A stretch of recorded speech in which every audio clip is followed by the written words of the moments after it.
Life policy that you can afford. Remember, Big Lou's like you. He's on meds too. Call 800-700-6898 or biglou.com. Walking into the building for the first time after the shooting, it was crippling, but it had to be preserved. In response to the Pulse nightclub shooting that affected the LGBTQ community, Barbara Poma, owner of Pulse, founded the One Pulse Foundation to honor Pulse victims and survivors. If you're an ally of this community, speak out. There are more of us together than apart. It is the power of love in its rawest form. Join the fight for LGBTQ acceptance. Learn how at lovehasnolabels.com. Brought to you by Love Has No Labels and the Ad Council. You're listening to 95.7 The Game, KGMZ FM in HD1 San Francisco on Odyssey Sports Station. Always live on the free Odyssey app, Twitch, and YouTube. Powered by First NorCal Credit Union. You're listening to 95.7 The Game, KGMZ FM in HD1 San Francisco on Odyssey Sports Station and the home of the Golden State Warriors and Valkyries. Always live on the free Odyssey app and now coming to you live from the Laughing Monk Studios. Hey, it's Willard and Dibbs for Safeway. Enjoy these amazing deals for members. And as always, save up to 20% weekly on hundreds of exclusive offers from Safeway. Just clip the highlighted deals from the weekly mailer or click the deals in the For You section of the Safeway app to breeze through checkout. Tasty chicken wings, bone-in or boneless, from the deli, selected varieties, just $6.99 per pound. USDA Choice Boneless Beef Chuck Cross Rib Roast or Bottom Round Roast Mega Packs, just $5.99 per pound. I know it's spring, but here comes Dibbs to talk about autumn. And I love a mega pack. Delicious autumn crisp green or red seedless grapes, just $2.49 per pound. For your clip or click special of the week, Signature Select Boneless Skinless Chicken Breasts Value Pack, just $1.99 per pound. Limit 2 packages. Very well done. These and other great deals are available in the weekly mailer and the For You section on the Safeway app. Go to Safeway.com for more details, and Dibbs and I will see you in the aisles. History San Jose presents the Time Traveler Summer Camp, a 2-week-long escapade in June where 8 to 12-year-old campers get hands-on experience to explore the past. Enroll your young adventurer to become a time traveler in training. Camp runs Monday through Friday from 9 a.m. to 2 p.m. beginning June 15th. Book in March with code EARLYBIRD26 for $45 off your registration, combined with a History San Jose membership and sibling discounts for even more savings. To learn more about all special offers, visit historysanjose.org. If you owe back taxes, listen carefully to rule number 1. Never go up against the IRS alone. They're cracking down, freezing bank accounts, garnishing paychecks, canceling passports. Even your home or business could be at risk. But here's what they don't tell you. The IRS has powerful tax relief programs that could save you thousands if you qualify. That's why smart people call Optima Tax Relief, America's #1 tax resolution firm. Nobody knows these programs like the experts at Optima. Their team of tax attorneys and licensed professionals have resolved over $2 billion in tax debt for people just like you. The IRS is not stopping, so don't wait and don't take them on alone. For tax help you need, for tax help you can trust, call Optima today for a free consultation. Call 800-708-5977. 800-708-5977. 800-708-5977. Optima Tax Relief. Some restrictions apply. For complete details, please visit OptimaTaxRelief.com. Hey, 95.7 The Game fans. Ever dreamed of stepping into the Warriors home court with a glass of wine in hand? Kendall Jackson, an official wine partner of the Golden State Warriors, invites you to dinner on the court at Chase Center on Saturday, April 4th. Enjoy a special appearance from a Warriors legend and an unforgettable multi-course dinner at Center Court paired with exceptional wines from Jackson Family Wines. Tickets are $250. Get yours or enter to win a pair at kj.com/Warriors. Are you curious about who offers the best deals on top-rated Samsung, LG, and Sony TVs? The answer is surprising. It's not online, and it's not the warehouse clubs. The best deals on top-rated TVs are at Video Only. Don't believe it? Then check out the trade-in deals at Video Only. How about $500 for your old TV? Try doing that online. Before you buy that new TV, drop into Video Only. If you don't, you'll be sorry. Bay Area homeowners. When it's time to upgrade, start with quality that lasts. Marvin designs premium windows and doors, crafted for performance, durability, and beautiful design. And right here in the Bay Area, you'll find Marvin at Ashby Lumber. For generations, Ashby Lumber has helped homeowners, builders, and remodelers choose the right solutions for projects done right. Whether you're replacing a few windows or planning a full remodel, visit Ashby Lumber in Berkeley or Concord, or learn more at ashbylumber.com and ask about Marvin. What in the world is going on? You didn't hear? You can get iPhone 16e at Cricket Wireless for $0 when you switch. iPhone 16e for $0. No way. Yeah, and it has Apple Intelligence so you can clean up your photos. Clean up your photos. Okay, but what's the hurry? The offer ends soon. What they said. Switch to Cricket and get iPhone 16e for $0 with no activation fee. Smile, you're on Cricket. Requires new line and port in on the $60 Supreme Unlimited plan. First month service charge and tax to its sale. Terms and restrictions apply. See store for details. On MLB opening day, baseball isn't just back. It's back on NBC and Peacock. And leading off, it's a coast-to-coast doubleheader. First, the Pirates take on the Mets in NYC. Then in primetime, the Diamondbacks visit the World Series champion Dodgers. Let's start the show. MLB is back on NBC and Peacock.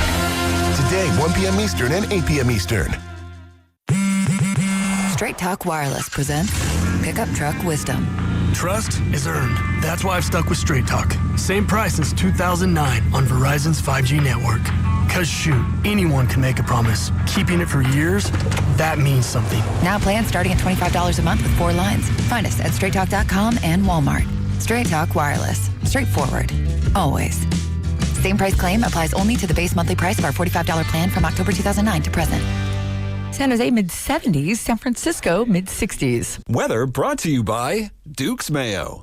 Welcome to Duke's Mayo Country, where the mayo is so smooth and creamy, it makes every bite better. Duke's Mayo. Look for the yellow lid. Rise. Wake up.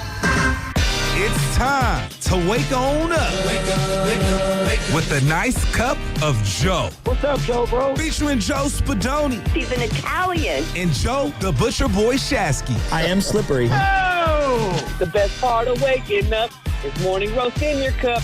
It is the Morning Roast, man, on 95.7 The Game.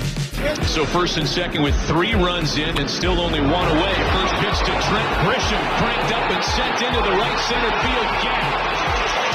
McMahon's going to score easily. They're going to wave Wells around. Plays the third. Throw hits another runner. Wow! 5-0 New York. Matt Vasgersian on the call via Netflix as the Yankees dropped a 5 spot in the top of the second inning, and that was all they really needed. 7-0 the final in opening night at Oracle Park. Welcome in, ladies and gentlemen, boys and girls. It's Spadoni and Shasky's The Morning Roast.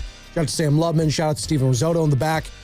All you lovely people just getting off work and ready for work, doing what you got to do. We appreciate and would appreciate your listening and participation. The number to call or text is 888-957-9570. Joe, let's start it off, man. Logan Webb, 5 innings, 9 hits, 6 earned runs, 7 Ks, 1 walk. Saved the bullpen a little bit, but that one got away quick, unfortunately. And you were in attendance. We all were, except you. And you're going to have to give us all the exclusives on Netflix. I can't wait to hear it. Look, am I bummed? Absolutely. There's just no other way around it. It's one game, though, and you have to understand that baseball is not a sprint. 'Tis a marathon. Oh. And, opening day, you always draw way more conclusions than you should about your team, knowing that it's going to evolve, devolve, change throughout the year. And so, look, you throw the ball around, you don't get any hits, and you put guys on base, probably going to lose. Probably. And that's what happened yesterday. And again, Logan Webb, the ace, with his second opening day / night loss to the New York Yankees, although he owned Aaron Judge. So at least there's that. So golden sombrero for Judge. He's had 5 separate opening day starts, and he has yet to record a win. And it's not even all on him. Now, yesterday, gave up a single. You hit a guy. You gave up another single that wanted Arias to get to. It's a tough play. And then, people were going crazy on Ramos not throwing home. I didn't think he had to play at home. I don't think his arm's good enough to make that throw. He double clutched. They went to the cut, which is Adames in that play. I don't know why it's not Chapman, but they go to Adames, and Adames back throws to second, and they're lucky he hit the runner. But you got to make that throw, Adames. And then Casey Schmidt, I thought it was a really tough play at first base. Bizarre. I was going to get to the lineup and the positions. It was kind of a bizarre everything for the San Francisco Giants yesterday. If you're going to die on the Gerard Encarnacion hill as like this guy you got to get in the lineup, and I get you're trying to save the legs of Rafi because he's got some sort of a hamstring thing, but why isn't Rafi at first and Gerard at DH? Why with Casey? But again, this is a team last year. Last 3 years, you don't field the ball well, right? You don't hit lefties well. What happened yesterday? Well, you saw a lefty in Max Fried who didn't even have his best stuff. Last year, you were 17-28 against left-handed starting pitching. Yeah. You had the worst OPS in baseball against left-handed pitching last year. Dead last. Yeah.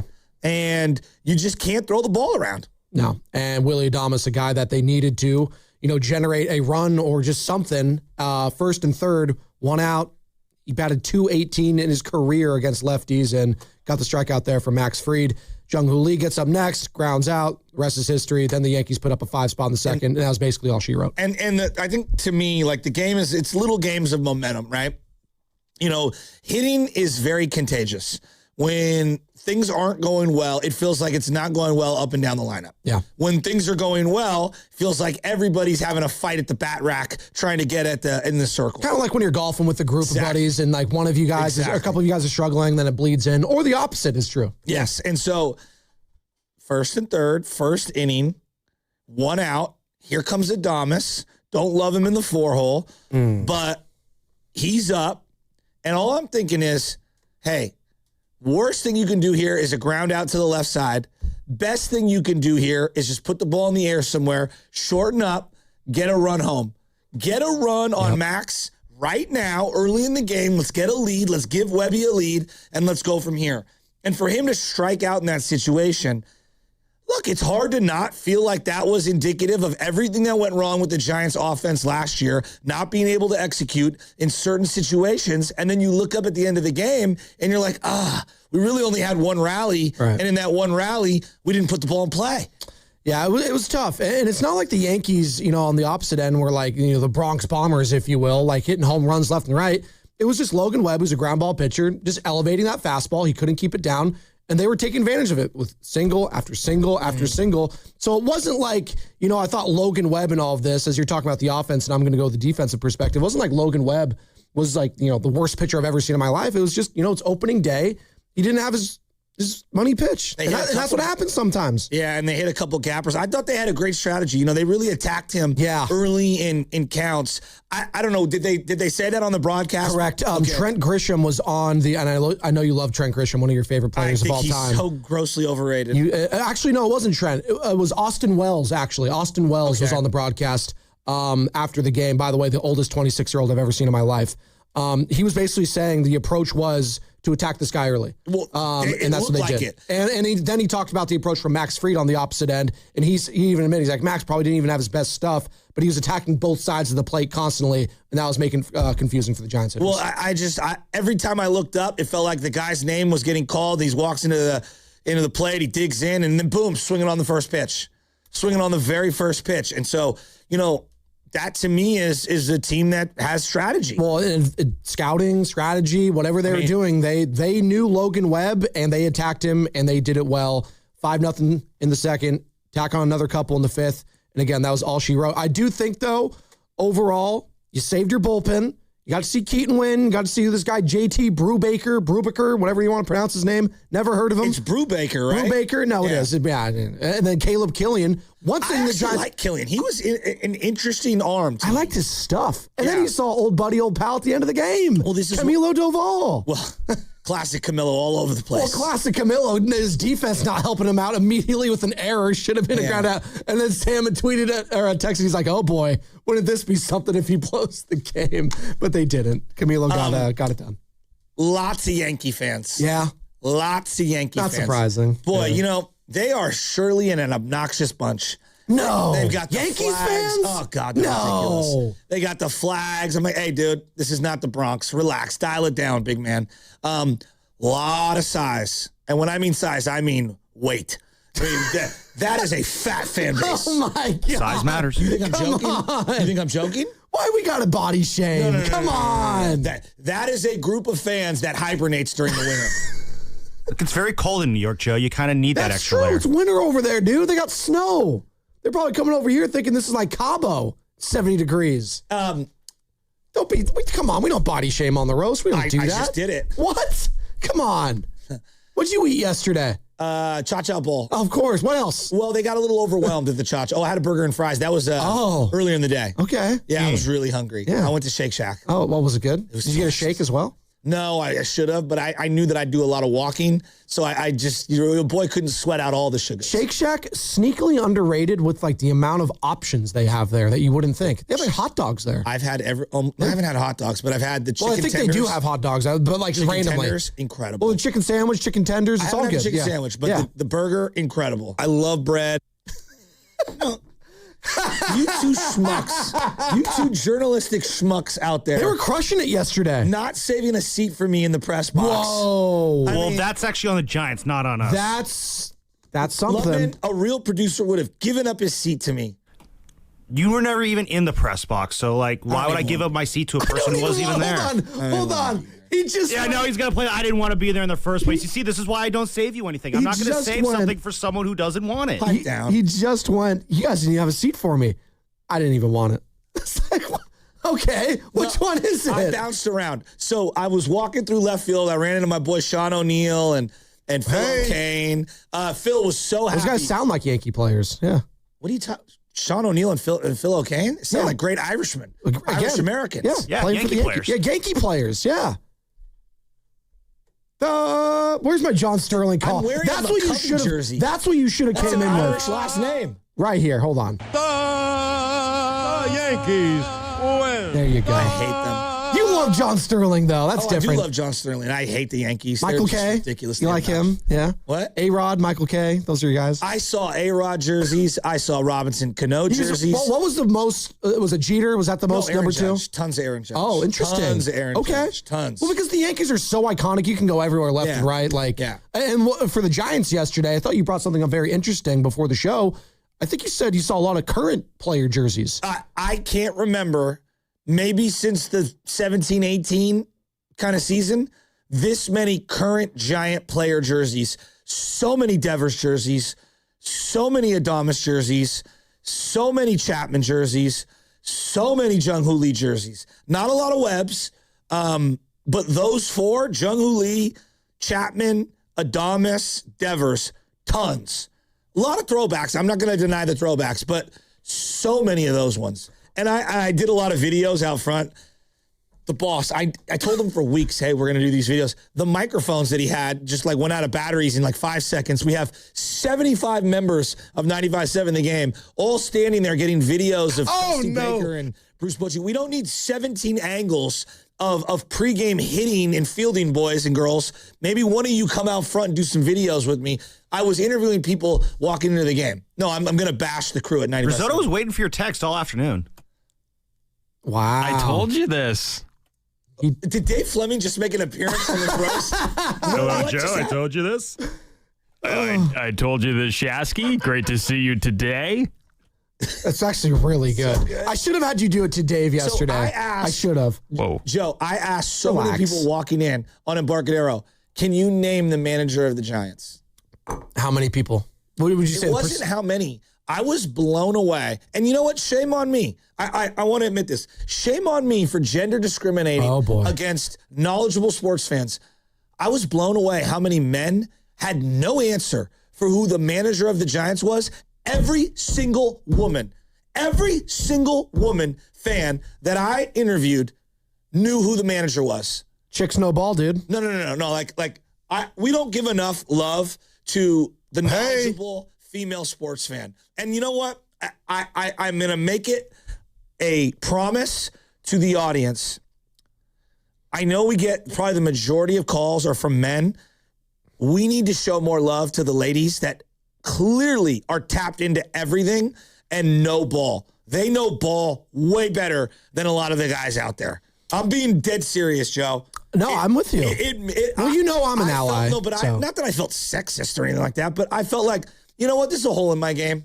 I'm not appreciating the female sports fan enough. Well, your wife is a big female sports fan, Michelle. So I don't think she can name the manager, though. She's not as tapped into some of the women fans that I met today. You can take that, Michelle, if you're listening right now. We are coming to you live from the Laughing Monk Studios. Laughing Monk, righteously brewed in San Francisco. Also, yeah.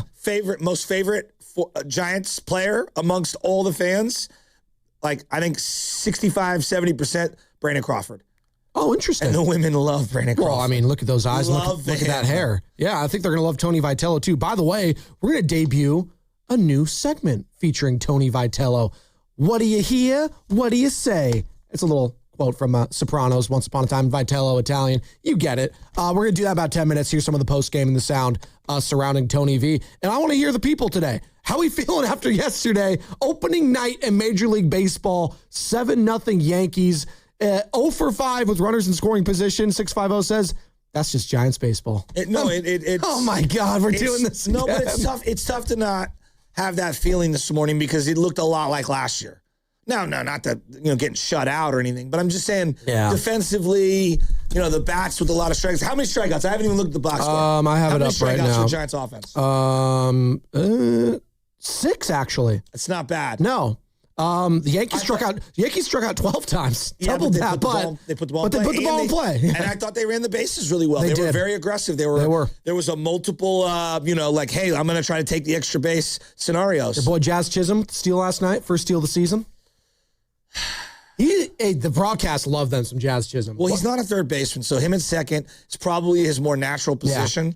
Yeah. No, he is a solid player. I don't deny that. Right. Is he as good as the name on, should he have been on the cover of the video game? Probably not. Probably not, but he's fun, he's young, he's exciting. Yeah. People like that, that's what sells right now. He also said that he's a $300 million player, and that is just absurd. Hey, you must believe if you wish to achieve, Joe. No, I mean, oh my God. He's got pods-like energy. Hey. Get out of here. What was that? Warriors clinched a play-in spot last night, ladies and gentlemen. 109, 106. The Dubs are officially I got home. in the play-in. I got home. Just little guy. Da, da, da, da, da, da, da, da, da. Okay. And so, Michelle was stuck in traffic and stuck at work, and I had to leave the stadium. And long story short, I flip on the Warrior game. It's really fun to see LJ tonight. And I got on the iPad, I got the Warriors, and then on the big TV, I got the Giants. And she kept telling me not to do that because it's overstimulating the little guy, but I don't care. I had to do it. I have screen time. And I'm like, we're really down 12 points to the Nets. And Zaire Williams looks like he's cooking us. Full disclosure, fell asleep in the fourth quarter.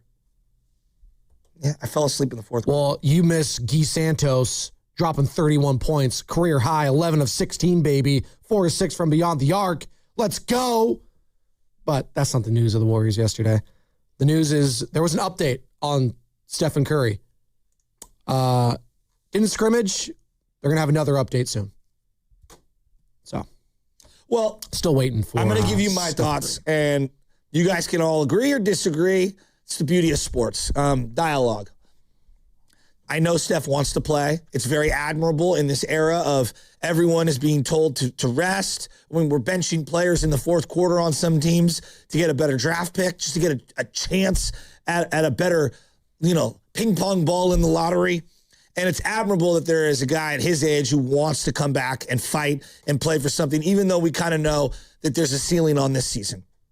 When you look at the schedule, even if he were to come back, they'd be playing games every other day. I mean, do the math. Do you really want your 38-year-old player who means everything to the organization and zooming out and looking at the big picture of what next year means, which is probably the final year with all these big contracts and all these older guys, even though you got Jimmy coming back from an injury in the middle of next year, do you really want to play an opportunity for 15 games in 30 days? Do you really want him coming back in that scenario? Even if you strike gold and you win that first play-in, then you win that second play-in, and then you punch your ticket to a first-round matchup where you'd have 7 more games, okay, hopefully, against the number 1 seed. Do you really want to have Steph Curry playing every other day Every other day. For let's say it's 10 out of 20, 22 days. Just so that you could say the nobility of coming back and getting beat by the Oklahoma City Thunder, who are en route to a second championship with a back-to-back MVP, and risk what could possibly happen where it could derail into next year. I understand there's an entire offseason. As we've seen with the Warrior injuries, how many injuries have the Warriors suffered in the last couple of years that have bled into the next year? Melton. Yeah. Moody. Butler. Mm-hmm. Dare I argue the quad strain and the hamstring that happened with Curry kind of led into a lot of lower body injuries this year? Klay Thompson. Yeah. Kevin Durant. Yep, all of that. Now, those are a little older. But they're real. Yeah. Joe, the injury risk is not worth the reward of the nobility of competing for a spot of playing for meaningful games when we need picks. Absolutely. We need the lottery pick. We'll get more into that again. Sit Steph. The Warriors releasing yesterday, Steph is still yet to scrimmage. Update on him coming later in the week. And then Steve Kerr basically just said, hey, Steph will play when he's healthy. It's as simple as that. It's also as simple as 888-957-9570. Chris in San Jose will get you on the other side. We'll hear from the manager on the other side as well, Tony Vitello. His first game as a Major League Baseball manager. Well, it's your first loss, Coach. Got that one out of the way early. It's all brought to you by Crystal Geyser Alpine Spring Water. What makes Crystal Geyser Alpine Spring Water different? We always bottle our Alpine Spring Water less than 1.5 miles from the spring source, and all our bottles are made with 50% recycled plastic from our own recycling plants. Crystal Geyser, bottled at the spring source. I always like talking about local organizations that do things the right way, and San Francisco Fire Credit Union is one of them. This year, they're celebrating 75 years of doing it right since being founded in 1951 in a San Francisco firehouse. Best of all, you don't even have to be a firefighter to join. Anyone can join and enjoy no monthly checking fees, ATM access worldwide, and a top-rated mobile banking app. They're local, not-for-profit, and committed to giving back to their members and the community. Bank like a hero. Visit sffirecu.org/hero. That's sffirecu.org/hero. This institution is not federally insured. The credit union is not insured by any state government. Privately insured by ASI. Just hearing the word IRS can make people break out in a cold sweat. No one wants to deal with the IRS, and now you don't have to. The good news is Legal Tax Defense has been successfully negotiating with the IRS for more than 15 years. It doesn't matter how much you owe, whether it's $5,000 or $5 million. You deserve the best in the business on your side, and that is Legal Tax Defense. Even if you're working with someone else and just want a second opinion, there is no cost or obligation to call. They can prevent levies, liens, wage garnishments, even file back tax returns. And the best news about Legal Tax Defense is they won't take your case unless they know they will reduce or eliminate your tax debt. Call Legal Tax Defense right now for a free no-risk consultation. 800-346-2476. 800-346-2476. You have nothing to lose but everything to gain. 800-346-2476. Don't miss your chance to save big on Toyota's lineup of 20 hybrid and electrified vehicles at the Ready, Set, Go sales event. Right now, score deals on the 50 MPG Corolla Hybrid and the 51 MPG Camry. Or go all-electric with the 2026 BZ and get 0% APR plus up to $6,000 finance cash. Toyota, let's go places. Offer available through TFS to buyers with premium rated credit. Cannot be combined with other offers. Finance cash must be applied to transaction. $6,000 finance cash only available on XLE all-wheel drive and front-wheel drive models. Ends 3/31/26. Running a business means wearing multiple hats. So if you're like me, you probably started out using your personal phone, taking client calls and texts nonstop. As my business grew, I needed something smarter. That's when I switched to Quo, the #1 business phone system. Quo works right on your phone or computer. No carrying 2 phones, no clunky landline, just one easy app you can try for free. Your team can share one number and handle calls and texts together like a shared inbox. Any teammate can jump into the conversation, so customers get faster responses. And Quo's AI assistant summarizes your calls and responds to customers 24/7, so you never miss a lead or opportunity. All this starts at just $15 a month. That's basically 2 coffees. You can even keep your current business phone number. Find out why 90,000 businesses trust Quo. No missed calls, no missed customers. Try Quo for free at quo.com/sports. That's quo.com/sports to try Quo free. QUO.com/SPORTS. Hey, it's Willard for Underdog, and the tournament is back. Let's do this. The upsets are inevitable. Underdog is the best place to get in on this action, and we're looking for specific players to show out in this tourney because you can make picks and win money right now in California. As you know, playing on Underdog is easy. You pick whether your favorite players are going higher or lower on any stat. Point, rebound, assist, whatever it is, get your picks all right. You can win up to 5,000 times your cash. In this tourney, I do have my eye on the stars, like AJ DeBonsa, BYU. He's going to want to show out. This is his last chance to show out for the NBA. I like higher on a lot of his numbers, especially points and rebounds. Download the app today. Use my promo code Willard to score $50 in bonus entries when you play your first 5. Again, the promo code is Willard. Got to be 18 or over, present in California. Terms apply. See assets.underdogfantasy.com/web/play and get terms _DFS_.html for details if you're concerned with your play. 1-800-RESET or ncpgambling.org. It's the Good Guys 42nd All-American Get-Together. High-octane Good Guys autocross racing action. Explore the Dead End Magazine Lowrider Showcase and more. Happening all this weekend in Pleasanton. Details at good-guys.com. Did you know about 1 in 3 people with plaque psoriasis may also develop psoriatic arthritis, which causes joint pain, stiffness, and swelling? Does this sound like you? Listen to what it sounds like to be a million miles away. Tremfya guselkumab, taken by injection, is a prescription medicine for adults with moderate to severe plaque psoriasis who may benefit from taking injections or pills or phototherapy, and for adults with active psoriatic arthritis. Serious allergic reactions and increased risk of infections and liver problems may occur. Before treatment, your doctor should check you for infections and tuberculosis. Tell your doctor if you have an infection, flu-like symptoms, or if you need a vaccine. Imagine being a million miles away. Explore what's possible. Ask your doctor about Tremfya. Visit Tremfya.com or call 1-800-526-7736. Ever dreamed of stepping onto the Warriors home court with a glass of wine in your hand? Kendall Jackson, official wine partner of the Golden State Warriors, is giving you a chance to have dinner on the court at Chase Center. For info and a chance to win, courtesy of Kendall Jackson, visit 957thegame.com.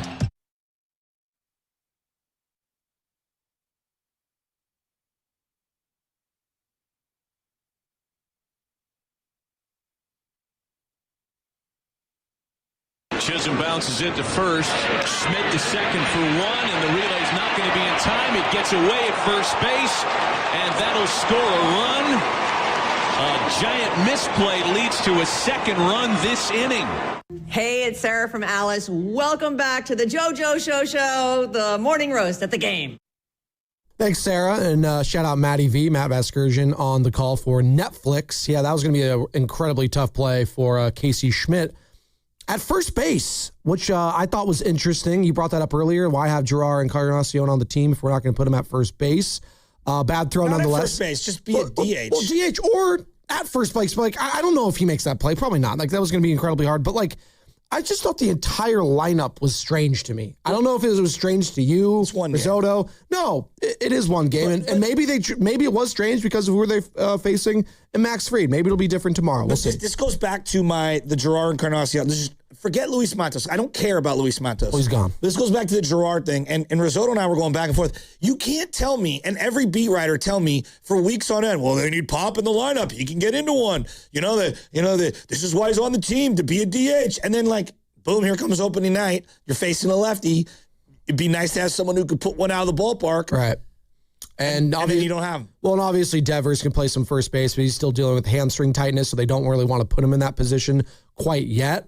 But yeah, I thought the lineup choices were interesting, and I want to hear from the Giants fans who are at the game, who are watching the game. I digested it through Netflix. I thought it was very interesting. I thought there were a lot of highs. I thought there were some misses, but overall, I thought that was to use a baseball analogy, I thought it was a home run. I think that they hit the ball hard a couple times. Devers smoked one to right field. I thought Jung Hoo Lee had a couple of really nice at-bats. He did. He had the hardest hit ball of the team, I believe. Yeah, you should feel encouraged about the at-bats. I thought the at-bat quality was really, really, really good. Arise had some great at-bats. And 16-game hitting streak for him still, dating back to last year. You can see why you want a guy like that on your team. He grinds out at-bats. He's patient. He puts it where they ain't. I mean, I like him. Defensively, we'll see. We'll see. By the way, the Morning Roast is presented by San Francisco Fire Credit Union, banking for heroes and anyone who wants to be treated like one.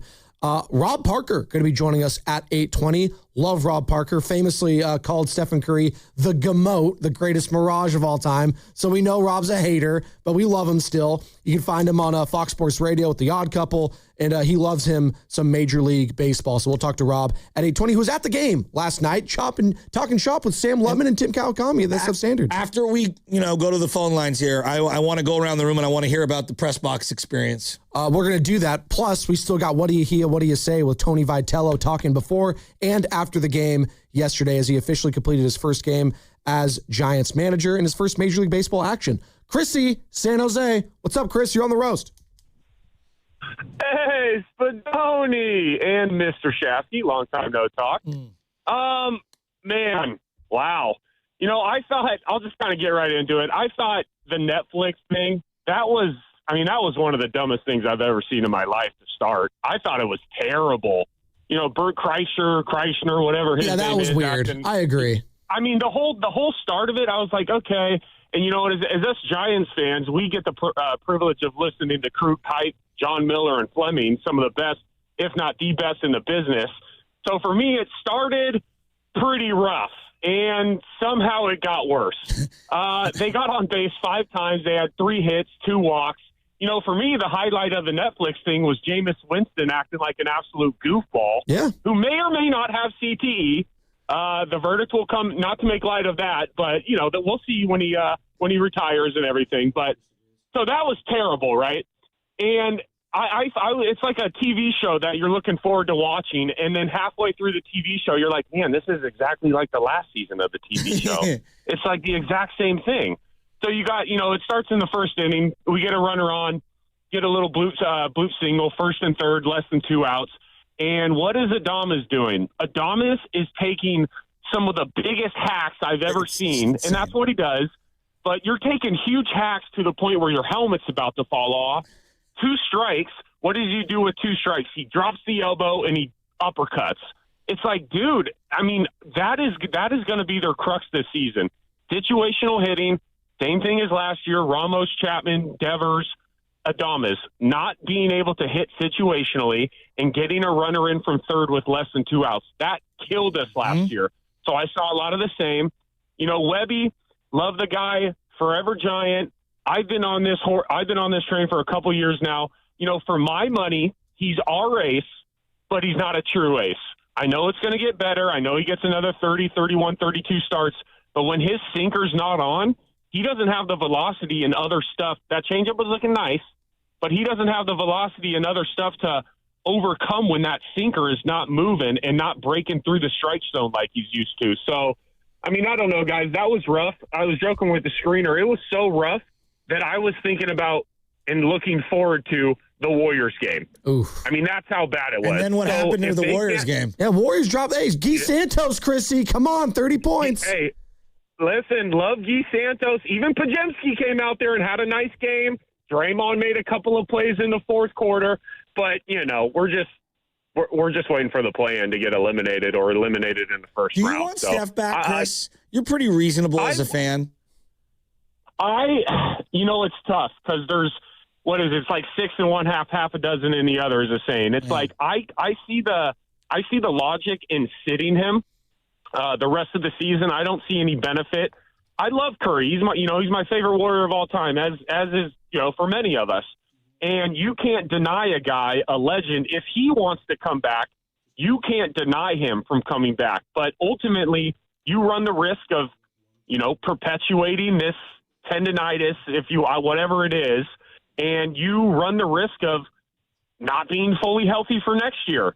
Again, legend, he deserves to play if he wants to play, but it's not going to help the team at all. So for my money, I would sit him. That's just me. But anyway, fellas, I'll let you run with it. Love you, pal. Baseball's back. It's the best time of the year. Hope springs eternal. We'll come back on Friday and get a W, hopefully. So have a good one, guys. There he goes. That's Chris in San Jose. And listen, I think there was a lot more vitriol and anger about the actual product on the field than the broadcast itself. But there was some hits and misses with Netflix. I agree. I thought overall, though, like early on there was like a gradient problem because of the shadows. Like the camera like couldn't pick up. 5 o'clock start in San Francisco. No, I know, and Netflix wasn't prepared for that. It got better as the game went on, but early in those first and second innings, there was some weird stuff that everyone noticed if you were tweeting and following along social media. I hear you, but here's the thing: when you're going to be a broadcast partner of the team, you need to know like ahead of time, and ESPN's known this forever. If you have a 5 o'clock start time, the shadows are a huge element of the game. ESPN's also broadcast is here forever. This is Netflix first time doing it. So yeah, but they're using all local broadcast teams. No, I understand. I'm not giving them a pass for this. Yeah. I thought the product itself, though, when like the color, the presentation, the presentation of it, it felt big time as the game. Like it felt like I was watching a playoff type of game. That's how it was presented. Did you watch the pregame stuff? I did. And Barry Bonds, by the way, biggest winner of the night. Him and Jameis Winston, as he said. Jameis Winston, he is kind of a goofball. The CT, whatever, like thing. He's always been that way. I'm not going to, like, he's always just going to be a little off the wall. And he leaned into it, and it was perfect. And I could see him transitioning to that part of his career if he wants to do that and kind of be that all-encompassing dude, whether it's, for Netflix's MLB coverage or boxing or what have you.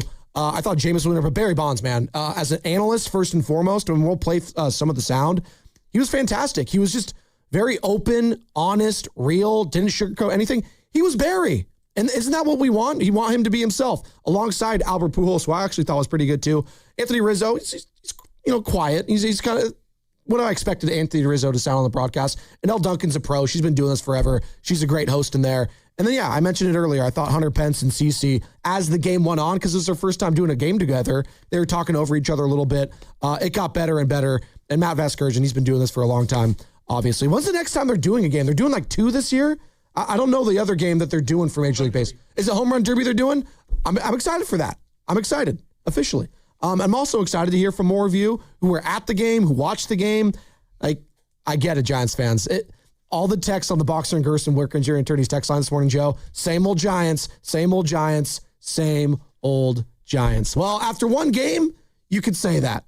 Let's hope we're not saying that after, 160 plus more games of the season. 888-957-9570. By the way, I do have to mention this because we're still doing it. Bay FC's Hello Kitty match is back by popular demand. Bay FC takes on Washington Spirit on Sunday, April 5th at PayPal Park. Don't miss exclusive Hello Kitty themed merch activities and more on Easter Sunday. For your chance to win a pair of tickets to the game, keep it locked to our show today and tomorrow, and be ready after the injury report at 8 a.m. to call in. For more info, visit 957thegame.com. And what's coming up on the game is brought to you by Fremont Bank. More of your calls, more of your texts, reacting to the Giants' 7-0 loss to the New York Yankees on opening night in baseball. We're going to hear from the manager in our new segment, What Do You Hear? What Do You Say? Tony Vitello sound next on 95.7 The Game. Twitter is not life. It's finally here. Come into Freeman's Appliance in Pleasant Hill this Friday through Sunday for their once yearly Red Tag clearance sale. Take advantage of factory direct prices, one-of-a-kind opportunities, special pricing on floor models and convenient financing, and save on new appliances from trusted brands like Miele, Bosch, Electrolux, LG, and Maytag. Visit Freeman's Appliance in Pleasant Hill for their Red Tag clearance sale this Friday through Sunday for the best time to save big on new appliances for your home. Hey, Bay Area sports fans, get ready for game day with Laughing Monk Brewing. Whether you're watching with friends or heading out after the final whistle, Laughing Monk has the perfect beer for the moment. With locations in Sunnyvale, Scotts Valley, and Bayview in San Francisco, there's always a Monk nearby. And now, check out their newest San Francisco location in Nopa. From crisp lagers to bold IPAs, every beer is righteously brewed in San Francisco. Grab a pint, grab your crew, and make game day better at Laughing Monk Brewing. Righteously brewed in San Francisco. Your home's equity. It's value you've already earned. That's already yours. But for too many homeowners, it's locked away. I'm talking about thousands of dollars just sitting there, not helping with today's needs, not helping with tomorrow's plans. That's where Unlock comes in. Unlock helps you access your equity through a home equity agreement so you can use your money for the things that matter most to you. So ask yourself this: how much can you unlock? Find out at unlock.com/home. Let's unlock yours. Terms and conditions apply. Not all homeowners will qualify. Use home equity responsibly. We've all been there. Sleepless nights, mind racing, wondering if your business's security service is really protecting what matters. At Bay Alarm, we can put your security insecurities to bed. Video security, burglar alarms, fire alarms, access control, 24/7 monitoring, and more. Our advanced technology and personalized support ensure you can rest easy, knowing we're here for you, your people, and your business. Visit bayalarm.com to talk to a local security expert. Bay Alarm, we got you. Now it's time for the closer of the week. Presented by LiftMaster and R&S Doors. Turn your garage into the envy of the neighborhood. Visit rsdoors.com. This week's closer comes from Bobby from Fremont. My garage door spring broke. Victor came out, gave me a very reasonable estimate, and completed the job in half an hour. He also recommended I replace the rubber rollers on the door and save me another service call. Recently, my garage door opener was not working. I was in need of a closer. I was put in touch with R&S Doors, and they hooked me up with a brand new garage door opener from LiftMaster. With LiftMaster's MyQ connectivity, my garage door opener can be controlled right from my smartphone. You'll know when a door or gate has been left open and can close it with a tap, no matter where I am. Be one of the first 10 callers and receive 20% off a LiftMaster garage door opener. Call 1-800-FIX-A-DOOR. That's 800-FIX-A-DOOR. Or visit rsdoors.com. R&S Doors. Look for the red truck. All guests on 95.7 The Game appear on the River Islands guest line. Dub Nation, this is Jimmy Butler, and you never know when I'll be on the River Islands guest line. Dub Nation, this is Stephen Curry, and you never know when I'll be on the River Islands guest line. So make sure to keep it locked on 95.7 The Game. River Islands in Lathrop is the best-selling master plan community in all of Northern California. With its lakes, parks, trails, and collection of new home neighborhoods, the good life can be your life. Isn't it time for you to discover the islands? In Oakland, community is everything. And this Saturday, March 28th, it all comes together. The Oakland Roots face Orange County SC at the Oakland Alameda County Coliseum. It's Kids Night Out. Bring the whole family for a night of energy, pride, and unforgettable soccer. Kickoff is at 5 p.m. Feel the city, feel the passion, feel Oakland. Get your tickets now at oaklandrootssc.com or watch live on KTVU Plus or ESPN Plus. Roots run deep in Oakland. No!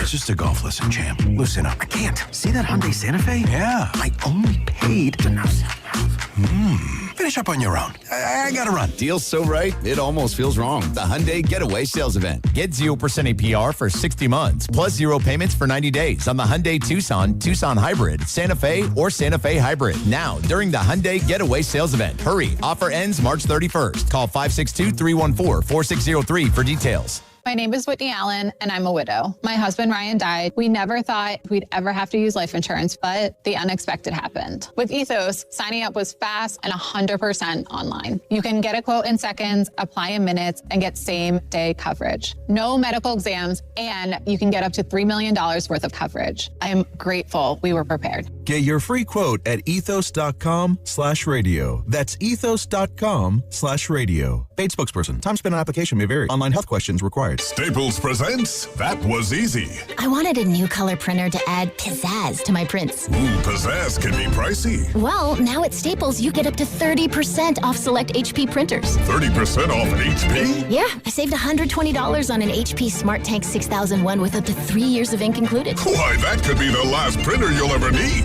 Could be. Shop your local Staples today for big savings on HP. That was easy. Available in-store, online, or on the app. It's 4-4 exclusions apply. Oh, how's that flu, babe? Did you take Dayquil Intense Flu yet? Nah, I got this. Ugh, okay, I don't got this. You stay on the couch, and I'll grab the Dayquil. Undo your flu symptoms with Dayquil Intense Flu. Dayquil Intense Flu provides powerful relief of your flu symptoms. I'm ready for that to-do list. Wow, you do got this. Dayquil Intense Flu. The daytime coughing, aching, fever, under your flu medicine. Use as directed. Keep out of reach of children.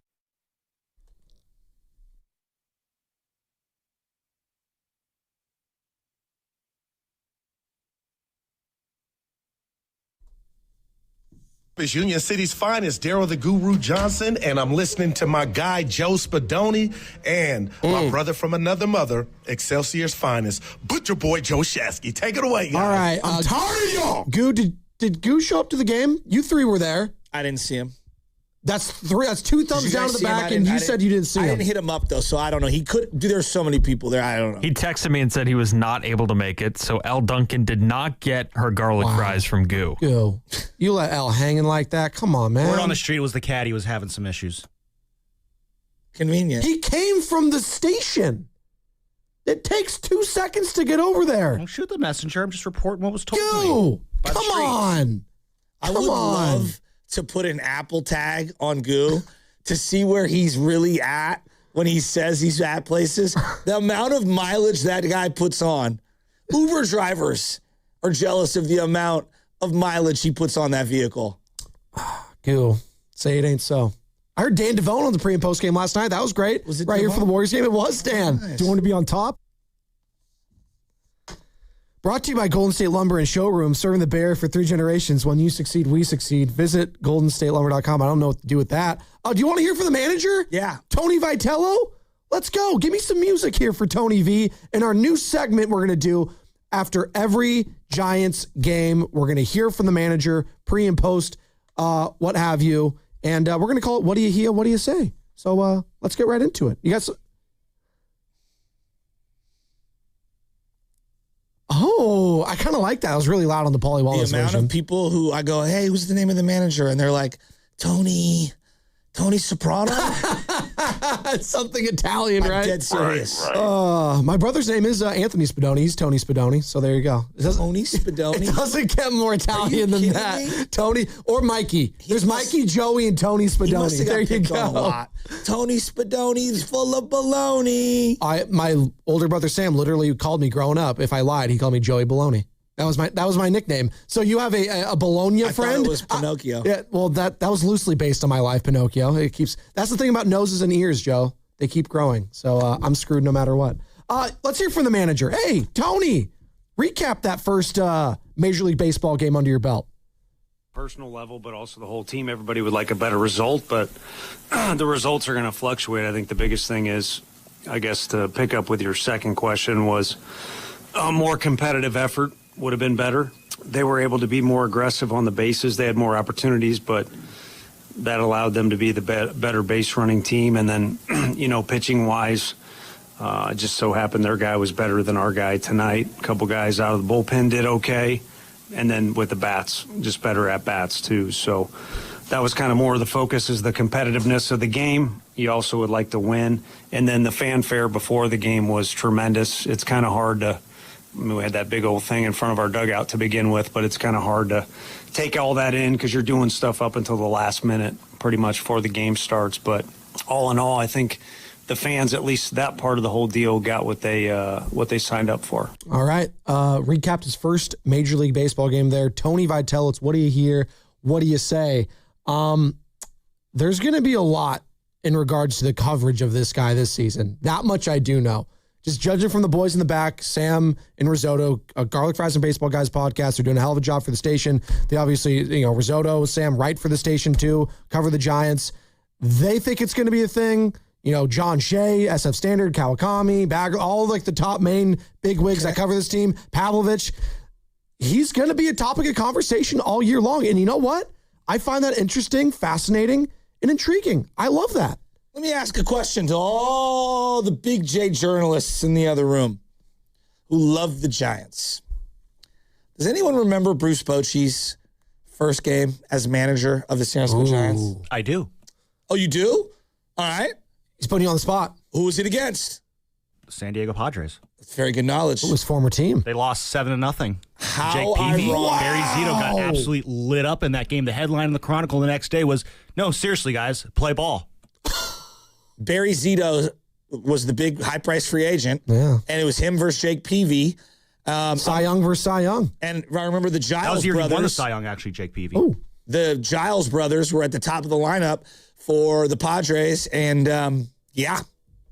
a young Khalil Green was playing shortstop. Oh, Khalil Green. Oh, my God, I hated him so Not much. Khalil Mack, Khalil Green. And I believe they had Jose Cruz Jr. in left field.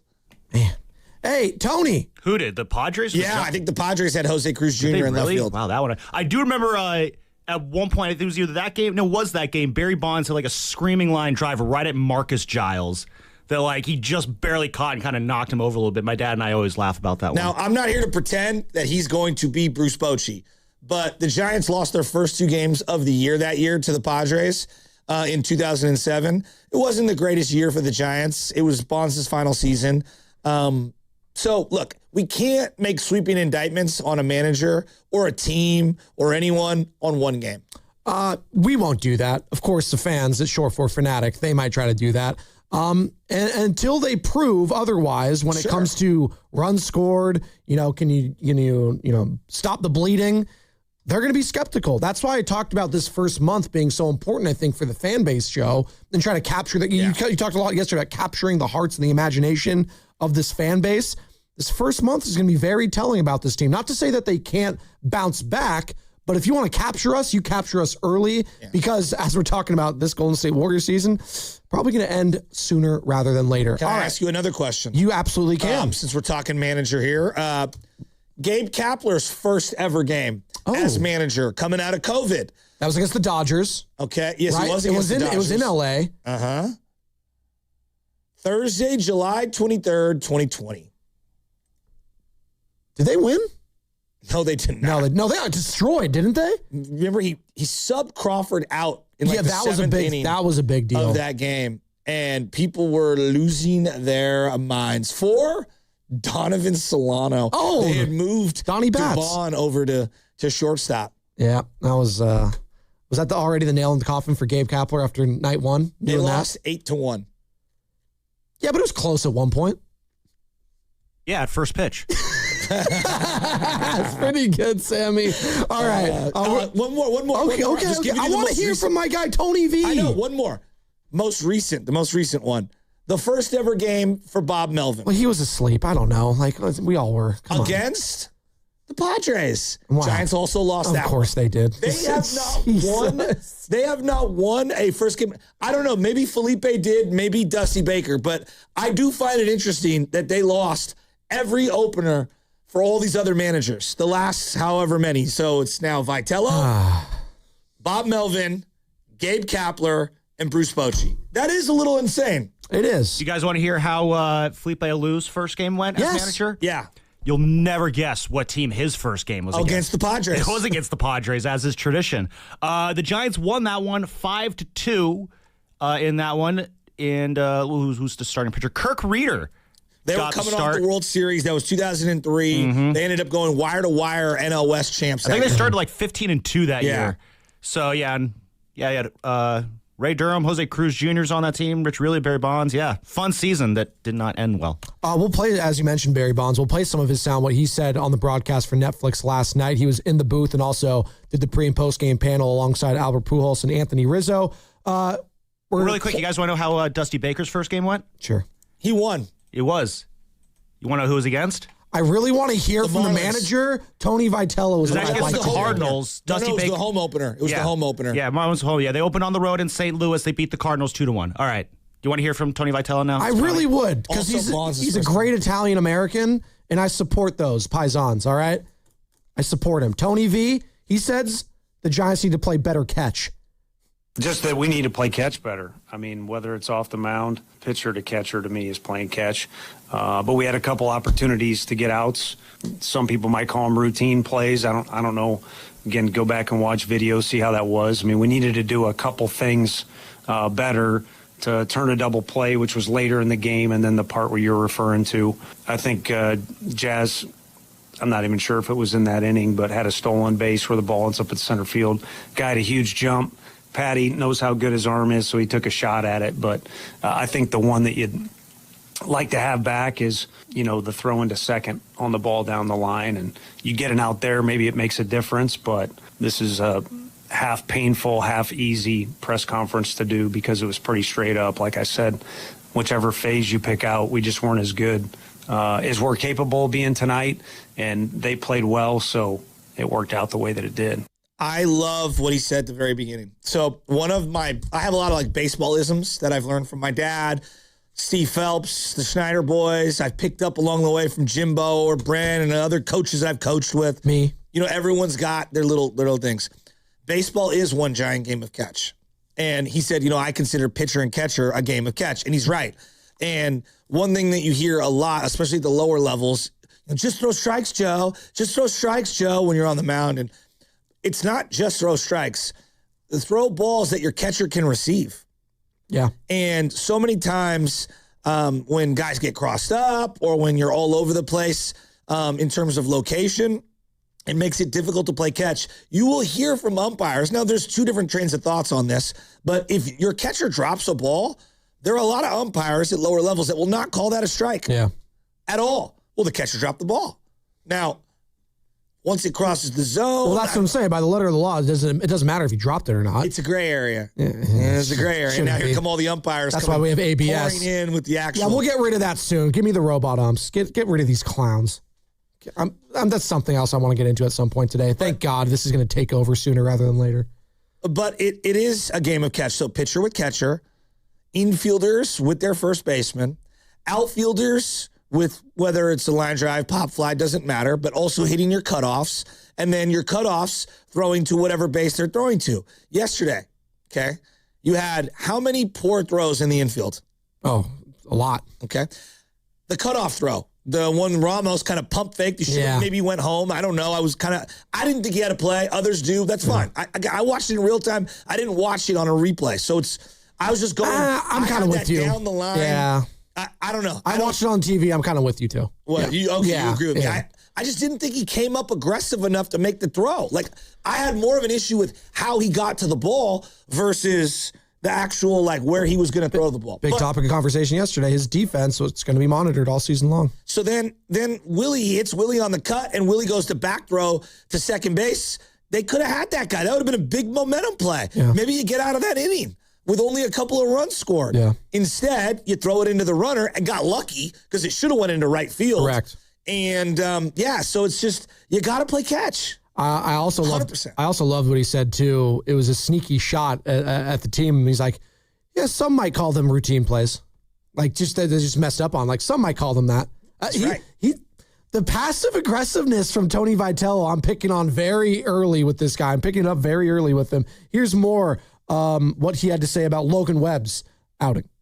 And, hit by pitch, kind of played into that deal, but wasn't really wild, from my perspective. Of course, you always go back and watch video. He's attacking, and they were attacking.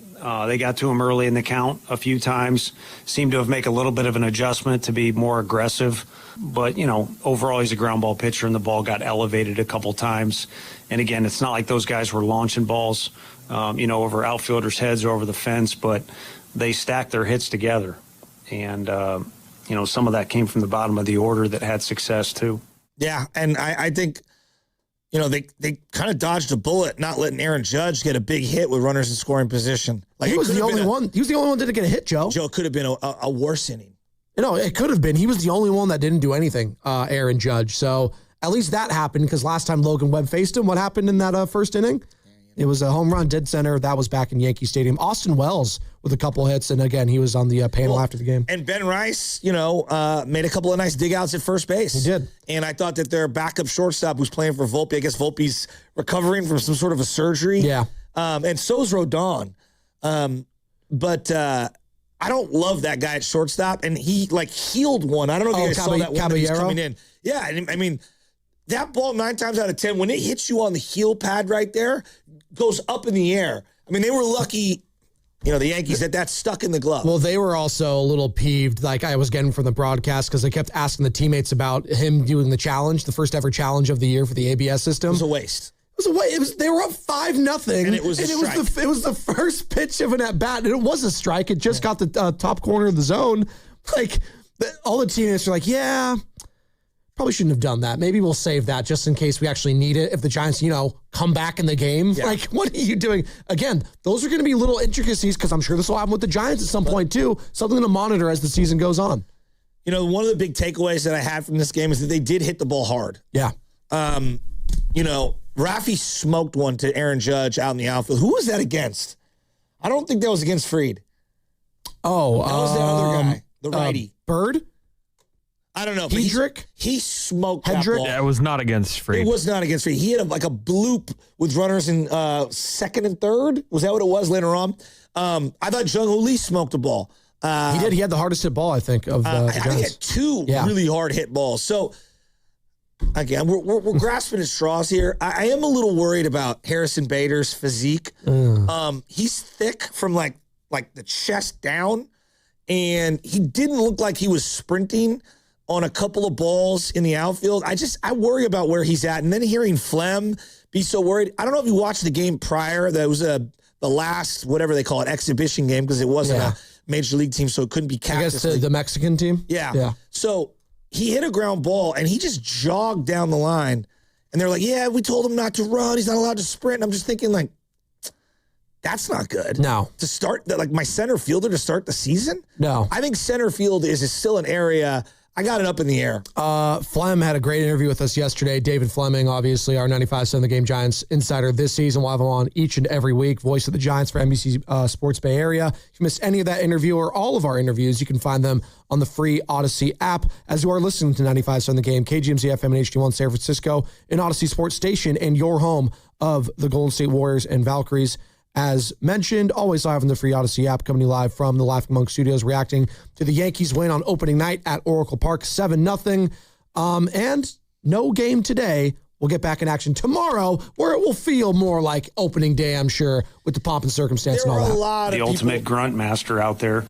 There were a lot of people I saw out there, but it didn't have the same feel of a 1:30 game, which is normally their start time for opening day. And it also, they had a lot of specific, how do I want to put this? They had curtains over specific partners that the Giants had because of the Netflix thing. So, like, NBC has a very big... did you guys notice this? The NBC has a very big, where the brick wall is where Bonds hit 55 or 76, excuse me. They usually have like a Bonds kind of like plaque thingy on the wall or painting or whatever, art mural. They have like an NBC Bay Area, some sort of a advertisement. Yeah. They had it completely covered up. Yeah. Because of Netflix. And there were, a lot of people losing their minds about the Chick-fil-A, being not sold in the building, but well, that is kind of a weird thing. That is kind of a weird thing. If you're going to have like a big sponsorship on the pool, you would think that at some point, like you'd have that in there somewhere. Chick-fil-A is fantastic. Well, that's what I'm saying. Put it in there. People want their chicken sandwiches and waffle fries. Joe, I can go for some right now at 7:06 a.m. I will say this, and I'm jaded. I'm from here. I love this ballpark. I thought it was shining. Now, I'm in the ballpark, so it's a different feel. I was wearing shorts and a shirt until 6 o'clock at night. Until the sun went down and then it got a little chilly? Joe, it was perfect. It was gorgeous. A little windy in dead center field when you go behind where you get the food, the concessions. Right. I went through everyone was in a good mood. The field was shining. I thought it presented beautifully. It was a packed house. It was incredible. No, on the broadcast it did as well. You were there. I was on the couch, but that ballpark, it's just, and especially when the sun is setting, you got the Bay Bridge, you got the Rock, they go to the outshot, you see the Oakland Hills, you got McCovey Cove. It was beautiful. By the way, the red kayaks thing, sneakily, I forget how big that cove actually is, because I looked at the 70th kayaks, I was like, doesn't look like there's that many of them. Maybe they could have done 756. Okay, remember that Larry Bear said that with us yesterday. It sounded insane. I kind of liked it though. Was there? Again, I was in and out on the broadcast because I was trying to watch it on my phone, but I was at the game and I didn't want to. I hate being the guy on your phone at the game. Well, no. I understand though, because sometimes you want to see a replay. So like I'm with you, and sometimes you want to do that. I'll piggyback off what you were saying with Netflix covering up things on the broadcast. They do this in NBC Sports everywhere. They do the digital logos, right? The digital advertisements. They do it in basketball, and I hate it. Well, they had this Adobe, because Adobe was a big sponsor for them. It was on like all the commercials and everything, but it was right behind home plate. And the color gradient of that red was messing with the broadcast with those shadows. So that's what I was talking about. The gradient of the players looking like foggy, somewhere like highlighted. It was very strange. They figured it out after the first couple innings. But yeah, that was a thing that people were pissed off about on social media. So, well, there's a bunch they pissed off about, but yeah. Our little baseball program's called Flame. And so there's a bunch of Flame kids and their families out at the game sitting in the bleachers. And Flame on. Two young men, Soren and Laith, were out in center field, and I was doing a bunch of things. They're texting me. They're like, "Hey, coach, like, where are you at? Where are you at?" Soren and Leith. And yeah, they're 8th graders, and both fantastic kids, great ball players. And Leith Idris went down underneath in where Netflix was doing the pregame show. Okay, so Bonds and Pujols and Anthony Rizzo and is it L. Duncan was the Duncan was the host. I didn't get there in time to see some of this stuff. So I got there kind of like halfway through. Yeah. And Soren was in the first row, I believe it's section 141 or 142, with his feet up. And he's like, "Coach, I got a spot, blah, blah, blah, blah." So we're overlooking the pregame show as they're going. And Leith is down underneath. It's like, what do they call it? The 415 section, guys? Is that what that is? Yeah. Are you guys listening to me back there? That's what it's called. Okay. So I've got this view. I'm showing you on the YouTube. I've got this view. That's pretty cool. We're right there. We're in the front row. And so Leith is walking by, and he gets on Barry Bonds' Instagram, whoever was doing Barry Bonds' Instagram, and Bonds and him took a selfie. So here's the selfie, him and Bonds. Then he gets Albert Pujols. Oh, nice. On a selfie. That's pretty good. Then he gets Anthony Rizzo. Oh, nice. And then Jameis Winston says to him, Jameis, "Hey, I'm going to get you, because he's the only kid in the area." Yeah. He goes, "You got your glove on. That's really cool. I'm going to get you like a ball, and I'm going to get you autographed That's pretty by cool. these guys." And That's you hear a pretty lot cool. about, hey, Bonds is a jerk. But Leith got Albert Pujols and Rizzo on one side of the ball signed, and Barry Bonds on the other one. That's pretty sick. And he knows ball. And he goes, "There's got to be close to 1,500 home runs on this ball." It's incredible. That is like the coolest freaking thing ever. Do I sound like a hater if I say, Anthony Rizzo, I'm good. I'll take Pujols and I'll take Bonds. But Rizzo, you might bring down the value of the space. That sounds so mean. But it's the levels of those two guys compared to him. And I'm sure he realizes that on the broadcast. Here's what it looked like. That's pretty cool. How cool is that? How cool? I don't know if you guys can see this on the YouTube. It's pretty good. I mean, and it's shining. And here was that NBC thing covered. Remember I was telling about it? Yeah. I mean, they did such a really good job right in front of us. It was hard for us to hear because there's so much ambient noise kind of going on in the area. What a cool moment, though. And I thought it was really cool that Barry ended up signing the ball. You hear a lot of negative about Barry. Here is the video from his mother had pulled. I'm telling you, Joe, from the broadcast perspective, I thought he was the big winner yesterday, Barry Bonds. Really? I really, from social, from everyone wanted more Barry on the broadcast. And I think that's what you want. And obviously the old cliche is leave them wanting more. And we'll see if he's going to be there for the home run derby, which they kind of talked about on the broadcast as well. They're like, "Barry, do you remember the last time he won the home run derby?" He's like, "Psh, yeah, beat Mark McGwire, Philadelphia." Like, of course I remember. And then L. Duncan asked Albert Pujols, he's like, "I don't know why you're asking me. Ask Barry. I never won one." Except I think Albert's closest might have been when he was an old man at Dodger Stadium. You guys remember that? Where he got out of the first round and it was like, "Albert." They were all going nuts for him. That was pretty cool. So here's the young man getting a selfie with Bonds on Bonds' Instagram. That's incredible. And Bonds posted that? And Bonds posted it. That's good. How cool is that? You know what? This is can we pick up? How cool is that? Can we pick up the Barry Bonds aspect of this on the other side? He had some things he said, how he's almost a Yankee on the broadcast, how he talked about Aaron Judge. By the way, this 14-year-old had never seen Bonds play live. Never. Right? And he obviously loves baseball, loves Bonds. And how cool is it that Bonds and Pujols took the time, and Rizzo and Jameis Winston, and signed this young man's ball? I mean, that's a memory this kid's going to have for the rest of his life. He's the greatest baseball player of my lifetime, and he... In my mind, he's the greatest baseball player of all time. The Valkyries are back for season number 2. Single game tickets go on sale this Thursday, March 26th at 2 p.m. Fans who wish to purchase tickets may do so by visiting Valkyries.com. And the Valkyries host Phoenix May 10th at 5:30 in their home opener. Talking about home openers, can't wait to go to that one. There will be 9 weekend contests at home, 3 Friday, 2 Saturday, and 4 Sunday. They also take on the Indiana Fever at Chase Center on Thursday, May 28th, taking on Caitlin Clark, obviously, and reigning WNBA champion Las Vegas. And Asia Wilson visits Valhalla on Sunday, May 31st. Rob Parker joining us 8:20, Fox Sports radio host of The Odd Couple, covers Major League Baseball, was at the game yesterday, talk shop with Sam Lubman, and it's all brought to you by Bish's RV of Fairfield. On the big dog. Northern California, this is your chance to win an RV. Vicious RV of Fairfield is giving one away during our grand opening celebration. Enter before March 27th on our Facebook page or at the dealership. Join us March 28th for bounce houses, food prizes, and the live winner announcement. Xfinity Tech Support, Matthew speaking. Hi, I live in a pretty remote place, like Jurassic Park remote. Wow. Will Xfinity Mobile work out here? Yep, the combination of reliable Wi-Fi and 5G makes it so that you can stay connected in all kinds of places. Plus, you get access to ultra-fast speeds and coverage, whether you're poolside or out live streaming with a T-Rex. Hold still, you're about to go viral.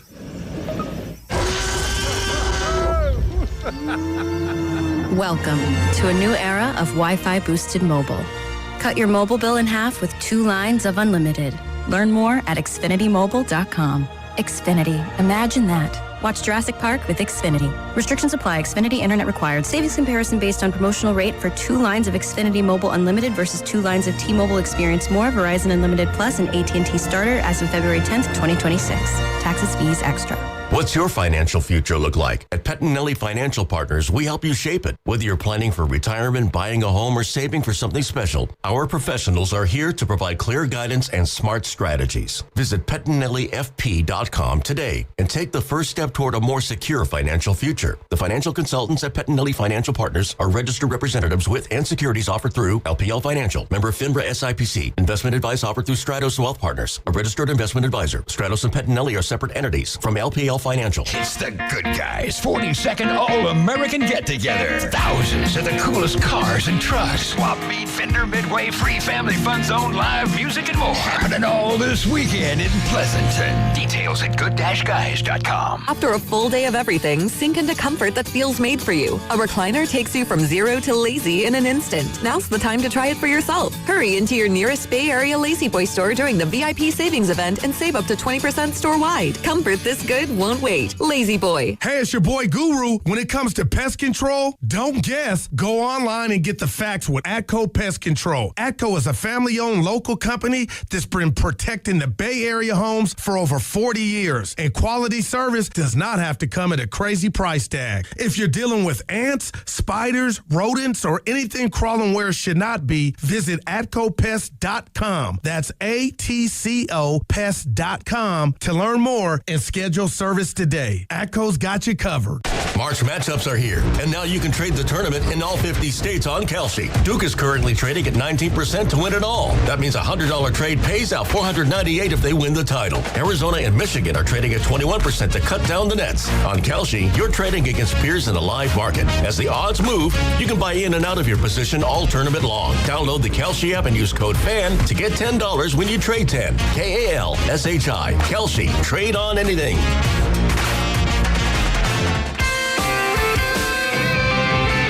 1-877 Cars for Kids.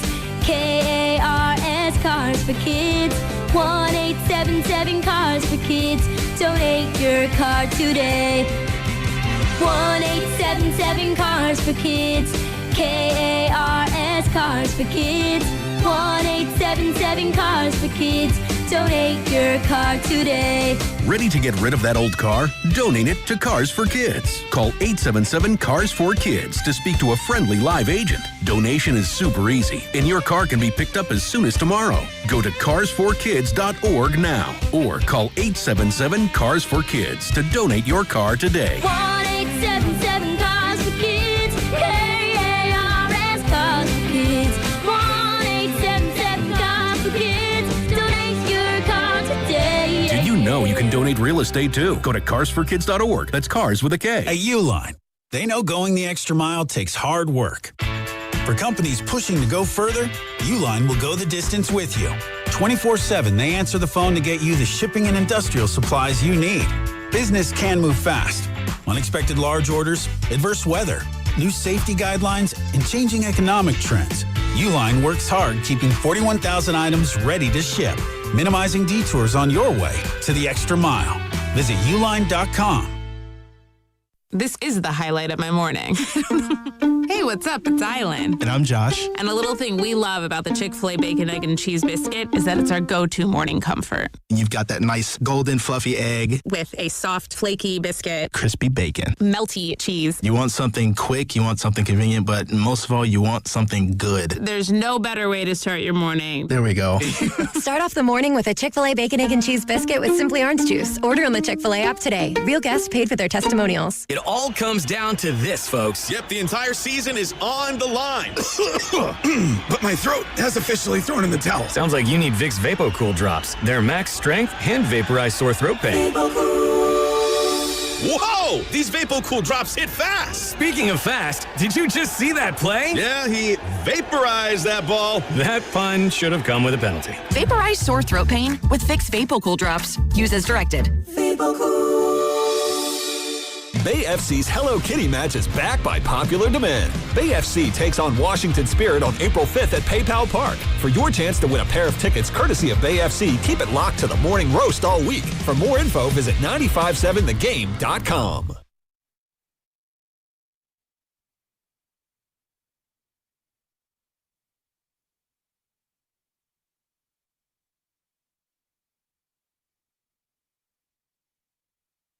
Hey, this is Steve Scott from KCBS, the PA voice of the Warriors at Chase Center.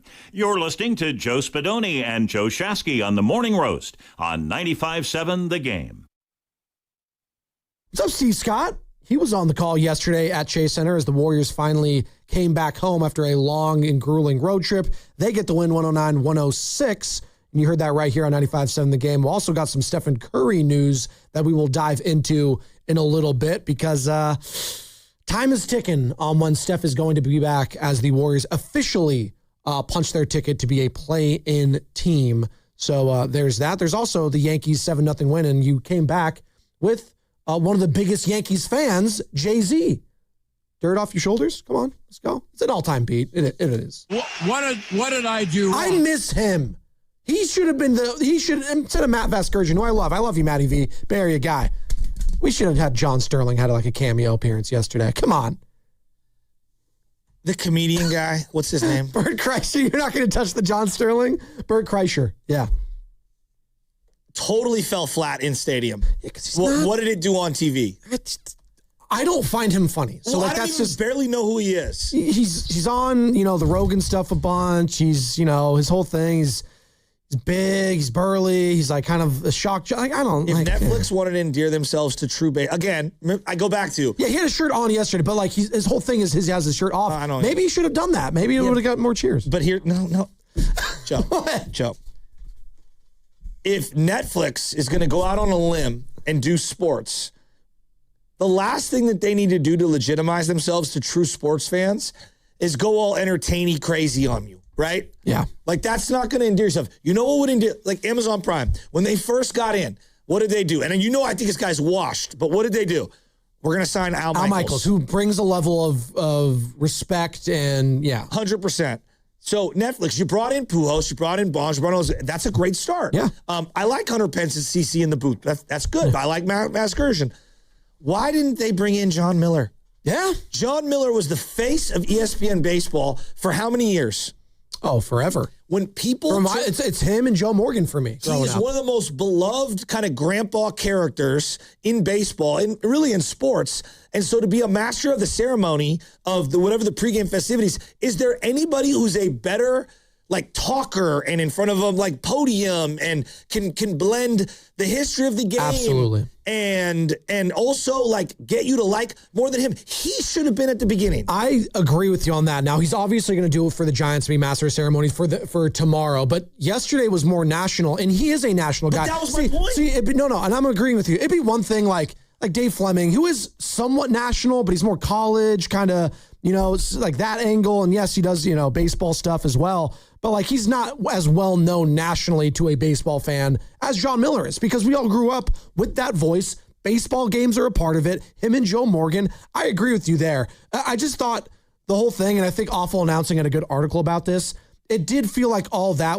It was just all one big commercial for Netflix and promoting Netflix stuff. We're already on Netflix. No, but they're promoting more. They want you to come back to Netflix, Joe, obviously, and stay. No, I'm serious, though, because Bert Kreischer has a movie coming out there. So that's why they're doing that. You know, they have all these different celebrities on. Why? WWE superstars. Why?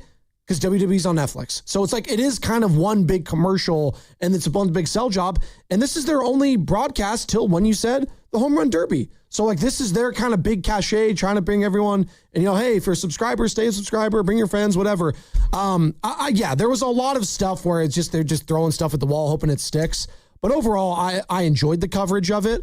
And I thought the crystal clear broadcast felt like I see Fox and, you know, sometimes CBS, and it felt like a big time game. And unfortunately, it was kind of over after the second inning. But I thought they all held their own. And Barry Bonds, as we were kind of leading into this, I thought that was the big winner of yesterday. Check out this story because you guys were at the game. You didn't get a chance to hear it until after. What do you got? Before you go to Barry for just a second. All of us sports fans, we got to stop complaining. No, we got to stop complaining about like going to other platforms and whatever. Like, how many people subscribe to Apple Plus? Oh, a lot. Well, if you got a new Apple product, it automatically subscribed you for a free subscription for like a year. How many, as of late 2025, how many Apple Plus subscribers? Oh, how many, like millions of them? Oh, probably in the hundreds, right? Not even. Oh, wow. Not even. They have about... No one likes Apple Plus? 30 to 50 million subscribers. Oh, wow. Okay? 30 to 50 million. How many for ESPN Plus, you think? Ooh, more? I'm not good at these games, Joe. 100? No? They have 25 million. Okay. I underestimate. Yeah, see, I'm not good at these things. Who the hell doesn't have Netflix? This is like when I'm seeing people... Well, they were their first big streaming service, yeah. You know, complaining about... There are 300 million subscribers on Netflix. It's a lot. It's global. I would argue it's on par with cable television. And in terms of like, who doesn't know? If my mother, who's almost 70 years old, knows how to Netflix, my 89-year-old grandfather has Netflix and knows how to operate it. We got to stop complaining. Like, I mean, I'm like, no, we could. Every new remote on a TV has a Netflix button. I'm pretty sure it literally does. This thing that, like, you don't know how to find Netflix. No, you don't know how to find, like, the Peacock app or whatever. I get that. Sure. That's a relatively new. Netflix?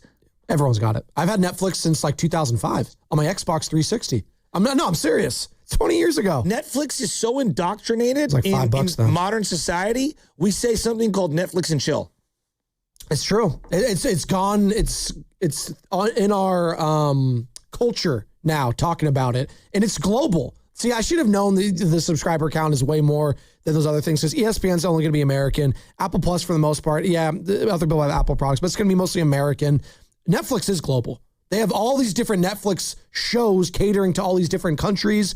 I'm a sucker for Love is Blind, Joe. They have Love is Blind Sweden. They have Love is Blind Germany. They have Love is Blind France. That's all Netflix kind of stuff that they have catered over there. So yeah, not only was it an American broadcast yesterday, they were broadcasting the game as we are trying to grow the game, World Baseball Classic. This was a global event in a sense. And San Francisco was the epicenter, which is pretty cool, I think. Okay, so like, and look, we have partners that go, we're partners with Comcast and all that. There are more people in the Bay Area. Xfinity. There are more people subscribed to Netflix than there are that are paying for the sports package in the Bay Area that are paying for the NBC sports package to watch the Giants and the Warriors. Do you know that? You guys know that? That's crazy. No, that's called facts. Yeah.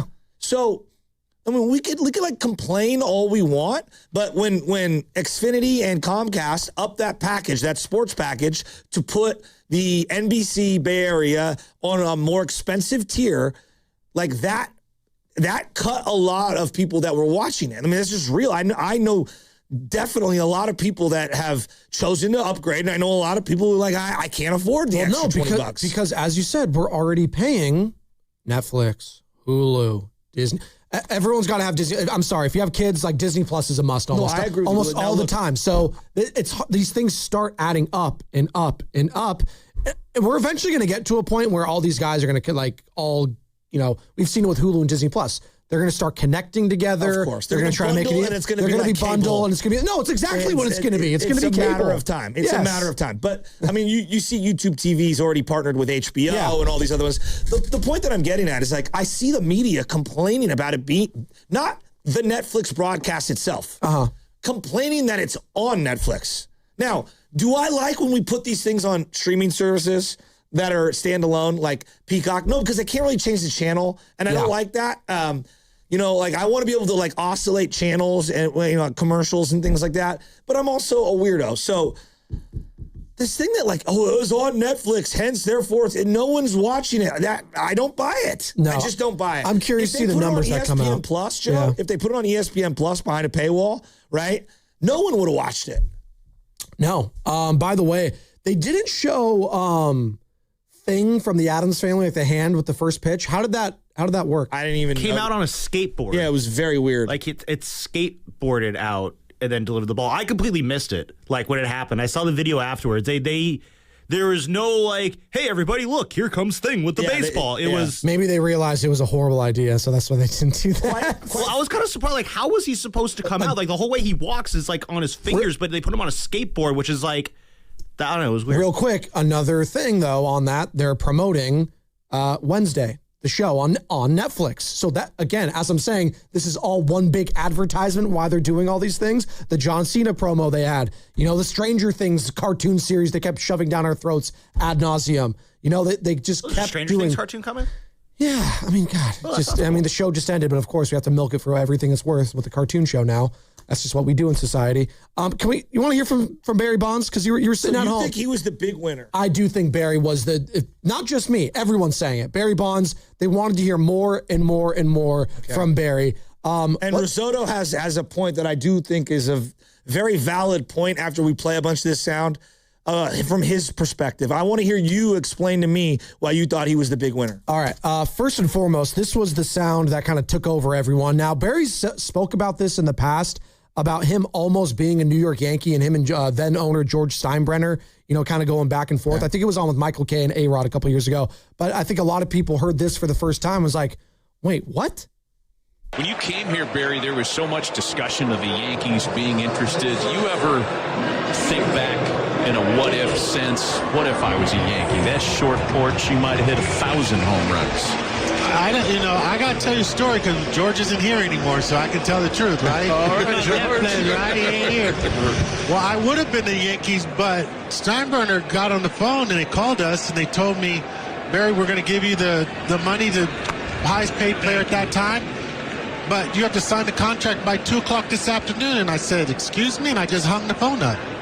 Wow. And I went to go get lunch and my, Dennis Gilbert, my agent, and were like, what do you know you just did? I'm like, did you know what he just said? I just said, forget it. And I went to go by the time I walked down the street to go get lunch, I said, let me just think about this. The Giants called me and I said, I'm going home.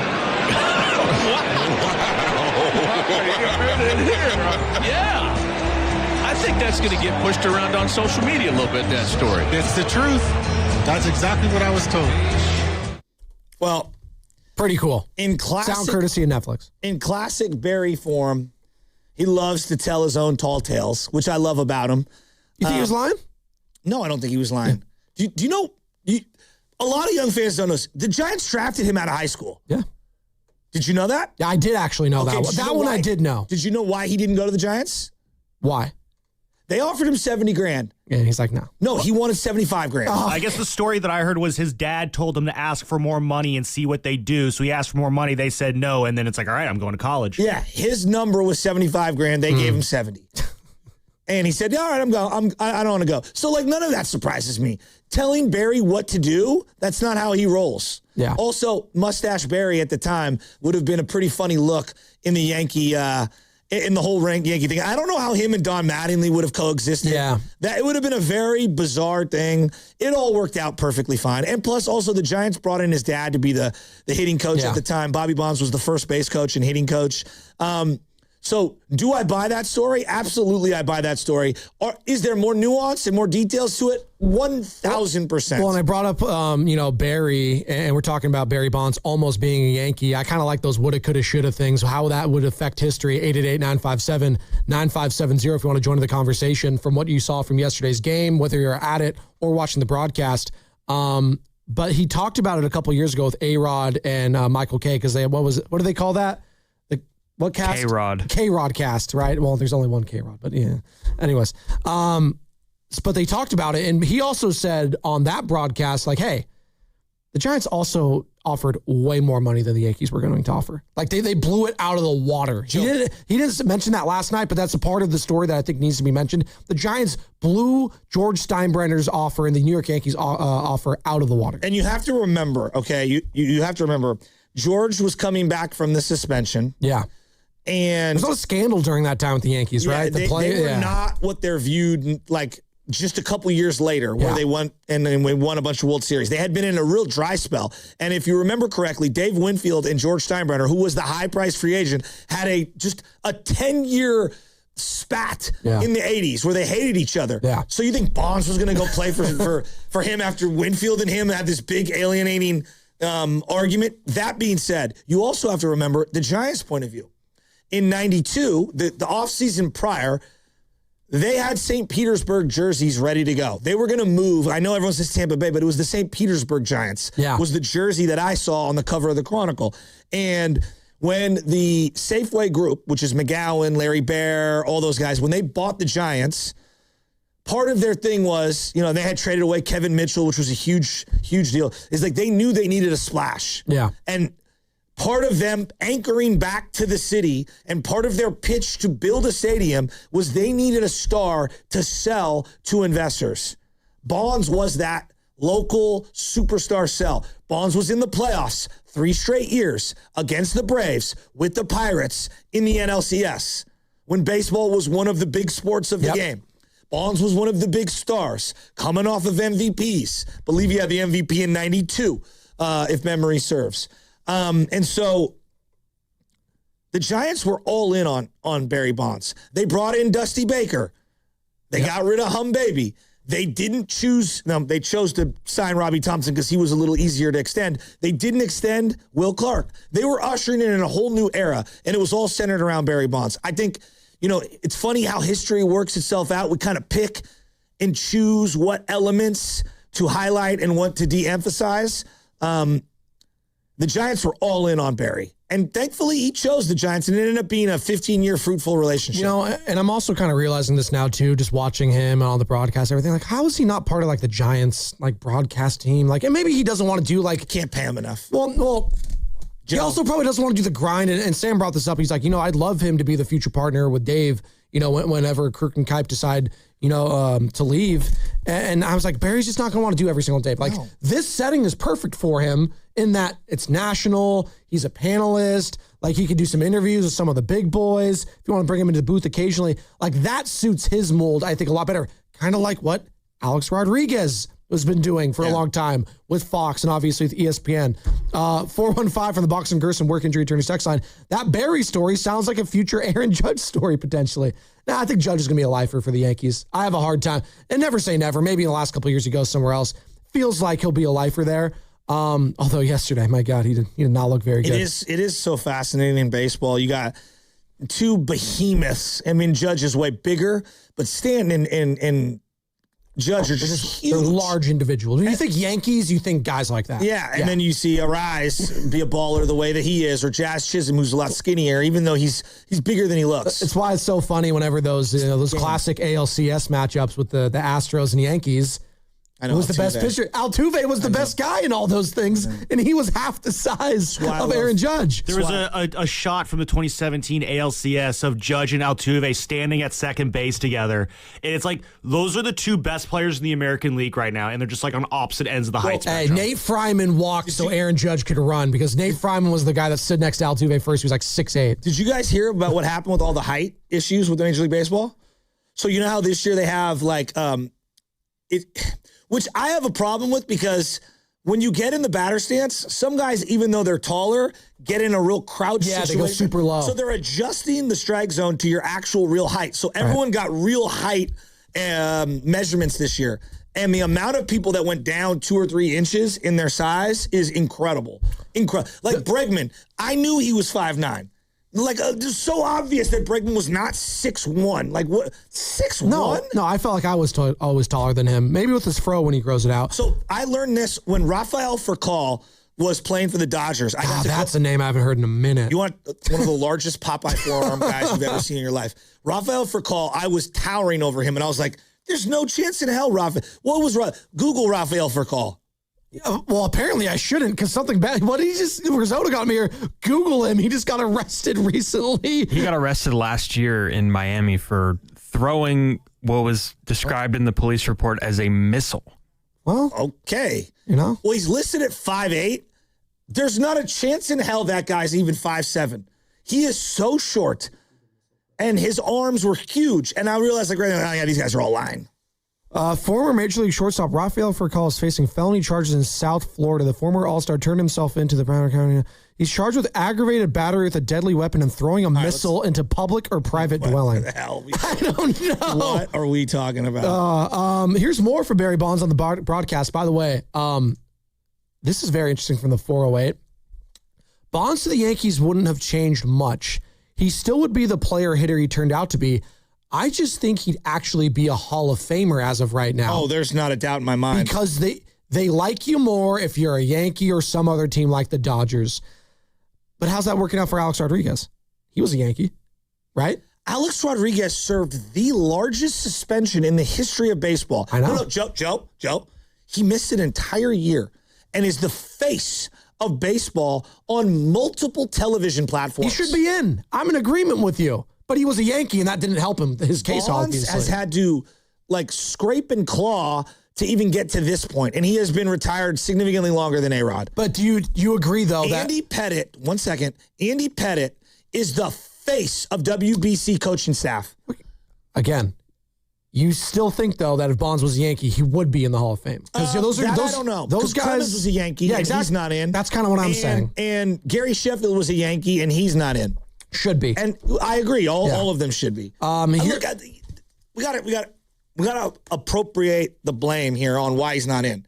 It's the baseball writers. And they can point the finger at who they want. They pick and choose who they like. David Ortiz was in the Mitchell Report. He failed multiple tests. We know this is a fact. This is not speculation. This is fact. He's in the Hall of Fame. We like him. Yeah. We don't like Bonds, or before people don't like Bonds. So, I I just wish we would come out and say it. Well, eventually, guys like Steven Risotto on the back will, he'll get his Hall of Fame vote, and he'll get him on the special committee, however they do that again. Thurman Munson should be in. He's a Yankee. Yeah. Right? Now, are the Yankees proportionately... Are they in the Hall of Fame at a proportionate rate? Probably, because they have 30 freaking World Series or whatever, 28 World Series. Okay, so they probably do deserve to have so many names in there. They're one of the oldest teams.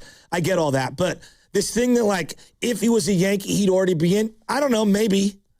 Do I believe, though, that, more Yankees get in? Yeah, I do. Yeah. Just like more Cowboys and Steelers and, those type of guys get into the Hall of Fame in their sport. We are brought to you by Freon Bank, here for you, here for good. And by the way, Bay FC's Hello Kitty match is back by popular demand. Bay FC takes on Washington Spirit on Sunday, April 5th at PayPal Park. Don't miss exclusive Hello Kitty themed merch activities and more on Easter Sunday for your chance to win a pair of tickets to the game. Keep it locked to our show today and tomorrow. And be ready after the injury report at around 8 a.m. to call in after you hear this sounder. Who wants to go to a soccer game? And for more info, visit 95southernGame.com. One more from Barry, talking about the guy that they wanted him to talk about all broadcast long, Aaron Judge. Let's go back to the word team. We always talk about team, but all of a sudden we're talking about one individual that plays on a team that also wears a C on his shirt as captain of that team, and we're missing how much he brings to that team and he puts them in the position that they're in. If you want to talk about teams, that's the man I want on my team. If you want to talk about character, that's the man I want on my team. And we all are responsible for our own jobs. And I'll go back to myself with all the criticisms that I've been through. On that field, like I say, I may not have talked to anybody off the field. That was just me, all right? But on that field, I was probably the best teammate you would ever have. I took more walks for my team, got on base for my team, and that's what baseball's about. And Aaron Judge brings that to his team every day, year in and year out. I thought that was fascinating, the compare and contrast with him and Aaron Judge and kind of bringing it back to himself and how he's viewed, as we're kind of talking about this Hall of Fame conversation a little bit too with Barry, because how could you not? Just how he was viewed as a teammate. Everyone would say he was a bad teammate. That is whether we feel that's true or not, Joe. Who has ever come out and said he's a bad teammate? Well, a lot of people think that he was a prick to his teammates in the locker room Jason and whatever. Christensen? I'm just saying Joe, you don't think that is what people think about Barry Bonds, that he was a bad teammate? A lot of people say that. But what player has come out? I'm asking you. I love hearing this because it's ridiculous. What player has ever said he was a bad teammate? Saying there's a narrative out there. And it's whether fake. that's okay. We're just having the conversation. I'm not saying that. What did Jeff Kent say about Barry? They may not have liked him, but he never said he was a bad teammate. Yeah, because he does. Has Richard Aurelia ever said that Bonds is a bad teammate? No. Has Matt Williams ever said Bonds was a bad teammate? No, not publicly. All these guys have had opportunities to take knocks on him over the last 20 years when he's at his lowest, and none of them. Now, is he a good friend? Greg Anderson on line one, that's a different conversation. But Kirk Reeder, Jeff Kent, Rich Aurelia, JT Snow, these guys swear by him. Yeah. So, I love hearing this. There's also a famous video of him getting chewed out by Jim Leland when he was a Pittsburgh Pirate. We'll go to his Pirates days. He was 21 years old. Okay. He was also kind of that guy for his whole career, too. Have you ever heard Andy Van Slyke say anything about him? No. How about Bobby Bonilla? How about Jose Lynn? There's a whole video on YouTube. Well, because the manager and him didn't get along? Again, Joe, I'm not saying he's a bad teammate. That is a narrative surrounding him that people go it's to. An awful stereotype that doesn't really hit home. I don't think it's a fair one. I mean, I really don't. I think it's a ridiculous one. Treating the media again. I agree with that aspect. The whole media has admitted this. Treating the media one way does not equate to how you treat your teammates and how they view. Now, that being said, is he best friends with everyone? No. I also don't think Steph Curry's best friends with everyone on the team. And I think he's a great teammate. There's many different ways to be on a team and in a working environment. The older I get, the more I actually appreciate hey, this is work. I show up. I don't have to be best friends with everyone. I have a complicated life. I want to walk away from this. Right. Joe, you say this is the narrative. And my pushback is always, show me the guy outside of J.C. Christensen who's dude was a straight up jerk. No one's ever said it. And in the era of athlete podcasts everywhere, I've never heard that. Am I wrong? Risotto, you got something. So actually there is an instance earlier this year, and I guess in 2023, Barry Bonds went on a podcast and said they were talking about tipping pitches, and Bonds would see his own team tipping pitches, and Rob Nen specifically, and he would not tell Rob Nen. And the quote that he said was, I might face him later. He basically said, I'll give you general conversation, help you, and then this is a business, so I have to protect my business. And then earlier this year, FP Santangelo on his podcast, the Splash Hit Territory, kind of echoed that statement, and JT Snow responded, and Santangelo was basically saying how Bonds knew all of Nen's pitches and didn't tell him. And JT Snow responded and said, this was the tweet from JT Snow that he later deleted. So that tells you something.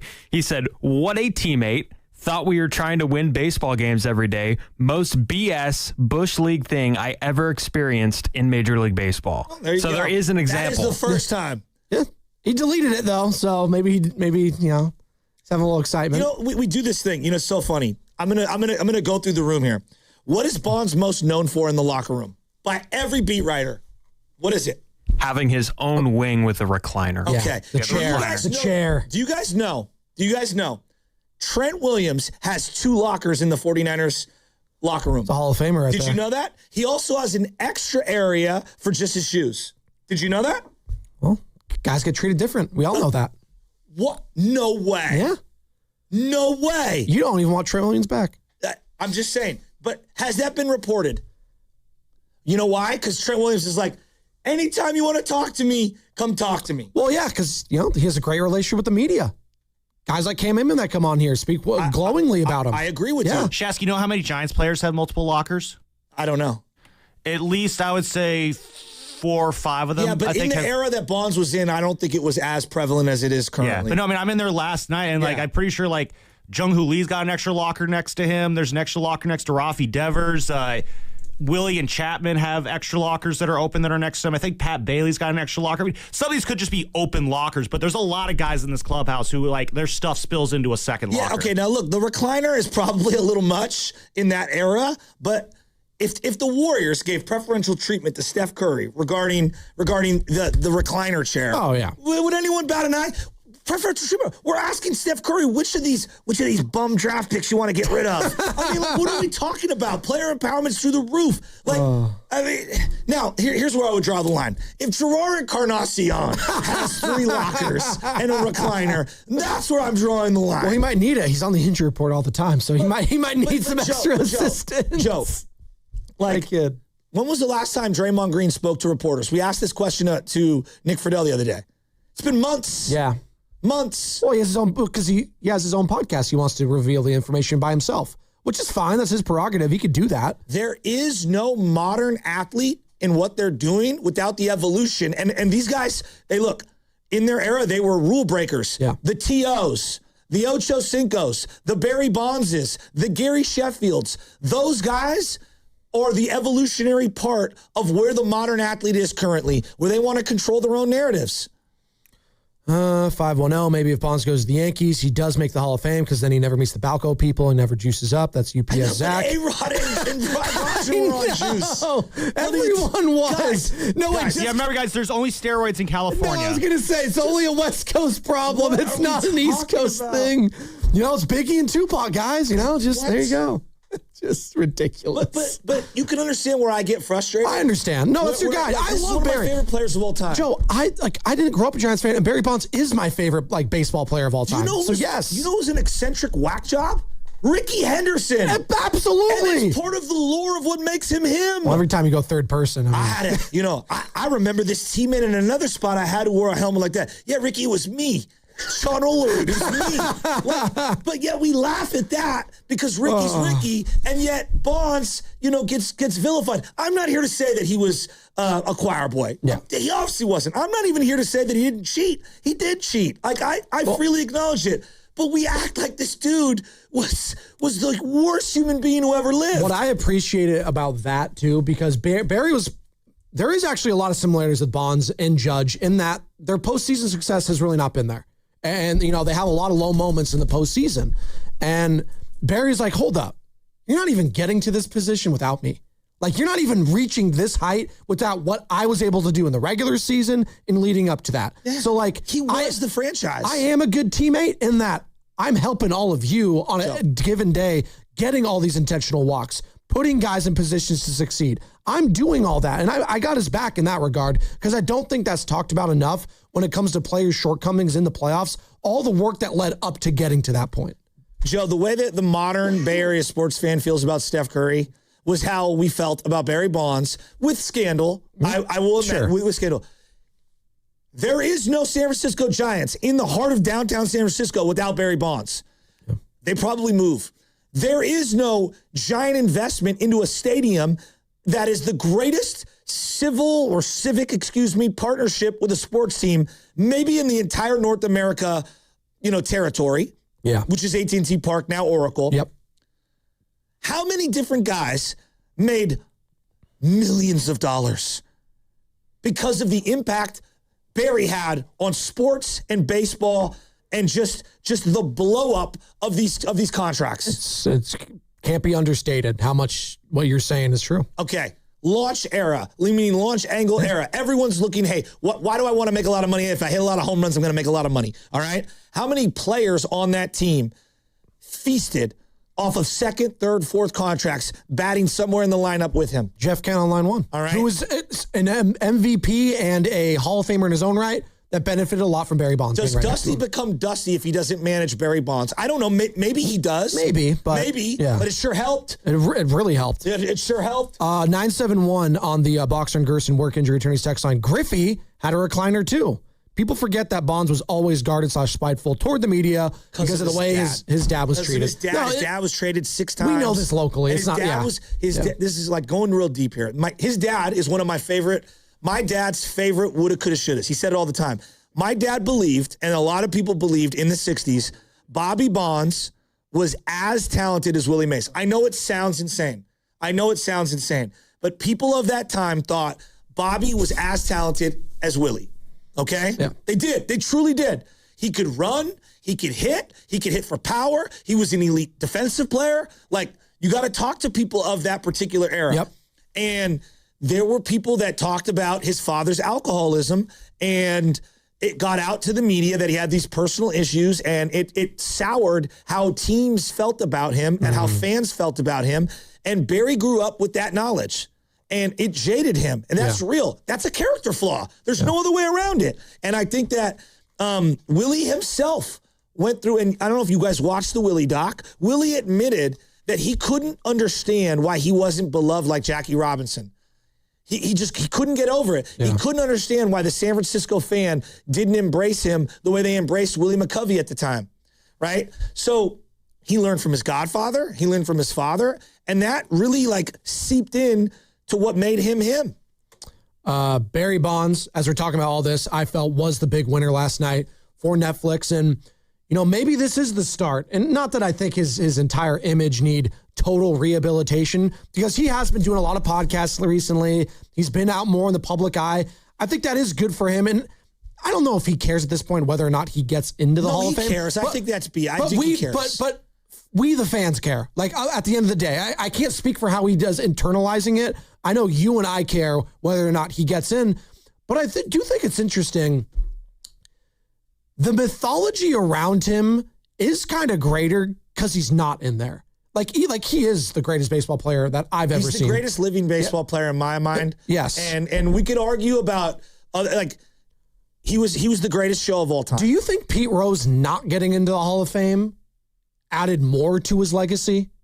In a way that we talked about him way more than if he had just gotten in on a first ballot thing? Maybe. I think it's... He was just so controversial. I just know how we are in the media. It's always a thing. No, that's a good point. Every single year, his name is constantly brought up. So, but with A-Rod, people will disagree. I know he did roids. I think A-Rod's the greatest shortstop of all time. The aforementioned Pete Rose agrees with you. That's my personal belief. I think range, arm, at-bats, his ability to hit for power. He's one of the greatest players in the game. He's in my life, he's 3 or 4 in terms of greatest player. There's no doubt about it. We'll see with Shohei where he ends up when it's all said and done, because he's getting there. Yeah. The guy's amazing. Micah Parsons. I'm talking about guys I watched. You know what I mean? Pujols is up there. For me. Oh, yeah. Miguel Cabrera. It was crazy. Those two guys sitting on the panel Roger, together. Yeah. These are all these guys.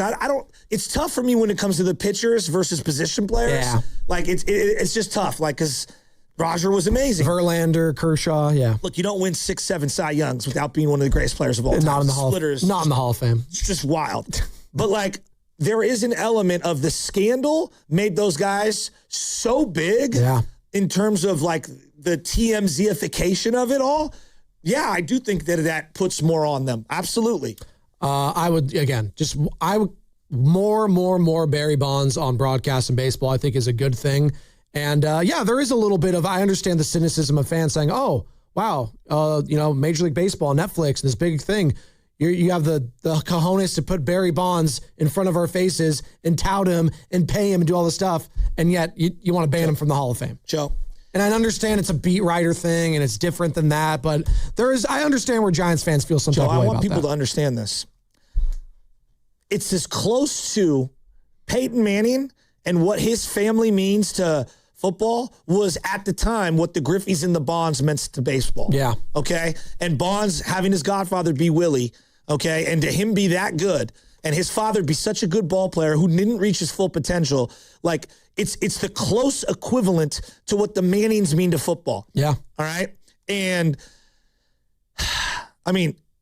just between Bobby, Willie, and Barry, think of how many, like, we're talking like, what, 1,500 home runs? It's incredible. 1,600 home runs? It's insane. And I think and the reason why I say Peyton Manning, I think this is important.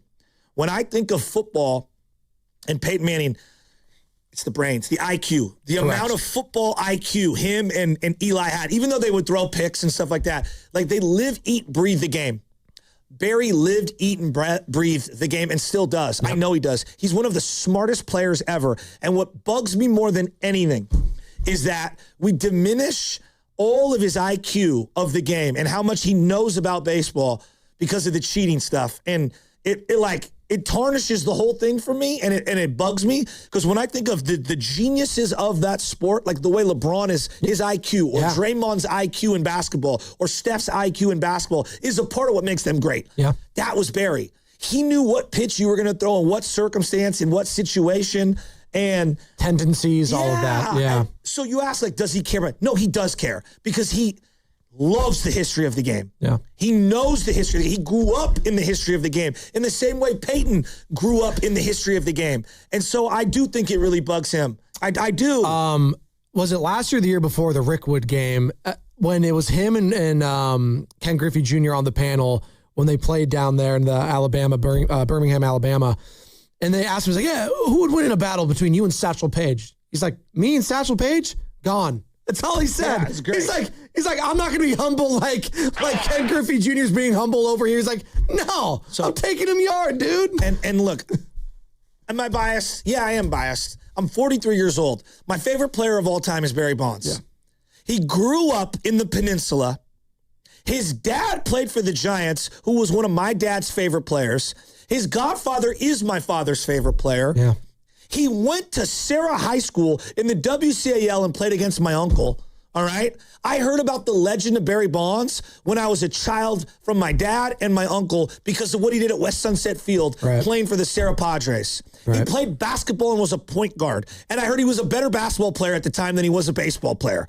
He got drafted by the Pirates. And when not a lot of baseball was on TV, that team was on every playoff game in 91, 92, and 1990, and I was rooting for them to win it all. He had swag and appeal with the little gold cross and the Nike shoes with the high tops and was hitting yaks, and I rooted for him. And then he signed with my team that was going to move away, and he was my favorite player in baseball by far, and he signed with my local team to come back home, and his dad and Dusty Baker were the seminal characters outside of the 89 team that made me forge my love of baseball at 10, 11, 12, 13 years old. And then he went on to have, at that time, the most successful run that the Giants had ever had in terms of playoff appearances.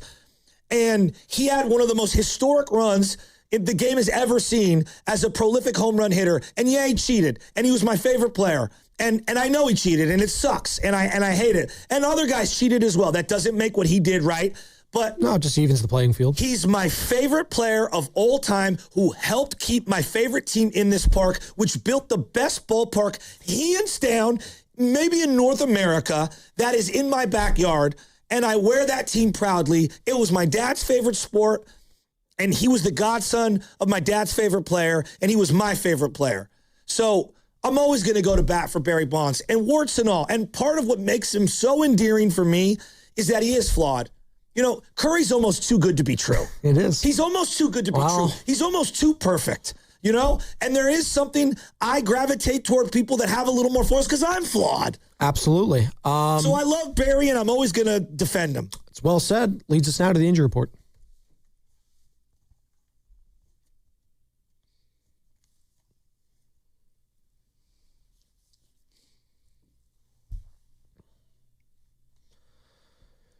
And you brought up the chef right there. Stephen Curry did not play basketball last night. He also has yet to take part in any scrimmages as he continues his recovery from runner's knee.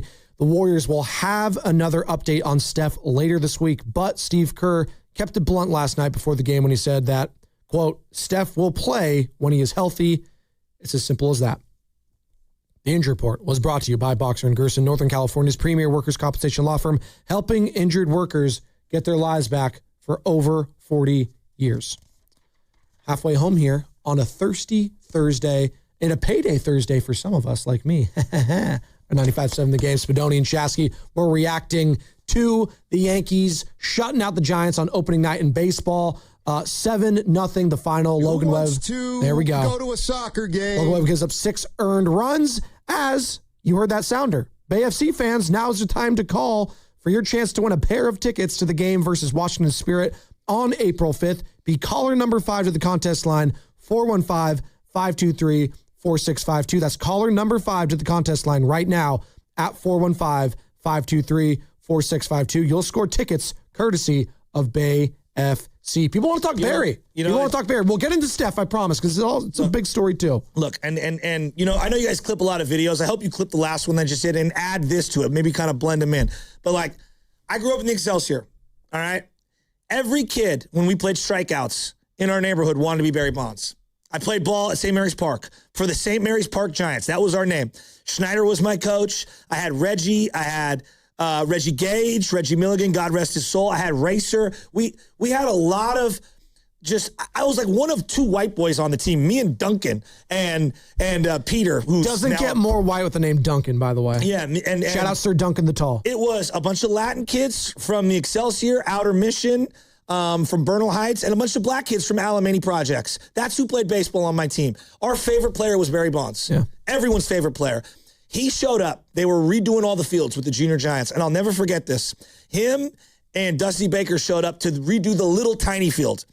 And Barry stood, this is in the 90s, and stood and played catch with all the kids in the neighborhood for like an hour. And it was the coolest thing of all time. And Dusty showed up with the double wristbands and everything. And Dusty was chewing the nicotine patch gum or whatever the heck it was at the time. No toothpick? And like, he always felt like one of us. He always felt like a Bay Area guy, like a San Franciscan, even though I knew he grew up in the peninsula. And so he always meant more to everybody. Every kid had the waggle in the bat, not just for Barry, either for Griffey or for Gary Sheffield. And he always felt like one of us. And so guys my age are always going to gravitate toward Barry Bonds and what he meant to us. And then when we got into our 20s and we were going to games, and it was really expensive. All the tech bros were buying up the Giants games early on when they built that stadium. Right. And me and all my boys were in our 20s, and we would sneak into games. We'd go through the dugout. I can't believe I'm saying this. We'd go through the Giants dugout, and we'd rush the gate, and we'd go in. And you knew if you were buying a beer, you better stop when Bonds gets to the on-deck circle, because he's going to do something special. And either he was going to get walked and we were going to put a chicken up on the wall, or he's going to hit one out. And he might get 1 or 2 legitimate at-bats in a 3-game series. And rest assured, he was going to put one in the stands. The Bonds tracker was a thing on ESPN. They would stop what they're doing to zoom in on a Barry Bonds at-bat. Think about how insane that is. He was the man. And I just, for guys my age, gals my age, and I had like friends, like my buddy JV's mom hated Bonds. Thought he was a jerk. Yeah. Thought he was, whatever. But she couldn't turn away. No. And everywhere we went, I will never forget, my favorite story is final season, 2007. Boston, we showed up on a red eye. It's the first time the Giants have ever played in Boston. And Dan Shaughnessy wrote this big article in the Boston Globe when newspapers were a big thing. All Boston Red Sox fans, when Barry Bonds comes to the plate, should stand up and turn their backs. That was his article. And I got there when they opened the gates. Every Red Sox fan was there early to watch Barry Bonds EP. Everyone wants to see him. And on Sunday morning, Tim Wakefield, his former teammate, who I think is second all-time in Red Sox wins, threw a knuckleball that Bonds banged into the right field wall, and the entire Fenway crowd gave him a standing ovation. Yeah. Fenway. Standing ovation. Yeah. I just, look, man, Bonds does a lot of things, and, he's not the perfect person. He's one of the greatest baseball players who ever lived. And yeah, he did some wrong things, and those things should be acknowledged. He also deserves a statue, and he deserves his rightful place in Cooperstown. It's long overdue. It's ridiculous that he's not there. And we got to stop with this thing where you got to punish people. It's been punished long enough. Let's move on. I can't wait to ask Rob Parker his thoughts and all that in about 14 minutes. Host on Fox Sports Radio for The Odd Couple. Obviously contributes to MLB Network. He was at the game last night, and he'll be joining us in about 14 minutes time. In the meantime, let's go to actually, some bad news about Rob Parker. He had to cancel. No. Yeah, he had some stuff come up this morning, so he won't be able to join us. Wow, Rob Parker big timing us? I wouldn't say he's big time. He's just got stuff he's dealing with. That's fine. All right. Not serious, but like stuff. Okay, all right. There's never been a player. The phone lines are open. There's never been a player in the history of the game pitched around the way Bonds was pitched around. It's not even close. I've never seen anyone get pitched around the way that he got pitched around. He got intentionally walked with the bases loaded already. Like, come on. No one's doing that today. Shout out Buck Showalter. He was right. It worked. I agree. I mean, he revived the rubber chicken industry. Look, I'm going to die on the Bonds hill, and I always will, and I freely acknowledge it's a flawed argument. I love Buck Showalter. I once we had him on, I think Steiny and Goo, and I had to call him, and I was speaking. I was like, "Oh, what's up, Buck? A big fan. You're going to be on." He's like, "Hold on now. You said your name was Joe. Joe, talking a little fast for me. You got to take a step back." Go a little slower. I'm not very smart. He just had I understood how his players gravitate towards a guy like Buck Showalter, so it was great. Joe, Former Yankee. In my mind, I'll never forget this. We were all in the garage. My dad had this little tube TV. Kevin Murphy, Anthony LaRocca, Will Grove. We were all I think we were in either 7th or 8th grade. Honestly, you got you have the most friends I've ever met from someone in my life. I've got to be honest with you. That's how it works. You have like hundreds and hundreds of them. It was 97, 8th grade. Okay. Going into freshman year. And actually, it might have been freshman year of high school. And when the Giants clinched the West in 1997 in September, and Bonds jumped up onto the dugout on top and was embracing with the fans, to me, that was as close to his World Series winning moment as he'll ever have, because he was celebrating them finally winning the West with real diehard OG Giants fans at Candlestick, and it's the most humane thing he probably ever did on a field. And it encapsulated everything that real diehard Giants fans felt at that time, and him hugging people. It's an image that's etched in my brain forever. Let's go to Steve in Santa Rosa. Wants to talk some Barry Bonds. Give it to me, Steve. Who I thought was the big winner last night for Netflix's broadcast. 888-957-9570. What's up, Stevie? Hey, how you doing? Hey, thank you, Shasky, for the whole thing you just laid out about Barry Bonds. The greatest hitter of all time. And he is due all the accolades and all the awards. I'm so sick of all these idiot fans that gripe about, oh, he cheated. And I had a buddy that worked for Major League Baseball, and I got in a big argument with him. I said, all right, if him working out and doing steroids is cheating, then no one can lift weights. You're not a natural if you're not using your natural ability, if you're increasing your strength with weights, whether you do steroids or not. And the thing that really gets me is all these idiots that never spent a minute in the gym think that, oh, well, you take steroids and you magically get strong. No, it doesn't. It takes a 7-day-a-week dedication to working out and resting and eating properly. Barry Bonds was the absolute model athlete.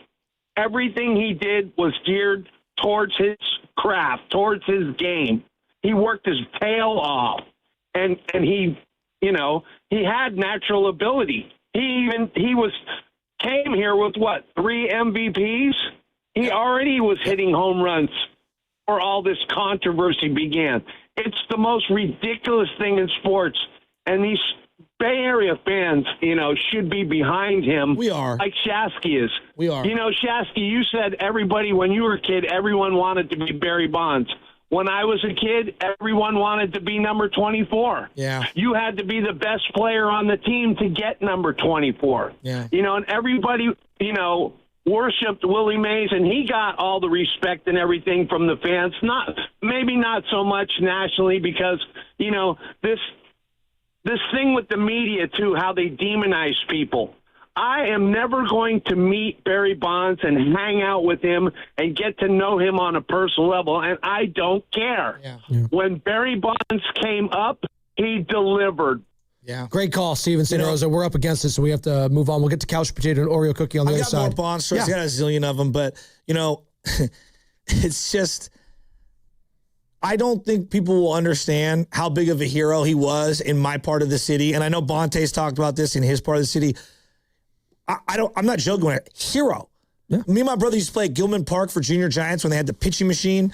And Hero coming out of those projects right across the street. Hero at St. Mary's Park. He was a hero at Upper Noe for guys that were my age. And it just, I got so many Bond stories. We can get to more of them, 888-957-9570. And you're talking about Barry Bonds kind of being probably on the Mount Rushmore of Bay Area athletes. Well, another guy that might be in the Washington position is Stephen Curry. Is he going to be out the rest of the season? Is that what we're anticipating in this next coming update? Because he has not scrimmaged yet. The Warriors did win last night over the Brooklyn Nets, 109-106. Guy Santos, the career high, 31 points as they officially punched their ticket to a play-in matchup. Are they going to be the 10 seed? Are they going to be a 9 seed? That still remains to be seen. We'll get into that and all of your calls brought to you by Fremont Bank. Here for you, here for good. It's the 6 o'clock shop. Head to the Safeway Deli this week for tasty chicken wings, bone-in or boneless selected varieties. Just $6.99 per pound. Clip coupons from the weekly mailer or download them from the Safeway app. Visit Safeway.com for more details. We'll see you in the aisles. High five! Up top! Dave's company just got the 5-year price lock guarantee from Comcast Business. Yeah! It's 5 years of gig speed internet, advanced security, and a great rate that won't change. All from the company with 99.9% network reliability. Heck yeah! He hasn't given this many high fives since Deborah brought in her famous banana bread. Yes! The Comcast Business 5-year price lock guarantee. Powering 5 years of savings, powering possibilities. And it's hurting, but I am not stopping. Woo! For a limited time, now through March 29th, switch to Comcast Business to lock in your rate for 5 years and get a $500 prepaid card on a qualifying gig bundle. Or ask how to get started with 150 megabit internet and Security Edge for $59.99 a month for 12 months with a 2-year agreement. Don't wait. Call today.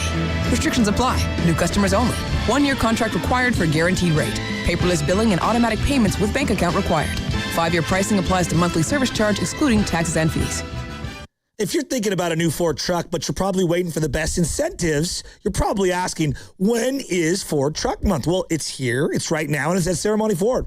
What's up, Bay Area? It's Joe Shasky. And now, right now, this is the best time of the year to buy a new Ford truck. And I'm talking special incentives across the entire lineup. F-150, Super Duty, Ranger, Maverick.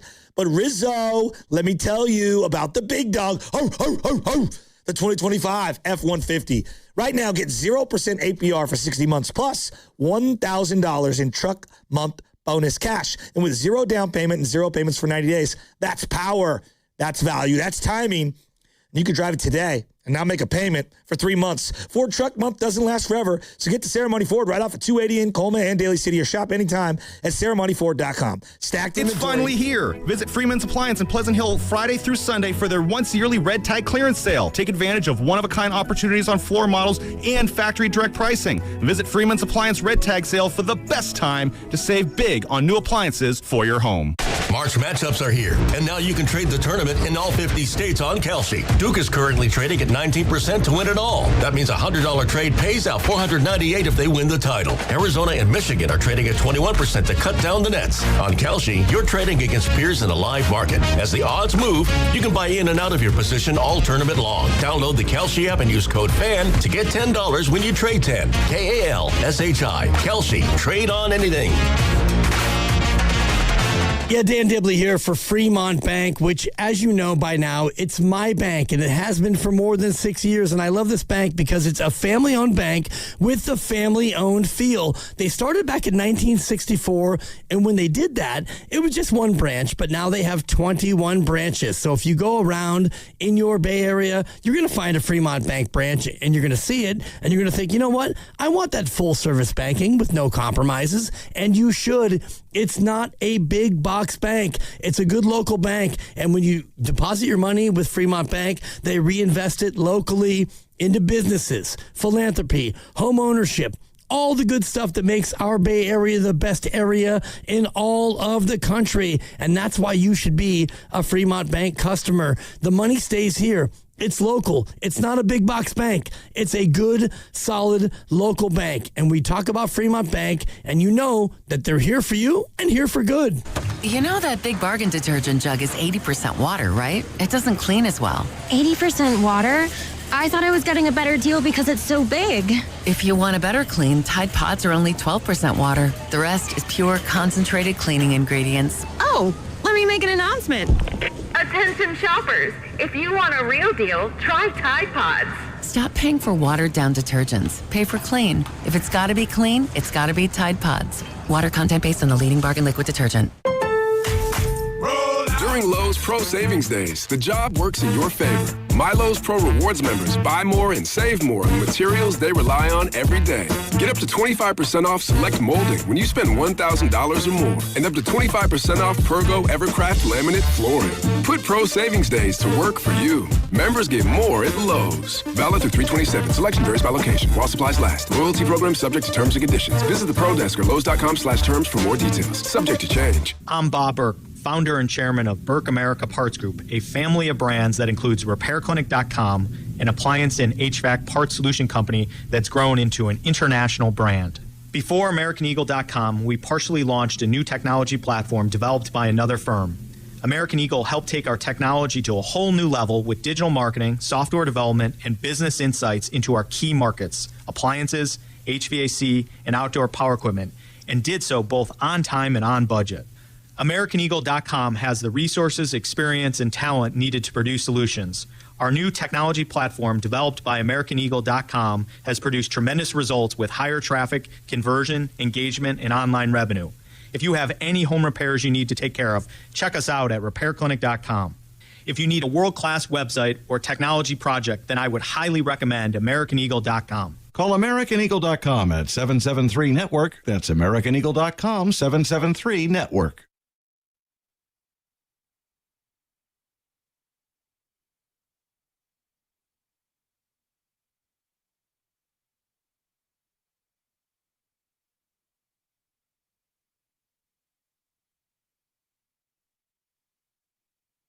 This is Matt Steinmetz, and you're listening to The Morning Show with Spadoni and Shasky. This ought to be good. He's locked in. You know he is. He texted me. He got a little jealous when I started shouting out Marcy from Live 105 yesterday. He's like, I didn't like that. Because they have her like weekly on Fridays. He thinks we're poaching her, trying to bring her on this show. She'd probably do better with us than whatever she does over there. So that's probably why. You know, love you, Marcy. Bonds.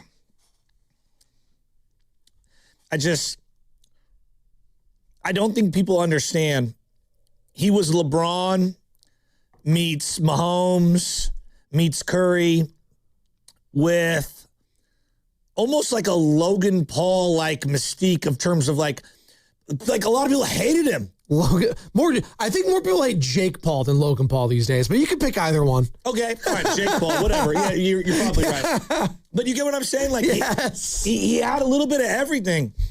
And, I mean, to be able to just a flick of the wrist and hit absolute moonshots so almost sick. effortlessly, and he'd have that big trot around the bases. And, I mean, to say that he was a larger-than-life character is an understatement. The guy was like Superman. And why are we talking about Barry Bonds? He was a big part of Netflix's opening night between the Giants and Yankees on the broadcasting side, and thought he did a hell of a job. I thought he was the big winner of the entire broadcast, both being a panelist and obviously went in the booth for an inning. It sucked, though, because it was like the shortest inning. It was like 3 lineouts in the outfield from the Giants hitters. I was like, great. I wanted more Barry. Couch Potato Man in Kentucky let's hear it. wants to talk some Barry Bonds. Let's do it. What's up, Couch Potato? You know, I'm listening to the show and I'm thinking, I love this show. And then I'm also thinking, I hate this show. And I love you guys and I love the show. But seriously, if I never had to think or talk about Barry Bonds again, I would be very happy. And listen, I'm old enough to have grown up with Willie Mays, watching Willie Mays. He was my hero. And I realize that this discussion this morning really helped me understand why I have developed such a dislike for Barry Bonds. And the reason is because I feel like a lot of people are under the misimpression that he was the greatest baseball player of all time. And if you look at the experts, forget the callers, forget my opinion, your opinion, but it's not unanimous. I think Bob Nightingale might be the only major sports writer figure who saw both players that would rank Bonds above Mays, but Willie Mays was the greatest baseball player of all time. So, you know, when I think that's why I get triggered. Can I just stop you for just a second? Whether he's the greatest or the second greatest or the third greatest, can we at least admit it's nothing to be outraged over? It's pretty close. Agreed. Okay. And agreed. And I appreciate Shasky, you saying that that your argument isn't perfect. I forget exactly how you phrased it, but I really appreciate that because that's acknowledging that there's room for discussion here. Exactly. And I think and I think really for me, just personally, of a certain age and the way I was raised, cheating that was it. There was no gray area, and so that was something personally that I think I had to deal with Bonds. And listen, enough of my psychoanalyzing. One other thing I did want to throw in here, though, real fans might think back to Willie Mays and Willie Mays attending All-Star games when Joe DiMaggio was still alive. And I'm not sure if you knew this, but DiMaggio had in his personal appearances contract had a clause that said when he was introduced, no matter where he was or what he was doing, he had to be introduced as the greatest living baseball player. And I remember watching an All-Star game, and God, you'll have to dial it up whenever this was, but DiMaggio and Mays sitting in close proximity at an All-Star game, and Willie Mays having to sit there and listen to Joe DiMaggio being introduced as the, greatest living baseball player. That just cut me because Willie Mays was my hero. And so now that we've dredged up all these horrible things about all our beloved figures, maybe we can just shake hands, agree. Yeah. And can I ask you this? Exactly. I want to explore this because I think you represent a good portion of people out there, and I think it's a reasonable stance. You despise cheating. How do you view David Ortiz? Same way. To me, it's black and white. It's black and white. If you cheated, then you have to, whatever the consequences are. I'm not judge, jury, and executioner, but to me, if you cheat, then you have to be willing to accept the consequences. And a lot of guys skated. There's no question about it. There's a double standard, and that's another layer of this that makes it triggering for me to even think or talk about as a fan, because there's just so much injustice. There's so much hypocrisy. There's so much ignorance about what really went down and who paid the price and who didn't. It's frustrating. I agree. And that's why, again, I love it. I hate it. But seriously, this was a cheap therapy session today. No, I appreciate your call. I think we really made some progress. So keep up the great work. I love how he said we made some progress today. Well, no, because I actually love how he started the call, Couch Potato Man. He's like, I love this show and I hate this show, but I actually love you guys. That's exactly the reaction we want from everyone. Like,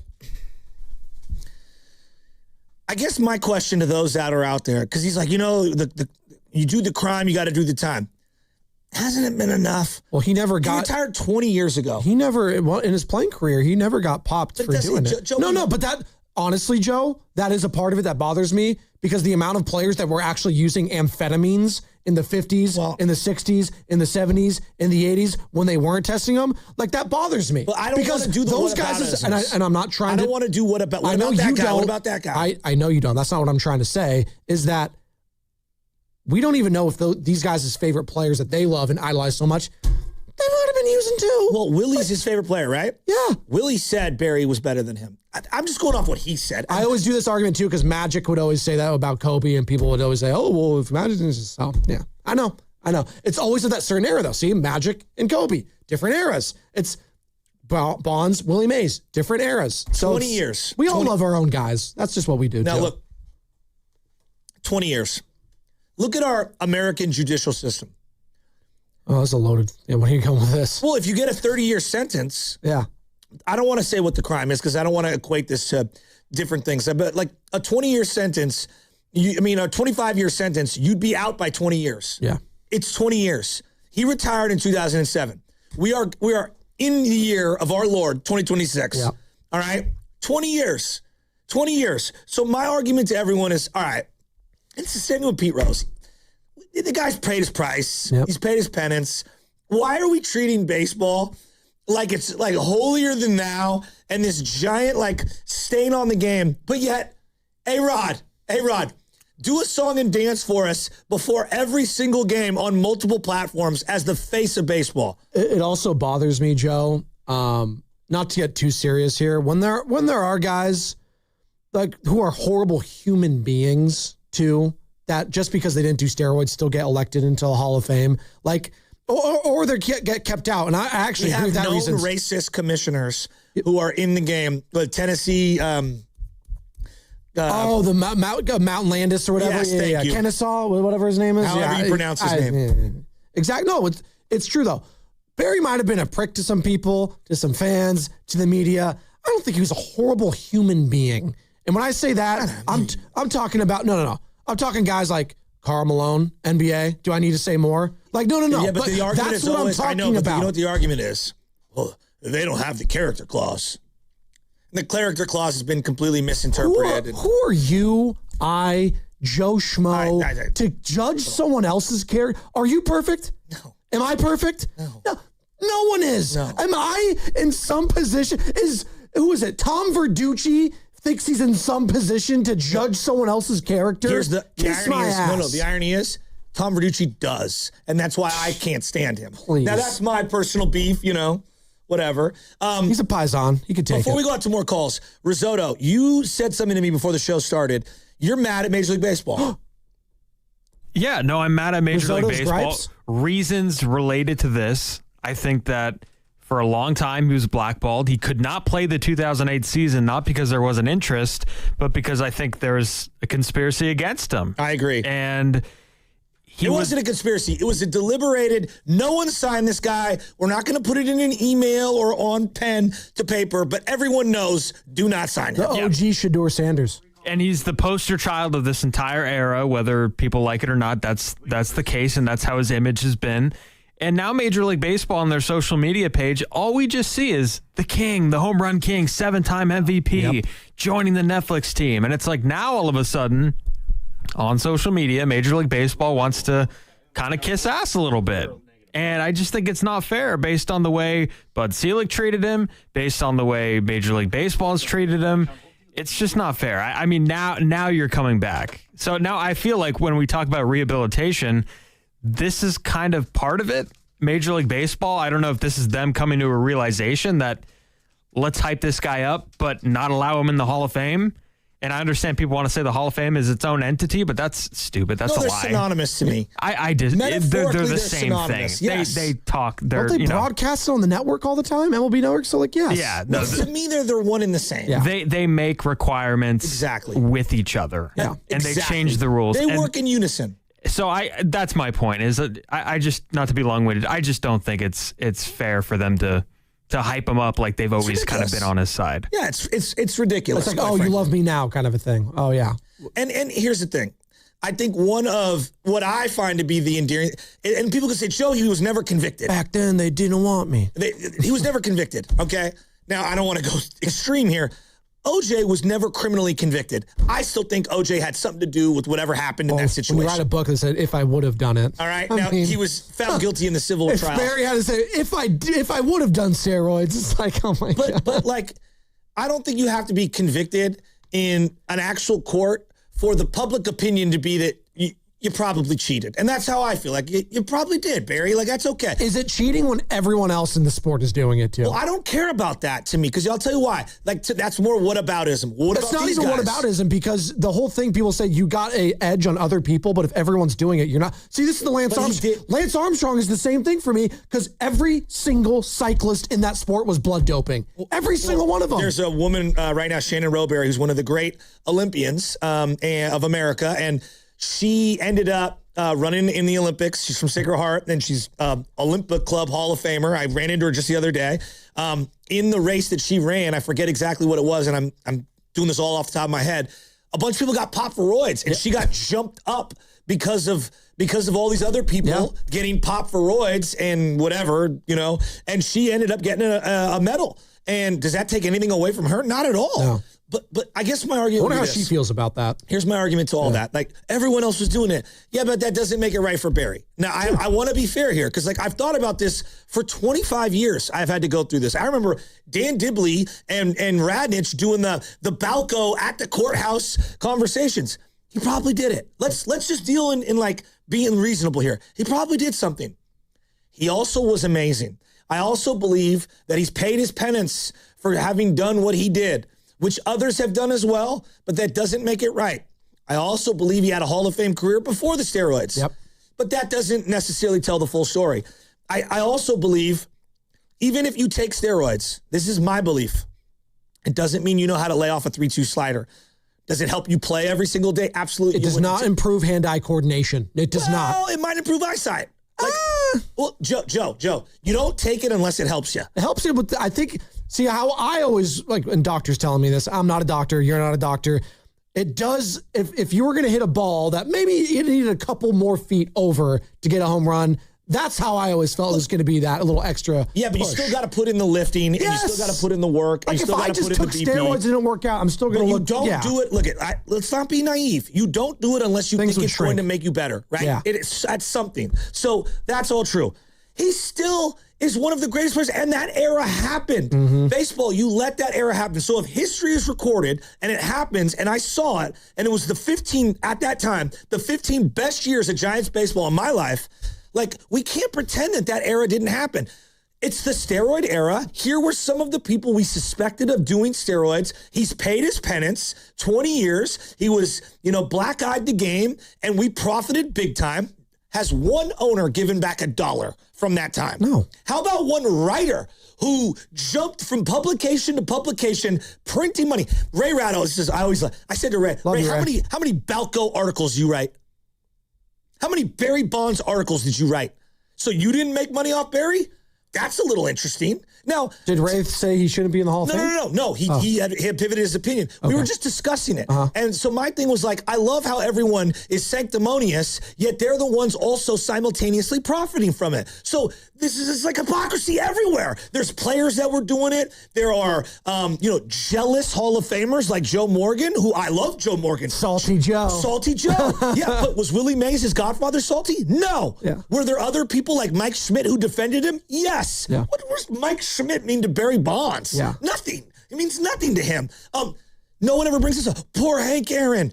Hank Aaron did a tribute video for Barry Bonds. He literally did. He did a tribute video for Barry Bonds, right? And so, like, all these things are all true. You throw it into the pot. It's been 20 years. What are we doing? What are we doing? Well, and the owner that benefited the most in the Hall of Fame, Bud Selig, the one that was, oversaw the entire thing. Joe. The greatest era in his sport during his time. That gets him into the Hall of Fame. But all the people that were, doing the heavy lifting, Joe, rocks. My boy Mikey C.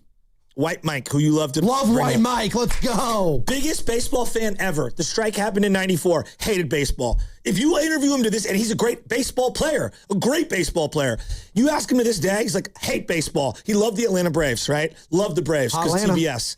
And he would go, I hate baseball for the strike. Because that was their Braves heyday. The amount of my friends that did give up baseball during the strike and then came roaring back after Sosa, McGuire, and then Bonds, you're fooling yourself. You're fooling yourself. God. Everyone profited. No, well, everyone profited. That's Sam and I's generation. Who did we want to be, Sam? We wanted to be Bonds, Giambi, McGuire, Sammy Sosa. Those were like the gods. That's when we were kids. So we're doing all this retconning. We're going to take back some Yankee World Series because Roger Clemens and Andy Pettitte, who were clear HGH users, which is fine. Again, like, are we going to do that? Are we going to retcon that? Oh, 2009. I mean, A-Rod was a part of that team, so we got it in. Well, what about the managers, too? Like Tony La Russa, all of his World Series. Joe Torre. Another one. Sorry, I'm missing the obvious one right in front of you. Like, do I have to keep going down the line? Jim Leyritz. Like, they're all named in the Mitchell Report. The Cleveland Indians of the 90s, the entire team. And we're like, hey, Jim Thome, he ate hot dogs. Really? He put on about 75 pounds. He did the hot dog challenge. He did the hot dog challenge before it was cool. No, I love Jim Thome. Love Jim Thome. Yeah. You know this is the other thing. Like, my uncle worked gang task force unit forever. Do you know how you find out who's a gangster and who's not? You get gangsters to flip on each other. Yeah. And what are gangsters? Have you watched The Sopranos? Horrible resumes. They're not good standing people. They're liars. You know who ended up being the most noble of them all, even though he's a liar and a weirdo? Jose Canseco was right about everything because he was part of that lifestyle. Juiced. Let's go to Oreo Cookie in Oakland. He's been hanging on tight. What's up, Oreo? I love Barry. What's up, fellas? Man, I get into my truck this morning and I'm hearing the show. and just one thing comes to my mind. Who wants to talk about Giants? I do. I want to talk Giants. I want to talk ball. I want to talk. I want to talk about Barry, man. Let me tell you, I'm an A's fan. You guys know I'm an A's fan. Yeah. But Barry was the man, all right? You guys don't understand. This guy was a Hall of Famer before the roids, and you guys were hitting it off the park earlier because the roids don't help you with everything. This guy had a great hand-eye coordination, and when he got his pitch, he did not miss. You can tell that the steroids weren't everything because his arm, that speed of Sid Bream coming down, trying to score, man. You guys remember that noodle arm throw? He's flawed. That's why we love him, right? He's flawed. He should be in the Hall of Fame with everybody else. You guys were talking about it. Roger Clemens, my boy, Jose Canseco. He needs to be on there. We cannot talk about the game of baseball without talking about certain guys, regardless of whatever else everybody else was doing. That can't be the reason why we're holding them back. He was a Hall of Famer already. So let's go, baby. Baseball. Oakland A's, baby. Let's go. That's Oreo Cookie in Oakland. You know whose name we haven't brought up enough today? A guy who got 94% of the vote to go into the Hall of Fame in 1997, Bud Selig. I mean, you want to talk about a guy. Just mentioned him. You want to talk about a guy who has completely skated on the entire era and made more of a profit when it comes to his legacy on the era of these guys and just completely has not. You want to talk about that Teflon Don? You mean 2017 he got inducted. But I said 2017. Oh, I thought you said 1997. Sorry. No, he started in 97. Yeah, okay, all right. That's when he was named commissioner. Yeah. He presided over the entire steroid era. That's what I'm saying. The entire steroid era. That's what I'm saying. Okay? And got in for 94% of the vote in the Hall of Fame. But yet, hey, Bonds is the bad guy. Now, Bonds did things. Where's Bud Selig's culpability? I have a family member. I have a family member who is, and I don't want to put his business out on the street, but he was a CPA. And there were some improprieties that the company was accused of. And because he's the CPA, all right, the judge said to him, it's not that you did these things. It's that you're in charge and you need to know. It is your job to know. And fortunate or not, I have to punish you because you're at the top of the chain and it is your job to know. Okay? Yep. That's the same way I view Bud Selig. Whether he did it, didn't do it, you presided over the whole thing. And yet, 0 books written about Bud Selig and his culpability. 0 books or any articles written about Bud Selig not doing enough. If the government doesn't step in, no one knows anything. If Bonds doesn't stiff that guy for an autograph and he goes dumpster diving into the Balco Labs, which is very weird. No one ever brings it. Very weird. All right. And if the government doesn't get involved, no one knows anything. Ignorance of the law is not a defense. No, just saying. But being ignorant is not. I agree with you. No, I agree. But Bud Selig, but that same thing should be applied to the person who ran the sport. Joe, if we had an HGH outbreak in the NBA, if we had an HGH outbreak in it, who would be the first to catch heat? Well, the player? No, it'd be Adam Silver. Well, Adam Silver's always just, yeah, probably. We're also looking for reasons to just be mad at Adam Silver, too, right now, just because where the league's at. Why are we looking at reason to be mad at Bud Selig? He canceled a World Series. Well, here locally, we don't. Well, hold on. Bud Selig's enemy number one in the Bay Area for multiple reasons. Barry's one of them, and also the A's crap. Yeah, the blue-red panel. We hate Bud Selig. We haven't even brought up, even before that, we haven't brought up, he owned the Brewers, a small market team, moved them out of the division that they were in into another, conference or league, division, whatever you want to call it. Because they were AL, and then they went to the NL, yeah. And then switched the revenue sharing to benefit, I don't know, the team is daughter controlled, so that teams like the A's could just collect checks from everyone else. Yep. Bud Selig is the reason in a very direct, not indirect, a very direct way why all of these stadium issues have been happening for 20 years. Absolutely. 0 pressure on the owners. I hate Bud Selig. Marlon D. Richie. We'll get to all of you. God, Richie in Queens, I need you. We'll get to all of you on the other side. 888-957-9570. Got to let the audience know this. Valkyries are back, baby, for season number 2. Single game tickets go on sale this Thursday, March 26th at 2 p.m. Fans who wish to purchase tickets may do so by visiting Valkyries.com. The Valkyries host Phoenix on May 10th at 5:30 in their home opener. There will be 9 weekend contests at home, 3 Friday, 2 Saturday, and 4 Sunday. And I do love those late afternoon, early evening starts on Sunday. Gets the week started right. They also take on the Indiana Fever at Chase Center Thursday, May 28th. And reigning WNBA champion Las Vegas visits Valhalla Sunday, May 31st. It's Bedoni, Shasky. We're rolling. Morning Roast, 95.7 The Game.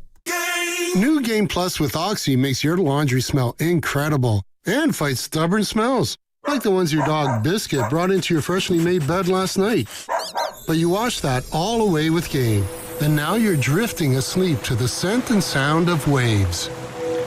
Ah, no, that's the dog licking your ear. Biscuit. It just might be our greatest scent ever, now with odor-fighting power. New Game Plus with Oxy. Sniff the difference.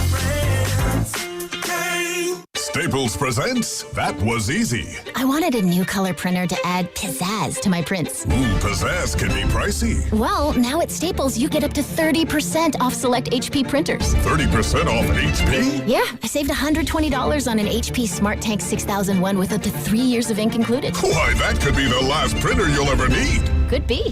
Shop your local Staples today for big savings on HP.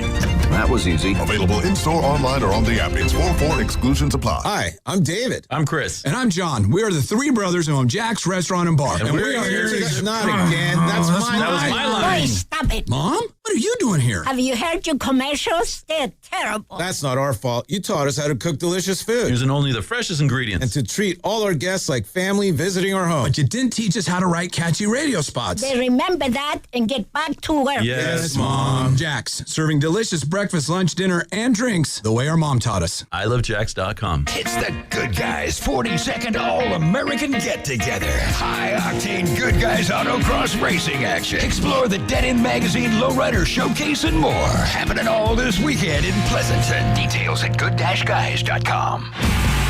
Now it's time for the closer of the week. Presented by LiftMaster and R&S Doors. Turn your garage into the envy of the neighborhood. Visit rsdoors.com. This week's closer comes from Patrick from Alameda. Elian was great, good communication and prompt. Quickly fixed my door spring and then explained some other aspects of the garage door and what to look for in the future. Thank you, R&S. Recently, my garage door opener was not working. I was in need of a closer. I was put in touch with R&S Doors and they hooked me up with a brand new garage door opener from LiftMaster. With LiftMaster's MyQ connectivity, my garage door opener can be controlled right from my smartphone. You'll know when a door or gate has been left open and can close it with a tap, no matter where I am. Be one of the first 10 callers and receive 20% off a LiftMaster garage door opener. Call 1-800-FIX-A-DOOR. That's 800-FIX-A-DOOR. Or visit rsdoors.com. R&S Doors. Look for the red truck. Boxer & Gerson, Northern California's premier workers' compensation law firm, helping injured workers get their lives back for over 40 years. What if you could have the most reliable Wi-Fi? And get this, what if you could keep it at the same price for 5 years? That's the Xfinity 5-year price guarantee. Just 5 years of fiber-powered Wi-Fi that boosts speeds to the devices that need them most. That finds and fixes problems before you even notice them. Like super intelligent Wi-Fi with a sixth sense. And that keeps you gaming in the fast lane, even when the whole family's banking on bandwidth. And here's the best part. No annual contracts, no hidden fees, and our best equipment included. Plus, get online in minutes with same-day Wi-Fi. Hey, let's face it, a lot can change in 5 years. Kids grow taller, dreams grow bigger, but your Wi-Fi, it would stay reliable and the price would stay put. The Xfinity 5-year price guarantee. Lock in your price and unlock the possibilities. Xfinity, imagine that. Select plans only. Restrictions apply. Powered by fiber. Connects to the premises by coaxial cable. Actual speeds vary. Home equity. Across America, there's $30 trillion of it sitting in homes, already earned, already yours. But for most homeowners, it's not easy to access. Until now. Unlock's home equity agreements help you unlock your equity without the usual headaches. For flexibility, for possibilities, for the things that actually matter to you. So ask yourself one simple question. How much can you unlock? Find out at unlock.com/home. Terms and conditions apply. Not all homeowners will qualify. Use home equity responsibly. On MLB opening day, baseball isn't just back. It's back on NBC and Peacock. And leading off, it's a coast-to-coast doubleheader. First, the Pirates take on the Mets in NYC. Then in primetime, the Diamondbacks visit the World Series champion Dodgers. Let's start the show. MLB is back on NBC and Peacock. Today, 1 p.m. Eastern and 8 p.m. Eastern. I'm Boomer Esiason. My mom died from cancer. She was only 37 years old. She didn't have life insurance, and that was devastating for my family. That's why having life insurance is so important to me. Ethos makes it fast and easy. Get a quote in seconds, apply in minutes, and get same-day coverage. You can get up to $3 million in coverage with no medical exam. Get your free quote at ethos.com/protect. That's ethos.com/protect. Paid spokesperson. Time spent on application may vary. Online health questions required. Ever dreamed of stepping onto the Warriors' home court with a glass of wine in your hand? Kendall Jackson, official wine partner of the Golden State Warriors, is giving you a chance to have dinner on the court at Chase Center. For info and a chance to win, courtesy of Kendall Jackson, visit 957thegame.com.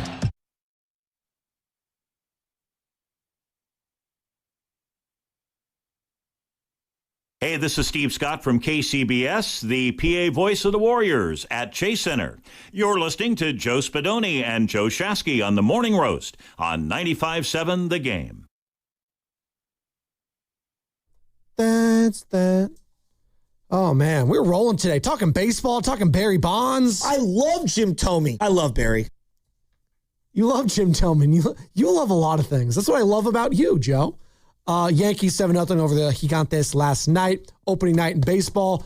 Barry Bonds being a part of the Netflix coverage. We're talking about it all here on The Roast. And probably the biggest news outside of that was what's going on with Stephen Curry. Or I should say what's not going on with Stephen Curry, as he has still not yet been cleared to scrimmage. We're going to get another update at some point this week for the next steps in regards to Steph Curry.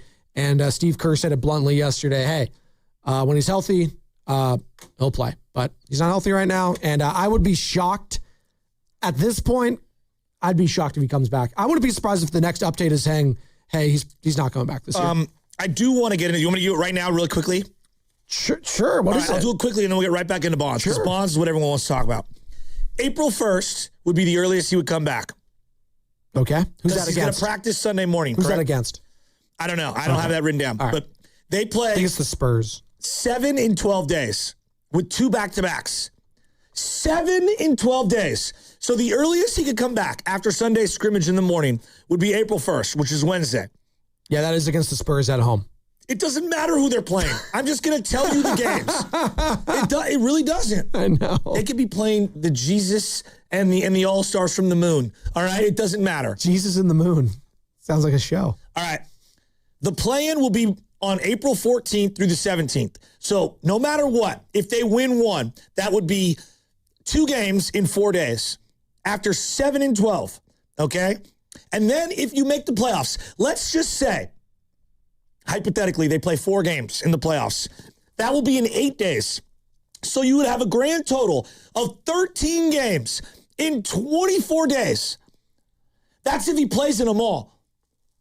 And there's 2 back-to-backs, by the way, to end the year between April 1st and April 12th. So this is just based off last year's schedule and what this year's schedule has remaining in front of it. So I want to repeat this. Just the play-in games would be 9 games in 16 days. And you'd assume he'd miss one of the 2 back-to-backs, if not both. So that gets it down to 7 in 16 days. All right? Then if you make the series and it's a minimum of 4, you're looking at 11 in 24 days or possibly 13 games for Steph in 24 days. Because the team, if they were to win 2 play-ins and get to a 7-game series, minimum, you would be playing 13 games in 24 days. Yeah, I'm so out on that for Steph Curry. That just makes no sense. How can anyone look at that after he's been out for 2 months and say, play Steph Curry? Get out of here. What's more likely, ladies and gentlemen? Kristaps Porzingis plays in 16 games or Stephen Curry comes back. Hey, he's got 9, guys. He's got 9. Let's go. Let's deal in reality. Now, I always deal in reality. If you played 5 playoff games in that first round, you would have 14 games in 26 days. Do you get the theme that I'm going at? It's not good. Every other day. Yeah, I don't think he's coming back, Joey. I think the next update is, we're going to shut him down. And I think everyone's going to be on the same page, and we don't have to worry about it anymore. And then we can watch them lose to either the Portland Trail Blazers or the Clippers or the Suns. That's going to be the next step in all this. And we're all going to be watching Kristaps Porzingis. And that's who we're going to be focused on going forward. Shout out Guy Santos for having 30 points last night. Why did he hurt his quad?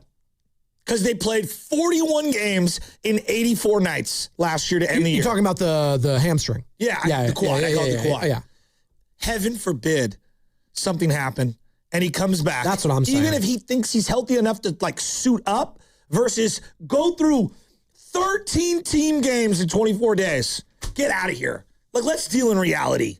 We're dealing in reality right now, talking San Francisco Giants. They're 0-1 to start the year. We heard from Tony Vitello earlier. Maybe we'll circle back to some more of his sound after the game last night. 7-0 the final. Yankees improved to 1-0. But we're talking about the man, the myth, the legend, Barry Bonds. And, I do think he was the big winner overall last night on the broadcast. And I'm just curious, him rehabilitating his image, quote unquote, his public image, I should say, what that could do for his potential Hall of Fame candidacy down the line. But people want to talk Barry, let's do it. Marlon in Concord. What's up, Marlon? You're on the roast. Hey, guys. Thanks for having me on. I don't want to give you the longest story, but I grew up, I think, maybe similar age to Shasky, watching Kevin Mitchell, watching the barehanded catch, Will Clark, Ricky. But after that, in collecting baseball cards, I wasn't the biggest baseball fan.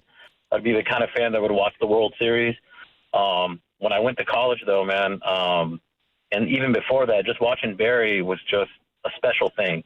And I'll never forget, being at parties at UC Davis that, people would be drinking and doing college stuff, but everybody would pause when Barry would go to bat. Same thing. The next year, I'm talking fall of 2001, the next year when they went to the World Series, I went to a festival down at the Shoreline. It was it was the big festival that Neil Young used to put on, I think, the Bridge School benefit. Same thing. It was like big bands. Everybody was at the beer garden watching Barry. Unfortunately, it was Game 6. It was the one where Willie Mays had the champagne, and that didn't go down the way it should have gone down. But my whole point is Barry's the best player I've ever seen.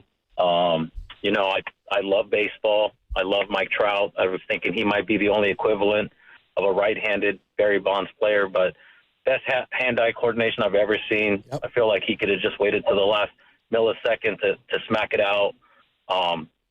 David Ortiz and these people got voted in. A lot of hypocrisy. I just want to say Barry's the best, and thanks for taking my call. Absolutely. Great call, Marlon. Love going down memory lane. And, it's not even close to me. Just the presence in the batter's box alone. There was few like Barry. Just no one. The fear that he gave the opposition was he might have been in a league of his own in that regard. If you want to compare him to maybe, I don't know, today you'd say Shohei, and Shohei has to keep doing it. But it's funny whenever Shohei's not feared in the way that he's pitched. But he's not. Exactly. He's not. Way that he is. He's not. Well, Shohei's different too because we talk about the pitching aspect and all of that. So it's a little different too, but you're right. As a batter, he's one of one. Not McGuire wasn't viewed like that. I'm talking about his contemporaries at that time. Sosa, Giambi, all those other guys, A-Rod, even no one was like Barry. No one. And there's not going to be anyone like him again. I believe that.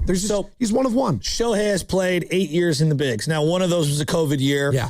He got hurt in another one. How many career stolen bases? He's played 8 years. That's a good question. What is he averaging? Probably 120? 160. I think 165 and to be a fact. Oh, okay. All right. How many for Barry Bonds' career? Stolen bases? Mm-hmm. Oh, boy. He played a long time. But he was... I'm so bad at these guessing games. I'm just going to say 500. 514. Okay. Ooh. First 500 guy in the history of the game. I do remember that part. Okay. So, yeah. If I just did the Pittsburgh years, which there's I believe 7 seasons. How many stolen bases do you think he had? Just his first 7 seasons. 251. Yeah, okay. 251. Baller. And by the way, I'm just going to look it up. MVP twice, and 1 Gold Gloves. Yeah. So, love the guy. Shohei's awesome. Barry is 1 of 1. No, he is. But Shohei's 1 of 1. Shohei's 1 of 1 too, because that's the element with Shohei that I always bring up. Pitch. Because as a hitter, Barry's the greatest I've ever seen. I'm ever going to see. But this is part of the Barry saga. Is he played 22 seasons? He played a long time. He played 22 seasons. I mean, the guy's 60 years old. He can tell you right now, I can still hit a 100-mile-an-hour fastball. At 33 years old, he stole 28 bases. Yeah. He's incredible. He's incredible. Do you know who the league leader on the team or the Giants leader was last year? I've said this yesterday. You said it so many times. Oh my God.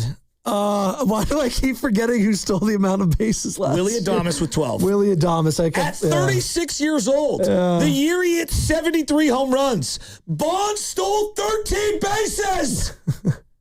I'm going to say that again. And that also led the team. The Giants their leader stole 12 bases last year. The year Barry hit 73, he stole 13 bases at 36 years old. That's more of an indictment on this current Giants team, I think, than that. Like, oh my God. Let's go. I've missed this, man. Richie in Queens. What's up, Rich? How we doing, man? All right, guys, you got a great conversation going on. I thought he handled himself well last night. He's not enough. No! Rich, your connection. Call back, Richie. Your connection to Queens, whatever if you're on the subway, I don't know. I don't know who he was talking about handle himself. It was a Barry, was it a Vitello, was it Logan Webb? I have no idea. Let's go to D and SF. He has a Barry story. What's up, D? Or she. What's up, D? Good morning. How you guys doing? Fantastic. How are you? Great. Well, listen, every morning driving my kids to Washington High School, but first-time caller and loyal Tower Market customer. Let's go. And they still have a butcher boy in the back. Thank you. Observation and then story. Observation 1, the whole Hall of Fame process, my opinion of Barry Bonds never changed. My opinion of the Hall of Fame changed dramatically. And I think that was the black eye for MLB, was it just unveiled how hypocritical, flawed, and political that organization is. Well said. And frankly, I don't think you should want to be in the Hall of Fame anymore. A story that I think was reported on, but a lot of people may not know about, which defines Barry's character. So I do a little work in emergency management and was active in the fires up in Sonoma.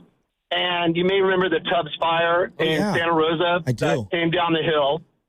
And there's a really famous hotel there called the Fountain Grove Hotel. It's a beautiful spot. Well, Bonds was staying there, and the hotel alerted all the guests to evacuate. Barry Bonds, like everyone else, went down. He had driven there because he's a local. So he got in his SUV, and he pulled out of the parking lot, and he took off down the hill. He looked back, though, and he saw a lot of folks didn't have their own car, and they were all sitting in the lobby waiting for someone to come and get them out because all the first responders were dealing with a fire up the hill. Barry Bonds went back 6 times in his own car through a firestorm and saved 35 people. Wow. I've never heard this story. So I know, and that's what I'm talking about. This guy is such a better person than people want to admit. A lot of people resent him because he's successful. A lot of people resent him because he's confident. And there's other layers to this I don't want to get into today because, unfortunately, they're out there too, but we know what they are. And so I just want to put that out there that, like, that guy made my life for years. I remember going there and trying to get a drink from Sierra at the private bar upstairs at the club level.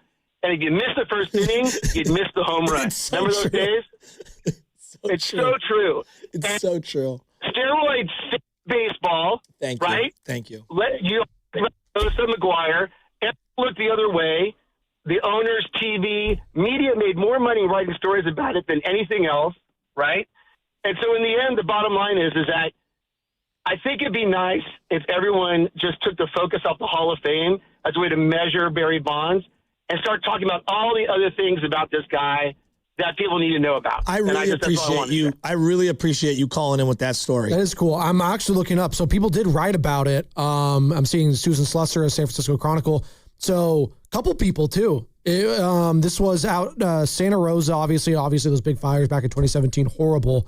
Brett Saberhagen, the former Kansas City Royals pitching, great. Eric Gagne was there. And yeah, all three of these guys were helping people evacuate and getting out of this stuff. It's pretty incredible.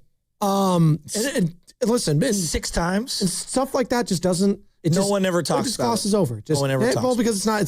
Steroids. It's not the hot button topic that we want. So, like, look, I want to be as fair as I can here.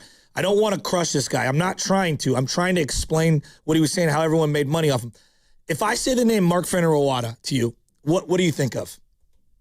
Mark Fenner-Iwata? Yeah, you don't know who that is? No. Do you, Risotto? I know you know. I do know. What's the first thing that comes to mind? Game of Shadows. Game of Shadows book. Oh, the book. Oh, okay. I've heard the name of the book. Is he the author? Yeah, he's the author. Right. Him and Lance Williams. Lance Williams. Yeah, I believe Mark is from like either. I think went to Redwood High or Petaluma High. They were both reporters for the Chronicle at the time. Okay, and then they ended up going to ESPN, and like I think he might have been at the Press Democrat for a minute in Santa Rosa. Point being is, I mean, his career took off after investigating the Balco thing. And he's even on ESPN to this day. I've seen articles. I don't know if he's employed or he's freelance and he does work with them or whatever. But like guys like him, and he did great journalistic work throughout the Balco thing. But like, I bet he would be the first to admit, like, and I'm not taking anything away from him. Like, without the Barry thing, like, where am I? His career, for sure. I mean, so I don't know. Those are the things that I think of. Pedro Gomez, who did a lot of great work and a lot of things. Rest in peace. Absolutely. Yeah. And people love him. Apparently he was a great guy. Yeah. Super sad, the way that he passed. But when I think of him, that's who I think of. I think of Bonds. Hi, I'm Pedro Gomez, ESPN. ESPN. And there's a lot of people that I associate directly with Barry Bonds because that's how big he was. And it's remarkable. Now a Bonds story. So he brought up about how people would just stop what they're doing. I've told the story before. I'll tell it again. Mikey C's birthday. It was in July because I think his birthday's in July every year, like the 20th. I think him and Joey Nevin have the same birthday, but I could be wrong. We went to a Giants-A's game. I told you, my boy Mikey C, he loved baseball, but he was mad at baseball for hella long. And because he was a Braves fan, he hated the Giants, and he became an A's fan. Okay. Big A's fan. What year was this? 06, 07? I don't even know. 06, 07. Well, we all hopped on Bart one day, and we were going to go to Oakland for his birthday. There's probably 40 of us, 30 or 40 of us. We're going to get seats out in the bleachers. Nice. And we're all drinking, and everybody's hammered, and all of a sudden you hear, now stepping to the plate, number 25, Barry Bonds. And it's a mix of boos and cheers because you're at the Oakland Coliseum. And we don't even know where we're at because I don't really know the Coliseum that well. Sure. I just didn't know. You know how, like, it was concrete. So you're kind of in the middle of somewhere in the outfield. Oh, yeah. We come running up one of the little tunnels. You hear the crack of the bat. And I'm with my boy Mike Ramirez, Della, Rocco. We got a whole crew of us out there. JV. The ball is coming toward us as we come out, and it like lights up because it's a day game. And my boy Mike Ramirez sticks his big old arm out, and his paw hits him right in the hand. Oh, my God. And they are wrestling him and Velas over the ball, and they lose the ball. Oh, of course they do. It was like God himself hit that ball right to Mike's hand. And we were spilling beer everywhere to try to like wrestle after the ball. Right. People were going bananas for the ball. We went back to the house. We were partying all night. You don't want to know what we were doing. And White Mike? We watched every local broadcast of that home run so we could watch ourselves partying, wrestling after the ball the entire time. Everyone has a story like that. Yeah. Oh my God, Bonds is up. Gotta stop. Hurry, let's go. And then you're running to be in position. People would wait in the arcade section for home runs to be hit. Above right field where they put all the chickens and the strikeout Ks and all that stuff. Like, I just don't think people understand. It was box office times 1,000. From the 650, I'm actually surprised to hear that story in regards to Bonds and the fires. I've heard of people that met him in the past and said he was a total jerk. Maybe he's changing over the years. Listen, he clearly felt some type of way about the media, his portrayal. I never had it. And this is another thing. I always appreciate Charles Barkley said that too. He's like, don't tell like your kids to like make athletes their heroes because they're people too. And Charles, he's always been on the soapbox of saying is like, no, like the doctors and the police officers and, firefighters, like those are real heroes. Like athletes. Yeah, your parents. Yeah, exactly. Your parents, stuff like that. My dad's my hero. So that's, flaws and all. That's kind of what I'm getting at here with Barry. Like, if he doesn't want to sign a ball, like that's his prerogative. Yeah, but here's the thing on the sign of the balls. Like, that's his prerogative. He doesn't have to. But adults, like, stop it with the autographs. Just everyone stop it. Here's what I would say. I've had a couple interactions with Barry. Hey, one of your kids, you mentioned this yesterday, got a picture with him. That means a lot more to me as a parent. 14. Exactly. And he was by himself. We were up above. He had jumped down. Walked right up to him and said, hey, can I get a picture? And he was super chill. Boom. Right it was there. amazing. And he autographed the ball. Yeah. But adults going for autographs, like, take a hike. Here's what I would say. The adult part, I agree. I'm talking about kids and stuff like that. I think it's weird. Yeah. I think it's weird.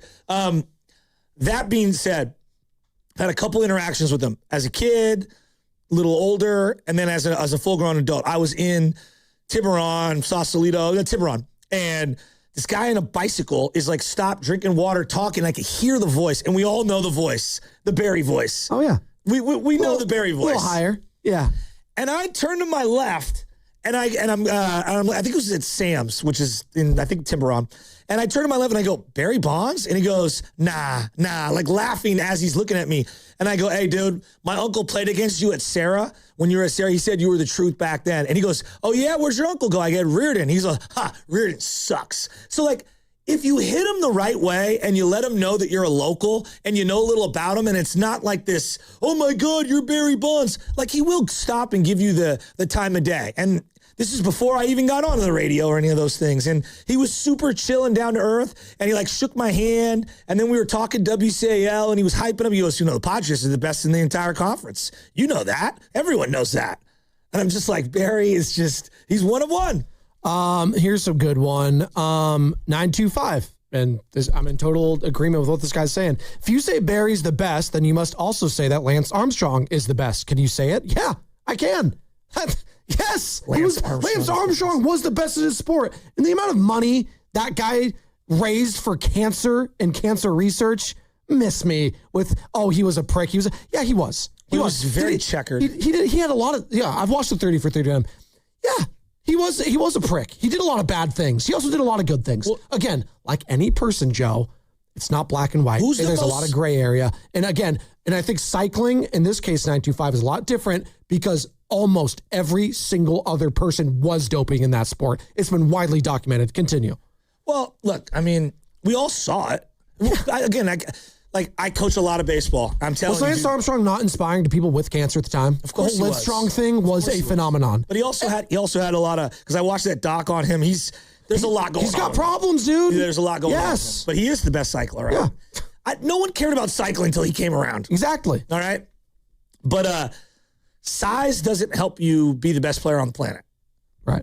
If that's the case, Joey Gallo would be one of the greatest players to ever live. Right? I mean, go through the list. But I'm going to read off some of the people on the Mitchell Report. All right. Marvin Bernard, Bobby Estelea, Jeremy Giambi, Armando Rijos, Randy Velarde. All right. These are the randoms. Chad Allen, Mike Bell. Yeah.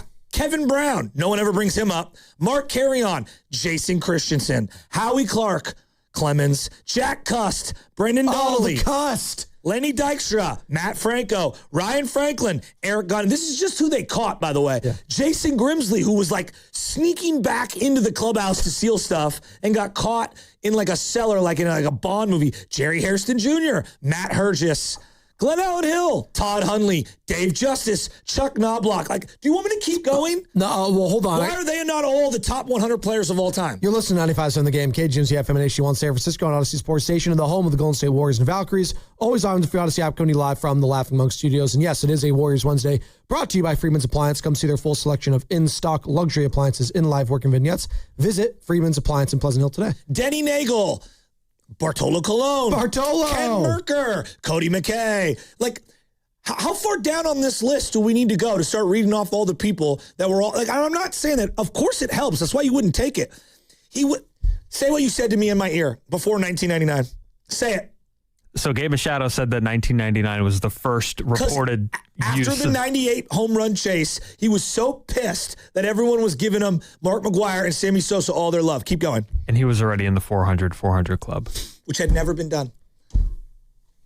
510. On Lance Armstrong, you were ignoring the fact that he tried to ruin the lives of the people that were advocating for truth. Yes, he was that's when I say prick and jerk. It's because what he was doing outside of the fact. This is a Barry Bonds conversation. We need to do a deep dive on Lance Armstrong, although I do think there's some interesting comparison and contrasting with some of the greatest of all time in their given sport.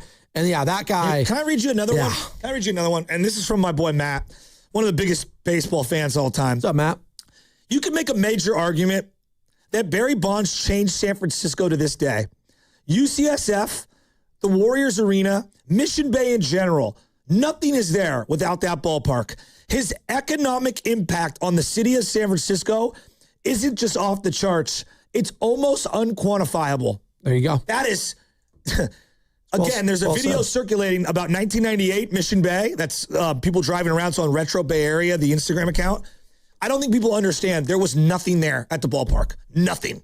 Everything built around the ballpark. There would be no ballpark without having Barry Bonds as a centerpiece. 510. If I have a Frank Gore jersey on and I see Frank in the public and asked him to sign my jersey, that's weird? No, it's not. But it's weird to get mad if he says no, in my opinion.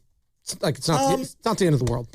To sign your jersey? I mean, I didn't say it's weird. I think the autograph culture, I mean the extreme autograph culture where you're hounded coming out of a hotel, that's weird. I agree. If you're an adult. What's coming up in the game is brought to you by Ceremony Ford. More of your calls, more of your texts. Everyone wants to talk Barry. Let's talk Barry. Why not? He's in our lives again. He was on Netflix last night, making his debut with the broadcast. He was incredible. Thought he won the night. Let's talk more about him. Waiting for the best time to buy a new Ford truck? Well, it's right now. Ford Truck Month is here at Ceremony Ford on the 2025 F-150. Get 0% APR for 60 months, plus $1,000 bonus cash with zero down and zero payments for 90 days. Don't wait. Right off 280 in Colma and Daly City or at ceremonyford.com. Ceremony Ford, the Bay Area's Ford dealer. It's finally here. Come into Friedman's Appliance in Pleasant Hill this Friday through Sunday for their once-yearly Red Tag clearance sale. Take advantage of factory direct prices, one-of-a-kind opportunities, special pricing on floor models and convenient financing, and save on new appliances from trusted brands like Miele, Bosch, Electrolux, LG, and Maytag. Visit Friedman's Appliance in Pleasant Hill for their Red Tag clearance sale this Friday through Sunday for the best time to save big on new appliances for your home. High five! Up top! Dave's company just got the 5-year price lock guarantee from Comcast Business. Yeah! It's 5 years of gig speed internet, advanced security, and a great rate that won't change. All from the company with 99.9% network reliability. Heck yeah! He hasn't given this many high fives since Deborah brought in her famous banana bread. Yes! The Comcast Business 5-year price lock guarantee. Powering 5 years of savings, powering possibilities. And it's hurting, but I am not stopping. Woo! For a limited time, now through March 29th, switch to Comcast Business to lock in your rate for 5 years and get a $500 prepaid card on a qualifying gig bundle. Or ask how to get started with 150 megabit internet and Security Edge for $59.99 a month for 12 months with a 2-year agreement. Don't wait. Call today. Restrictions apply. New customers only. 1-year contract required for guaranteed rate. Paperless billing and automatic payments with bank account required. 5-year pricing applies to monthly service charge excluding taxes and fees. Hey, life doesn't give you a warning when everything changes. It starts with shock, confusion, and 1,000 questions running through your mind. Maybe it's a car accident, a serious injury, or a tragedy that changes your family forever. Suddenly, you're dealing with insurance companies' paperwork and pressure, all while trying to heal. That's where Beam Law comes in. They take on the legal fight, the negotiations, and the stress so you can focus on recovery and taking care of the people who matter most. Beam Law is local, and they've recovered millions for clients across the region. That's why SF Weekly has named them Best of the Bay 4 times. So if you've been hurt or lost someone because of someone else's negligence, call Beam Law at 415-523-5555, 415-523-5555. That's 415-523-5555. Or visit hurtinthebay.com. That's hurtinthebay.com, because it's not whether you get knocked down, it's whether you get back up. Beam Law, they've got your back, Bay Area. Hey, Bay Area, ready to laugh out loud?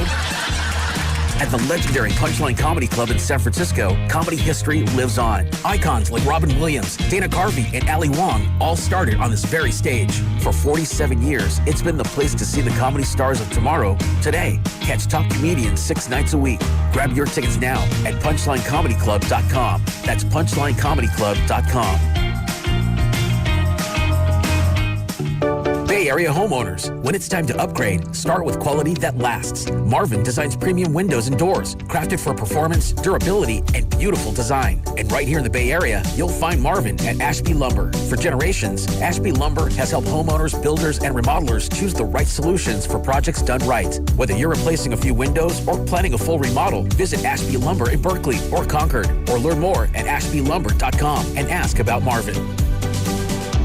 Tune in every Monday through Friday from 6 a.m. to 10 a.m. to hear The Morning Roast, hosted by Joe Shasky and Joe Spadoni, as they dive into the latest sports news to get your morning going. Presented by San Francisco Fire Credit Union, where everyone is treated like a hero. Now's the time to get an incredible deal during Toyota's Ready, Set, Go sales event. Hurry in for low 2.99% APR plus $500 finance cash on the legendary Tacoma, or get $3,000 cash back on the powerful Tundra. Great trucks, great offers, but not for long. Head to your Toyota dealer today during the Ready, Set, Go sales event. Toyota, let's go places. Offers available through TFS to buyers with premium rated credit and cannot be combined with other offers. Finance cash must be applied to transaction and only available on Tacoma SR and SR5. Cashback offer excludes Tundra TRD Pro and is 331.26. Did you know about 1 in 3 people with plaque psoriasis may also develop psoriatic arthritis, which causes joint pain, stiffness, and swelling? Does this sound like you? Listen to what it sounds like to be a million miles away. Tremfya guselkumab, taken by injection, is a prescription medicine for adults with moderate to severe plaque psoriasis who may benefit from taking injections or pills or phototherapy, and for adults with active psoriatic arthritis. Serious allergic reactions and increased risk of infections and liver problems may occur. Before treatment, your doctor should check you for infections and tuberculosis. Tell your doctor if you have an infection, flu-like symptoms, or if you need a vaccine. Imagine being a million miles away. Explore what's possible. Ask your doctor about Tremfya. Visit Tremfya.com or call 1-800-526-7736. Honey, that flu keeping you up? Did you take NyQuil Intense Flu? Nah, I got this. Okay, I don't got this. Yeah, you need NyQuil Intense Flu. Undo your flu with NyQuil Intense Flu. NyQuil Intense Flu provides powerful relief of your flu symptoms so you can sleep. You do got this. NyQuil Intense Flu. The nighttime sniffling, aching fever. Best sleep with the flu medicine. Use as directed. Keep out of reach of children.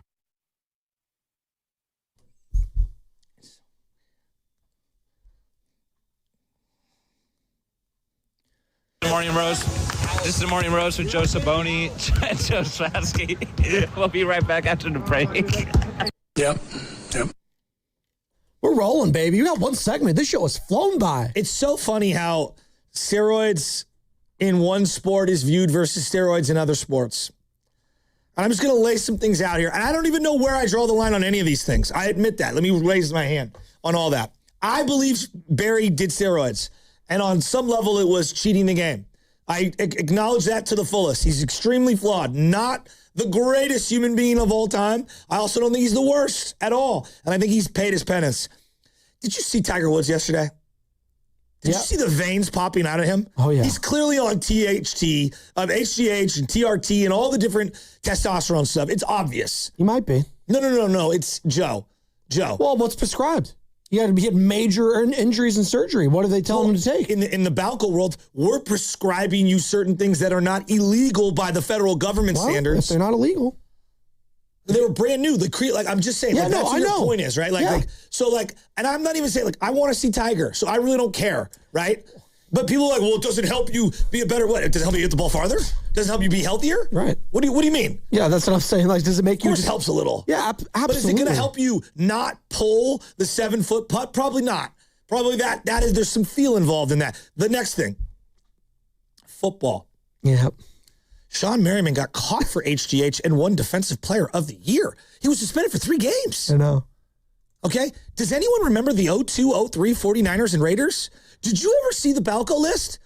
It's a who's who of Niners and Raiders. Defensive Rookie of the Year. Defensive Rookie of the Year. Sorry. Yeah. It's a who's who. Oh, it's all, Stubblefield, Charlie Garner, Romanowski. I think not Charles Woodson. Rod Woodson was on there. There was a ton of guys on there, but no one cares because it's the sport. No one gives a rip about steroids in football. Von Miller is one of the greatest pass rushers of his generation. He got caught for roids. I think multiple times, maybe. No one cares. No one cares. Now let me ask you. I don't know the answer to any of these things, but I love how sanctimonious people get. Cheating is cheating. Okay, I agree. Cheating is cheating. What should the punishment be? Let me ask you. 20-year punishment from the Hall of Fame. Is that a more egregious punishment than anything that has happened to the Houston Astros? I thought that was worse, what the Astros did. So you tell me, setting up devices and stealing pitches and then sending a message on a wire to someone at the plate while the playoffs are going on through the World Series, as you're literally changing outcomes of games. Yep. Is that, I don't know, you tell me, is that a more egregious crime to the sport than steroid use, than andro, than creatine? I know we don't like the Dodger fans, but ask Dodger fans, ask A's fans that are in the division the division race that year. Yeah. How many players serve suspensions? None. So zero punishment. And I'm just fine asking was out even loud. worse. Zero punishment for rigging clear games in the playoffs and in the World Series. And you still have to perform. You still have to hit the ball, just like steroids. Yeah. You still have to hit it. You still have to. Not 1 ounce of punishment to any player, and yet 20-year plus bans and punishment that go on for eternity, in perpetuity, for Barry Bonds, for Roger Clemens. Man, by the way, you know who signed a $150-something million deal this offseason? Alex Bregman. Member of said team. And so I just ask you, why this in this sport only? We always pick and choose. Why? It's a good question. And why, if we're going to do that, this in this sport only, well, then what? Explain to me David Ortiz, who clearly failed multiple tests. Yeah, but he was Big Papi. We liked him. He said, this is our effing city. Well, what about Manny Ramirez? Why isn't he in then? Huh? If you're asking me, I'd rather have Manny than I'd rather have David Ortiz. Yeah, but again, the way Manny was, Manny being Manny. So what? Manny's one of the most feared right-handed hitters the game's ever seen. I'm telling you, the media and the people pick and choose who they like and who they don't like. And what I'm telling you, which is the problem. It's ridiculous. Yes, I agree with you. We call that, it's a word, a combination of words, selective jurisprudence. It's we choose selective what to be outraged about and what not, when none of it makes any sense. It doesn't make any sense. I'm glad you bring up the Astros thing. It's still crazy to me how they just got a slap on the wrist. If that wasn't even a slap, it was just a little pat on the wrist. People say Barry cheated the game. Look, you're right. He did. Have I today at all? Have I said Barry didn't do it? Have I been that naive? No. Have I said it doesn't help you? No, of course it helps you. You guys wouldn't take it unless why do I take vitamins? Because I think they'll help 0.01%. Why are we having this stupid conversation about the substation? Because they think it might hurt them 0.01% or whatever. And it might be laughable. Yes. It might be. Yeah. Or it might be something. Yeah. I don't even know. But why this thing? But yet these other things, we just let them go. And then let me give you another Barry story. Give it to me. All right. My boy Tooch, April 17th, 2001. Tooch. I snuck out onto the field with Robert Ramirez, God rest his soul, and went into the dugout and met Barry coming into the dugout and wished him good luck on hitting home run number 500, which he hit that night. Jeff Kent entered the dugout right before. Barry is the GOAT. I believe he hit that against the Dodgers with Sean Green in right field, who didn't move. I think Sean Ho Park was the pitcher. Was he? Oh, look at that. Look at that knowledge. 510, selective criticism. Sounds exactly like politics. Well, it is in a sense.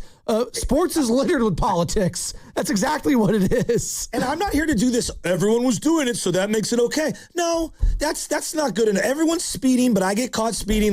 No, it is what it is. But 20 years 20 years. I know. We got to give this up. Richie Rich, Anthony, Kevin, Joe, Mike. God, we got full lines. We want to talk Barry. Bay FC's Hello Kitty match is back by popular demand. Bay FC takes on Washington Spirit on Sunday, April 5th at PayPal Park. Don't miss exclusive Hello Kitty themed merch activities and more on Easter Sunday. For your chance to win a pair of tickets to the game, keep it locked to our show tomorrow and be ready after the news report around 8 a.m. to call in. For more info, visit 957thegame.com. Joe, I love LeBron in the sense of what he's done for the sport. Sure. And as someone who talks about it, it's incredible. If you told me tomorrow, LeBron has been doing HGH for the last 15 years. I wouldn't be shocked. Not one of us would be surprised. If you told me, quite frankly, and I hate doing that, even saying this, and again, these are all hypotheticals. We're not accusing anyone of everything, protecting myself legally right now. We're just recklessly throwing. If you would have told me that Christian McCaffrey gets popped for this stuff, yes, he went to Germany or where else was Kobe did the blood doping. He did the plasma treatment in Germany. I don't care that these guys are doing that because I want to see them last as long as possibly they can in these sports. Joe, I could take HGH and steroids. I will never be 1/15th the hitter that Barry Bonds was at any point in his career. And that the irony of the whole thing is a guy like Jeff Bagwell, who was never, and I like Jeff Bagwell, very good player. Very good. Never a better player. Not one day of his entire career was he a better baseball player than Barry Bonds. And we all know. We've got eyes. I know. We know Bagwell was dripping. You could see the HGH dripping off his beard.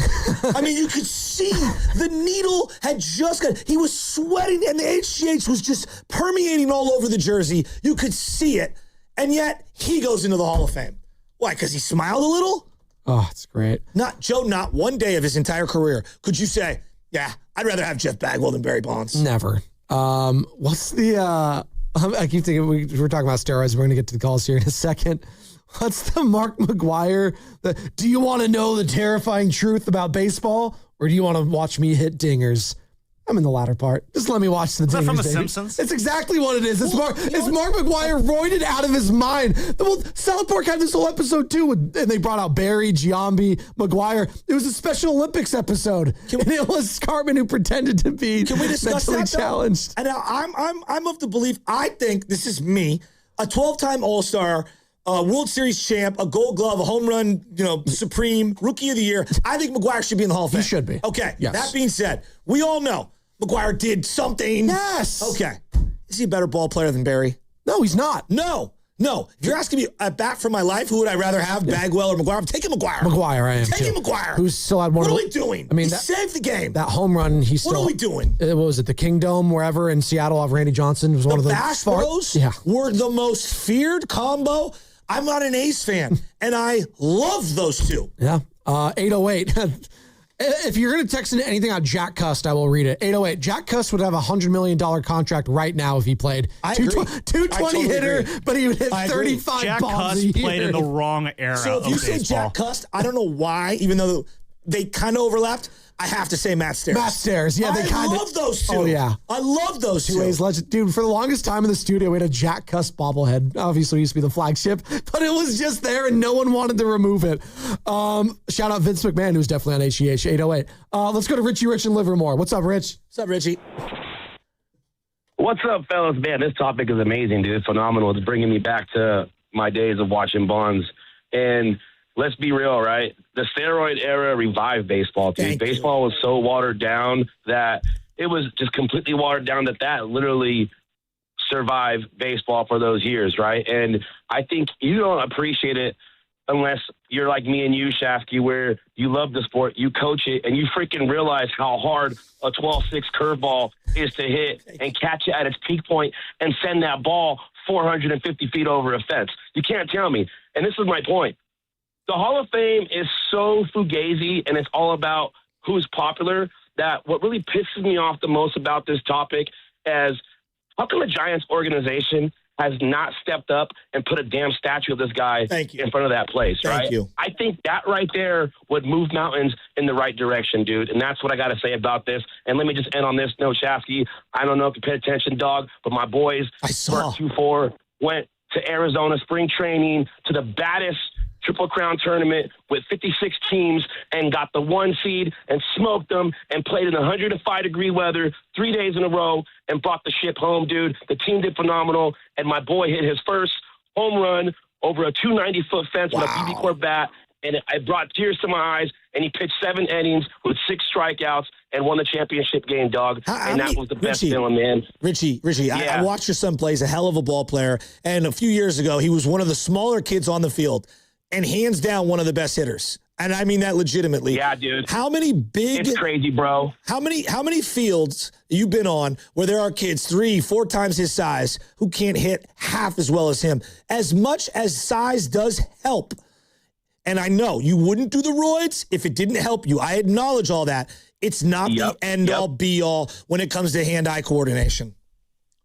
You just said it, bro. It's crazy because there's little dudes out here who just, when that fastball comes, they react. They find it at the perfect part of the bat, and the thing takes off. Where you got a kid that's damn near 200 pounds who is popping up and swinging for the damn daddy hack fence, and he can't do that. And like you just said it, brother, it's all about the skill and the hand-eye coordination. Yes, he probably did it, but the dude, like he said it, right? You heard him. If a catcher can catch it, ain't no way that I can't put my bat on it and send that thing and beat the pitcher. That's all to it, boys. Thank you, man. Love you, buddy. This topic is amazing, boys. Hell yeah. Love you too, bud. I'll see you soon, dog. Shout out Richie Jr. The kid is a baller. We're going to be talking about him for the next 5 years. Poor kid's playing 105-degree heat. God, sounds His kid's a little, when he gotten bigger now. When he was a little lefty, he smoked 2 balls into the gap. And I looked over at my boy Jimbo. I go, yeah, Richie's kid's a freaking baller. And he was one of the smallest kids on the field. Love it. Anthony in San Francisco says he has a Barry story. What's up, Anthony? Give it to me. Yeah, you guys can hear me? Yep, gotcha. Yeah, thanks for calling in. All right. Thanks. I did have a cute story. My daughter was at a camp at Olympic Club for golf, and Barry was there. I think he just got done with a round, and he was just watching the kids hit the ball. And he was like 2-3 feet away from me, and I couldn't help but just say, "Hey, how you doing?" I wasn't starstruck or anything, but I wanted to be cool with him. Long story short, I mean, he was, he's just a real person, and if you approach him in that way, he was very responsive. And I introduced him to my daughter, and he was really cool. I asked him how he stays in such great shape because he looked phenomenal. And, I'm in my 50s as well. So I was like, hey, how do you stay in such good shape? He's like, oh, I bike all the time. Everywhere. And so we started talking. Yeah, we started talking about biking, and he even gave me some tips. Like, I was like, aren't you scared about the cars? He said, no, I just stay on the left side of the line, and that makes me more visible to all the cars. He was just really cool about everything, and I was like, I knew this guy was real, and most people are probably annoying, and that's why he has a bad rap. Is what I thought. See, I like the way that you said, like, thanks, I was just being a normal human being with him, and I think that I don't think people understand the level of fanaticism that, like, it's one thing, like, hey, like the guy who called in or texted in, I'm walking on the street and I'm wearing my Gore jersey and I run into Frank Gore. Most people will be like, oh, that's kind of cool. Now imagine everywhere you go, there's 25 people and they're all rushing you. And then you've seen 1,000 times that autograph goes to the kid and the kid turns around and hands it to an adult. Exactly. Which is gross. It numbs you at some level. And I don't blame the kid in that regard. It's the parents. It's always the adults. Yeah, it's always. You ever been stiffed before? Big like that, like hurt your soul as a kid for an autograph? Yeah, like ever, like growing up. You can remember. Steiny really has one with Dr. J. He always brings up. So you would think Steiny stiff Dr. J. Oh, that's a good one. It's a good one. No, I wouldn't have signed a young Steiny's. You can't dribble with your left. Who wants an autograph? Who wants to go get an autograph? One of my favorite stories, though. I went to Brian Cotter, rest in peace. Passed away many years ago. His sister's doing great work in real estate. We went to a game. His dad was a contractor. You get great seats. I had met, in one of these times, I had met the guy who owned Mizuno because he threw out the first pitch. Oh, really? And That's pretty dope. Gave us Mizuno gear, which at the time, like, you couldn't find Mizuno gear. That's pretty dope. And it was really cool. So we're sitting in the great seats. Was the guy like straight from Japan? Because that's where he was decked in the Mizuno gear. That's awesome. In my mind, his name was Mr. Mizuno, but like I don't know if that was really his name. And So long story short, we're at the game, and Bonds used to swing a sledgehammer. Remember, he had the gold cross earring. Everybody wanted the gold cross earring, and he would swing a sledgehammer. This is the 90s. And he had the white, small arm sleeve that was really for your shin that he put on his elbow. So it's him, Matt Williams, and then on the steps is Robbie Thompson, okay? Ball goes by the catch. It's in between innings. It's a night game, like a Tuesday night game at Candlestick. We're right there. Barry. It's me and Brian Cotter. We got our gloves. And Barry points. He looks at us. And he's like, hey, you. And I thought he's throwing to me. And he goes to fire one. And Brian was way taller than me. And Brian just reaches in front and steals the Barry Bonds ball.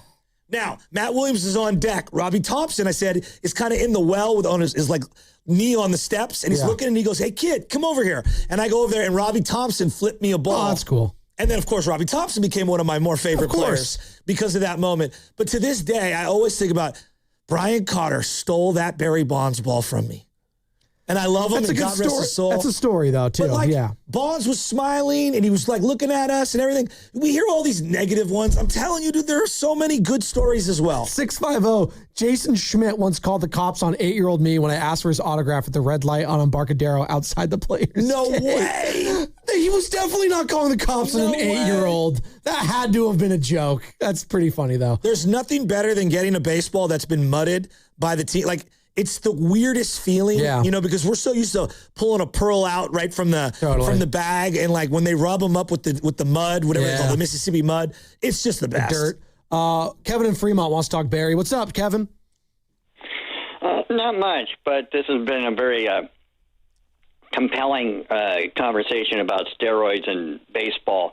I grew up and still am a huge A's fan. I'll always be an A's fan, no matter wherever they're at. But about the steroid issue,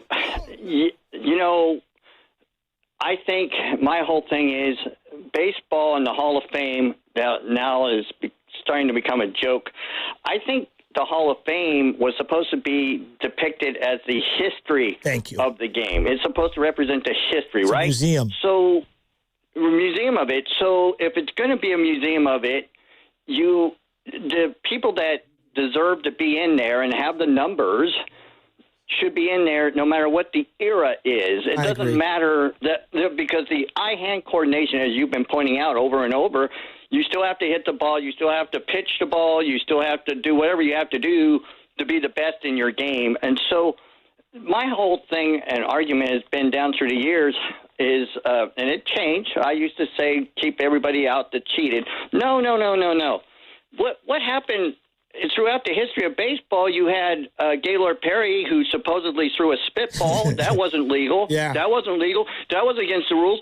So my whole point is, go ahead, and anybody who has the numbers of that era, including McGuire, because of the 585, I think, whatever those numbers are, if you deserve to be in there, you put them in because it's a part of the history of baseball. And one last thing. Yeah, stay on. Canseco, even though he doesn't have the numbers, in my opinion, because he didn't get to 500, he actually brought to light what was going on. And yes, and that's part of the baseball, too. Yes, you had snitchers throughout baseball. He's part of baseball. And he shouldn't have been ostracized from baseball for telling the truth. It's a great call. Thank you for calling in. Here's how I view. I agree. First 40-40 guy, MVP, World Series. Yeah. This is how I view it. It is a museum. It is history. If I were to write a book about the history of the game, could I write the book without including you? That is my line of demarcation. Scott Rowland, Hall of Famer. Yeah, I could write the book without Scott Rowland. Now, for a Cardinal fan or a Philly fan, you might disagree with me, and that's fine. But I'm just. No, I had to use that as an example because that's people are like, wait, what? He's a Hall of Famer, right? Yeah. Now, could you write the history of the game without talking about Sosa, McGuire, and Bonds? No, and Canseco, quite frankly. How about Roger Clemens? No.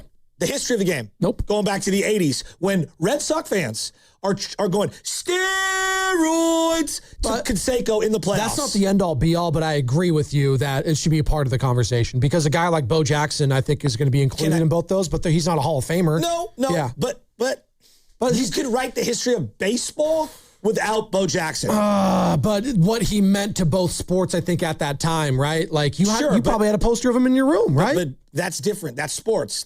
I'm talking just baseball. History of baseball, I think Bo Jackson's part of said history because of what he was able to do in both sports. Yeah, I think it's Deion Sanders, too. I think both of those guys. Well, Brian Jordan. There's been other guys that have done it. Bo was different, but I hear you. Like Joe, like Kurt Schilling. You can't write the history of baseball without Kurt Schilling. Ketchup I don't like him, but you got to put him in. Yeah. You just got to put him in. Fernando Mania. Like pick the different men. Sandy Koufax, for example, you look at his like full body of work, it's really like 6 or 7 great years. Sure. But you can't write the history of the game without Sandy Koufax, right? So that's just the way I view things.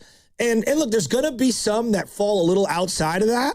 And for whatever reason, like Todd Helton, I don't think you could write the history of the Rockies without having Todd Helton. And I think he's the greatest Rocky ever, and I'd put him in there, even though I think Larry Walker was a better player. New York Kenny's in the back right now. He's going to love this. He was part of our coverage yesterday, 95.7 The Game. You think Jacob deGrom's a Hall of Famer? It's a tough one. 2-time Cy Young, 5-time All-Star. Well, so was Timmy. Rookie of the Year. I know. So that's what I'm saying, though. Like, I don't think Timmy gets in. I don't think he gets in. Okay. I always think those fringe guys are so interesting in how we discuss them. By the way, you know what's pretty nuts talking about like the Cy Young Award and like we were talking about the odds. In the AL, Jacob deGrom has the 4th best odds to win the 2026 Cy Young. I think that is absolutely insane. That is insane that he has plus 1,300 odds to win the AL Cy Young. Now, Scooble is so much further ahead of everyone. It's like him and Crochet, and then there's a major drop-off, but I thought that was crazy. I mean, no one ever brings this up. The doctors prescribed human growth hormone for Mike Trout to recover from an injury, and no one said a thing. Exactly, because we pick and choose who to be outraged by. Everyone likes Mike Trout because no one has a bad thing to say about the guy because he's just kind of there. Let's go to this guy.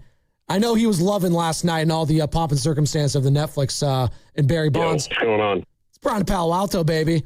Brian, we're not going to overreact after one game, are we? It's just one game.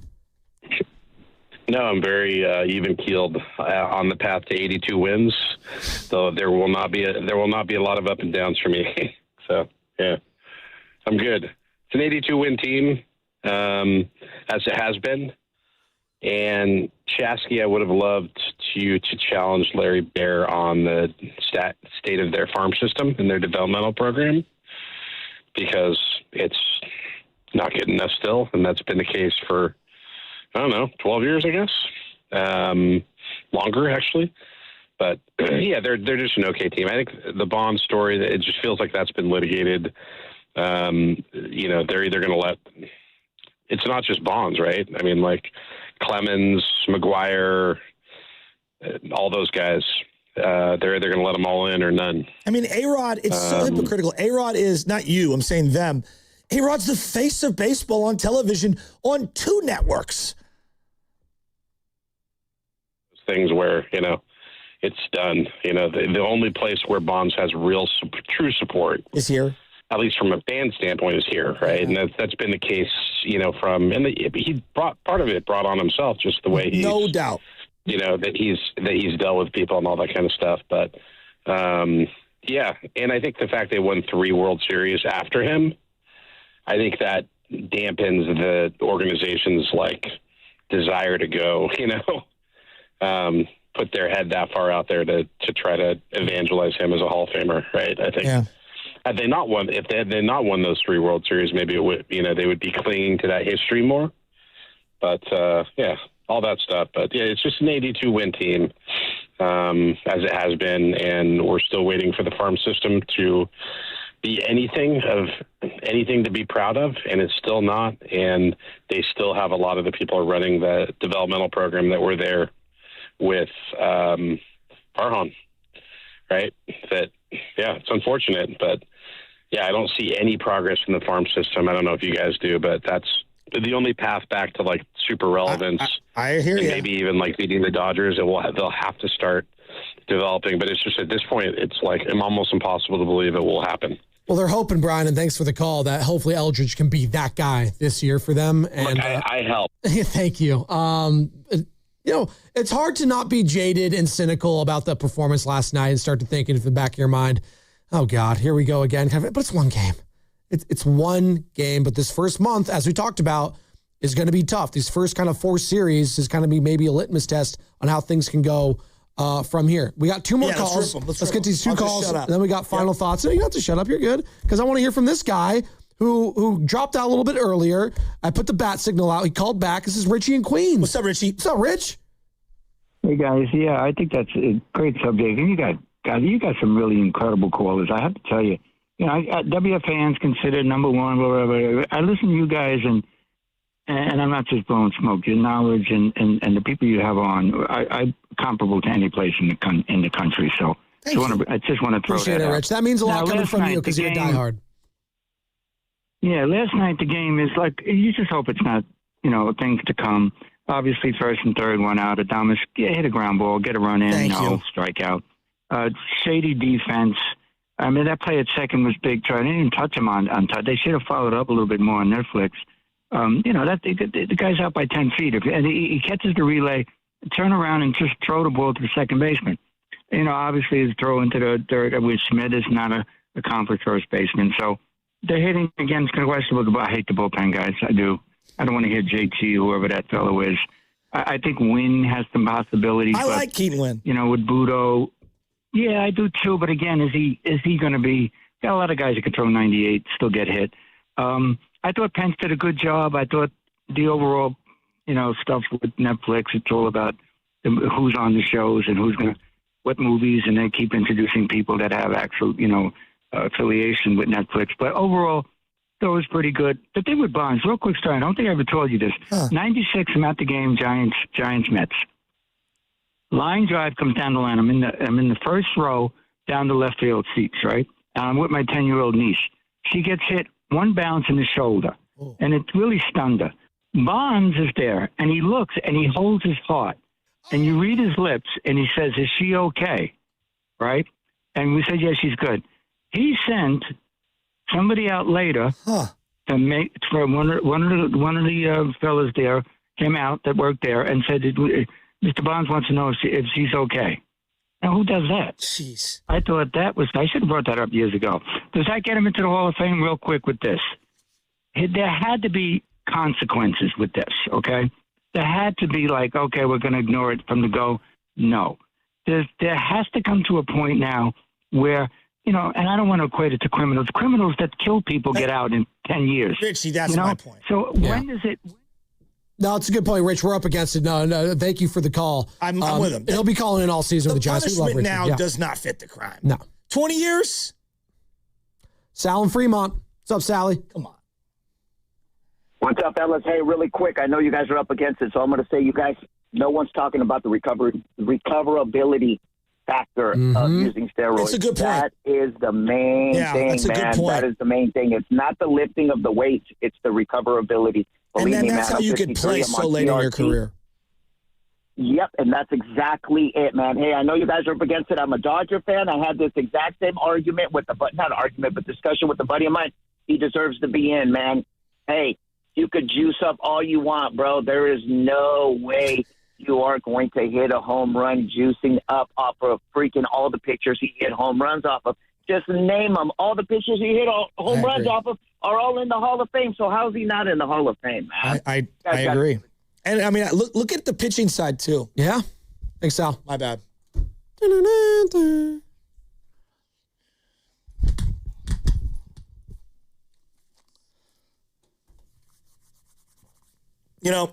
It's so funny, like,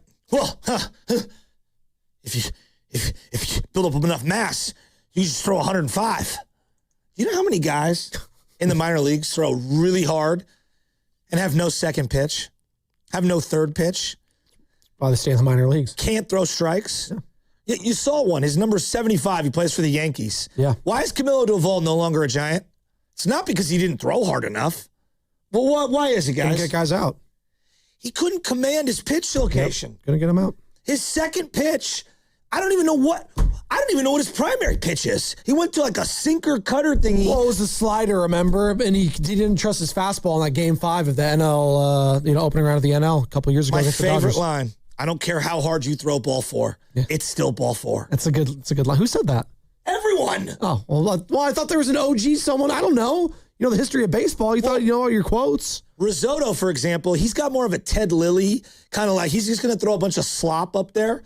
You know, little poofers. Here's a little spin ball. That's okay. What'd you throw? You threw a curveball? Slider.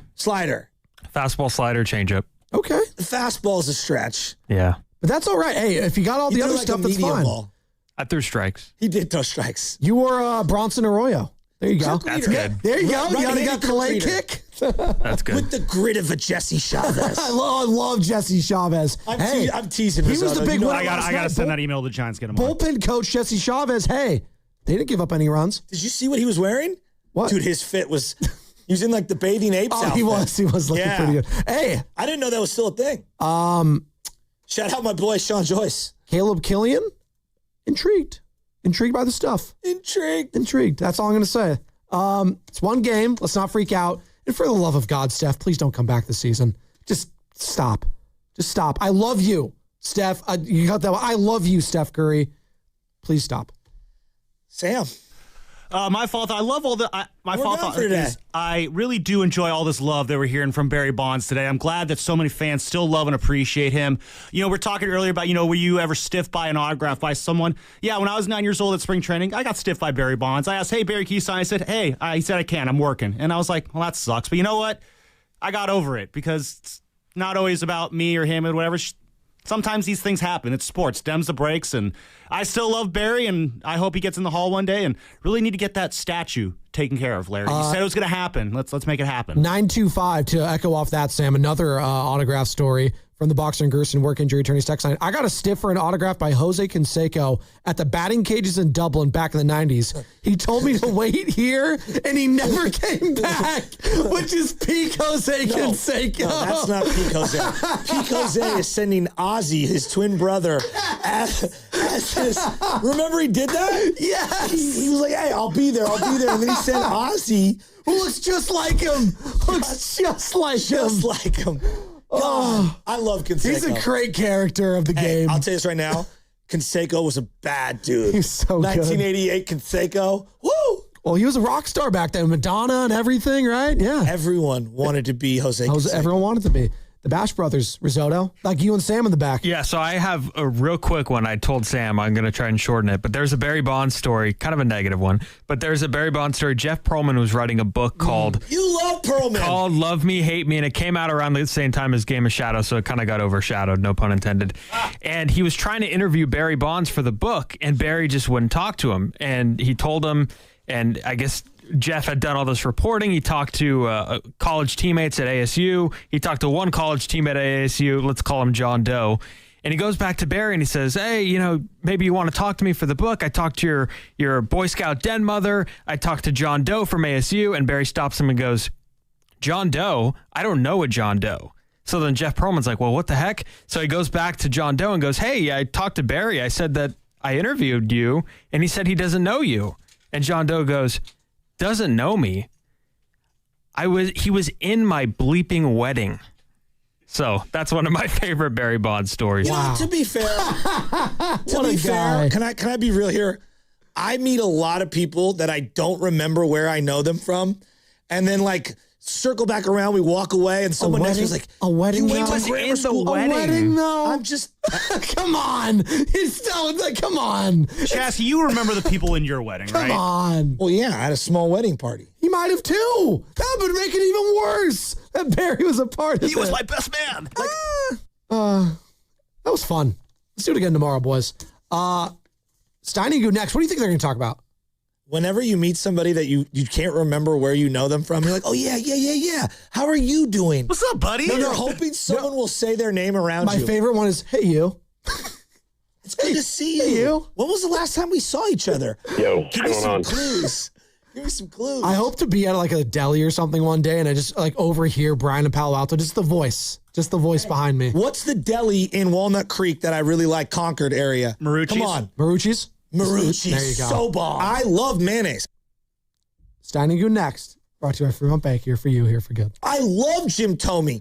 Dan Daly, the administrator of Lawton Skilled Nursing and Rehabilitation Center, thanks his staff for earning Newsweek's top Bay Area facility recognition. Lawton, in San Francisco's Sunset District, provides top-tier therapies and partners with UCSF Medical Center. With a 5-star rating and Dr. Darby Clayson as medical director, it's also listed among the best by U.S. News. For skilled nursing, call Dan Daly at 415-566-1200. That's 415-566-1200. New Game Plus with Oxy makes your laundry smell incredible and fights stubborn smells, like the ones your dog Biscuit brought into your freshly made bed last night. But you wash that all away with Game, and now you're drifting asleep to the scent and sound of waves. Ah, no, that's the dog licking your ear. Biscuit. It just might be our greatest scent ever. Now with odor-fighting power. New Game Plus with Oxy. Sniff the difference. Staples presents That Was Easy. I wanted a new color printer to add pizzazz to my prints. Ooh, pizzazz can be pricey. Well, now at Staples, you get up to 30% off select HP printers. 30% off an HP? Yeah, I saved $120 on an HP Smart Tank 6001 with up to 3 years of ink included. Why, that could be the last printer you'll ever need. Could be. Shop your local Staples today for big savings on HP. That was easy. Available in-store, online, or on the app. It's 4-4, exclusions apply. Xfinity Tech Support, Matthew speaking. Hi, I live in a pretty remote place, like Jurassic Park remote. Wow. Will Xfinity Mobile work out here? Yep, the combination of reliable Wi-Fi and 5G makes it so that you can stay connected in all kinds of places. Plus, you get access to ultra-fast speeds and coverage, whether you're poolside or out live streaming with a T-Rex. Hold still, you're about to go viral.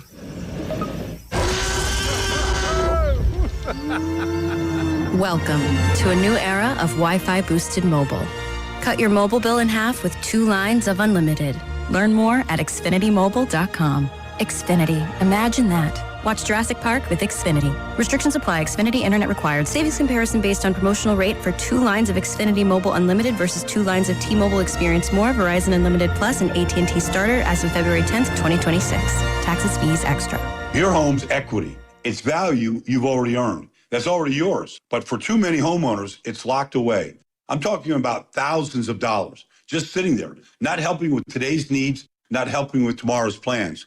That's where Unlock comes in. Unlock helps you access your equity through a home equity agreement so you can use your money for the things that matter most to you. So ask yourself this: how much can you unlock? Find out at unlock.com/home. Let's unlock yours. Terms and conditions apply. Not all homeowners will qualify. Use home equity responsibly. March matchups are here, and now you can trade the tournament in all 50 states on Kalshi. Duke is currently trading at 19% to win it all. That means a $100 trade pays out $498 if they win the title. Arizona and Michigan are trading at 21% to cut down the nets. On Kalshi, you're trading against peers in a live market. As the odds move, you can buy in and out of your position all tournament long. Download the Kalshi app and use code FAN to get $10 when you trade 10. KALSHI. Kalshi. Trade on anything.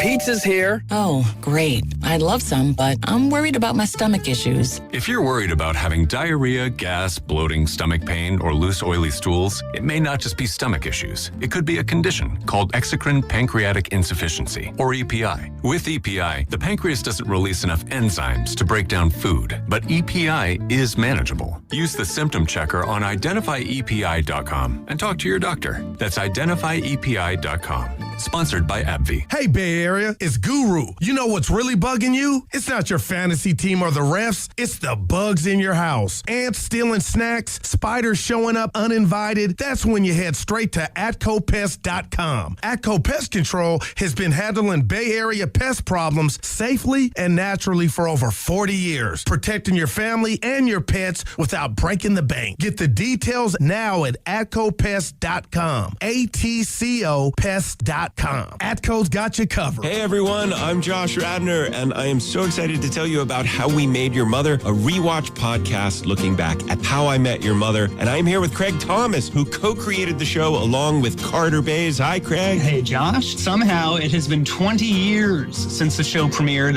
I'm going to check the math on that. 10 years since it went off the air, and we thought that made this a perfect time to look back, see what the hell we did, and why the show still seems to resonate with fans around the world today. Follow and listen to How We We Made Your Mother wherever you get your podcasts. Carpal tunnel syndrome, heart failure that doesn't improve with common medicines. These are some signs and symptoms associated with ATTR-CM, or the cardiomyopathy of ATTR amyloidosis, a serious heart condition with symptoms that get worse over time. Amvuttra, vutrisiran, is a prescription medicine given by a healthcare provider that treats ATTR-CM in adults to reduce heart-related death, hospital stays, and urgent visits. In a clinical study, Amvuttra was proven to help people live longer and have fewer heart-related hospital stays and urgent visits over 3 years compared to placebo. Amvuttra lowers the amount of vitamin A in your blood, which can affect vision. Other side effects include pain in the arms or legs, pain in the joints, and shortness of breath. These are not all the possible side effects of Amvuttra. For prescribing information, call 1-833-256-2748 or learn more at amvuttra.com. Ask your doctor about Amvuttra for ATTR-CM. You're listening to 95.7 The Game, KGMZ-FM and HD1 San Francisco on Odyssey Sports Station and the home of the Golden State Warriors and Valkyries. Always live on the free Odyssey app and now coming to you live from the Laughing Monk Studios. He brings the passion. For what? I want to know now. I'm mentally invested. Don't tell me to pray and you don't say what for.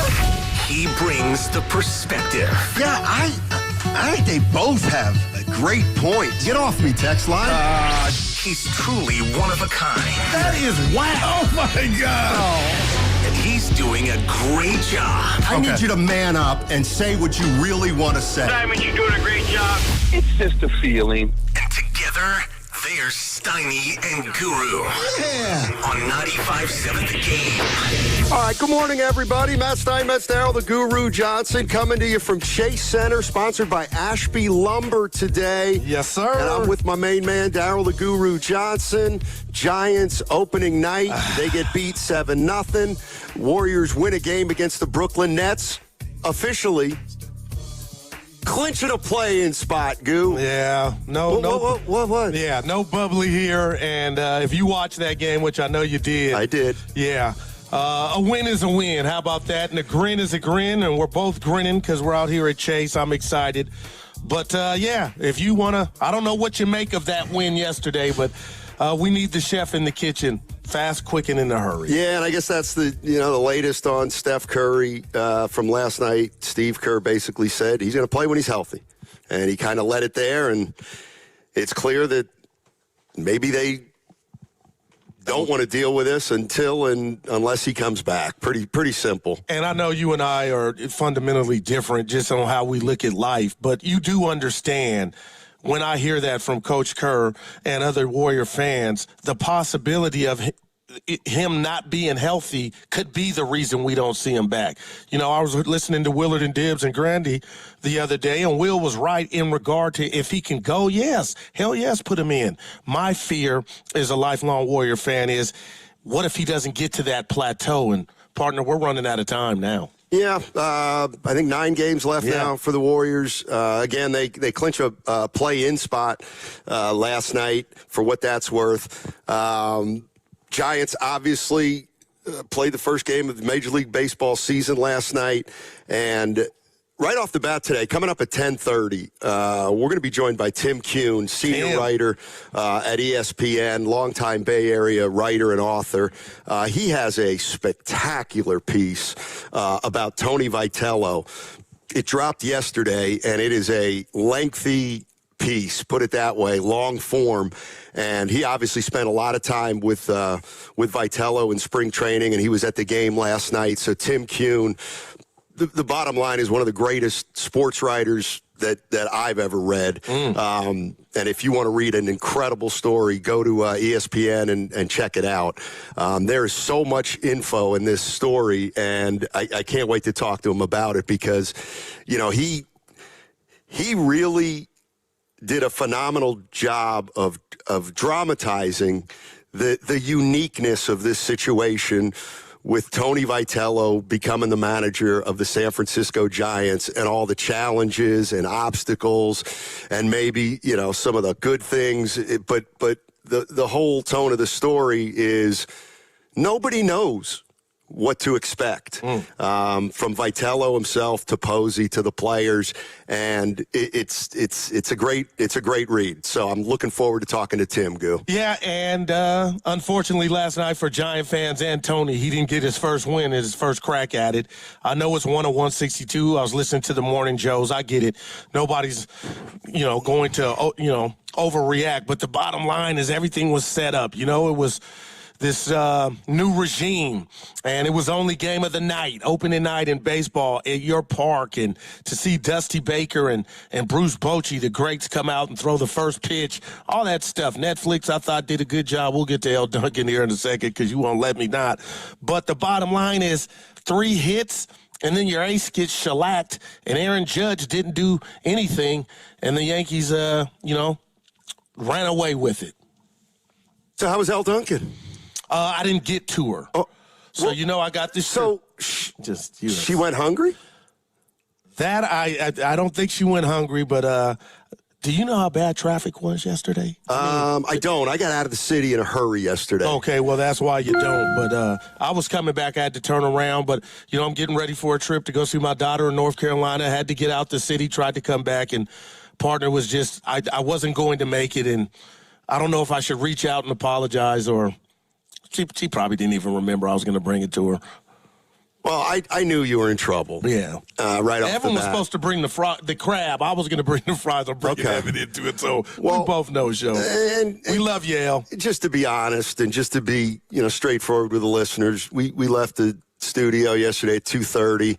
I knew you were going to the game, but then when I heard you were running home quick to the Yoon, I was like, that really lowers the odds. But can you? Because I said, Goo, what are you doing? You can only go over the bridge once. You did. During the course of a day. But you did say something that bothered me and kept me up last night. And you can explain to the listeners, Tim and Evan and myself.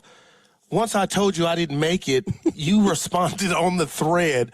Easiest $100 I've ever made. That cut? And what does that mean? Well, that hurt me. Damn. I wanted to get you to think that I made a bet with somebody that you would not show up to the Giants game. It hurt me, man. Come on. I didn't bet anybody. I didn't bet $100 that you were going to. Well, I didn't miss much at the park in regard to the Giants' bats, and they were kind of kicking the ball around, so it's one game, no game today, but I know you just wanted it to go a different way. Yeah, it's the beauty of baseball. There you go. This game will be forgotten in about day game 2 tomorrow. days. Absolutely. And what's that, a 1 o'clock start? You head down after our show tomorrow? Yeah. We'll be going in the opposite direction. No, we're all getting together. It's my last day. Yeah, but not at... You want to go near the ballpark? Sure. We'll see. Yeah. Well, we're not there yet. Let's not get ahead of ourselves. All right. Getting back to this Tim Kuhn story about Tony Vitello. Boy, there was some stuff in it that I found very interesting and that I'm going to ask Tim about. And I think you read it too. So there are some things that stuck out to you. And here's a quote that it hit us both. There's no doubt about it. And it's going to be something that is ingrained in who this guy Vitello is. And this is a quote from Buster Posey. Okay. All right, this is Buster Posey talking to Tim Kuhn about Tony Vitello, the manager of the Giants who came right out of college. Posey said, "I thought Tony Vitello was going to eat, sleep, and breathe this, and he is. I knew hiring Tony was going to be a headline or headlines, but I thought it was going to be fun, too. Ultimately, the reason I have a job is that we're in the entertainment business. Did we hire Tony strictly for entertainment value? Of course not. But there's some value in that as well. The entertainment business." Now, I consider you an entertainer, and what we all do at the station, it's about sports, but you try to hope that you entertain some people. But hearing that come from the steward of the Giants and Buster Posey, who was stoic and professional and wasn't about the clicks, I got to be honest, from a psychological standpoint, I love the outside thinking in regard to this hire. And I told you yesterday I was kind of excited.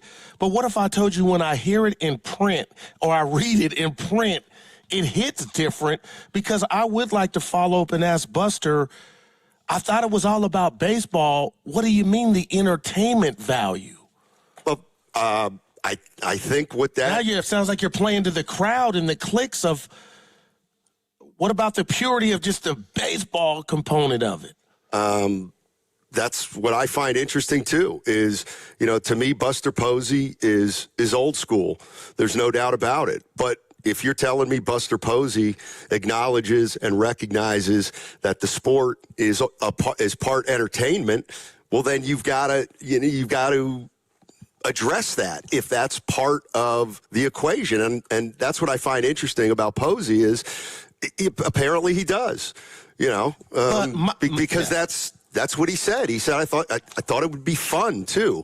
And, it's to me, it's fascinating because Posey said he never met Vitello before the interview process, watched him in Tennessee and said, I just couldn't believe this guy's energy. He was like, it's not, he said, this guy is not my style, but his energy was so off the charts that Tony, Posey clearly is hiring a guy who's unlike him in terms of demeanor and approach, which is interesting too to me. Well, when I hear entertainment, I think of Ricky Henderson's rest in peace.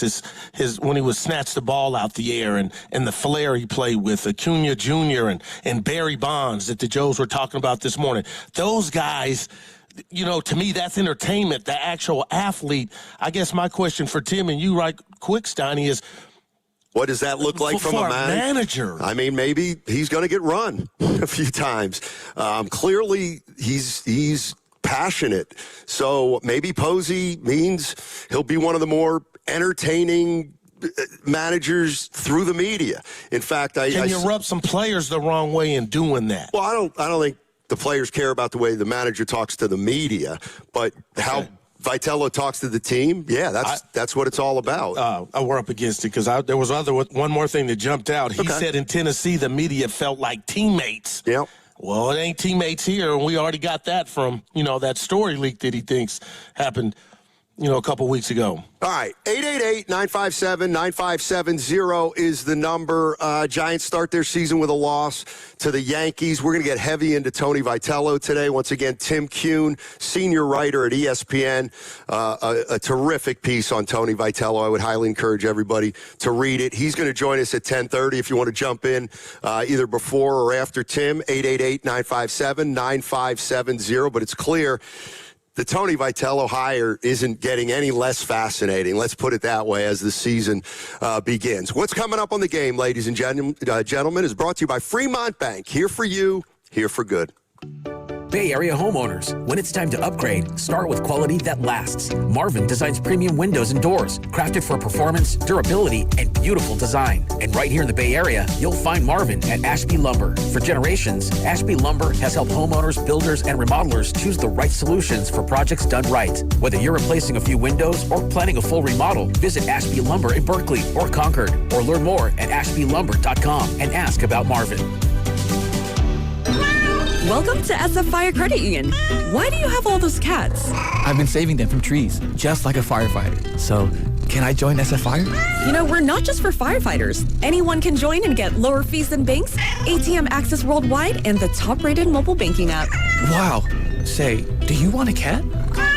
SF Fire Credit Union. Banking for heroes and anyone who wants to be treated like one. This institution is not federally insured. The credit union is not insured by any state government. Privately insured by ASI. It's finally here. Visit Freeman's Appliance in Pleasant Hill Friday through Sunday for their once-yearly Red Tag clearance sale. Take advantage of one-of-a-kind opportunities on floor models and factory direct pricing. Visit Freeman's Appliance Red Tag sale for the best time to save big on new appliances for your home. This Saturday, March 28th, Oakland shows up. The Oakland Roots face Orange County SC at the Coliseum. It's Kids Night Out, fun for the whole family. Kickoff at 5 p.m. Get your tickets now at OaklandRootsSC.com or watch on KTVU Plus or ESPN Plus. In sports, success is about team effort, and the same is true for your hair. At Great Clips, we save your haircut details in clip notes, so every member of the highly skilled team knows exactly how to create your signature look. And with our easy-to-use app, you can check in from anywhere and get a ready next text when you're up next for a cut. It's the confidence of a great haircut delivered by a team you trust. Download our app today. Great Clips. It's gonna be great. Wesley is a truck driver. I drive a truck, and I love what I do. A truck driver with IRS troubles. They told me I owed them $43,000. It got really bad. Quite a few letters in the mail. They were talking about wage garnishment, coming after my house, my car. Yeah, they don't play around. I seriously thought that I was going to lose everything. One sleepless night, Wesley finally made a call to Optima Tax Relief at 2 a.m. Kind of figured I'd get a machine, but I didn't. I actually got to talk to an actual person in the middle of the night. He found just what he was looking for. Oh, they were great people. You need a team of people that know what they're doing. Optima Tax, they know what they're doing. Optima Tax Relief came through with flying colors. I saved an incredible amount of money. Happy don't even come close. I was absolutely overjoyed. Take Wesley's advice. If you're in any kind of trouble with the IRS, call Optima Tax Relief. Don't trust anybody else. Call Optima for a free consultation. Call 800-708-5977. 800-708-5977. 800-708-5977. Optima Tax Relief. Some restrictions apply. For complete details, please visit OptimaTaxRelief.com. Hop into spring fun at History San Jose's Spring Extravaganza on Saturday, March 28th from 11 a.m. to 3:30 p.m. Join us for egg hunts, exciting crafts from around the world, face painting, balloon artists, and of course, photos with the Easter Bunny. Rain or shine, the fun goes on at History Park. Egg hunt tickets are limited. Grab yours today by visiting historysanjose.org. Pump up the volume. Business moves fast. Orders roll in, deadlines close in. When you ship with USPS Ground Advantage, you can keep up with confidence. Every package stays in our secure network from dock to door. And with nationwide reach, dependable tracking, and upfront affordable pricing, you get built-in peace of mind. You run the business. We run the routes. Visit USPS.com/Ground Advantage to learn more. Straight Talk Wireless presents Pickup Truck Wisdom. If you're only good to your new friends, you're not going to have any old ones. Straight Talk gets it. That's why new and existing customers get free 5G phones on Verizon's 5G network. Pretty simple, really. You keep good people by being good people. Find us at straighttalk.com and Walmart. Straight Talk Wireless. Straightforward. Always. Taxes and fees apply. Plan purchase required for free phone offers. Copyright 2026 Verizon. I built this business the old-fashioned way. Hard work and a whole lot of spreadsheets. Yeah, about that, I upgraded us to Odoo. Odoo puts everything we need, sales, inventory, accounting, on one connected platform. No more juggling systems, no more headaches. So it all works together? Exactly. Odoo is the all-in-one business software that makes running and passing on a business easier than ever. Take your business into the next generation. Try Odoo free at odoo.com. That's ODOO.com. During Lowe's Pro Savings Days, save more on what goes into the job. Add power to your lineup with a free DeWalt 20-volt max 5-amp-hour battery when you buy a select DeWalt 20-volt max tool. Plus, get up to 35% off select major appliances from Whirlpool, Maytag, and more. Get the job done right. Keep more in your pocket. That's Pro Savings Days. Our best lineup is here at Lowe's. Valid through 3/27. Selection varies by location while supplies last. Bay FC's Hello Kitty match is back by popular demand. Bay FC takes on Washington Spirit on April 5th at PayPal Park. For your chance to win a pair of tickets courtesy of Bay FC, keep it locked to the morning roast all week. For more info, visit 957thegame.com.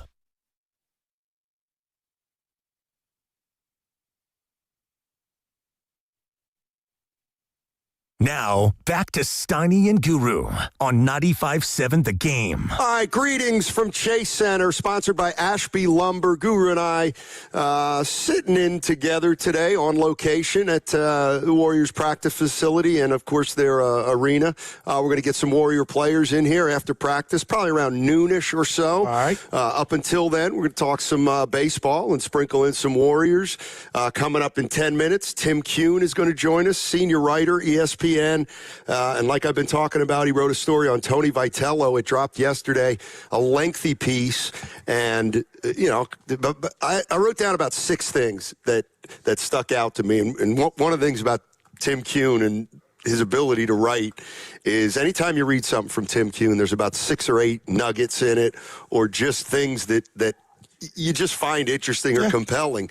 The first one we brought up was that Buster Posey acknowledged that one of the reasons, not the reason, but a part of it was he thought Tony Vitello was going to be fun, and that baseball is also in the entertainment business, and that was a part of it. It wasn't the reason, but it certainly didn't hurt Vitello's case. And, it's just interesting when you hear a guy like Buster Posey, all business as a player, talk about wanting to address that aspect of it, maybe the fun and the entertainment part. Just kind of hit me a little bit that something like that crosses his radar. I just would have thought, he's a guy who says, yeah, you win, that's fun. Yeah, and I'm going to steal a line from you.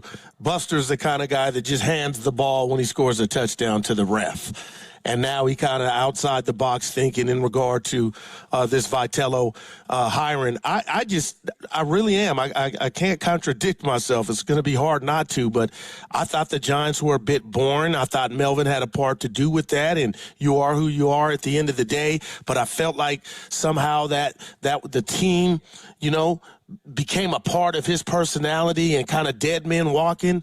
So I love what Vitello represents, but you brought it up yesterday in regard to the Mike Montgomery example or comp.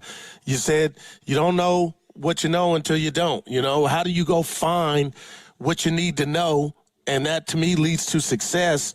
And Mike couldn't find it.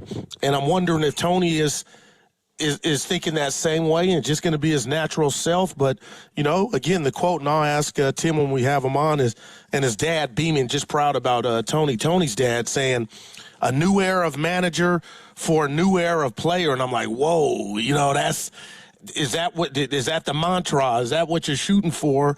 Because, again, some of these dudes a bunch of them are paid, seasoned, and maybe that would work in college and not the pros. So we'll see what Tony Vitello has in his utility belt. But as far as on the field product, last night stunk. And I know it's one game, but damn. Yeah, I mean, it's funny what interests different people about sports and of what's going on in our professional sports scene right now. I am very intrigued by this hire. I can't deny it because it's the most unique hire that we've seen in baseball maybe forever in terms of hiring a manager. Yeah. And here's the one thing that I'd love to talk to Giants fans about, and it's, you brought this up. They haven't won a series in 10, 11 years, whatever it is. They haven't won a playoff series. And this idea that they gotta get to the playoffs this year. They got to get to the playoffs this year. I mean that. Well, but this hiring doesn't fit that narrative. If you want to elevate your franchise, why would you hire someone that has no experience and will probably have some growing pains on his way to becoming the manager that you want him to be? To me, when you hire a Tony Vitello, in a way, aren't you saying, look, we know this is a new situation, so we're not going to hire him for 1 year and fire him. Like, you can't do that, can you? And so that's why, as much as everybody wants something to break this year, maybe the Giants are looking at this more long-term, and they're going to be willing to have some growing pains with Vitello over the course of the year. I hear you, and I'll also just say this. When I think about, the responsibilities of a football coach, the formations, the defense that they choose, 4-3-3-4 nickel, all the other things offensively, stylistically, what are you trying to do?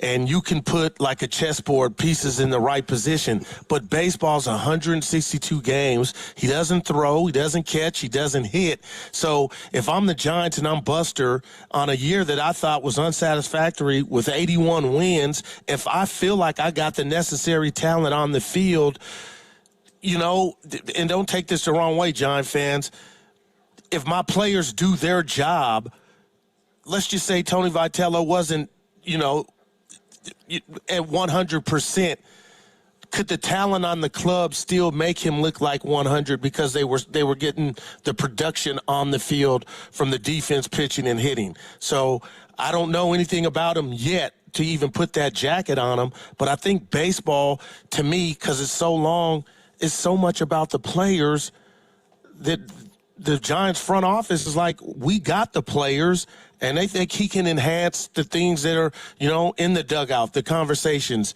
And maybe that's how it works. Yeah, I'm wondering, let me just throw this at both you and Evan. Yeah. Who's the best manager right now not working that has the best resume? Who's most experienced? You mean like of the active managers? No, the ones that are not or a manager that's been out of work for the last 2 or 3 years, but still considered a great manager. I was going to say Bochy, but I can't because he's working for the Giants. The Giants have 2 of them, though, that are not on the field, not with the team, but Dusty Baker and Bruce Bochy. Okay, and I'll throw this guy in there, and I don't – Go ahead. Like a guy like Joe Madden, in theory. That's fair. Yeah, it's been a while, too. Okay, good. Yeah. So, in a way, if the Giants really thought this team was ready right now to get over the hump, wouldn't you hire a guy like Madden or, I get it, but it's Bochy, or a guy like that, as opposed to rolling a guy? The dice. Yeah, but if you like it can't the guy, just be about this year if you hire this guy, I guess is what I'm saying. I think they also went after some other more proven managers. But this is also the way baseball is trending. The Padres hired a first-time manager. He was a player, but doesn't have a massive amount of coaching experience. I think the Giants were trying to move away from that old-school type approach. It sounded like in the offseason, I don't know if you guys read it this way, but if Posey could have hired Bochy, he would have done it. But I'm not sure that's what Bruce wanted to do right at this stage in his career. Yeah. And you guys are making valid points, but – and I'm not saying, I hear you, Steiny, but I feel like maybe you are not giving Tony the credit, but you're robbing him of the impression, obviously, that he made with Buster and the FO to where they have confidence that he could lead this group. So the reason I bring that up is you said if they really thought they were ready, I think they think they're ready, and they don't look at Tony as, it's your first time managing. We got to hit the delay or pause button. Listen, the Warriors essentially did something similar when they went to Steve Kerr, who had never coached in the NBA. Different situation because he was an NBA player and he was in a front office and he was, worked on the telecast and all that stuff. So, yes, maybe internally when they looked at Steve Kerr, clearly when they looked at Steve Kerr, Lacob did and knew he didn't coach, they still thought he could get him to the next level. I guess they have the same faith in Vitello. The only question I'm asking is if there was a sure thing out there, a guy who you knew was proven, you had a lot of respect for him, why wouldn't you go there? As somebody who's like, okay, Melvin took us here, let's get a guy like, Joe Madden to get us to the next level. Tony Vitello could do that. Yeah.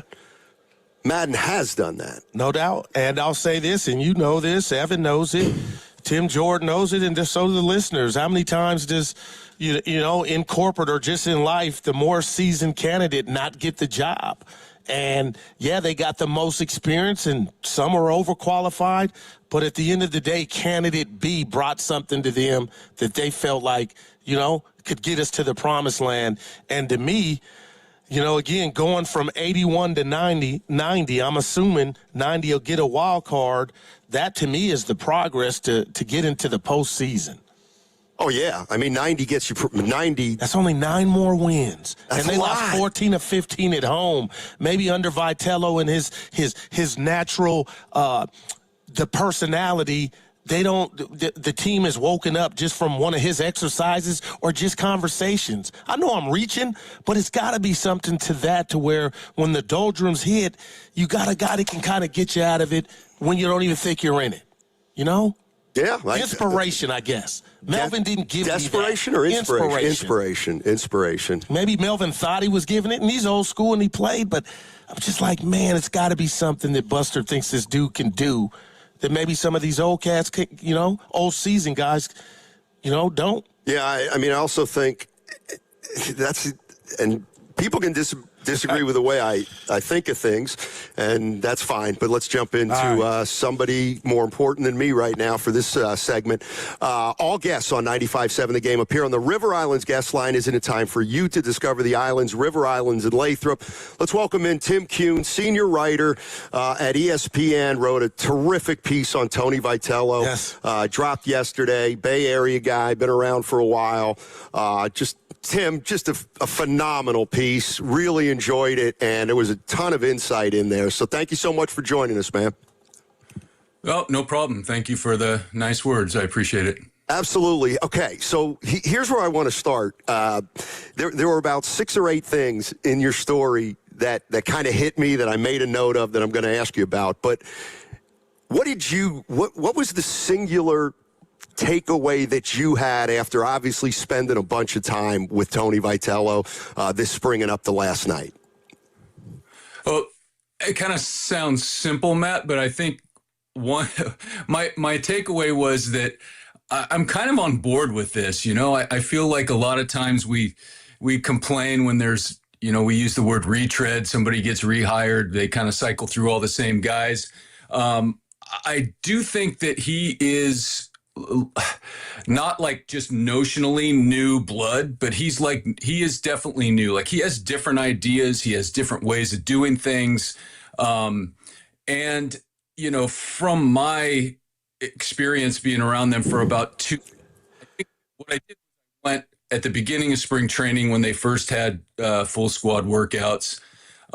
Then I went back after they had been playing games for a little bit just to sort of see the progress and what guys thought. And you know, I do think the players like it. You know, I think they like the up tempo, they like the energy.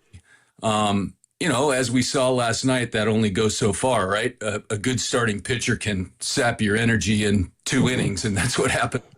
So, yeah, I mean, my overall takeaway is that this he's got a pretty steep learning curve, but he's smart. Yeah, Tim, I'm with you. I don't know if you've ever had a friend that says, hey, man, I've seen this movie. You need to go see it. You go see it. It's great. You call your friend like, thanks. That's what Steiny did for me this morning, reading your awesome piece. But I do got to ask you this question, because I'm with you. I'm all in. But when I read it in print, some words jump out at me.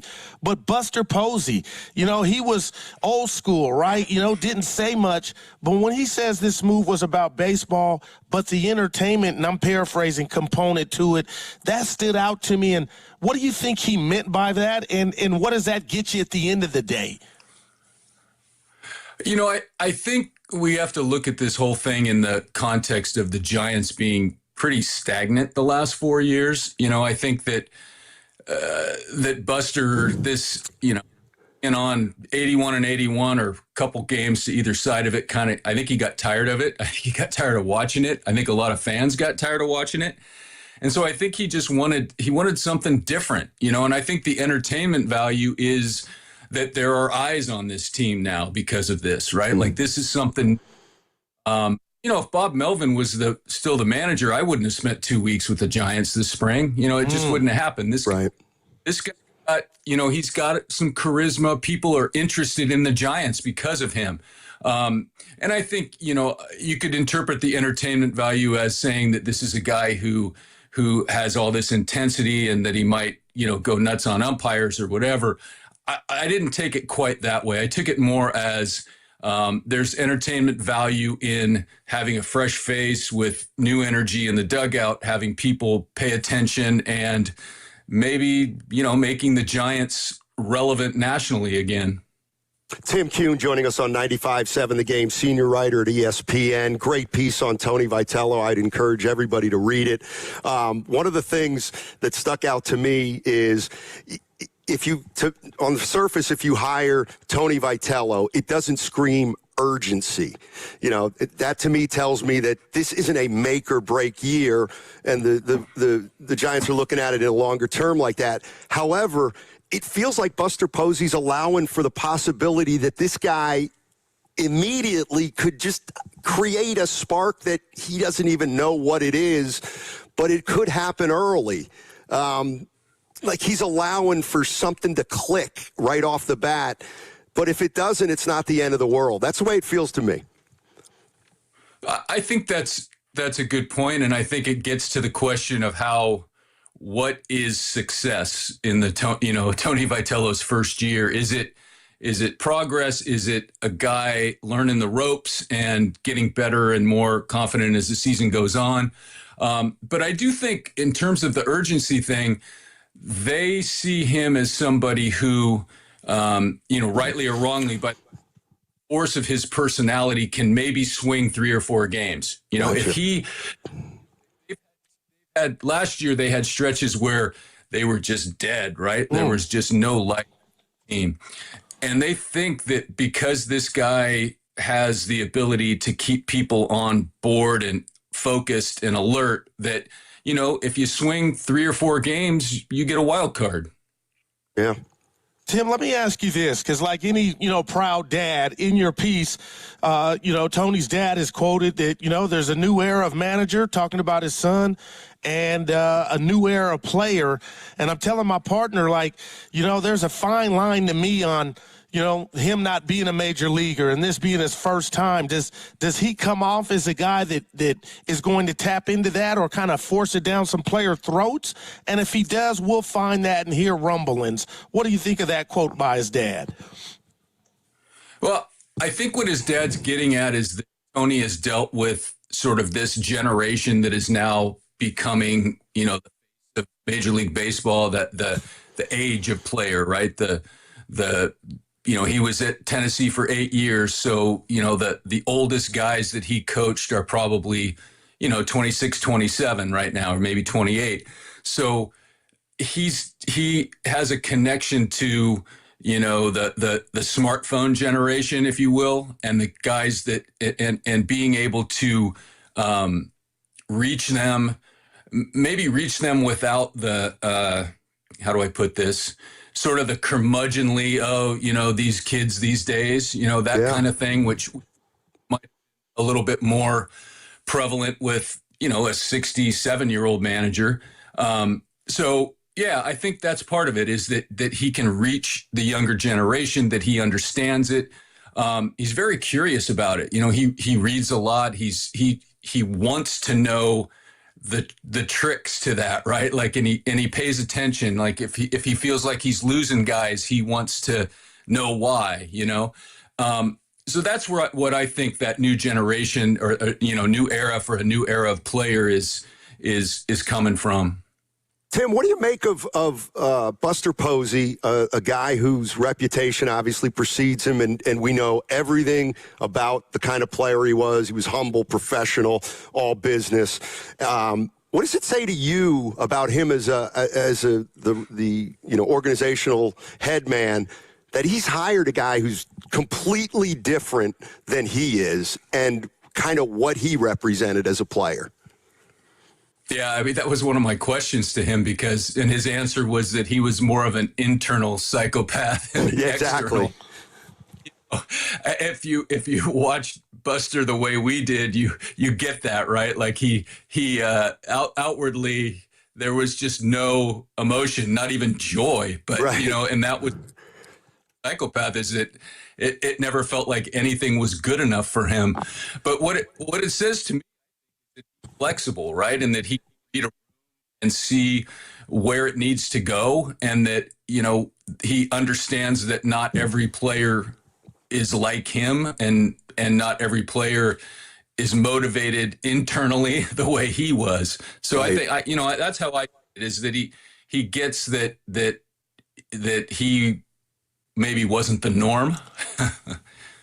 Right. Tim, this is all new, and, it's exciting. And even last night's game, it's 101-62. Obviously didn't go the way Giant fans wanted it to, and even Tony. But in the piece, I read where he referred, Tony did, to the media in college as his teammates, and that was camaraderie. And when I read that, I was like, okay, no friction at all. Everybody, it's all love. And I was just like, your thoughts on when he got a little frisky with the media about the leak of him being the Giants manager. What did you make of that? And again, it was only one instance, but was that a big deal? Do you feel like he got off on the right foot with the Bay Area media when he responded the way he did?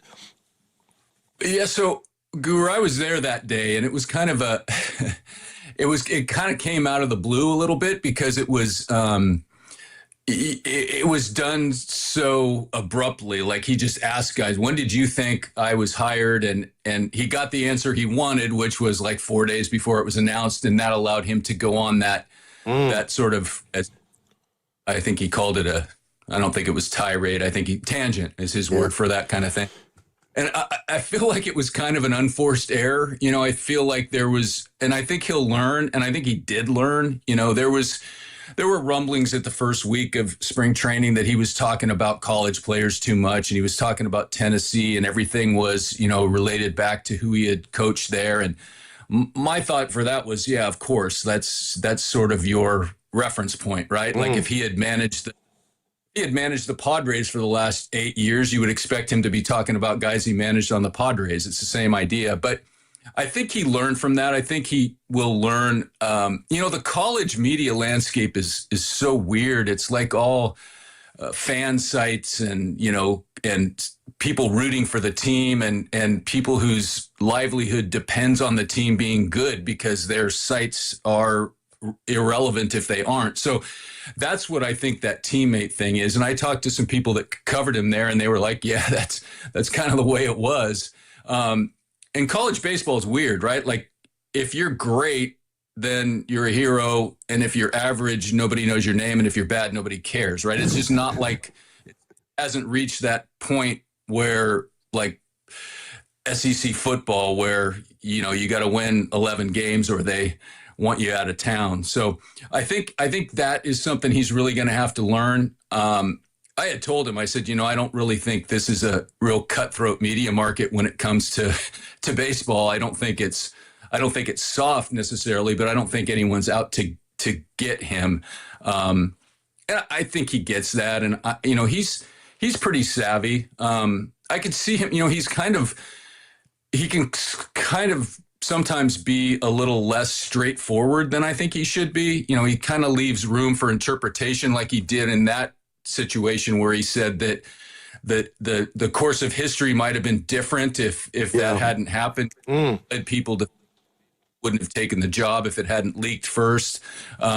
He said that is not what he meant by that. But, you know, I think when you get in a position where people have to say, wait, hold on, what are you saying here? You're kind of, you're behind the eight ball. Tim Kuhn joining us on 95.7 The Game, senior writer at ESPN. Last one from me, Tim, and again, I really appreciate your time. I know the sports are different. We have no template for what Tony Vitello's attempting to do. You're a Bay Area guy. You go back to Mike Montgomery, Stanford coach, was hired by the Golden State Warriors, was there for 2 years, not successful. And I see this quote from Tony Vitello: I don't have an answer for what it will look like in August. And I'm thinking to myself, well, I get it, but Buster Posey knows that too and still went ahead with it. Any comparison between a basketball coach coming from college and what Vitello is trying to do and some of the possible pitfalls? Yeah, I see some parallels. One of them is just like the length of the season and the number of games. Is that, you know, college baseball, you win the College World Series, I'm spitballing here, you're probably playing, 70, 72 games. You win the NCAA tournament, you're playing 40. Yeah. You know, so I think there is that sort of roughly half the season that you would have in the NBA or baseball. So I think, you know, that might be what he was referring to talking about August, is that he's never been, you know, the figurative August of a baseball season before. And you know, I don't know. I mean, basketball is so different because, you know, 2 or 3 guys can change the course of a season, and you've got fewer moving parts. But on the other side of it, if you lose 1 or 2 of those guys, you get a worse outcome, right? You know, you're baseball. If one or two guys in the clubhouse don't like you, you can probably survive. But in basketball, I'm not sure you can. So, yeah, I mean, it's interesting that I've always wondered why this had never happened before, since it has happened in the NFL and the NBA, and I guess we're about to find out why it never has or why it should have sooner, right? Right. No doubt. Tim, you know, I just want your answer to this question. I want to run it by you. You know, last year the Giants under Melvin lost 14 of 15, and I felt like, and I don't want to trash Melvin because he's an accomplished manager, but I just felt like too many times after the game he would say, "Nobody, we don't have the answer. We don't have the answer."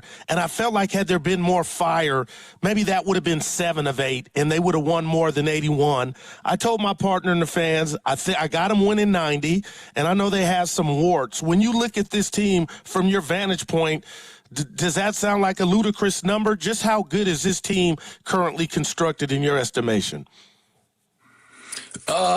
I have to say, what do they say? With all due respect, I kind of think help me out, Tim.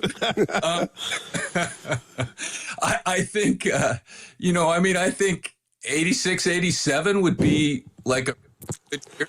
And I say that as much because of the competition, you know, that very good.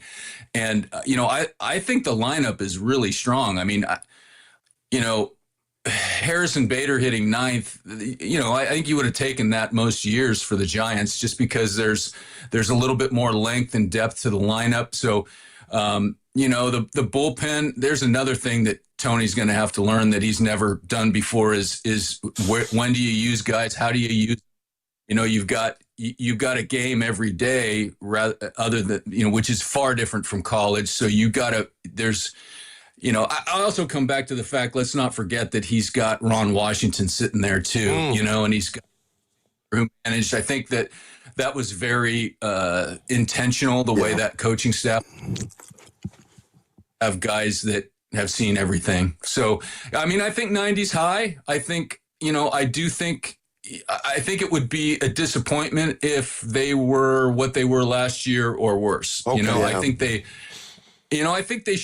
they're going to be relevant late into the season. How's that? All right. I got you. Yeah, they kind of better be with, you know, all the wild card teams. But, hey, Tim, man, great piece. Thank you so much for joining us. Enjoyed you on the telecast also last night. Best of luck to you. Good seeing you, man. Thank you, guys. I enjoyed it. Yes, sir. Tim Kuhn, senior writer, ESPN, longtime Bay Area writer / author, and great piece on Tony Vitello. And thanks, Tim, for joining us. Yeah, and, you know, we always talk about files, and I'll just talk about early on for Vitello. You know, when he went at, what did he call it, a tirade at the media Snotty, I didn't think that was a good thing. And, it's in the file, but everything is young, so is the season. So I'm excited, but it's kind of funny.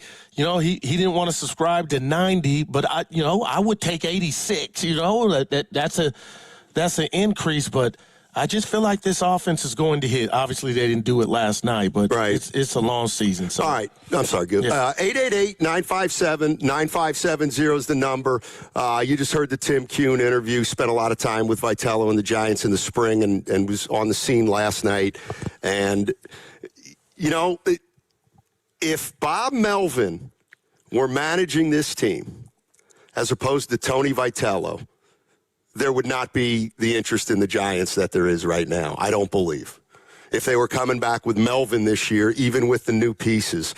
I just like, to me, Vitello makes this a more exciting season because it's just so unknown and we have no idea how it's going to play out. Yeah, so you're going Tupac, all eyes on me. It feels like now to me, there's one line. The pure baseball fans that want to see Devers, Adames, and Chapman and Webb to get into your baseball restaurant.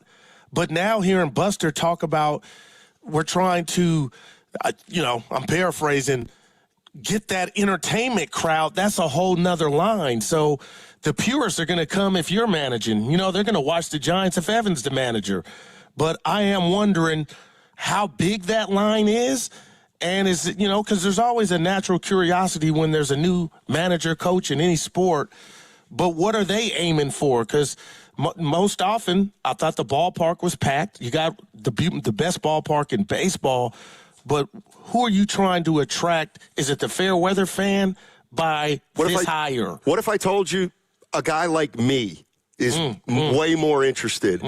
And, okay, if you want to call me a casual, you can call me a casual, but what's attracting me to what's going to make me watch the Giants more this year than last year is the fact that they have a manager who's never done it at this level. They're doing something they're trying something that's never been done. And you know what? I'll be honest with you. It could be one of the greatest moves ever. Or a disaster. And it could be absolutely, positively a failure. And well, he's hit it out the park for you being that honest. That makes it more compelling for me. I get that. That makes it more compelling for me. But 888-957-9570 is the number. Let's go out to, how about Brian in Cupertino? What's going on, Brian in Cupertino? How you doing, my man? Good morning, gentlemen. Gosh, this is a tough one, but then again, it's easy. Buster should have known, being the Hall of Famer that he is, he brought this guy in from Timbuktu, politely said, and he gave him a product that is inept at best. Our left fielder has made mental mistakes, doesn't know where to throw the ball, is definitely inadequate. And it's sad that these players are throwing the ball in the dirt, and he had 6 weeks to get to know his team. Now, Vitello said, well, this kind of surprising. What were you doing during spring training? Didn't Buster tell you that Webb's first pitch is usually a strike because everyone knows it, and he's still doing the same thing, and my daughter and I laugh. We look at Webb, and I said, sweetheart, the first pitch is going to be over the plate. The next is going to be the slider down and away. So the book is out. Why do you put him? Oh, he's our ace. You're in trouble. The Dodgers have won 2 in a row. The third one's coming. Why wouldn't you adopt the blueprint of the Los Angeles Dodgers? Well, I appreciate the call because not every team goes about it that way. I do have to admit, the beautiful aspects, or one of them, about baseball is you can get your butt kicked and you could just say, you know what, Tim Jordan didn't have it on the bump that day, but we played the clean game in the field, you know. But I did see the ball kicked around a couple times, and I don't want to come in here and flip a spread, but I was scratching my head as to, it's the first game, but I expected that. I expected your bed to be made, Giants. And last night, Webb struggled, but the ball was doing, I was like, wasn't a clean game, even though you lost, if that makes any sense. Well, it's funny because in the post game, Vitello was talking about, it was his first post game press conference, and he was like, actually, this one's not going to be that hard just because we got outplayed in all areas. So, it was kind of an easy one to know why you lost if you understand what I'm saying. I got you. I don't know. You know what, Goo? Can I be honest with you? Yeah. I feel like I'm more intrigued by the hire than most people. It really does. Then Buster hit it out the park because there might be more people like yourself that are paying more attention. You were just having fun with the word casual, but then he got, we'll find out what that means. But from a pure standpoint that I consider myself, Evan, like I'm going to watch if, Shaq O'Neal is the manager, but there is something to watch here to see if Buster went against it. Love to see Shaq in a baseball uniform. I think we're going to pitch on that's I couldn't find the play. I'll stop. You never control. I can't wait for tomorrow. Day game, I didn't. That wasn't a good look last night. It's just one game. But, it happens. It happens. All right, 888-957-9570 is the number. Steiny and Guru with you, and we're at Chase Center today. We're going to be talking to some Warrior players probably around noon today. We're out here seeing what's going on at Chase Center, and one thing that's going on with Chase Center is the Warriors have some guys that they need to get healthy, but they win last night. Is one of them. They win last night, and they've clinched the play-in spot. Yeah. Here's when you go, yay! No, last night wasn't a yay. It's oh yay! Boy. Yeah. Well, it's a win. So we always. The Warriors, they had an 8-point lead with 2 minutes. How'd they blow? Brooklyn had some starters. They did the whole Utah thing. But what a comeback, dude. Okay. Hey, you know what? I'm Mr. Optimistic, but okay. Not a good day in the Bay last night. What a Warriors. What about for Guy Santos? Well, he was balling. How about for Podsy? Yeah, he was. Your boy Guy was hooping. He was. 31 for Guy Santos last night. All right, we'll talk more on the other side about Tony Vitello, if for no other reason than I find it and him extremely fascinating. Hey, life doesn't give you a warning when everything changes. It starts with shock, confusion, and 1,000 questions running through your mind. Maybe you've been in a car accident or had a serious injury, or there's been a tragedy that changes your life forever, and suddenly you're dealing with insurance companies, paperwork, and pressure, all while trying to heal. That's when Beam Law comes in. They take on the legal fight for you, the negotiations and the stress, so that you can focus on recovery and taking care of the people who matter most. Beam Law is local, and they've recovered millions for clients across the region, and it's why SF Weekly has named them Best of the Bay 4 times. So if you've been hurt or lost someone because of someone else's negligence, please call Beam Law at 415-523-5555. That's 415-523-5555, or visit hurtinthebay.com. That's hurtinthebay.com, because it's not whether you get knocked down, it's whether you get back up. Beam Law, they've got your back, Bay Area. T-Mobile has an exclusive bundle for customers 55 and up. I'm Sarah Bowl. Yeah, I'm Frank Bowl. A reliable network is key for us. And with T-Mobile, it's been wonderful. And going to the 55-plus plan saved us so much money. A lot. And that's important. Trying to keep costs down. The home internet's been perfect. It's fast, it's quick. The setup was so easy, it took less than 15 minutes. It was like, If you want simplicity, coverage, reliability, you want the whole package, T-Mobile has it. Right now, T-Mobile customers 55 and up can get 2 phone lines on America's best network, plus America's fastest 5G home internet for just $30 each.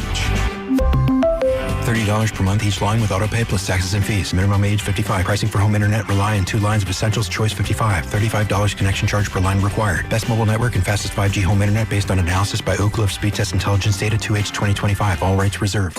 What if you could have the most reliable Wi-Fi? And get this. What if you could keep it at the same price for 5 years? That's the Xfinity 5-year price guarantee.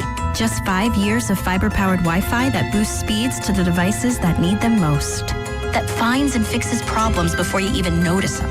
Like super intelligent Wi-Fi with a 6th sense. And that keeps you gaming in the fast lane, even when the whole family's banking on bandwidth. And here's the best part. No annual contracts, no hidden fees, and our best equipment included. Plus, get online in minutes with same-day Wi-Fi. Hey, let's face it, a lot can change in 5 years. Kids grow taller, dreams grow bigger, but your Wi-Fi? It would stay reliable and the price would stay put. The Xfinity 5-year price guarantee. Lock in your price and unlock the possibilities. Xfinity, imagine that. Select plans only. Restrictions apply. Powered by fiber. Connected to the premises by coaxial cable. Actual speeds vary.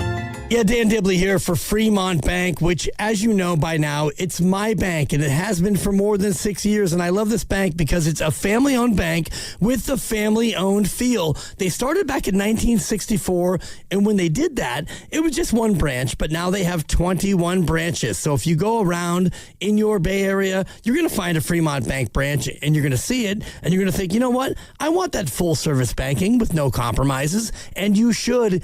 It's not a big box bank. It's a good local bank. And when you deposit your money with Fremont Bank, they reinvest it locally into businesses, philanthropy, home ownership, all the good stuff that makes our Bay Area the best area in all of the country. And that's why you should be a Fremont Bank customer. The money stays here. It's local. It's not a big box bank. It's a good, solid local bank. And we talk about Fremont Bank, and you know that they're here for you and here for good. What's up? It's Draymond Green. I'm back for my 14th NBA season, and my podcast, The Draymond Green Show, is back too. This season, I'm breaking down games, reacting to the biggest NBA stories, and sitting down with teammates, rivals, and culture shapers. And trust me, I'm not holding back, on the court or on the mic. 2 new episodes every week. New segments, big conversations, real basketball talk for the real hoop heads. Listen to and follow The Draymond Green Show wherever you get your podcasts. We're back, we're better, let's get it. I checked Allstate first and saved hundreds on my car insurance. Really smart. Unfortunately, I didn't check if I took the gas hose out of my car's tank. Ooh, not smart. And I drove off while still attached to pump number 3. Yeah, checking first is smart. So check Allstate first for a quote that could save you hundreds. Potential savings vary, subject to terms, conditions, and availability. Allstate North American Insurance Company and affiliates, Northbrook, Illinois. It all comes down to this, folks. Yep, the entire season is on the line. But my throat has officially thrown in the towel. Sounds like you need Vicks VapoCool drops. They're max strength and vaporize sore throat pain. Whoa! These VapoCool drops hit fast! Speaking of fast, did you just see that play? Yeah, he vaporized that ball. That pun should have come with a penalty. Vaporize sore throat pain with Vicks VapoCool drops. Use as directed. Ever dreamed of stepping onto the Warriors' home court with a glass of wine in your hand? Kendall Jackson, official wine partner of the Golden State Warriors, is giving you a chance to have dinner on the court at Chase Center. For info and a chance to win, courtesy of Kendall Jackson, visit 957thegame.com.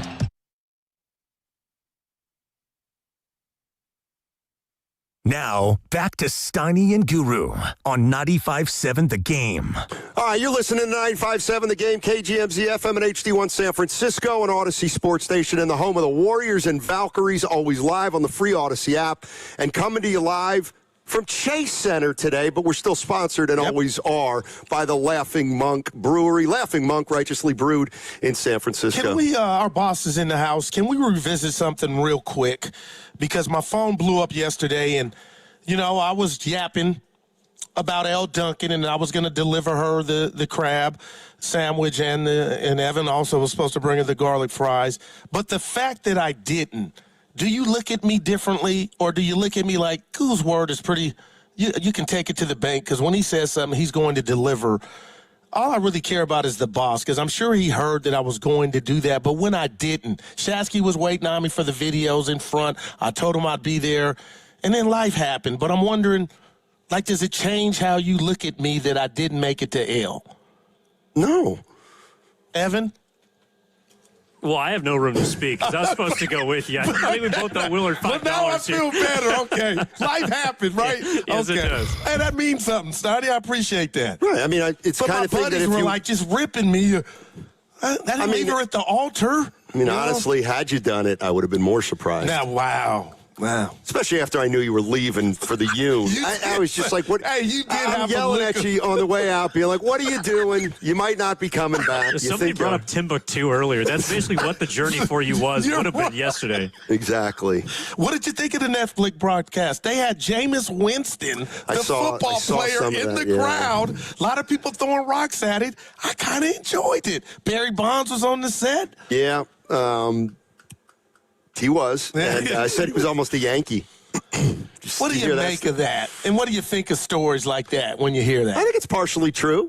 Draymond told us he was almost who? Who almost Memphis? Oh yeah. I think I could see that story with Bonds. He's saying that George Steinbrenner called him up and said, we're going to offer you such and such. And he said, okay. And Steinbrenner said, but you got to sign it by 2 o'clock. He hit a home run at Old Yankee Stadium years ago. 49er Frankie was there in the daytime. Sonny, I mean, just mutilated the ball. It probably still hasn't landed, but could you imagine? So why didn't he? Did he say why he didn't do it? Clearly, he didn't like George Steinbrenner giving him an ultimatum that he had to sign the contract at 2 o'clock. And he said he hung up on him. I wonder if he regrets and went to go to lunch. Because his career didn't sound like he did. All right. He looks great, man. I guess then he went to lunch and his agent called him and said, what are you doing? He said, let's go to San Francisco. Right. Would have had 4 rings. That's a game you can't play. No. Who knows how he would have internally affected that clubhouse? Yeah, Jeter, Posada, Rivera, Pettis. He wouldn't have fit. Could you imagine? Clemens. Yeah, he definitely would have made it. They wouldn't have lost to the D-backs that World Series. Well, then he would have had 5. You think they could have used 60 homers? I think it was 73. Yeah, they probably only needed 60 of them. All right. Tony Vitello, it's clear, is, the big story for the Giants. Here's, I was just having some fun with the YouTube chat saying there's absolutely no doubt that I'm more interested in the Giants because of Tony Vitello. And I was like, does anybody else feel that way? And a lot of people said, no, I don't come to see a manager. I get that. Okay. It's about the players on the field. And I agree with that. I'm not going to the games to watch Tony Vitello. Mm-hmm. But if you don't think that I'm going to keep a closer eye on the Giants and how they function this year under this guy, I mean, there's just no doubt about it. I mean, the swing it could be in one direction or the other with a manager like this is something I want to see. I want to see what this guy can do. And I get it. I'm not going to really see what he does. I'm just going to see the results of what he puts out on the field and how they play. But that's going to be enough for me to keep me interested. I just know it. And I know you, and I love that. But I do have to ask you this because I don't think I have. I was harder on Melvin than you. And just step back to the past real quick. Do you think he got a raw deal in his tenure with the Giants? No. Okay. No. All right, I was just curious. Because we're going to see if they're more button up, less, but that's Tony's responsibility now, It is. Make your bed. It is. And that's the other thing. We'll find out if, Elliot Ramos is a more sound player under Tony Vitello this year than he was last year under Melvin. Let's go to Justin. Justin's in San Carlos. What's going on, Justin? How you doing, man? Hey, Sonny. Hey, Guru. This is my first time ever talking to you guys. I usually talk to the guys in the morning. We love them. First off, I want to say thank you for taking my call. I have a little bit on Curry and a little bit on the Giants. So the last thing, the Giants, so I haven't really kept up with them since I was a teenager, but I was on the couch with my father when Barry Bonds did hit that the record home run for, I think it's 756, if I was right. But and a little bit on the Warriors and if they should bring back Curry. So I have a little story. Hopefully Troy, his name is Troy. Hopefully he's listening later on here in life. But I was playing Pop Warner. I was an 8th grader.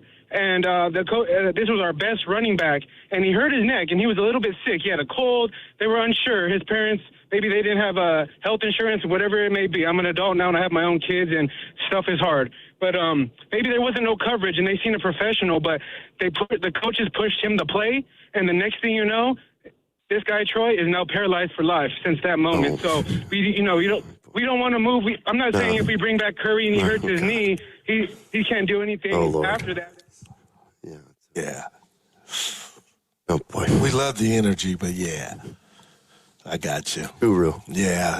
I didn't know where it was. I was like, Barry showed up. I thought Barry Bonds showed up to the game or something. But he hit us out of left field with that one. Sometimes people, I'll meet out and tell them what I do, and that must be easy. And I'm like, it can be, but depending on your partner, you got to tell you what happens a lot during the show. You got to be able to hit the curveball. Man, you have to be able to hit the curveball. What's your line? You got to come in.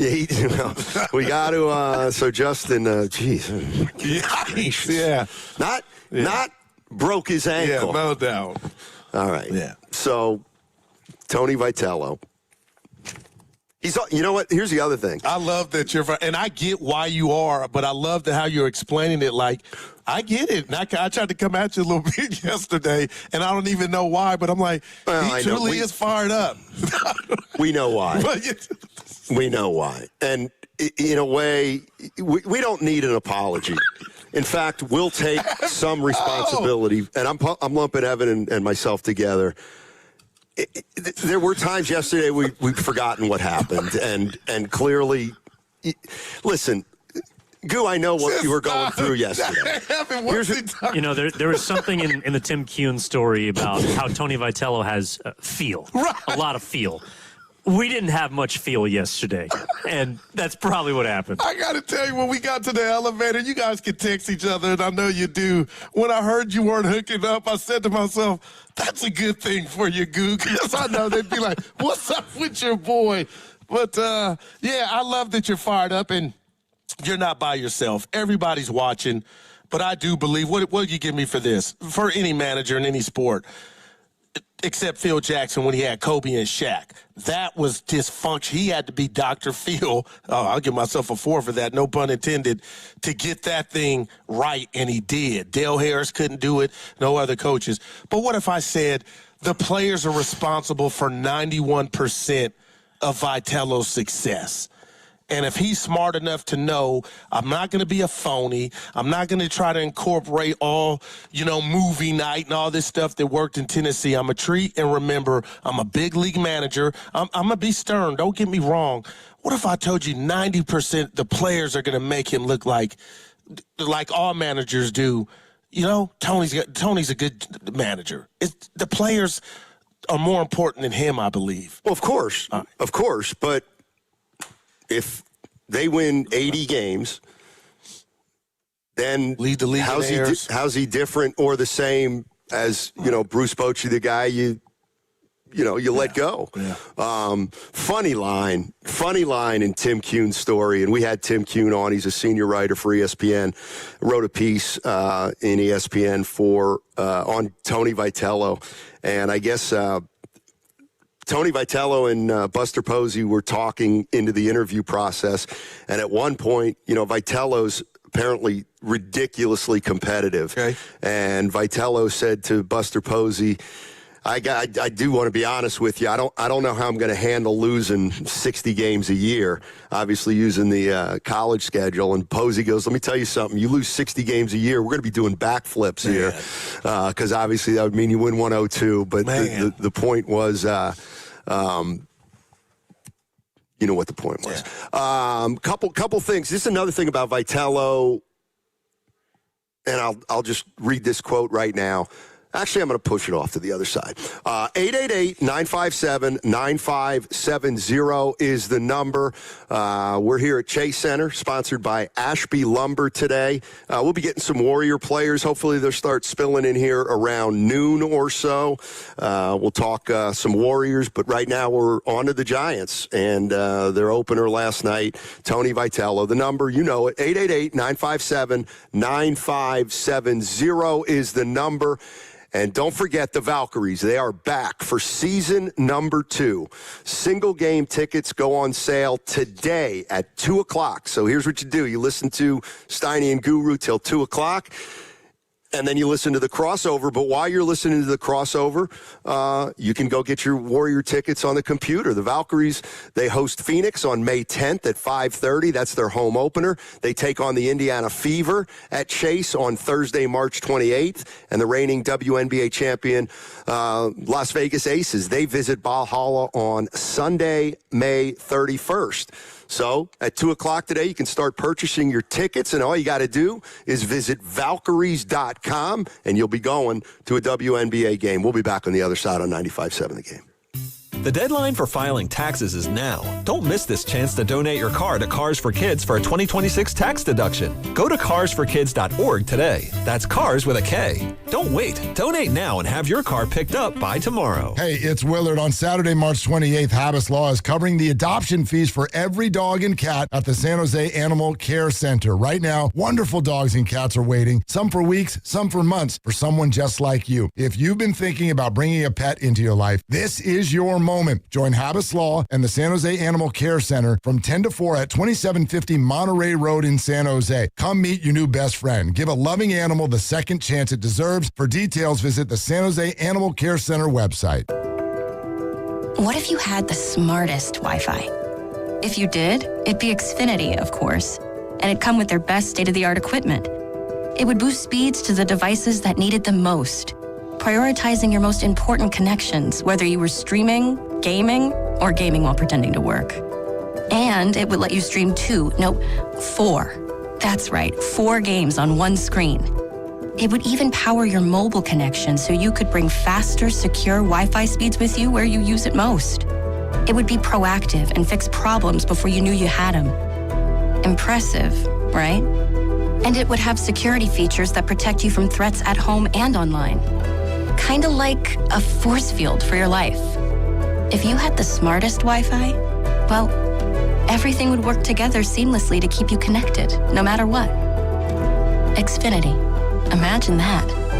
Restrictions apply. It's finally here. Come into Freeman's Appliance in Pleasant Hill this Friday through Sunday for their once-yearly Red Tag clearance sale. Take advantage of factory direct prices, one-of-a-kind opportunities, special pricing on floor models and convenient financing, and save on new appliances from trusted brands like Miele, Bosch, Electrolux, LG, and Maytag. Visit Freeman's Appliance at Pleasant Hill for their Red Tag clearance sale this Friday through Sunday for the best time to save big on new appliances for your home. Doors and loading dock equipment are a crucial part of your business, and one you probably don't think much about until they break. A broken door or dock leveler can be a real security threat, along with disturbing the flow of goods in your business. Luckily, RNS is here for all your commercial door, dock, and gate needs. From overhead doors and security shutters to fire-rated and personnel doors, RNS can provide your business with safety and security. Call 800-FIX-A-DOOR to schedule a free estimate or visit rsdoors.com. RNS Doors. Look for the red truck. Home equity.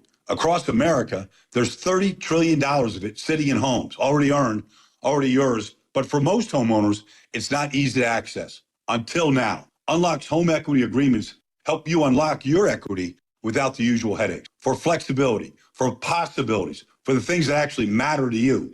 So ask yourself one simple question. How much can you unlock? Find out at unlock.com/home. Terms and conditions apply. Not all homeowners will qualify. Use home equity responsibly. March matchups are here, and now you can trade the tournament in all 50 states on Kalshi. Duke is currently trading at 19% to win it all. That means a $100 trade pays out $498 if they win the title. Arizona and Michigan are trading at 21% to cut down the nets. On Kalshi, you're trading against peers in a live market. As the odds move, you can buy in and out of your position all tournament long. Download the Kalshi app and use code FAN to get $10 when you trade 10. Kalshi. Kalshi. Trade on anything. In Oakland, community is everything. And this Saturday, March 28th, it all comes together. The Oakland Roots face Orange County SC at the Oakland Alameda County Coliseum. It's Kids Night Out. Bring the whole family for a night of energy, pride, and unforgettable soccer. Kickoff is at 5 p.m. Feel the city, feel the passion, feel Oakland. Get your tickets now at OaklandRootsSC.com or watch live on KTVU Plus or ESPN Plus. Roots run deep in Oakland. Joey from Vermont, a farmer trying to get through the winter. Adriana from South Carolina, a single mother living paycheck to paycheck. Liam from Ohio, an injured father struggling to provide for his family. Hi, I'm Shanola Hampton, and I support the Feeding America network of food banks because they help provide over 6 billion meals to people in need each year.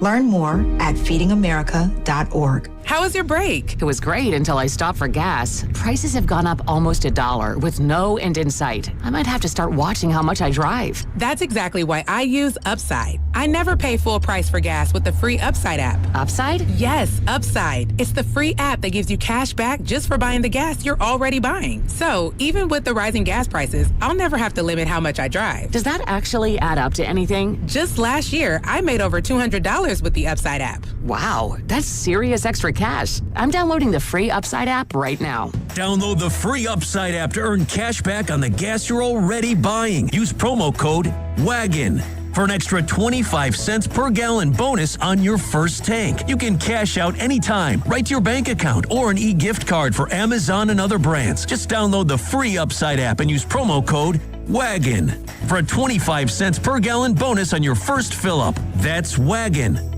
Offers vary by user and location. Go to upside.com for terms and conditions. Pump up the volume. Business moves fast. Pump up the volume. When you ship with USPS Ground Advantage, you can keep up with confidence. Visit USPS.com/Ground Advantage to learn more. Snakes, zombies, public speaking. The list of fears is endless. But the real danger is in your hand when you're behind the wheel. Distracted driving is what's really scary and even deadly.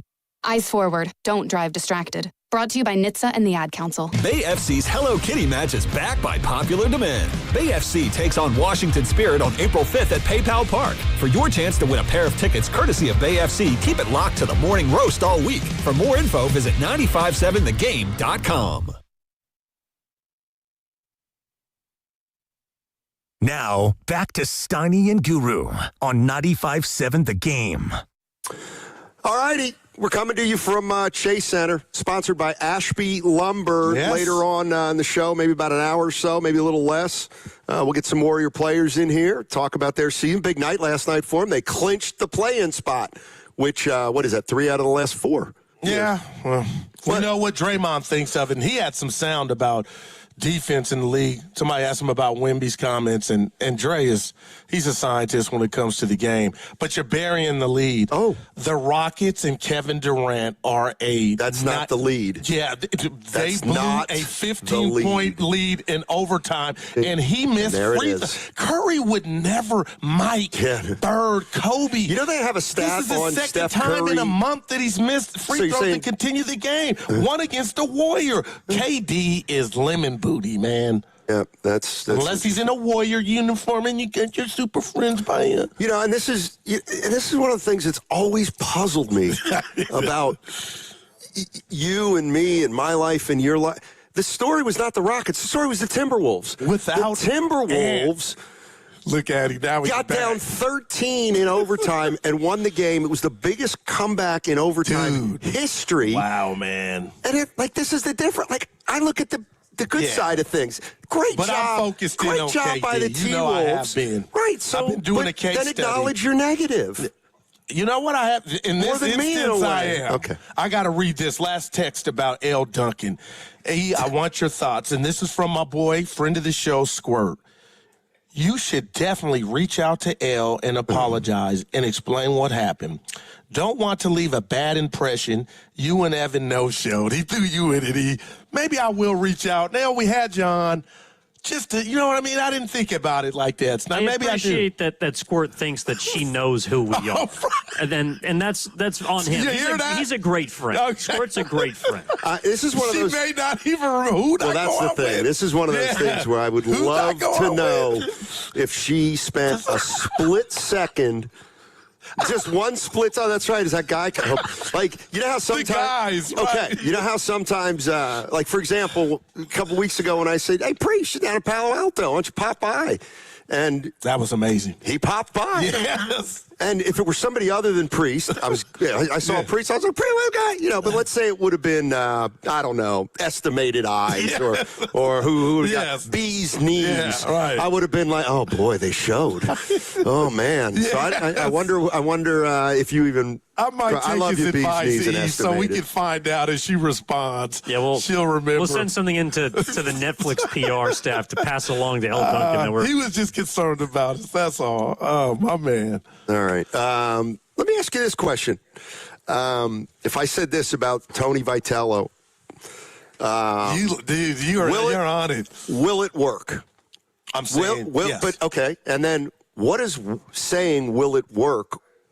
What does working look like? 3 of the next 4 years, the Giants are in the playoffs. 3 or 4? Yeah, 3. Go 5. However, just let's start right now with just this year. NOW. You have to make the postseason this year. That's how good I think this team is. I know they got issues with the bullpen, but if Vitello's that guy and can learn to play the piano like Bochy did, you know, the violin, that's what Bochy did to me. When I think of Bruce Bochy, that gut feeling he had, when to throw Evan, when to throw Steiny, when to throw Goo, it was impeccable. So if they can, you know, form that identity in the bullpen, and Molly and Hauser, you know, do their thing, and Roop and Ray, we'll see. But this offensive lineup, Steiny, this offensive lineup, I'm in love with. I was in love with it last year, but let's go. And then I'm watching that game last night like, man, okay, it didn't happen. It's not going to happen every game, but we'll see. And then what if they, and nobody wants to hear this, but I got to be real. What if they lose their first 3 or 4 games and Vitello's, just from a Vitello standpoint, Yeah, it's baseball, but how's he going to – does he know – Get your hand off my shoulder, dude. I did. What was that? Why did you put your hand on my shoulder? I'm feeling good. Tim, I was like, and then I started – boy. I got a random question. Sure. So the Warriors are having practice. You want to go up there, don't question's you? The one you don't – well, practice for knockout. Go like this. All right, got some donuts on. How strenuous is an in-season NBA practice? Not very. So when they come in here, nobody's going to be like, oh, boy, man. It usually depends, and now they're probably not going hard, but usually what happens is the guys who played the night before, a certain number of minutes, like they'll say anybody who played more than 25 minutes, you only have to do this much, but if you didn't get playing time last night, then you got to go through a full practice. I mean, that's what they did. Gotcha. 10 years ago, yeah. it might have changed, but who pods today isn't putting in 2 hours. All right, I got you on the court. Like you'd be shocked at how little they practice at times when the season gets to this point. But you would be shocked of what you missed last night with this news. If you want to call it that, from Kerr in regard to if he's not ready, we're not going to push him.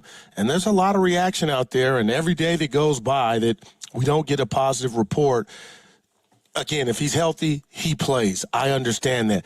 I'm not being negative, Dub Nation, but, partner, I'm just starting to think, man, he might lose this battle in regard to coming back this season with this runner's knee. I guess my question to Warrior fans is what worries you most about Curry, that he's probably not going to come back, or I shouldn't say probably, that he may not come back this year, or is it, oh my God, what about next year? That's where I'm at. Like, just, and again, our resident doctor Dibbs was saying once you get to a certain age, stuff never goes away. It might subside, but it doesn't go away. See, here's my feeling on it, and feel free to chime in or disagree at 888-957-9570 is the number.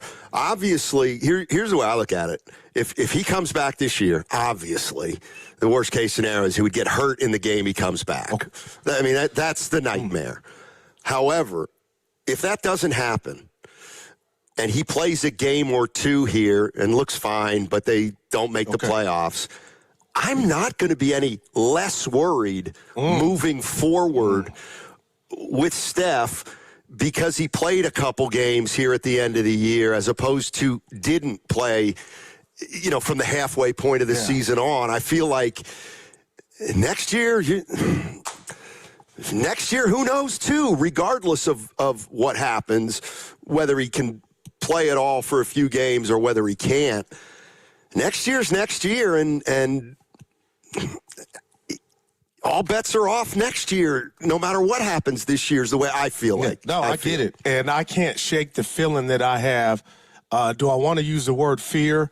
Why not? That this guy, this great at his age, is averaging 27.5 and looks like himself. And we took that for granted.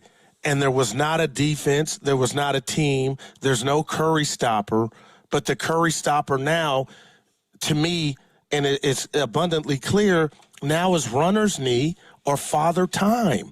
And it's been if you look at when he got hurt and how long he's been out, and he still can't scrimmage, you guys are my diary, because now I'm just writing in my journal. But that's where this fear comes from, is nobody stopped the chef but the runner's knee, and now this thing is it's going on and on and on. There's 9 games left. What if I said, Steph's never going to be fully healthy anymore? Then I would tell you I was on the opposite street of that. Like the hamstring was that was fluke, an anomaly when it happened. But now if you tell me that, then wow, man, that changes everything. I mean, and you need him to be Superman. That's the rat on the table, brought to you by Atco Pest Control. You are so codependent. Well, then you're done. Seriously. And I don't want to use that verbiage. You know what Superman is? Superman is Steph Curry playing like playing like he does, but for 70 games or 60 games. And this year he didn't get to that because, you know what I mean? He didn't make it to the 12th round. I know what you mean. See, to me, when, people aren't going to want to hear this, but when I look at next year, like I'm assuming no matter what happens with Steph, that he'll either come back and play a couple games or he won't. But what's happening now is that you look at next year, and next year is already compromised because of Moody and because of Butler. Man. And so how far are Steph from even this thing following him to be put in that category? Well, I'm not like that's not even. I'm giving him the benefit of the doubt that he comes back and he looks pretty much like Steph, but for how many games? And you know, if Butler's not coming back till January and Moody doesn't come back at all, what kind of first 3 months of the season is Curry going to have? You know what I mean? He's going to have to come out of. It's almost unfair. Well, but it's his job. I mean, but this is the way the Golden State Warriors, set it up. And I don't want to get too into the weeds here, but man, I'm just looking at next year, and it's like Butler, Moody. Okay, that's fine. But Steph. Steph could be coming off a year in which he played 39 games. I think I'm interrupting. I think it's the biggest NBA story. We're not talking like, oh, don't be negative. Close your ear. Cover your ears. Close your eyes. It's not origin in negativity, but the reality is setting in to where this could be humongous. And if he can't get back at all this year, oh my gosh, Dr. Dre and Snoop Dogg. Well, this thing would be chronic, like this runner's knee. Okay, that's what I wondered. So you do feel differently. You do feel differently if Curry comes back with 4 games to go, plays, looks like Curry. Feel like Christmas. They play a couple play-in games, they win one, they lose one, they miss the playoffs. You'd feel a lot better. Right. Yeah, see, until it happens again. But that wouldn't. That would make you sleep better, right? No, it wouldn't. It wouldn't. I guess it's better than him not playing in terms of his physical health. Yeah. But I'm sorry, at 38, going to be 39 next year. Oh my when gosh. day one comes, how do you strategize for a season? And I get injuries happen and sometimes things are unexpected. But how do you strategize for a season when Butler's going to miss half the year. Moody's going to miss at least half the year, you would think. You got Steph Curry, who's going to be 38, going on 39, who played 40 games this past year. You got Draymond Green, who's on the downside more now than in the past. How many? Is he going to be able to play a certain number of games? And I'm even going down to, Gary Payton II is getting up there. I mean, who's hooping, by the way. And then throw Porzingis in there. No, they like Porzingis. Yes. But it's a mess. At some point, they've got to put players on the floor, some of whom have to play full seasons. Otherwise, I don't know. I don't know how you succeed. Let's go to Michael. Michael's in Walnut Creek. 888-957-9570, the number. What's up, Michael? How you doing? Hey, Sonny. How you doing, guys? Good. Hey. I had a question for you with Curry. And so I coach. I've coached for a long time. I wear the Curry brand shoes a lot. He's obviously sneaker free agent now. And the material with which he was wearing, and then to go, he's an elite, running every day, to going and switching from his Under Armour brand that he was accustomed to switching to the different Nikes, the Antas. Have you asked any of the doctors you guys talked to, could any of these shoe changes with your feet? It's incredible. Contributed to this runner's knee. I've ran that by Steiny, I've got no clue. I would love to ask Steph if he thinks about it. Is it valid?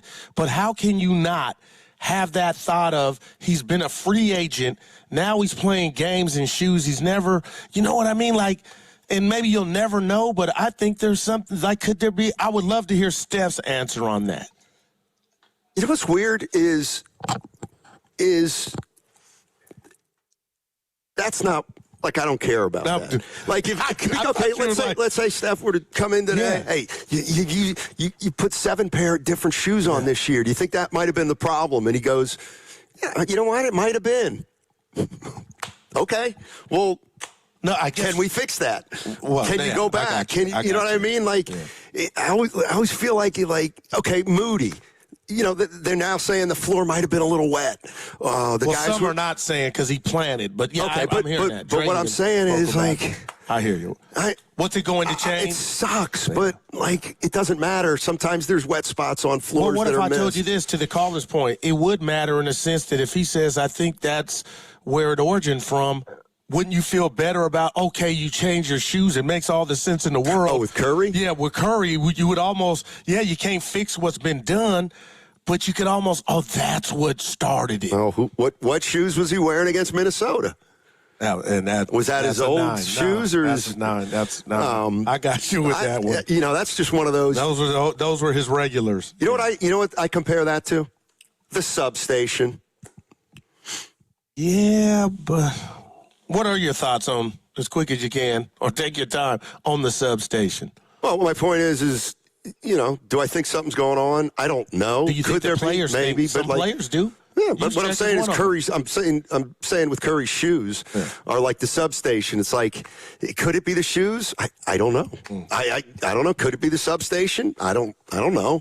It sounds a little far fetched, but I'm not here to say. It couldn't be, it couldn't be the reason. Just a few seconds ago, we had an awkward moment. The more I keep thinking about it, you touched my shoulder? Yeah, and I was rubbing your shoulder. I think I was rubbing it because I want you and Warrior fans that don't at this juncture. Again, I'm not coming in here being negative.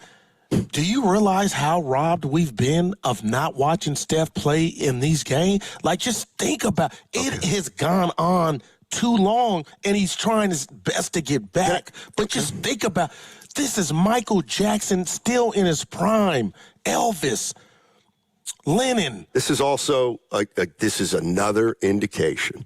This is where, I swear to God, you're negative.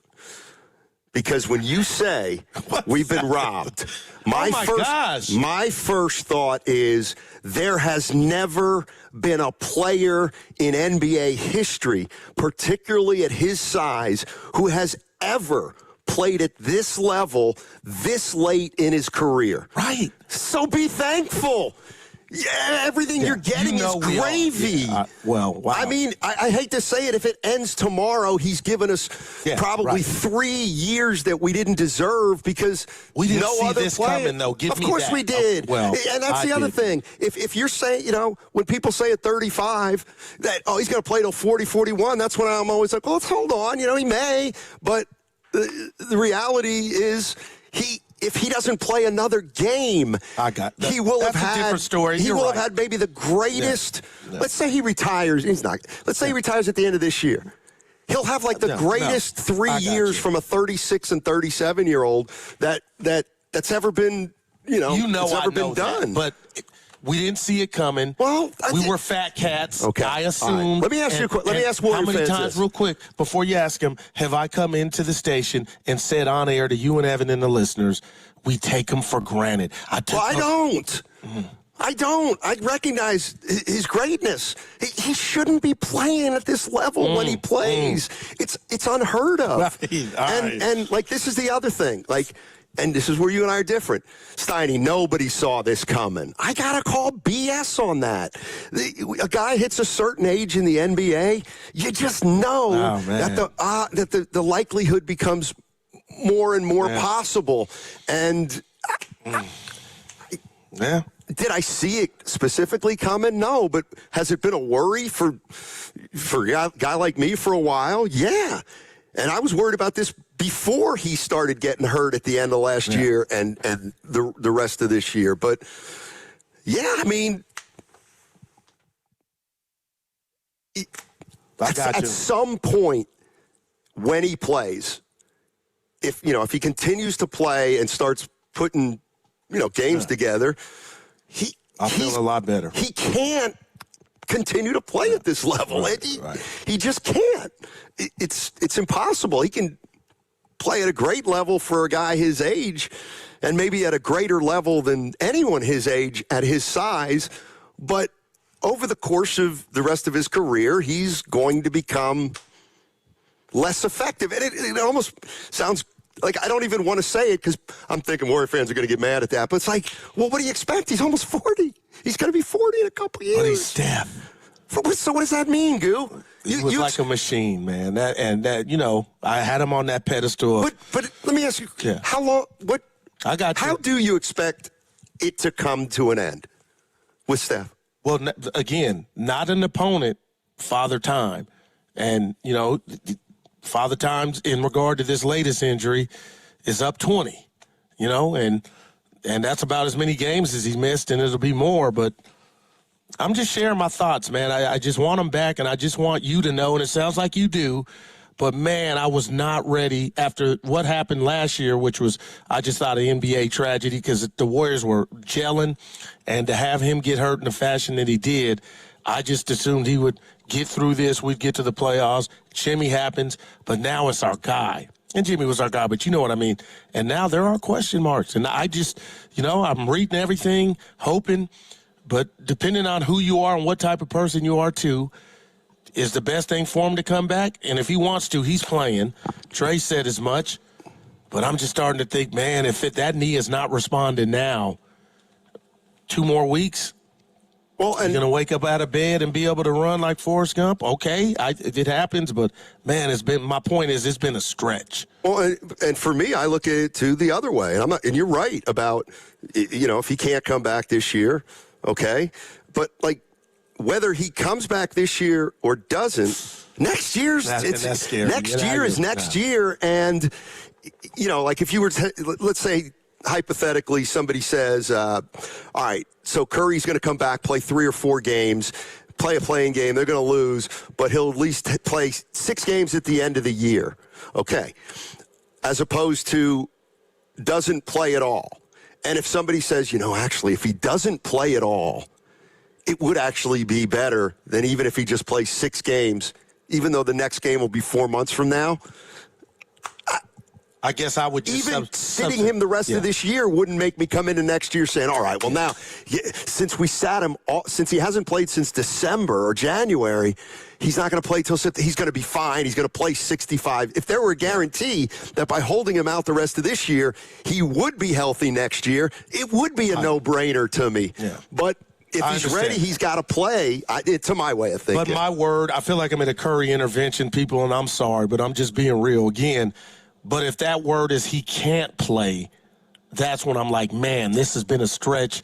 It hasn't gotten any better. And who's to say this doesn't follow him into next season? He's balling 28 points. And now it wasn't a defense. It wasn't a team. It was Father Time. And that is, he wouldn't be the only one, but I'd be lying to you if I don't have those thoughts. And, man, I miss him out on the court. We all do. Yep. 888-957-9570 is the number. Warrior fans, how do you view the possibility of Steph coming back and weighing it into, next year's season? Would you feel more confident about next year if Curry comes back this year? I'm just telling you, from my perspective, is it's not going to change much either way. Next year is going to be next year, and we'll have to worry about either this thing or other things, just like we've worried about him this year. It just might be different things. 888-957-9570 is the number. What's coming up on the game is brought to you by Fremont Bank. Here for you, here for good. And that segment also brought to you by Safeway. Head to the Safeway Deli this week for tasty chicken wings, bone-in or boneless. Selected varieties, just $6.99 per pound. Clip coupons from the weekly mailer or download them from the Safeway app. Visit Safeway.com for more details. See you in the aisles. Xfinity Tech Support, Matthew speaking. Hi, I live in a pretty remote place, like Jurassic Park remote. Oh! Wow. Will Xfinity Mobile work out here? Yep, the combination of reliable Wi-Fi and 5G makes it so that you can stay connected in all kinds of places. Plus, you get access to ultra-fast speeds and coverage, whether you're poolside or out live streaming with a T-Rex. Hold still, you're about to go viral.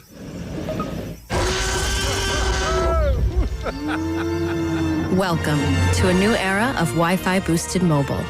Cut your mobile bill in half with 2 lines of unlimited. Learn more at xfinitymobile.com. Xfinity. Imagine that. Watch Jurassic Park with Xfinity. Restrictions apply. Xfinity Internet required. Savings comparison based on promotional rate for 2 lines of Xfinity Mobile Unlimited versus 2 lines of T-Mobile Experience More, Verizon Unlimited Plus, and AT&T Starter as of February 10th, 2026. Taxes, fees, extra.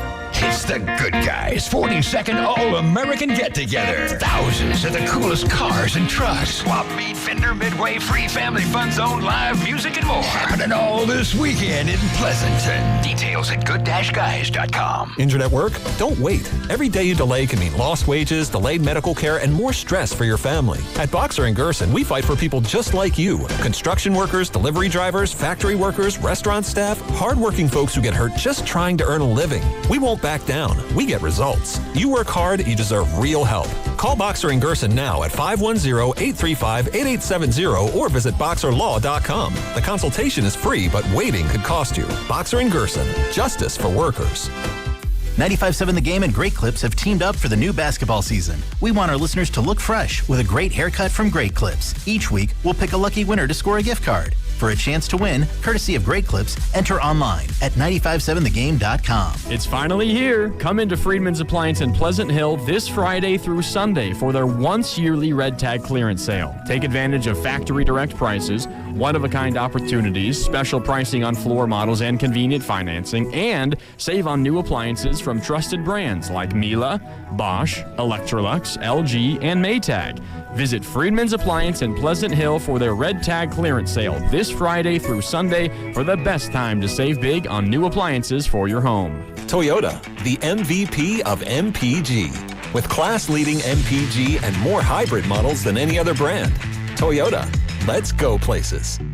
Bay Area homeowners, when it's time to upgrade, start with quality that lasts. Marvin designs premium windows and doors, crafted for performance, durability, and beautiful design. And right here in the Bay Area, you'll find Marvin at Ashby Lumber. For generations, Ashby Lumber has helped homeowners, builders, and remodelers choose the right solutions for projects done right. Whether you're replacing a few windows or planning a full remodel, visit Ashby Lumber in Berkeley or Concord, or learn more at ashbylumber.com and ask about Marvin.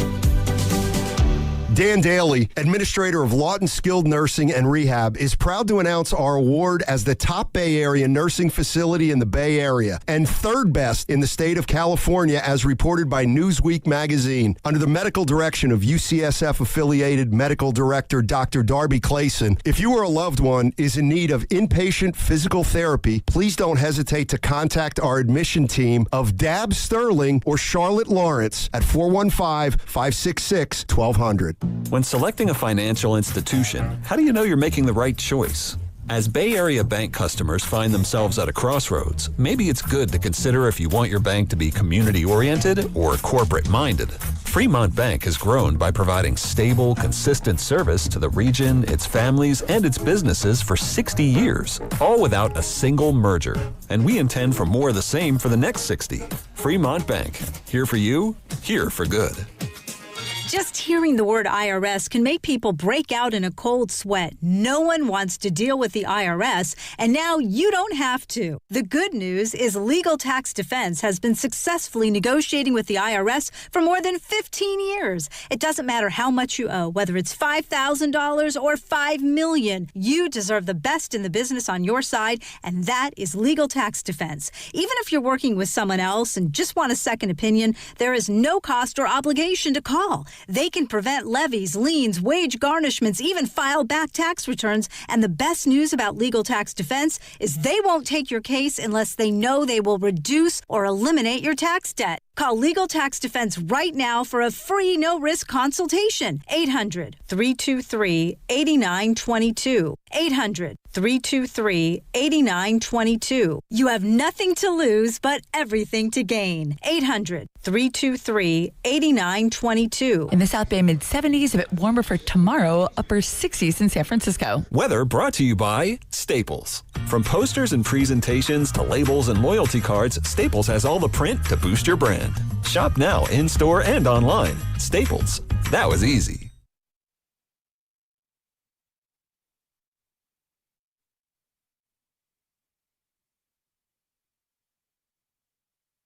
Now, back to Steiny and Guru on 95.7 The Game. All right. Welcome to Chase Center. Guru and Steiny, sponsored by Ashby Lumber. Warriors right now practicing, probably wrapping things up in the next 10 or 15, and we hope to get some Warrior players in here. They won last night over the Brooklyn Nets, clinched a play-in spot. For those that like some detailed numbers. And, I was just texting back and forth. Don't get jealous. I was just texting back and forth with Shasky. It's my guy. Why would I get jealous? Well, because I talked to him, too. Yeah, but I know that's why I thought you might be jealous. You're very proprietary at times. Do you remember last year's schedule, like the playoff schedule, and how it all came down? Well, they were fighting. They were chasing. They ended their season on a Sunday. Okay. Against the Clippers. Lost that game. They then played the play-in, I believe, on Wednesday. Okay. And then they started the series. My point is this. If Steph comes back and plays 4 games, let's give him 4 games. Yep. Then they happen to win 2 play-in games. So they go to a series. Do you remember there was a time at the end of the Rocket series where the Warriors had played 10 games in 19 days? I do remember. So it's one of those things where like, okay, what's best case scenario? Okay, Steph comes back for 4 or 5 games. He looks good. Yeah. He helps us win 2 play-in games, but keep in mind those play-in games are Wednesday, Friday. Right. Then they'll start the series on Sunday. You know what I mean? Like, so there's a price. Yes. And maybe that's why they didn't close Houston out when they were up 3-1. Remember that. That's one of my sports regrets with the Warriors, and you can't have it all, but they were up 3-1, but maybe they were so gassed, that's why Houston was able to send it to 7. Maybe Curry's, and I won't even bring up Kuminga, but had he been playing more, maybe Steph could have rested more. Woulda, coulda, shoulda, but yeah. Yeah, so, I mean, keep in mind that, the other thing is if he comes back, he's not coming back in January. Meaning the games that he plays, no matter if he comes back and plays games, they're going to be high-stress games because the first 3 he plays or 4 he plays at the end of the regular season, while they won't be playing for position, they'll be playing probably for 9 or 10, but he's going to have to take those games very seriously, and then you start getting into the play-in, and you get lucky enough to win a couple games there, then it's. But if his knees responded, then, it's something that, he's playing the game that he loves. I'm sure he wouldn't want it any other way as opposed to not being able to participate. Yeah. But I get where you guys were going. 888-957-9570 is the number. Our boss, Matt Nahegan, is here today, and he just sent this text to us, and I'd forgotten about this. and I want to get the date of this game.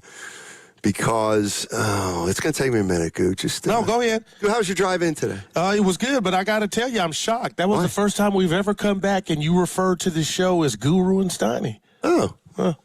Just some Guru and Steiny analytics. March 5th, Steiny. March 5th. That's a big mistake. Okay, that I made. Okay, so the Warriors beat the Rockets on March 5th. So that is 3 weeks ago. That's when we were at Sam's with Willard and Dibbs. Yeah. Okay, you're right. That was 3 weeks ago Thursday. And Nahegan just sent us the text. Remember this, everybody, Warrior fans. After the Warriors stunned the Rockets with a 115-113 overtime victory on Thursday, Draymond Green revealed what Steph Curry had texted him, which was, keep going. I know it's tough, but promise you, I'm coming back. So that was March 5th. That's 3 weeks ago to the 21 days. So that I loved it when I heard it, but what if I told you like it's a good loaf of bread or a bad loaf of bread? Is it getting a little stale now that 21 days have gone by? How about this? I'll meet you halfway on this one. If he doesn't come back this year, then yes, there was some kind of setback. There was some kind of misread the calculation. More serious, I don't want to be right on this. I don't want it to be a setback. So I want him to come back, play those games, and cool, I just needed more time. But, yeah, when somebody tells you there's not a setback and they were not promising, Kerr said he was scrimmage, that's telling you the car's not ready, Yeah, something's still going on. He's supposed to scrimmage supposed to scrimmage Sunday, and now it's Thursday. He still hasn't. But Warrior fans, I know there are a lot of Warrior fans out there who believe that the Warriors have made their determination. And, there's a lot of sentiment out there. He's not coming back, guys. He's not coming back. It's obvious. He's not coming back. Okay, then somebody explain that text to me from 3 weeks ago. There's no chance that Steph Curry texted Draymond Green, keep going. I know it's tough, but promise you I'm coming back. Yeah. If at that point he knew he wasn't. But what if he felt like he was? Like you and I both, we're human. Oh, man, it feels good. Oh, boy. That's my point. Yeah. Like there's no chance on March 5th. There's no chance he sent that text and it was disingenuous. Is what I'm saying. So, but 21 days in the sports world is a long time. So Bee's Knee says, who even knows if it's a real text? Draymond shared it. He shared the text after that. Now, Houston I'm Mr. game. Conspiracy, but I love Beat Knees. But come on, Dre ain't making that up. You wouldn't think. Yeah. So that's just another little piece of information to add to the entire equation. We always like. Let me ask you this: we always wonder, how true is it? What's it true? Yeah. What if I said to you, well, that makes it official that on March 5th, Steph Curry knew or felt like he knew he was definitely coming back this year, so that if he doesn't, we got to ask why. Yeah, we got to ask why. I'm already doing that now, and I hope I'm early to the party, and I get it, but I'm just being real with my concern because of those nuggets in the trail. I'll call it the text trail that Dre is letting us know what the chef is telling them. So, and the other thing I was thinking about, with this injury and whether he should come back or not, or if it feels like it's getting late. It's just pain right now. It ain't even it's just pain. I don't know what it is. Runner's knee is pain. Well, then so I'm not a doctor, but he's not going to have runner's knee next year at 39. Oh. Like I don't know. Like I don't know. Yeah. I'm not a doctor, but the more I think about that text, the more I do think if he comes back or if he doesn't come back, there's a big difference there. And if he comes back, there's nothing to see here. If he doesn't come back, then I do think I'm not going to say we have a problem, but I'm going to say we got to acknowledge that he thought he was coming back and he didn't. So why not? And the other thing is, you're right. At some point, it's just you understand my fear and our fear. People that are in the line of it sounds to me like your fear is he's going to come back and get hurt, and it's going to mess up all next season for Steph Curry. Well, it's interesting you say that. That's a part of it. But the bigger part to me, and that's why when Willard was screaming from the mountaintops about if he's ready, you don't tell him not to play. There are people out there, there's a sentiment of fans that think that way. That he was right on that. My thing is what we're watching right now. He can't come back because it doesn't respond. It's been 3 weeks since he sent that text, and I hope I'm wrong, but that's my fear is it's so bad, he's compromised, he can't come back. And when Kerr the other day said, if this thing doesn't respond, I'm like, oh, now. And then Anthony Slater last Friday, you were out, Evan reported, and I'm paraphrasing, or the tweet about, it's about next year, and da-da-da-da-da. And I'm like, oh, man, something seems like it's going the other way. And that's okay. It happens. But, man, I don't think it's just a foregone conclusion that the chef is going to be back in the kitchen, and that's why Sunday was so symbolic to me where he's supposed to scrimmage. He didn't. But it ain't a setback, okay? But it's still telling me the cake's not ready. Well, here's the other thing. Let's say he's been dealing with pain, and but he's been working on it. I mean, I do think there's a point where he's having pain, and now he has a couple days where he's pain-free. it doesn't automatically mean, okay, he can play. Oh, no doubt. I mean, he like there does become a point where you have to be 100% sure that he's ready. And, let's say he feels good for a couple days and he's like, I think I'm ready. Why? You know what I mean? Why risk it? But if he's healthy, obviously, I think he's going to try to come back. Yeah. But I if believe there's that too. one sliver of any uncertainty or any pain, then you gotta shelve him. But that's not going to. That's going to be a problem leading into next year then in terms of the discussion and the talk and how's the knee and does runner's knee come back, Steph? And what's the pain threshold this year? And if runner's knee kept you out half the year last year, is it something that you can play through this year and chalk up 60, 65 games? Like, I don't know anything about it. No, it's a big deal. So 888-957-9570 is the number. Steiny Guru at Chase Center today. It's sponsored by Ashby Lumber, and you're listening to 95.7 The Game, KGMZ FM and HD1 San Francisco, an Odyssey sports station, and the home of the Golden State Warriors and Valkyries, always live on the free Odyssey app, now coming to you live from the Laughing Monk Studios. Laughing Monk, righteously brewed in the city. And we're efforting some Golden State Warrior players right now. I've just been texted. Practice running a little long. Okay. Oh, they're working on some things. Yeah. I mean, by the way, I've been on a little roll lately, if you know what I mean. Walks? Look, no, I don't make a lot of bets, but I advise. I'm like a betting advisor. Well, you hit one yesterday with the Wizards. I hit a few. I've hit them all Utah. this week. I've hit them all this week. I did see the Washington one. I said he hit that. I said, look, Washington, load up on Washington. You did. And Goose said, why? And I said, because they've got some games to play with. They're like, they want to stay in the bottom three. Look at him. What? Are you taking a victory lap for them? And he's smiling, turning red. I told you they were going to beat Utah last night. No, you also said the Warriors would beat Dallas, which they did. Right. It had to go to overtime. So what? My guy didn't get his money. You took my advice. No. Taking a victory lap for Washington, unreal. I understand. This is unbelievable. There's something called a sweat in the line of work you're discussing. You know what? I told my guy to bet on the Warriors, and I didn't even know the spread. What was it? Oh, I don't know. 3.5 over Dallas. They covered. Warriors were favored? Yeah. Yeah, 3.5.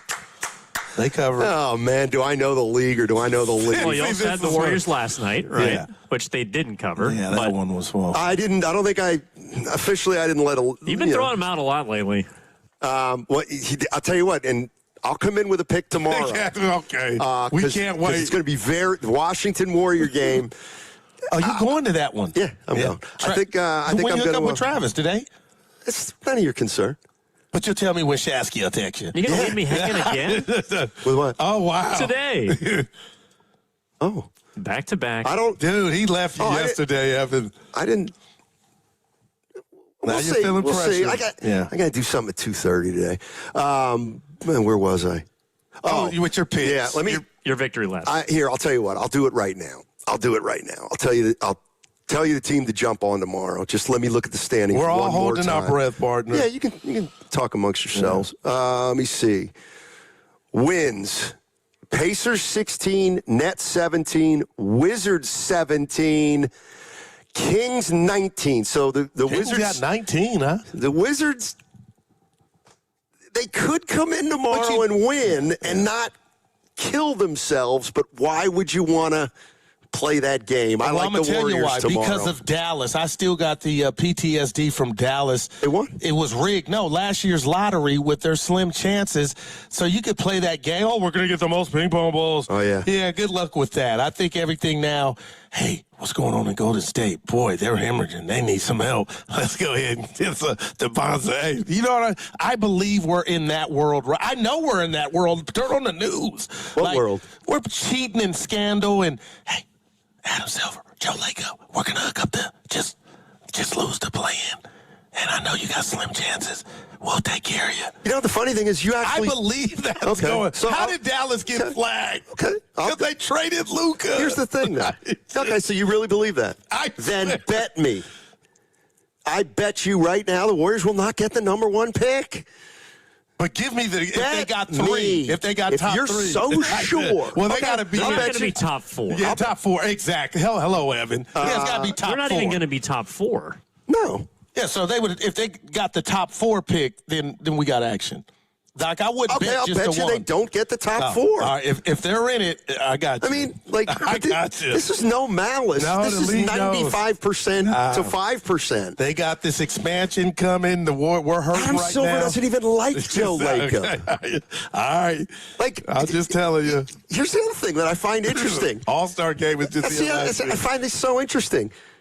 I believe it. This assumes that you believe the NBA front office believes the Warriors are some elevated franchise that they must keep at the top. Games. Yeah, that they're just, oh my so God, how come Steph Curry doesn't get any foul calls? Well, what do you mean? That's same principle. Story. He's hurt. Exact same principle.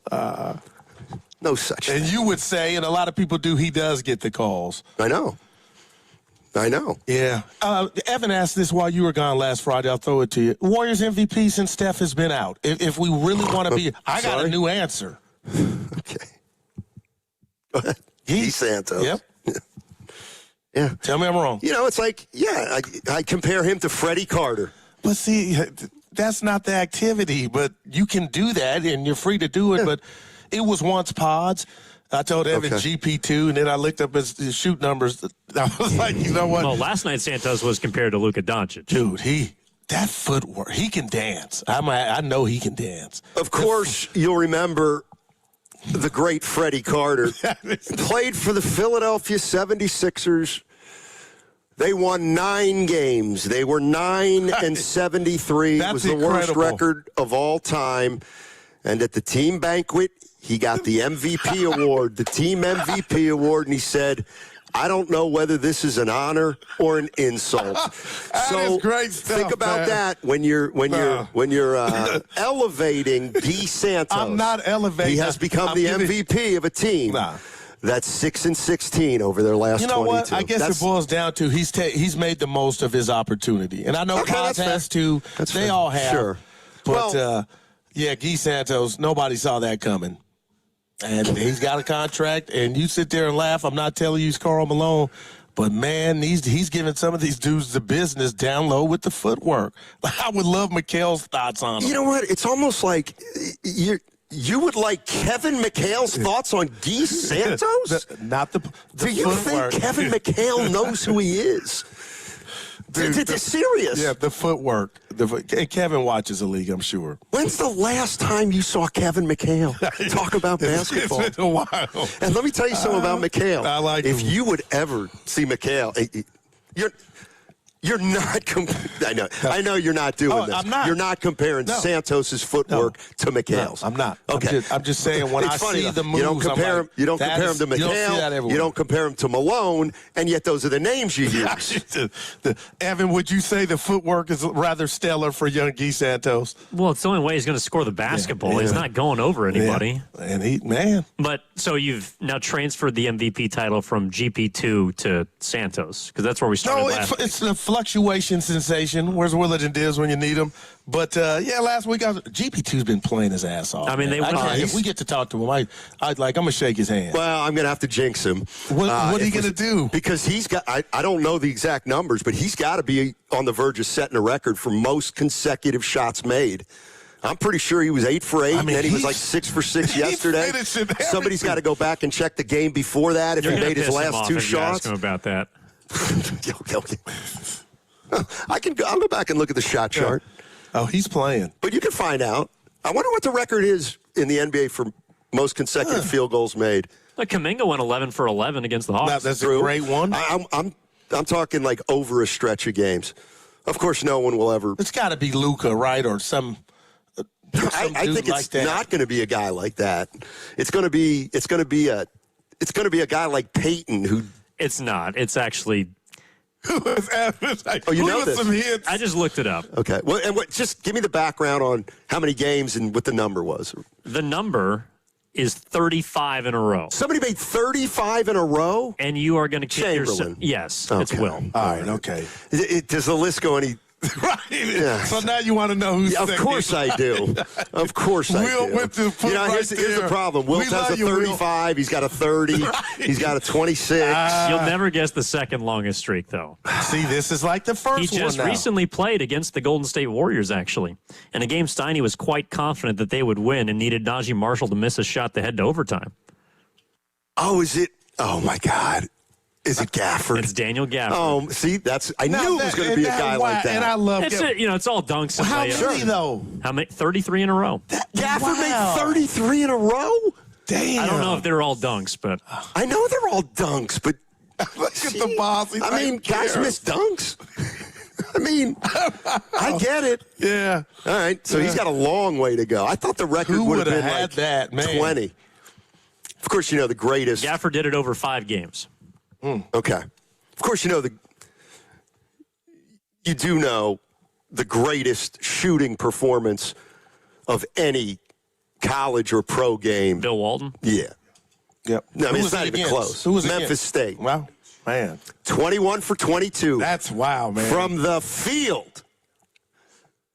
How many free throws? Like, what was the total? I think he had 44 for the night. Damn. So he only went to the line a couple times. What do you say? Like, from the pool? What do you mean? Of course he shot it from the field. What do you mean? Well, you said it like there was any other option for him to be 21 of 22 from the field. Well, I just want to make it clear there wasn't the foul line. Bill was a bad dude, man. He was good. Great player. Great player. He dunked on Kareem. I'll never forget it. He's in Portland. They got the iconic shot of Kareem trying to block the shot, and he just flushes into white. I'm not doubting. I'm like, damn, Bill. All right, I'll bring it up. Can you find it for me? Okay. Because, I I remember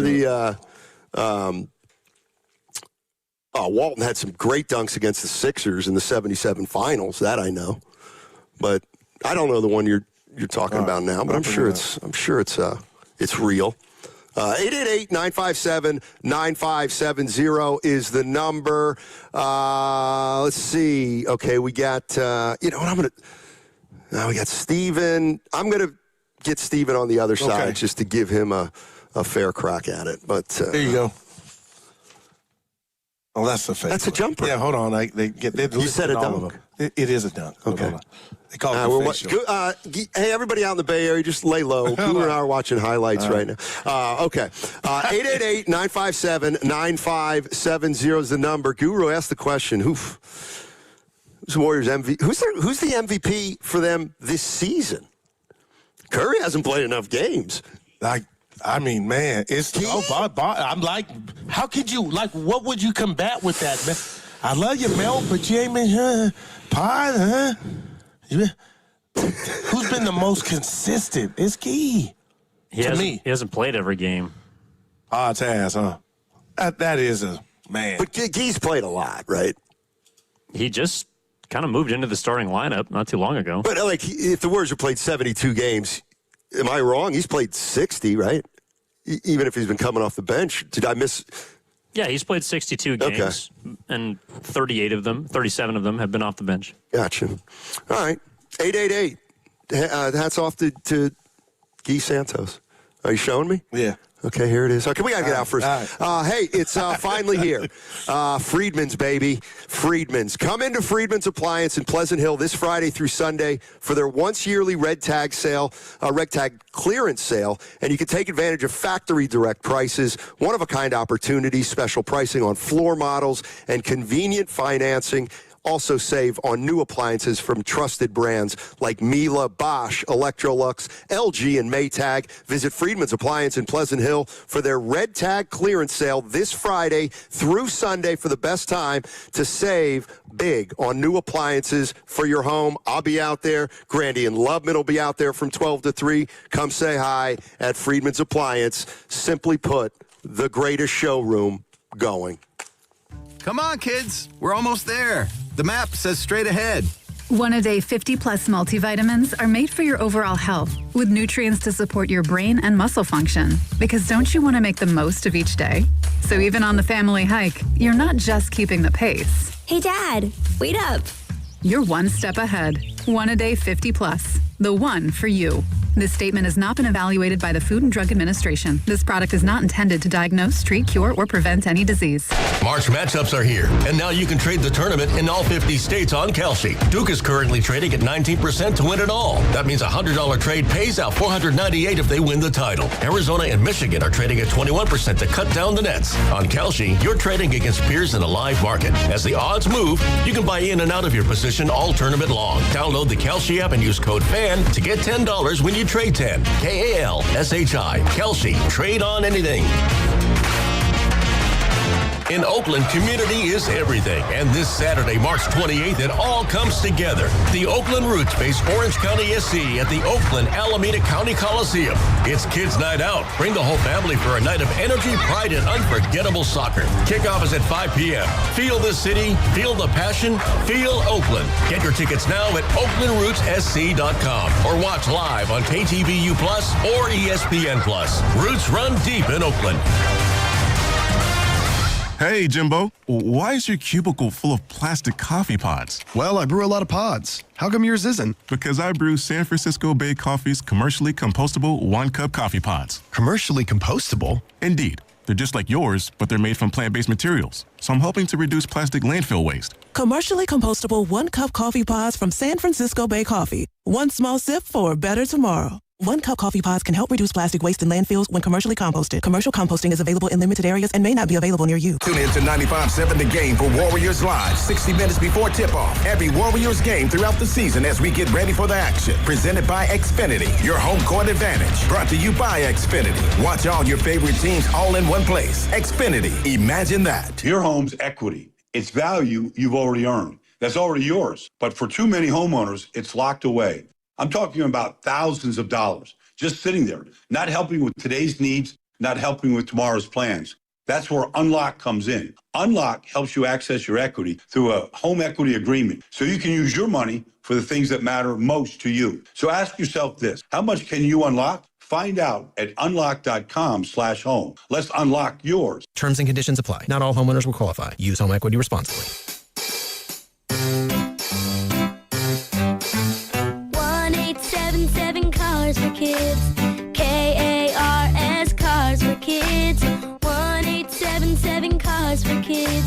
Donate your car today. 1-877 Cars for Kids. KARS Cars for Kids. 1-877 Cars for Kids.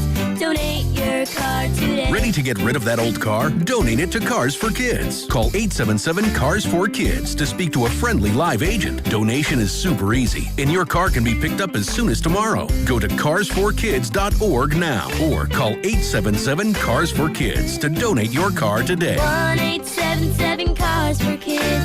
KARS Cars for Kids. 1-877 Cars for Kids. Did you know you can donate real estate too? Go to carsforkids.org. That's cars with a K.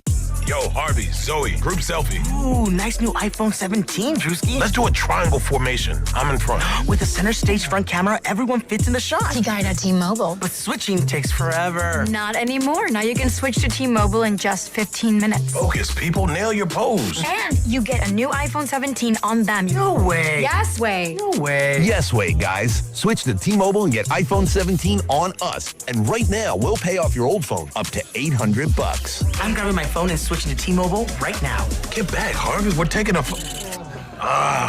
Let's go again, y'all. With 24 monthly bill credits, finance agreement, 256 gigabytes, $830, eligible trade-in, example iPhone 13, and new qualifying line, $60 plus per month plan with auto pay plus taxes and fees. For well-qualified customers, plus tax and $35 device connection charge. Credits end and balance due if you pay off early or cancel. Contact us. $800 via virtual prepaid card. Card typically takes 15 days after rebate submission. No cash access and card expires in 6 months. Check out in 15 minutes per line. Visit T-Mobile.com. I need a little ranch. Step to the ranch. Ranch, come on, meet me at the ranch. Introducing the new Chick-fil-A Jalapeno Ranch Club Sandwich. With that juicy Chick-fil-A chicken on a buttermilk ranch bun, jalapeno ranch sauce, and pickled jalapenos, it's a little ranch with a lot of kick. The new Chick-fil-A Jalapeno Ranch Club with original spicy or grilled filet. Available for a limited time only. Order ahead on the Chick-fil-A app. My name is Whitney Allen, and I'm a widow. My husband, Ryan, died. We never thought we'd ever have to use life insurance, but the unexpected happened. With Ethos, signing up was fast and 100% online. You can get a quote in seconds, apply in minutes, and get same-day coverage. No medical exams, and you can get up to $3 million worth of coverage. I am grateful we were prepared. Get your free quote at ethos.com/radio. That's ethos.com/radio. Paid spokesperson. Time spent on application may vary. Online health questions required. Bay FC's Hello Kitty match is back by popular demand. Bay FC takes on Washington Spirit on April 5th at PayPal Park. For your chance to win a pair of tickets courtesy of Bay FC, keep it locked to the morning roast all week. For more info, visit 957thegame.com. Get your hand off my shoulder, dude. I did. What was that? Why did you put your hand on my shoulder? I'm feeling good. Tim, I was like, and then I started, boy. Now, back to Steiny and Guru on 95.7 The Game. All right, Steiny and Guru with you, coming from Chase Center, sponsored by Ashby Lumber. Warriors finishing up practice. We'll hope to get a couple guys in here, in the next half hour or so, maybe around 12:45. The great Raymond Ritter just joined us, and we had a funny little conversation, and we can take it to the air. Yeah. He basically, we were talking about the team, and he was like, so how are people feeling, and, what's going on? And I was like, well, people are frustrated. And he goes, well, what do you want? We lost Butler. We lost Curry. If the Lakers lose Doncic and Reeves, they're done. If and he's right. Yeah. When he loses and it's over. And he says, I don't understand. It's like we got hurt. It happens in the NBA. Like, what's everybody so upset about? And I said, well, now you question the approach. You did say that too. I said, well, now you criticize the approach. Too. Yeah. The approach of going after old guys. Well. They acquired an older guy in Butler, and they continue to lean on their own old guy to a degree that they have no right. Like, they have no right to be leaning on Curry the way they do at this point. No doubt. So, but it is that's what my it point. is. Yeah. I guess if I said to Warrior fans, who are frustrated, why? Like, why are you frustrated? Why are you frustrated? Because Steph is still giving the league the business. So on the court, I haven't saw the slippage or the fastball lose 5 MPHs, or the swing get a little slower. So now you're telling me he's mastered staying healthy after what he dealt with the ankles relatively. And now, all of a sudden, it rears its head when you don't have what we thought we were going to get from Wiseman and Kuminga. Now he's starting to break down. That's what hurts. But we knew. Yeah, did we really? Well, we knew. Did we really? He had the hand, Steiny, and after that, little bumps and bruises, he came back. But now this is kind of basketball cryptic to me. It's pain. It's what Dibbs taught. It's age, AGE. How foolish do you feel sometimes? Working with you a lot. Thinking a guy is indestructible. Oh, no, but...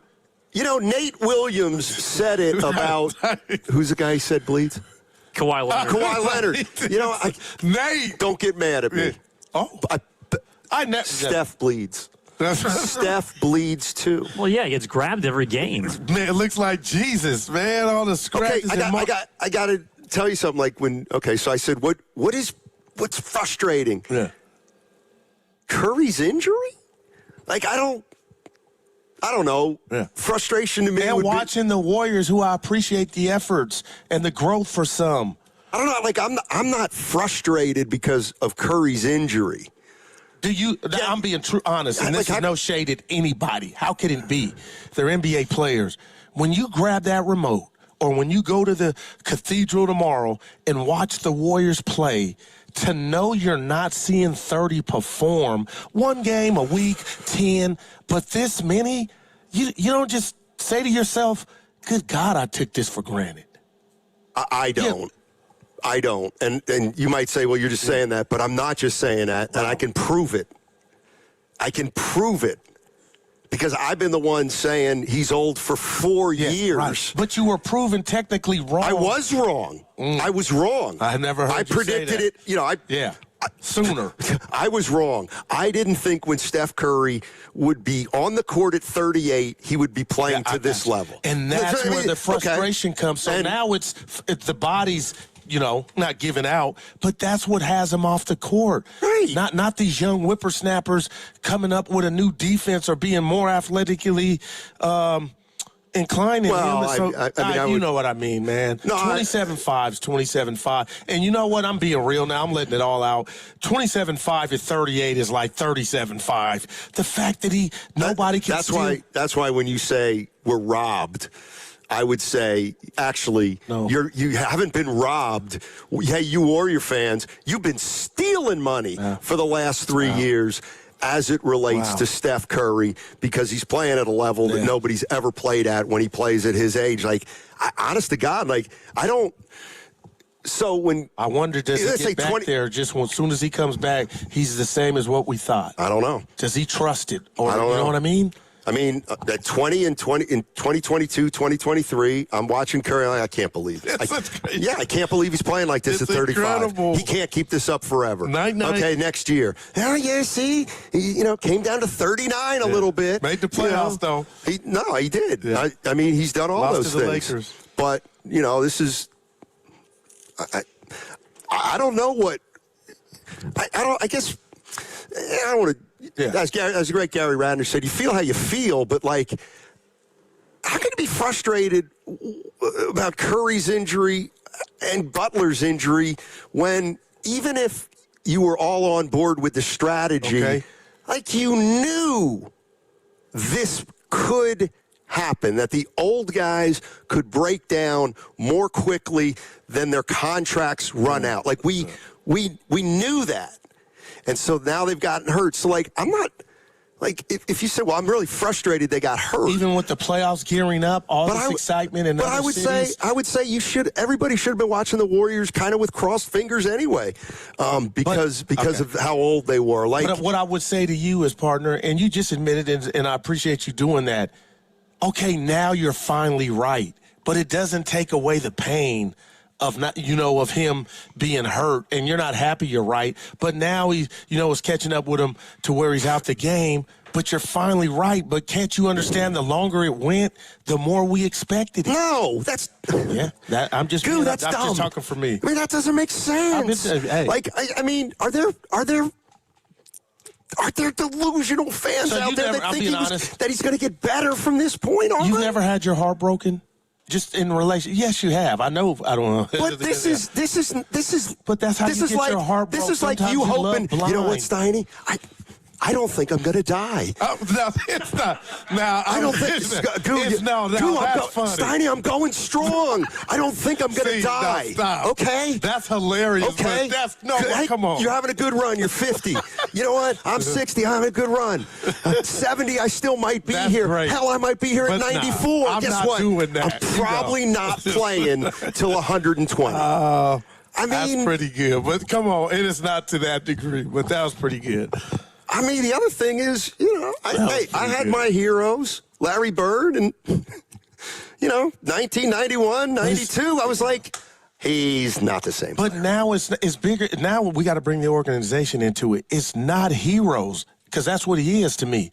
It's now you've put the earth on his back and his knees are not right, or his knee. So what are you going to do? And what's scary for the team component of this, you don't got many options. Yeah. And now your young stud just went down, Moody. Honestly, forget Steph for a second. What's Joe? I mean, he's probably have a Bloody Mary right now. Well, but you're acting as though this doesn't happen. It happens to everybody. It's like, what happened at the end of Tim Duncan's career? Yeah. What happened at the end of Kobe's career? But we saw Tim slow down and and I love Tim. Well, you're not acknowledging Steph slowing down, and I think he is. And, well, when you compare him to himself, but we're not 27-5, it's 27-5. 40% in the games played different. Their games are different. 40% from three. He's still hitting those thresholds, man.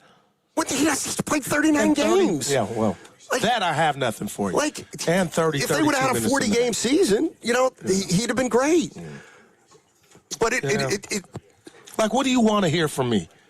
It's just some kind of realism about the Warriors and Steph Curry, and I think you are. I just can't. I think you're missing it. No, you're acting. You're acting incredulous that a clarity, 38-year-old player might be feeling the effects of being a 38-year-old player. You know I know better. Well, but what about? Because it sounds like to myself, your boys over here coming to terms with it's over, and maybe it's been. But now when your captain starts to, have these type of injuries, and we're watching the product we're watching, I know guys are playing hard. Now that reality is starting to set in the guru vision of, oh, boy. And if this is what life's like without the guy, oh, my. We got this. Always the first player to retire. Will Chamberlain, Bill Russell. I wasn't around. Everybody has every classification of player in that echelon. Their organization has to deal with when they leave or when they start to decline. I get and that. like, what? I can't do stuff like this because you're going to think I'm talking about you. But it's like, what? Who's watching Steph Curry at 33 saying, let's get another 10 out of him. Let's get another 10 years out of him. No, that's the beautiful part about it is I'll be honest, actually happened. Here's what's going on to me. 5 more years, like, damn, dude. I know he's not what he was 23. He'll tell us that, but it's good enough. You've broken all your rules about what you want. And 5 years ago, like, this is what it tells me. Steiny, you said this 5 years. Steiny, we got to appreciate Steph Curry. And we got to appreciate. Right. Yeah, and you know what? The way you're talking today, it makes me feel like clearly you didn't appreciate him in the last 5 years because now you're saying, oh, my God. Oh, my God. He may be declining. Well, yeah, right. So you missed out on enjoying him, apparently, for the last 5 years. Life will. I want to say thanks for the therapy. Life but will go on. Yeah, I'm giving you game too. Life will go on, and you need. And this is the other thing about this negativity, that it's not negative. I'm coming down. It's not. It's real. In my heart of hearts, my open heart that I put out there for the Bay every day. I see. I'm a hopeful person. We don't know what's coming down the road in 3 or 4 or 5 years. Now you're still in my line. That's my material. But it could be wonderful. Right. What comes after Steph? We don't know. Be open to the possibility that it might not be as great, but it can be something super enjoyable, just a little different. The way you talk about Steph Curry and the way some fans talk about Steph Curry, I pity the fool who has to play for this organization after him with any expectations. That poor Ben. He's going. Whoever that guy is. That's for a different day. I wouldn't want to try. Yeah. I ain't. But hopefully we get him soon. Ask how fun it was following Bill Walton. Yeah. Or Jordan. John Wooden. That was your big takeaway from Raymond Ritter's conversation? About what? Pitying the fool? The next? Good luck with that. I mean, and we don't even know when that movie starts. Good luck with that. Because Wiseman was supposed to be it. I mean, we already had our first candidate, and they're going to run him out of town. Who? Pods. The minute somebody uttered, but he's uttered about life. He's not one of the main two parties. Right, exactly. I know.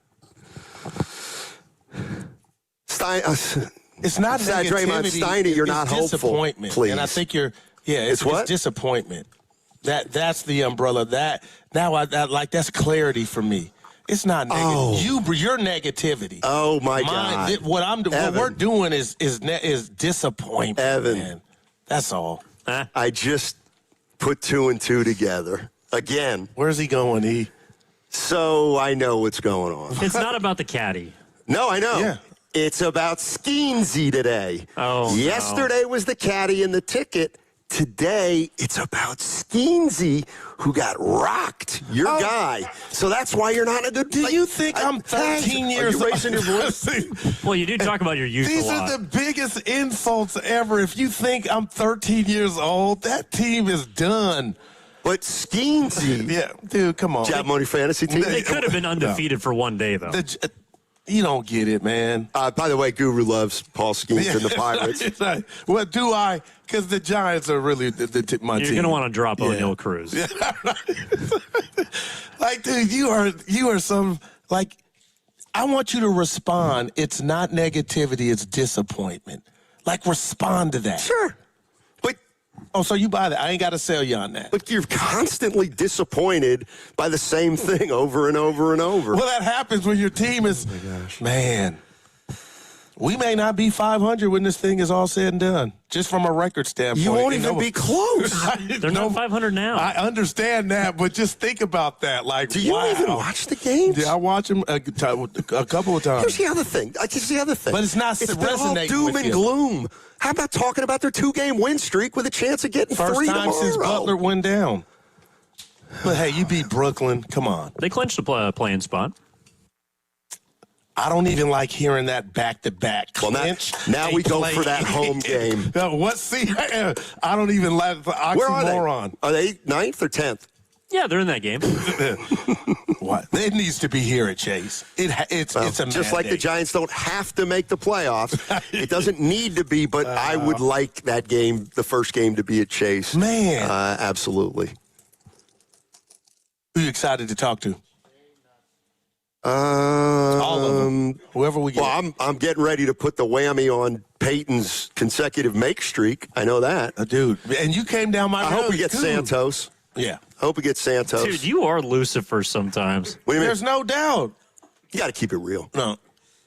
He's got 19 in a row. Well, he's got a long way to go. Lucifer / Judas. You got both. Please. Yeah. Please. I wouldn't mind getting Podsy. Haven't heard from Podsy in a while on our station, We did have his we? first interview, and you said you couldn't have been in the military. Remember, Evan, we just No, he said he went to military But the school. way you said and I was like, not looking like that, you didn't. You pissed him off. Right, that's all. I bet you if we brought get it him, back. he will never even remember that. Oh, I think I you bet will. he will. Oh, really? I'm going to ask him. Actually, we gotta, yeah. Okay, I'll so ask him. again, I'll bet you on Steiny, that. He okay, remembers there it is. that. And you know I what said, that is? this guy didn't just say Steiny, once that. again, ahead of his time, because here we are 3 years later, and clearly people feel a certain way about him because of that hair, and I was onto it immediately. Dude, just stop. If you're telling Why me- do you think he hasn't got a haircut in 3 years? Hello. Because he doesn't want to be associated with the military. I said, you are so You know what? nuts. Now come to think of it, I want to see a photo of Pods with short hair from back in the day. Could you imagine if he came out one day, first game of the play-in, just with it off? You'd be like, wow. Here's the other thing, too, is, look, the Warriors are a little bit down. Yeah. We're catching them at a good time because they're a little bit down, but they've won 2 in a row. They clinched the play-in last night. And so this is, let me tell you, you may not think so. They want some fun. So when these players come in today, they want to get away. We're going to have a lot of fun. We're going to, I'm going to give these guys a bunch of grief. I'm going to naturally do that. Really ask some tough questions. If we get Peyton, let's see. Yeah, you're going to have to work real hard. Yeah. Let me see. They're all, some dudes are having some, man. Finish that, please. Peyton, Santos, and Pods up for my MVP. Since all 3 hoping not to get it. The chef has been. That was a great story. Which one? The one about the guy 9 and 73. I don't Freddie know. Carter. Freddie Carter. Come on, be proud, Freddie. No. Okay. You people. You people on the text line. I got a bone to pick with you too. Give it to me. You tried to defend Major League Baseball yesterday by saying it's okay to have what they had, a party at Oracle yesterday, and then beautiful facet to baseball is tomorrow and they have a damn off day today. That is so raggedy. Major League Baseball can't get out its own way. How do you get lathered up, 122 and then the team that loses can't go back and just, let's forget about tomorrow, guys. Let's go get them. They got to wait. You don't need an off day. I thought you liked the tradition of baseball. I did yesterday, but then after they lost, I'm like, man, get back out there. We got to wait till tomorrow afternoon. Okay, you know what? Chalk it up. What? This is what we mean. And who this is we? This is quintessential fake outrage. See, now, Evan, quintessential fake outrage. Evan, real quick, your thoughts on the off day after opening night. Come on, talk to me. They're probably thinking about the 161 games they have remaining in the season. That would be my guess. That's a good point. He's been rubbed off on my guy. That's a good point. Stole my guy from me, just for kicks. That hurts. Just for kicks. It is so whack they have an off day. He'll be out there just tomorrow. For kicks. What you got? Hold on. Just settle down. Oh, look at this. Evan, I swear to God, I just picked the year. New York Yankees, 1971. Opener was Tuesday, April 6th. Okay. They didn't play again until the 9th. They played a game and had 2 games. There's probably rain. No rain. Yeah, it's probably rain. Okay, I'll go to 1970. Young Steiny was probably pissed. Right, I'm sure I was. Let's go to 1972. Oh, I bet. Oh, it's they playing the next day, Jack. Well, they started on a Sunday. Tuesday. Sunday, Monday, Tuesday. Oh, look at that. Came out of the box with 4 straight. All right, let me pick. That's the baseball I grew up on. You can look at during the break. Yeah, hello. We're going to break a little early here, Steiny. Okay. So let me hold on. In preparation for the Warriors that are coming up. Yeah. Gotcha. All right, so go now. All right. Warriors coming up. On the other side, that segment was brought to you by Safeway. Head to the Safeway Deli this week for tasty chicken wings, bone-in or boneless. Selected varieties, just $6.99 per pound. Clip coupons from the weekly mailer or download them from the Safeway app. Visit Safeway.com for more details. See you in the aisles. It's the Good Guys 42nd All-American Get-Together. High-octane Good Guys Autocross racing action. Explore the Dead End Magazine Lowrider Showcase and more. Happening all this weekend in Pleasanton. Details at good-guys.com. Drowning in IRS debt? If you can't afford to pay your IRS debt due to economic hardship, you can now be free of IRS collection efforts by taking advantage of a special IRS tax hardship program. This program allows Americans who owe the IRS to resolve their delinquent tax debt once and for all. In some cases, maybe even reducing what you owe significantly. An open phone line has been established by Community Tax for consumers to call and see if they qualify. Simply dial 800-485-7220. If you owe back taxes to the IRS and cannot afford to pay them back or have years of unfiled tax returns, help is standing by. Just call the Community Tax Helpline today at 800-485-7220 for the help that you need. Don't take on the IRS alone. They can attack your wages, savings, pension, home, and even your Social Security check. Call 800-485-7220 to see if you qualify. That's 800-485-7220. Hey, it's Willard. The world feels uncertain right now, but when a serious injury hits, uncertainty is over. You're in the fight for your life. Bills start, pressure builds. That's when you call Habas Law. Battle-tested, relentlessly victorious. Omar Habas, Tarek Habas, ruthless when insurance companies try to wear you down. When your world gets rocked, bring in the force built for the fight. Habas Law. Visit habaslaw.com. Omar Habas is a California licensed attorney. Offices in Northern California, including San Jose. Past results do not guarantee future outcomes. Okay, kids, let's get these firefighter uniforms on and start acting heroic. Welcome to SF Fire Credit Union. Why are you all dressed like firefighters? We'd like to open an account. You don't have to be a firefighter to do that. Anyone can get lower fees than banks, the top-rated mobile banking app, and service inspired by heroes. Wow. I guess we'll just keep the uniforms in case the barbecue gets out of hand.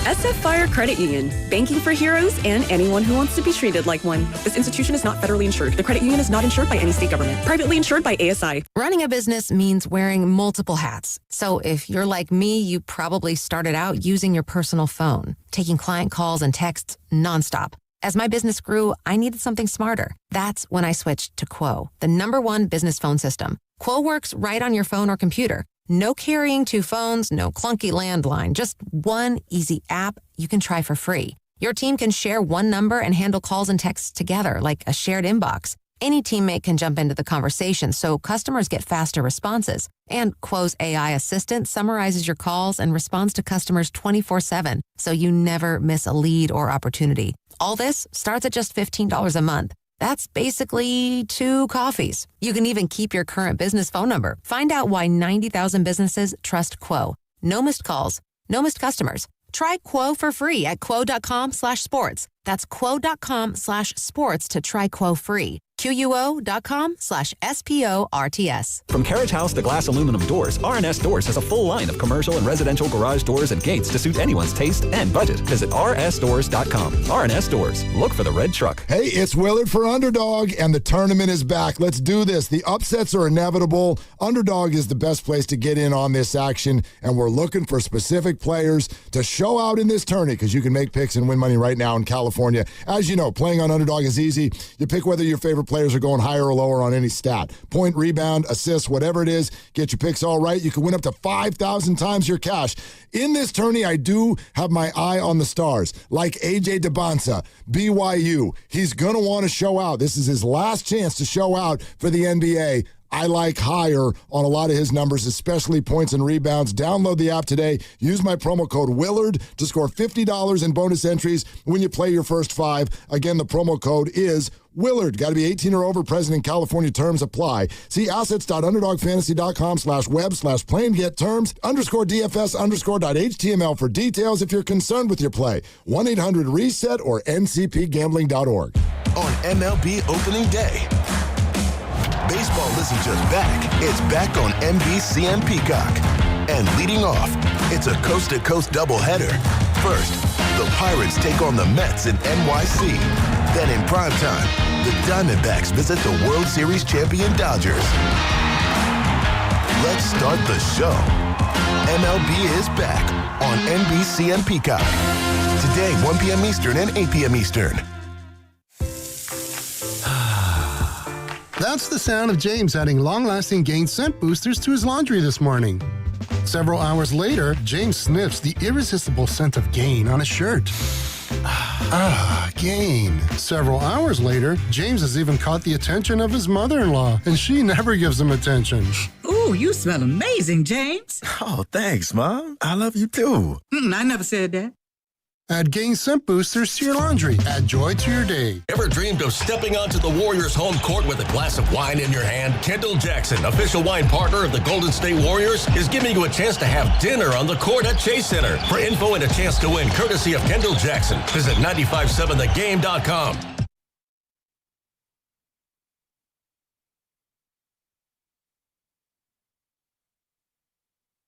Now, back to Steiny and Guru on 95.7 The Game. All right. Hold on. We got some good pizza here. Where's that from? It is awesome. Chez Fico. Hey. Huh? Hey, Fico. Yeah. What? Hey, Fico. And you're the only one that got a slice without a plate. And you're one of the... I'm embarrassed for you, right? Us. Look at you like a little kid. Can I take care of some business here? We're at Chase Center, sponsored by Ashby Lumber. Hopefully, we'll start getting players and maybe even Steve Kerr coming in here. Yeah. And, you know, we're talking about if we get Kerr, what are we going to ask him about? I'll tell you what I'm going to ask him. How sick and tired and how annoying is it to have to talk to the media all the time, and that for the last 3 months, all you've been asked about is Kuminga, and now it's Curry's injury. It's like, dude, these guys talk at shoot-around. Yeah. They talk before the game. They talk after the game. And Willard and Gibbs. He does his hit on Willard and Gibbs. Weekly with him. He might probably... Anyway, and Hegan goes, why do they talk before games? And I do have the reason. It's because if you were a beat writer for the New York Knicks, all right, and the Knicks were playing the Warriors. Okay. So the game starts at 7:30 out here. Yes. That makes it 10:30 already on the East Coast. Well, they had things back in the day called deadlines, where let's say the deadline at the New York Times was midnight for them. I got you. Well, the game's not going to be over by midnight Eastern time on the West Coast. So what they started to do was make coaches and players available before the game. So that you can get quotes from Kerr and a couple players and write a story that's not about the game, but about a facet of what's going on with the team. Then the game ends. They throw that one out, and then you write another one that's about the game. But it's so that East Coast writers would have access to players and coaches before their deadline would expire on the East Coast. Makes sense. It does, but it's a pain if you're a coach. I don't know how they do it. And then we wonder why guys don't like doing a sideline interview in the middle of a game. So now I got to shoot around, pregame, in-game, post. I just can't stand it. It's like, really? How does Steve, how do you do it? Yeah. How do you suffer through these kind of questions year after year after year, and especially from guys like you? That's the part. You know, a guy like me, I could see. I tend to frame questions in a positive way. The people want to hear you ask them, you staying or you going? Okay. Let us know now. Sure. I mean, hey, I would be like, Evan got into it. Steve, you ain't coming back. Got into it is too strong. I want your thoughts. Evan and the boss. So Arizona plays at the SAP Center tonight, and the Warriors got a game tomorrow. They just finished practice. And I asked him, you think Steve's going to the game? I said yes. Okay. Those two different. What's your thoughts? Why wouldn't he? Whether Steve Kerr is going to San Jose. Yeah, to see his alma mater. I think he is going. I'm with you. Oh, that's right. His alma mater. I didn't even think of that. I'll bet you. Okay. Yeah. He's so great. You got to be on our side, Steiny. He wants a bet to where you got to shave your head. We just had a conversation before the show that he doesn't bet. We literally had a conversation 3 hours ago. He has no interest in betting. Everybody lies. Sounds like a gambler. I think he's going. Yeah, I do too. You know think why? It's a layup. Because it's not like he's driving It's down my whole there. point. There he is. We'll get all kinds of answers. Oh man. We'll get all kinds of answers. Steve Kerr's coming in a second. He's still he could hoop, He's the Golden State Warriors coach. For now. For now, he's the coach. We'll see. Look at our guy. He's the man. Yeah. What's up, Steve? How you doing, man? Good to see you. Yes, sir. Welcome. All right. Matt Stein, Matt Starrow, the Guru Johnson for the We've done this before with the coach. First question, I guess you guys bet on it because they're here we go. Generous. Are you going to the Arizona game whenever that is? I just, I don't know what to say because as I walked in, I was given some information by a man who will not be named saying, what if they ask you, tell them you're not going to the game. That is great. So then I said, well, but I am going to the game. And he said, I don't care. Just tell them you're not. So I guess you guys encourage lying on the show. Of course. Well, we're sports radio. Yeah. So here we were thinking, what would we asking Steve? By the way, congratulations on the clinching the play-in. I'm in on the 600. Yeah, you knew that. Don't do that. Okay. I do want to ask you a serious question, although it's going to be weird. How do you deal with the media day after day? Like I was just thinking about the last 2 or 3 months.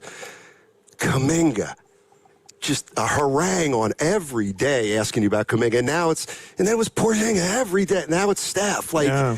Our afternoon guys sometimes you talk. too. Sometimes you talk at shoot around. Yeah. You talk before games. Sometimes you have to do an in-game interview.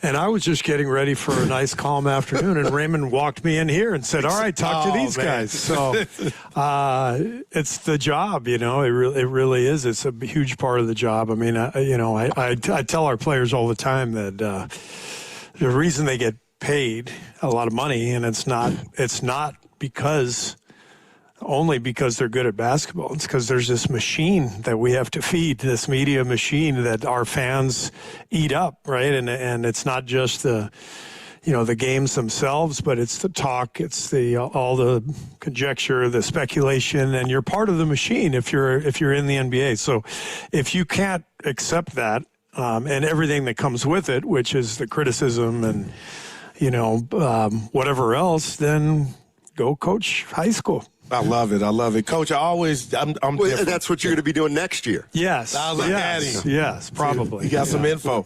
Walk us through, because when I'm watching the game or I'm at the game, I feel like I know you and I'm talking to you and I know what you're thinking. But, you're watching these young guys take advantage of opportunities because there's no Jimmy and Steph. But compartmentalize or walk us through the Steve Kerr mechanism of looking out on the court and how you're dealing with no Jimmy, no Steph. Do you not even think about those guys and, the other team on a run or you guys might not be winning as much? How do you just shake that off to like that doesn't even exist? It's got to be hard. Yeah, but it's just life. It's basketball. It's life in general.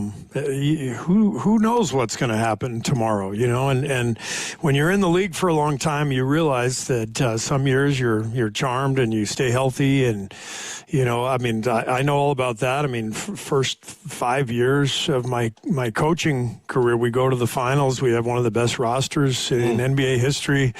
So if you think that your life is going to go that way, you're in for a surprise. There's good times and bad and everything, and so you have to not only embrace that as a coach, but you have to realize your job is really to help the guys during the bad times. The good times, everybody's happy. That's easy. So this is really where coaching comes into play and helping them get through it. Love it. Steve Kerr joining us on 95.7 The Game, head coach of the Golden State Warriors. I swear to God, I'm not prying into next year. But what I am very interested in is when we talk about you and whether you're going to coach or not next year, here's just a thought. You've been in this league 40 years, and you've now been part of 3 dynasties. And the one thing I know about guys who've been in the league, they know it. They get it. And if the Warriors are embarking on a new kind of era, that dynasties come to an end. They just do, and there's going to be a period. So sometimes when I think, will Steve coach into the future, part of me thinks, I don't know if he'll have a sense of urgency that this is really important now, because he knows that it's not the way it goes, that you don't. It's called a dynasty because it ends at some point. So, you just know it's coming, and maybe you'll feel like the nature of the game won't allow you to coach that way with a sense of urgency again. You know what I mean? I disagree on the sense of urgency part. Okay. I just feel like whatever situation your team is in, there should be a sense of urgency, whether it's to win a championship or to develop your players and help them get better and to accomplish whatever you're trying to accomplish. And so I just, I've been, you know me, I've been quite honest about everything. We love it. Much to the chagrin of some of the people I work with. When I say we're an aging dynasty, I'm just being honest. That's what we are. And I like I said, not everybody's thrilled when I say that, but I just believe in no BS. Let's not pretend. Let's actually deal with what's here. That's how I coach. That's how I speak to the media.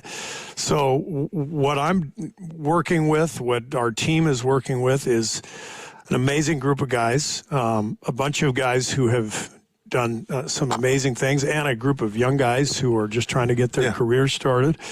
My job is to help all of them to get where they want to go. Whether it's guys at the end of their careers or the beginning of their careers. And my job is to help the team be as successful as possible. And I've been really honest this whole time that when the end of the year comes, and I'll get together with Mike and Joe and we'll figure out what's next. And I'm very, very comfortable no matter what happens, which way it goes. No, I love that. We love it. Now, you got me thinking about, you don't know what's going to happen tomorrow. So you got 9 games left. Hopefully Steph will be back, Horford, and you already shared with us, we're destined for that damn play-in game.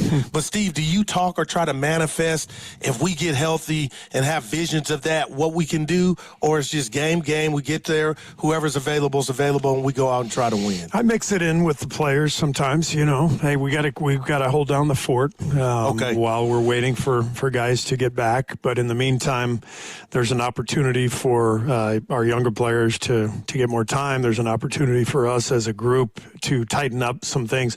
We need to be ready for when Steph and Al come back. We need to be prepared for that. We can't just say, okay, they're back now, we're fine. We're not fine. We had 25 turnovers last night, and I actually gave the team a pass all night because those are the worst games to play. 6 games in 9 days. And then you fly back and you play the following day. You don't even know what city you're in. Your legs are like mush. I mean, so I could feel it, and that's why I'm expecting a much better performance tomorrow. And last night was almost predictable in that regard. Interesting. You wanted one more? All right, I'll give you one more. Again, you talk about your honesty. Why do you think Jonathan Kuminga and Brandon Pajemski have been such lightning rods for the fans? That's for you guys to determine. Do you acknowledge that, that it was out there? I acknowledge it only because people tell me that. Okay. I literally don't read I'm not on social media. I don't read all that stuff, but I hear that. Right. So I guess just my first thought would be everybody, all of our fans want what's next. They know, they can see our team. Wow. Our dynasty is it's on the back end, right? We're on the final few holes of the course, so they want to know, what course we're playing next. I'm going to ask him one more time. I'm sorry, real quick. Like I was saying this to Guru, man. Part of me pities the guy who's going to be the guy after Steph that they want to be, not Steph, but the guy. That guy's in for scrutiny. Yeah. Well, I mean, seriously. That's sports. There it is. Sports, that's part of it. And you look at the Bulls and the Spurs, you mentioned those two teams, and you figure out how to recover. We have an incredible organization. We have such smart people here, and we have such great infrastructure that we're gonna find our way back once this thing is officially done. We're gonna find our way back, and whether it includes me or not, I believe in this organization, the people here. But no matter how you slice it, it's not easy, and but you have to stick together, and you gotta have a good plan, and I have no doubt the Warriors will have that. There it is. Thanks, Steve. Right, appreciate you, man. Okay, thanks. Go Arizona. I got them winning in my bracket. Yeah. That was Steve Kerr, head coach of the Golden State Warriors, courtesy of the River Islands guest line. He just did his 17th interview of the week. Well, we got our man. And coming up next, D'Anthony Melton. Joining us, all guests on 95.7 The Game appear on the River Islands guest line.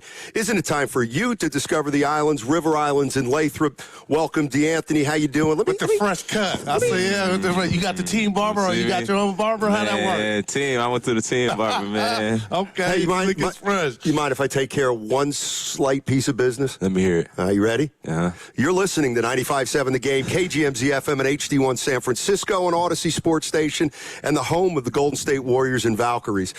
Let me start with your individual season. You had injury a couple years ago. You came back last year. You got hurt. You played this entire season you've been healthy. How do you feel physically from where you were, let's say, 3 years ago? And all in all, how are you just feeling about your game moving forward and, the injuries you've had in the past?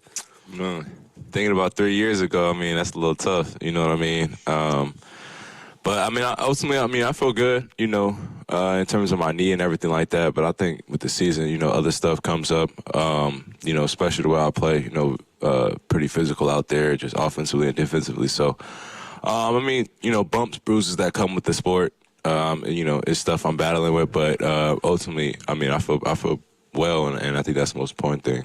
D, let me ask you this. How can you compare and contrast your job when Steph's out there compared to where he's not? Like, is it that big of a deal that a fan thinks it is for you? Or anybody for that matter? Not necessarily. Steph he's so amazing. He's so, unique that he doesn't really need the ball. So, the amount of times I have the ball in my hands now, it's pretty frequent. But even with him, you just, he likes to still come off of pin downs. He still likes to come off of, pin aways, stuff like that. And he's just always trying to create advantages. So he's with whatever. He understands that he's going to get his. He's going to figure it out. Yeah. And just my job is just stay aggressive. And when I'm aggressive, it helps the team out and it helps him out too. We're joined by D'Anthony Melton. He and I always go back and forth about when you play with Steph Curry, and maybe going back even a little further when Clay was here. And he would say, Guru would say, that's going to be the easiest basketball of D'Anthony Melton's career, getting to play with those guys. And I agree with him on the one hand. On the other hand, I'm like, it's not that easy because those guys are so elevated. You got to fit in and do, like, how big of a difference is it personally with your style if Steph's on the floor or not? Yeah. Mindset change?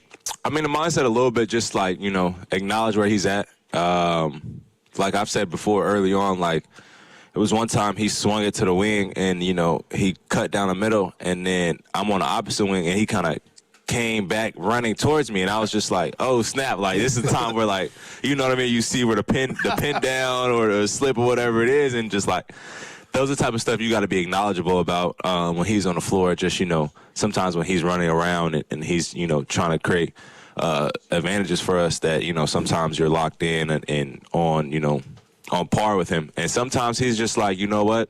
Go. Like, go. Just do it. Like, because he's been denied the last 10, 15 seconds of the possession. And he's like, and he understands he wants to keep the music playing. Same thing as Steve says. So try not to get too stagnant about finding him the ball and, and try to get him open, but just know he's going to figure out a way to get the ball at the same time. Walk us through, because we kind of asked the coach this. You got 9 games left. You'll be in the play-in against who we don't know yet. But do you get that sense we're almost at the end, and if we get Horford and Steph back, watch out, whoever we play? Is that the feeling? Almost definitely. I mean, I feel like we can, compete with any team out there. I think we, only thing that's really gave us, problems or whatever it is the fast, young, athletic teams. Like, you know what I mean? And most of those teams aren't going to the playoffs. So, we've been in a lot of great games. If you look at the top of the West, I mean, Houston, we just beat Houston, without him. And in San Antonio, we've had a good series against them this year in terms of, we beat them the first 2 times at home. We were up most of the game home here. Ultimately, we lost. But at the end of the day, like, those 2 of the teams that we, obviously, then OKC. But, we lost a lot of our guys, and we took OKC to the wire in OKC. So it's like, we look at stuff like that where it's just like, we can compete with anybody. We just got to, get healthy and find the right time and just make sure guys are ready to go when it's time. D'Anthony Melton joining us on 95.7 The Game. I got it, like... I always love when a guy comes to the Warriors because then I can watch a guy 50 games instead of just 5, and you really get a feel for him. I feel like I got a better feel for you now as a player than when you were in Memphis when we saw you, 8 or 10 times a year. Sure. What is the 3-point shooting? Is that like the last thing that's coming around? Yeah. Because you're a better shooter than you've shot it this year from 3. I'm still so shocked in the way I'm shooting it this year. It's just so... It's so frustrating. You know what I mean? It's so frustrating. I mean, ultimately, I've been, dealing with, stuff just in and throughout. But, that's nothing to say the least that, like, I just got to shoot better. And I think some of it comes down to, figuring out ways to be aggressive. I think more this year I'm getting, it's a little bit more off the dribble, and then compared to recent years, I've been more of a catch and shoot, type of shooter. So now it's like figuring out ways to still get good looks and still feel confident and just be ready to shoot. You know what I mean? Can I ask you if it feels good coming off your hand, or right when it comes off your hand, you don't like the way it feels? You know what I mean? I mean, sometimes, most of the time it feels good coming off my hands, and I think that's the frustrating part. You know what I mean? It's like, it feels so good and it feels so great coming off my hand, but it just don't drop. Like, you know what I mean? That's the frustrating part. And some of them just like, they don't feel the best. And I think that's where you go back to your mechanics. You go back to, why you kind of shot like that, or why you kind of rushed your shot in certain instances. What I like about you, though, is you don't stop shooting. So you got that mentality. So that's half the battle. Let me ask you this, man. I ain't bringing up, bad memories, but it's real. So you're telling me your brother, Moses Moody's, been out, hurt, comes back, first game, having an impact on the game, and then the team has to watch that happen to him. You lose him for the year, and then you got to resume right away basketball activities. How hard was that? Man. It was just devastating to watch. Like, you know what I mean? Because, seeing how much Moses works and, works when nobody's looking, and just the time he put into it, and just, the amount of need we needed for him this year is that was just devastating to watch. And, how he was having such a great game, and, he loves the game of basketball. So for me, just to see that for him, it just hurt, you know what I mean? And I know that feeling of, man, something like that's just like, it's a lot of time. Yeah. Like, you know what I mean? And the tough part, it's crazy to say it hasn't even started. Like, you know what I mean? Like, the first initial, it's shocking and everything like that. But, the grind starts once you start to get that surgery, and once you go through that, like, that's an everyday grind. And I just hope, mentally he's in the right space and in the right place to battle through that. DeAnthony Melton joining us on 95.7 The Game. Last one from me, DeAnthony. It's about, you might not have been as low as Moody is now, but you've kind of gotten your career back in a way this year. You have a player option. What are going to be the kind of things that are going to determine your decision on opting out, opting in, and then where you go? Is it money? Is it the right situation? Don't say all of it. I mean, in that instance, You opting out? I mean, I've been in this league. Come on. My man knows me, man. I'm just messing. Well, I mean, we know. You don't have to say it, man. This is what I deal with 4 hours, B. Oh, man. I mean, man, I've been in this league a decent amount of time, man. Now, so 8 years is a lot of time. I've put in a lot of time, effort, and work into this. You know what I mean? So, I think that should be rewarded, and I think for anybody, you put in that much time, effort, work, and you've seen the results, and you've seen how much impactful you are and what you have done. I mean, you want, like I said, you want to be rewarded for that. So whatever comes with it, comes with it. But at the end of the day, you want to get rewarded for your services. Yeah, and D Melt. Well, we hope to see you here next year, man. Keep doing your thing, You've been fun to watch, man. I'm glad things are turning around for you, man. No doubt. All right. DeAnthony Melton, ladies and gentlemen. Man. Courtesy of the River Islands guest line. All right, cool. Yeah. Not bad. Not bad. Thank you, DeAnthony. Appreciate it. He's opting in. Oh, we got to take a break. Yeah, hold on. Got to take a break. Hold on. Oh, man, that's right. I don't have him on the paper. That's my just quarterback. Hold on, man. Just relax. That's my quarterback. Oh, no. Oh, boy. Oh, the Valkyries. Valkyries tickets go on sale at 2 o'clock today. 2 o'clock, which is in 50 minutes. You want Valkyries tickets? Valkyries.com. It's really that simple. I don't have to get more detailed. You want Valkyries tickets? Their season starting soon. Go to Valkyries.com at 2 o'clock. Don't go before. Go at 2 o'clock. You'll be right there. Valkyries games. Okay. If you're thinking about a new Ford truck, but you've been waiting for the best incentives, you're probably asking, when is Ford Truck Month? It's here, it's now, and it's at Serramonte Ford. What's up, Bay Area? It's Joe Shasky. And this right now is the best time of the year to buy a new Ford truck. We're talking about special incentives across the entire lineup. The F-150, Super Duty, Ranger, the Maverick. But let me zero in on the big dog, the 2025 F-150. And right now, get 0% APR financing for 60 months. Plus, $1,000 in truck month bonus cash with a 0 down payment and 0 payments for 90 days. That's power, that's value, that's timing, and you can drive it today and not make a payment for 3 months. Ford Truck Month doesn't last forever, so go to Serramonte Ford right now off of 280 in Colma, Daly City, or shop anytime at SerramonteFord.com. Stacked inventory, serious savings. Serramonte Ford, the Bay Area Ford dealer. And now an ode to play, brought to you by Scratchers and the California Lottery Philharmonic. Take a time out from your busy day for a quick moment of play. Get some scratchers, then get scratching. You deserve it, won't you say? Scratch, scratch, scratch, scratchy, scratchy, scratchy, scratch, scratch. Feel the play and up your game. Scratchers from the California Lottery. A little play can make your day.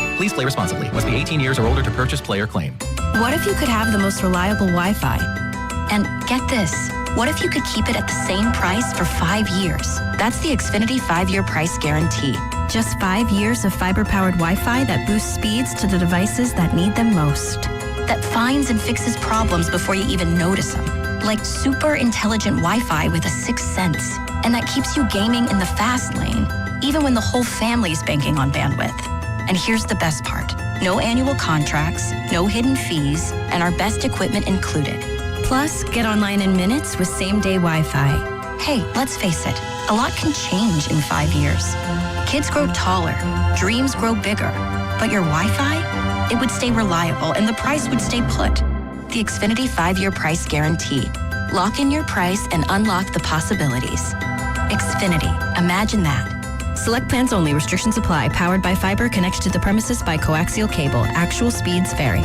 If you owe back taxes, listen carefully to rule number 1. Never go up against the IRS alone. They're cracking down, freezing bank accounts, garnishing paychecks, canceling passports. Even your home or business could be at risk. But here's what they don't tell you. The IRS has powerful tax relief programs that could save you thousands if you qualify. That's why smart people call Optima Tax Relief, America's #1 tax resolution firm. Nobody knows these programs like the experts at Optima. Their team of tax attorneys and licensed professionals have resolved over $2 billion in tax debt for people just like you. The IRS is not stopping, so don't wait and don't take them on alone. For tax help you need, for tax help you can trust, call Optima today for a free consultation. Call 800-708-5977. 800-708-5977. 800-708-5977.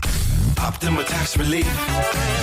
Some restrictions apply. For complete details, please visit OptimaTaxRelief.com. It's finally here. Visit Freeman's Appliance in Pleasant Hill Friday through Sunday for their once-yearly red tag clearance sale. Take advantage of one-of-a-kind opportunities on floor models and factory direct pricing. Visit Freeman's Appliance red tag sale for the best time to save big on new appliances for your home. Joey from Vermont, a farmer trying to get through the winter. Adriana from South Carolina, a single mother living paycheck to paycheck. Liam from Ohio, an injured father struggling to provide for his family. Hi, I'm Shanola Hampton, and I support the Feeding America network of food banks because they help provide over 6 billion meals to people in need each year. Learn more at feedingamerica.org. Oh, how's that flu, babe? Did you take DayQuil Intense Flu yet? Nah, I got this. Ugh, okay, I don't got this. You stay on the couch, and I'll grab the DayQuil. Undo your flu symptoms with DayQuil Intense Flu. DayQuil Intense Flu provides powerful relief of your flu symptoms. I'm ready for that to-do list. Wow, you do got this. DayQuil Intense Flu. The daytime coughing, aching, fever, under your flu medicine. Use as directed. Keep out of reach of children. Pump up the volume. Business moves fast. Orders roll in, deadlines close in. When you ship with USPS Ground Advantage, you can keep up with confidence. Every package stays in our secure network from dock to door. And with nationwide reach, dependable tracking, and upfront affordable pricing, you get built-in peace of mind. You run the business. We run the routes. Visit USPS.com/Ground Advantage to learn more. Bay FC's Hello Kitty match is back by popular demand. Bay FC takes on Washington Spirit on April 5th at PayPal Park. For your chance to win a pair of tickets courtesy of Bay FC, keep it locked to the morning roast all week. For more info, visit 957thegame.com.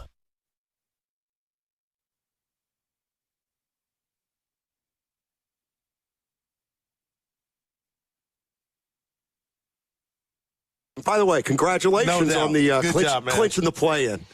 I meant on the 600, yeah. You knew that, Don't do that. Okay. I Now, back to Steiny and Guru on 95.7 The Game. All right, it was a low blow. My bad, Steve. He knew it was all fun. You know what's funny is Guru, you were talking about Steve Kerr and the way he talks. It's like he's just so honest, man. He's a 5-time champion. He's a 10-time champion. He says what's on it. So do I. Yeah, I did a different way. Exactly. Don't do that. Yeah.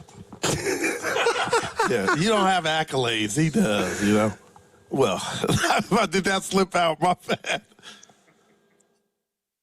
All right, I'm not going to Don't do that.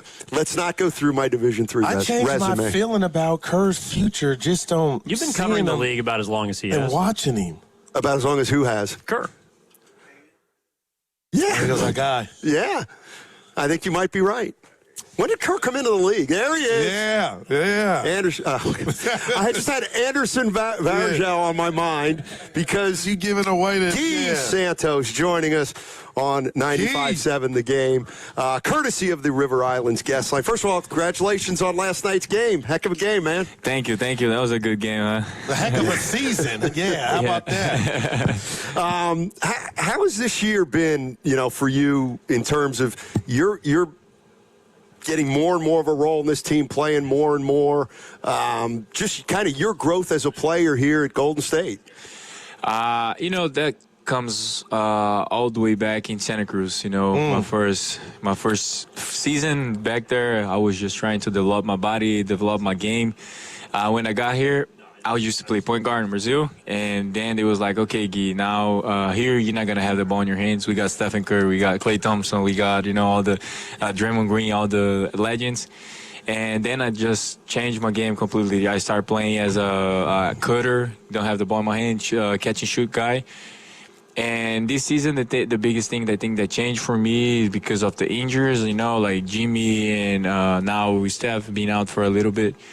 That's opened up space for more for us to, like, somebody else got to create the offense, somebody else got to call the attention, and I'm glad that Steve and all the coach staff is giving the opportunity to me to go there and show what I can do with the ball. Wow, Guy, I told my guys when I found out we're having you, there's Michael Jackson, and then there's Guy Santos in regard to footwork. You are killing them in the paint. Are you surprised that you're killing them with the footwork? Like how effective it is? And I said he's got to be a good dancer. You can dance, huh? Yeah. I can dance. Yeah, that's one thing that I know how to do, man. You doing it on the court? Yeah. The footwork, man. I was like, growing up playing soccer, there it is. You gotta know how to use your feet. Okay.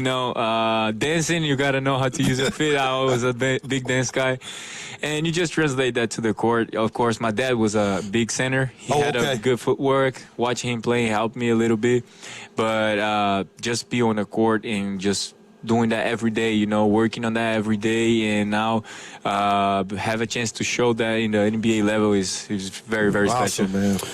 Guy Santos joining us on 95.7 The Game, coming off a career high last night against the Brooklyn Nets.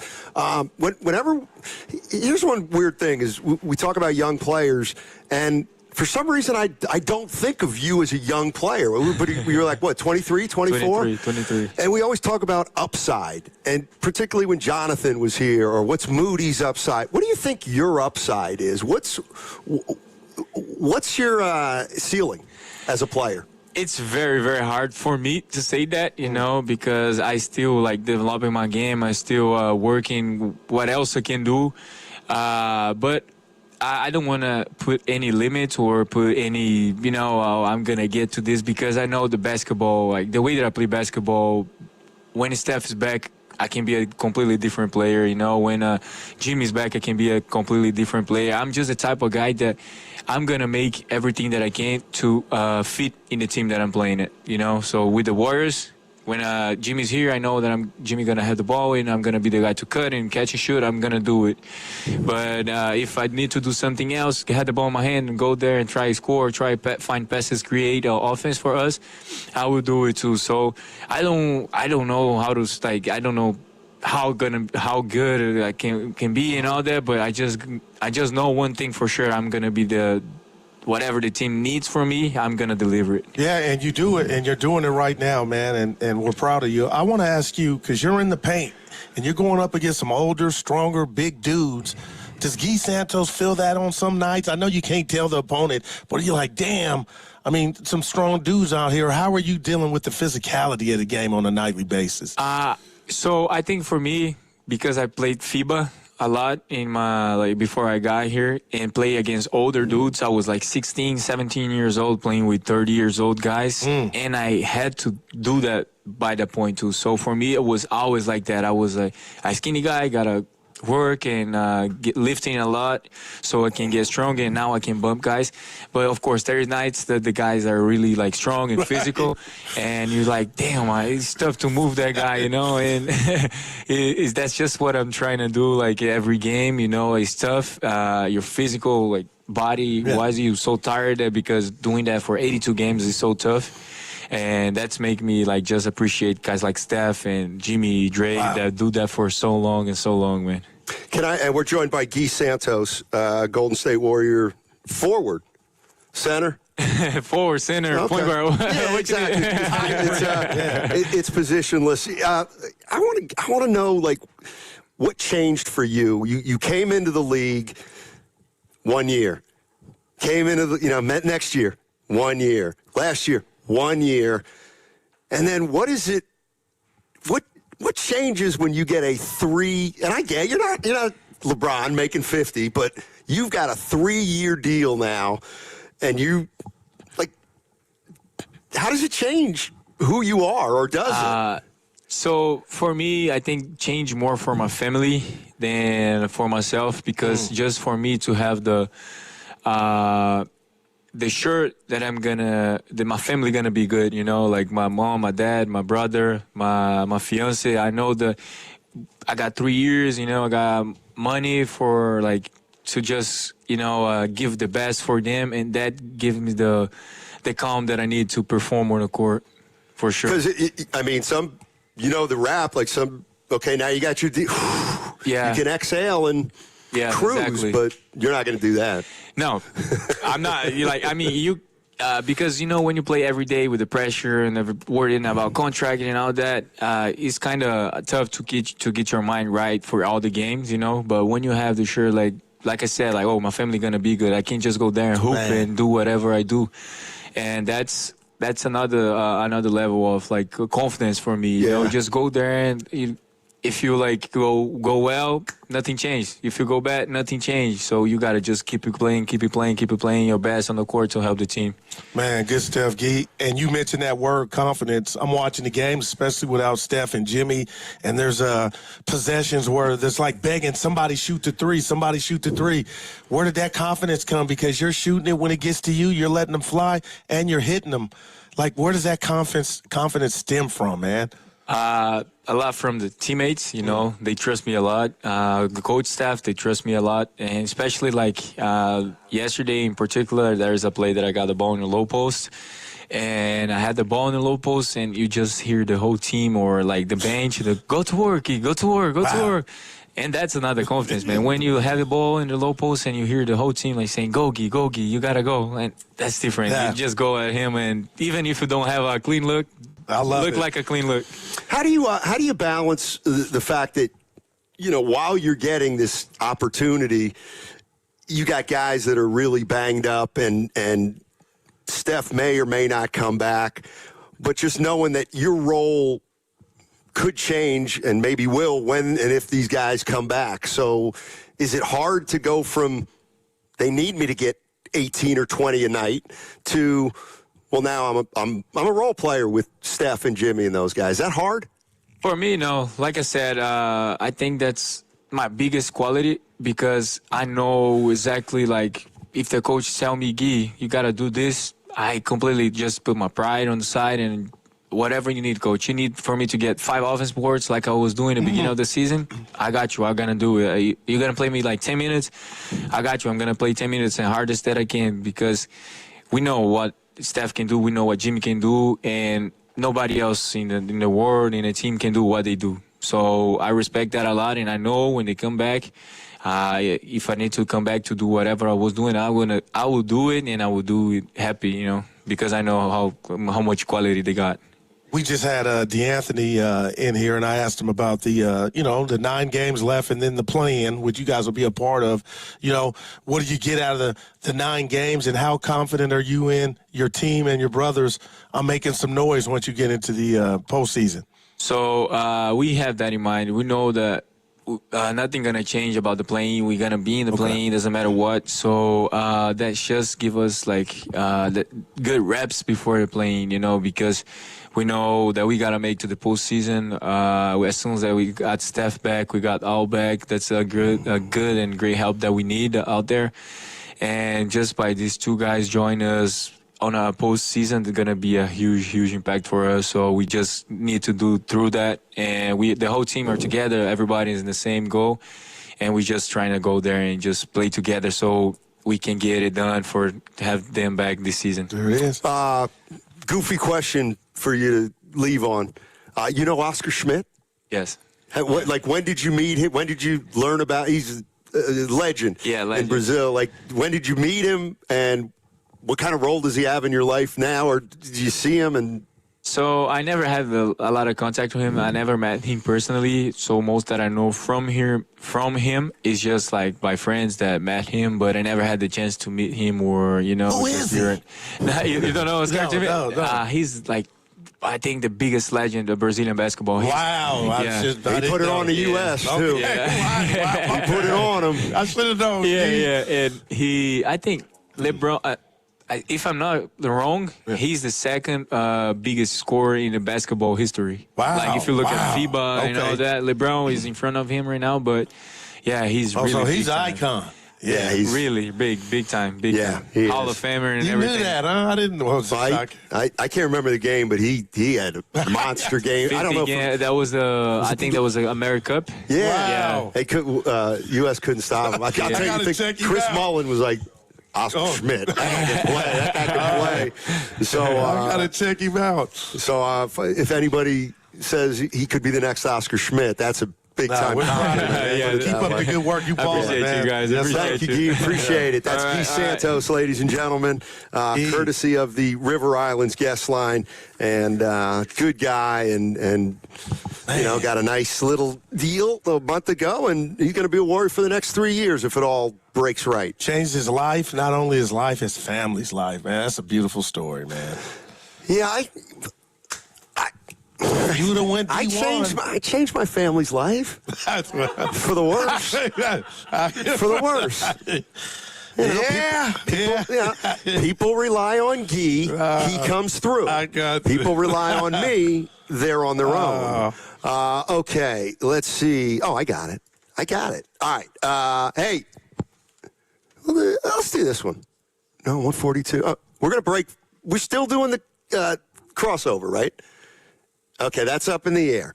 I'm going to do it this way. We are, but depends on if someone comes in around. I got you. All right. Hey, life doesn't give you a warning when everything changes. It starts with shock, confusion, and 1,000 questions running through your mind. Maybe it's a car accident, a serious injury, or a tragedy that changes your family forever. Suddenly, you're dealing with insurance companies, paperwork, and pressure, all while trying to heal. That's when Beam Law comes in. They take on the legal fight, the negotiations, and the stress so you can focus on recovery and taking care of the people who matter most. Beam Law is local. They've recovered millions for clients across the region, and it's why SF Weekly has named them Best of the Bay 4 times. So if you've been hurt or lost someone because of someone else's negligence, call Beam Law, 415-523-5555. That's 415-523-5555, or visit hurtinthebay.com. That's hurtinthebay.com, because it's not whether you get knocked down, it's whether you get back up. Beam Law, they've got your back, Bay Area. Oh, we're not breaking. 42. We got 40. You. Oh. Well, why didn't you cut me off? I didn't catch you. So I thought, okay, it's not big. That's my quarterback. Stop laughing, James Kincaid. I see you out there. I thought we were going to break. And see, let me tell you what. Okay. Evan thought he saw a ghost. He was like, I was wondering when you guys were laughing. That's why we trying to be serious. I thought you were just getting the read out of the way. I nailed that read. Which you are, you know. Well, and I did, but I thought we're going right to break, and I was like, don't do that. I didn't want to. What was that? That was Kerr. That was Kenny Clay. That fit great, Kenny. That was actually perfectly timed drop. Do you really want to know what I was thinking? I was thinking we're getting out there. Then I saw 42 was my beam law read. And I was like, clearly we're in flux today because of where we're going. I don't want to have to deal with that at 142, yes or no. Let's get it out of the way now. But it's called a mid-read. That's just a live read that we did in segment. Well, you did it. You nailed it. What are you looking at? Oh, nothing. It was Cooper just Flag? Knipple and Flag. Yeah, the boss was trying to, hey, what other situation would you rather be than the Warriors? And I'm like, Dallas, in regard to you got Cooper Flag, the reset will start next year. Kyrie Irving will be back. Like, you can start there. And like you said with Kerr, you're looking for your next Curry, man. And right now we're 0 for 2. Kuminga and Wiseman. I've said this in the past. Then clearly you either weren't listening or you I got natural tune out.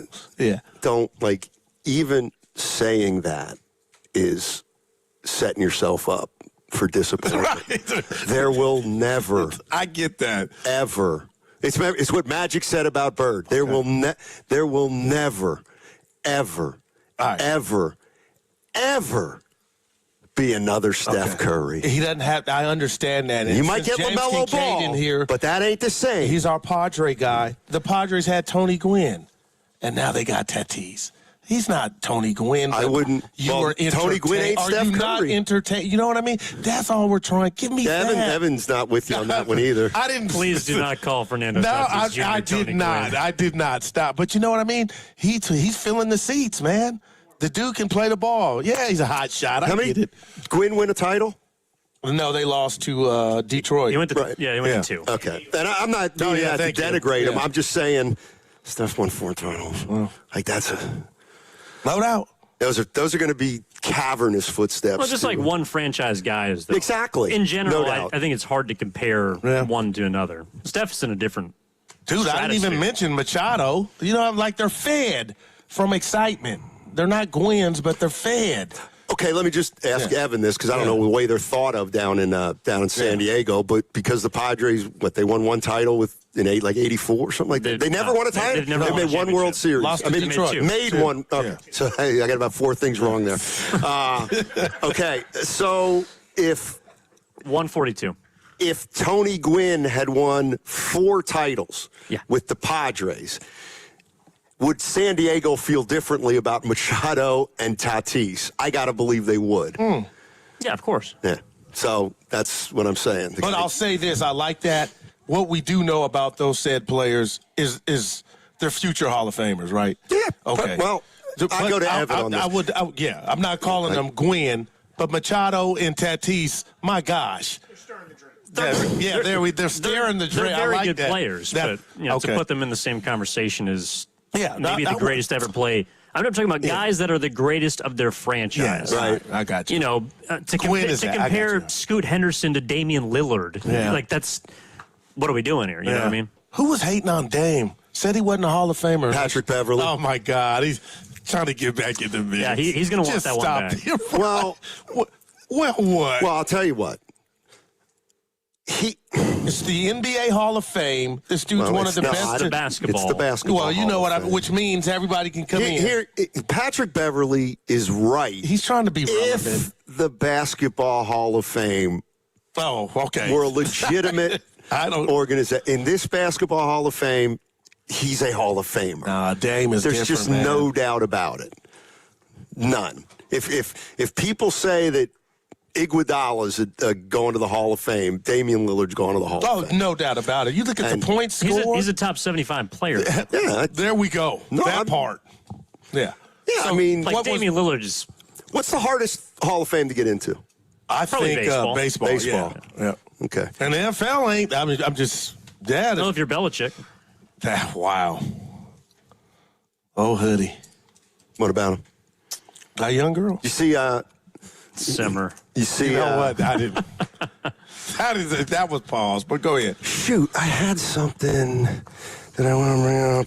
Vitello. Brad Stevens. Oh, what about him? Doing a great job. Yeah, they wanted him to be the North Carolina head coach. He said he's not interested.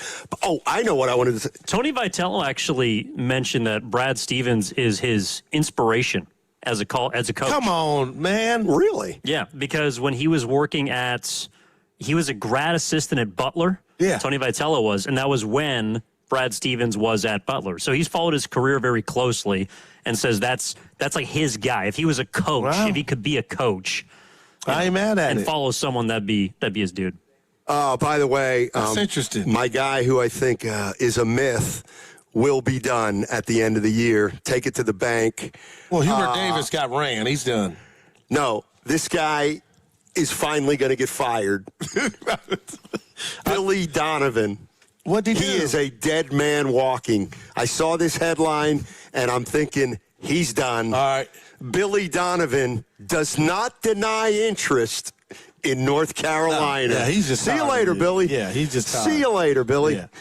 He would be all right for UNC. I mean, hey, Stein, you got any interest in WIP in Philadelphia? I can't deny I have interest. Well, if you were on a See you later. write-up, if you were on a write-up, See you later. would say that. You know, if you saw that you were that he was trying to phase you out, you would know. No, and that's what he would know, because he doesn't give you a heads up. You don't even know what. Yeah, you don't even know what a PIP is, huh? A PIP? Yeah. PIP? Yeah. Picture in picture. No, performance improvement plan, and it's the first step they get to fire. I thought it was Gladys Knight. I'm gonna give you a 3. What's the movie where it's like Gladys Knight and the Pimps, and the guy Not goes, the "Pimps, pimps, it's pimps." It's like an Eddie Murphy. I'm getting mad. I don't know Yeah, it. it's definitely a line from a movie. Losing some points over here.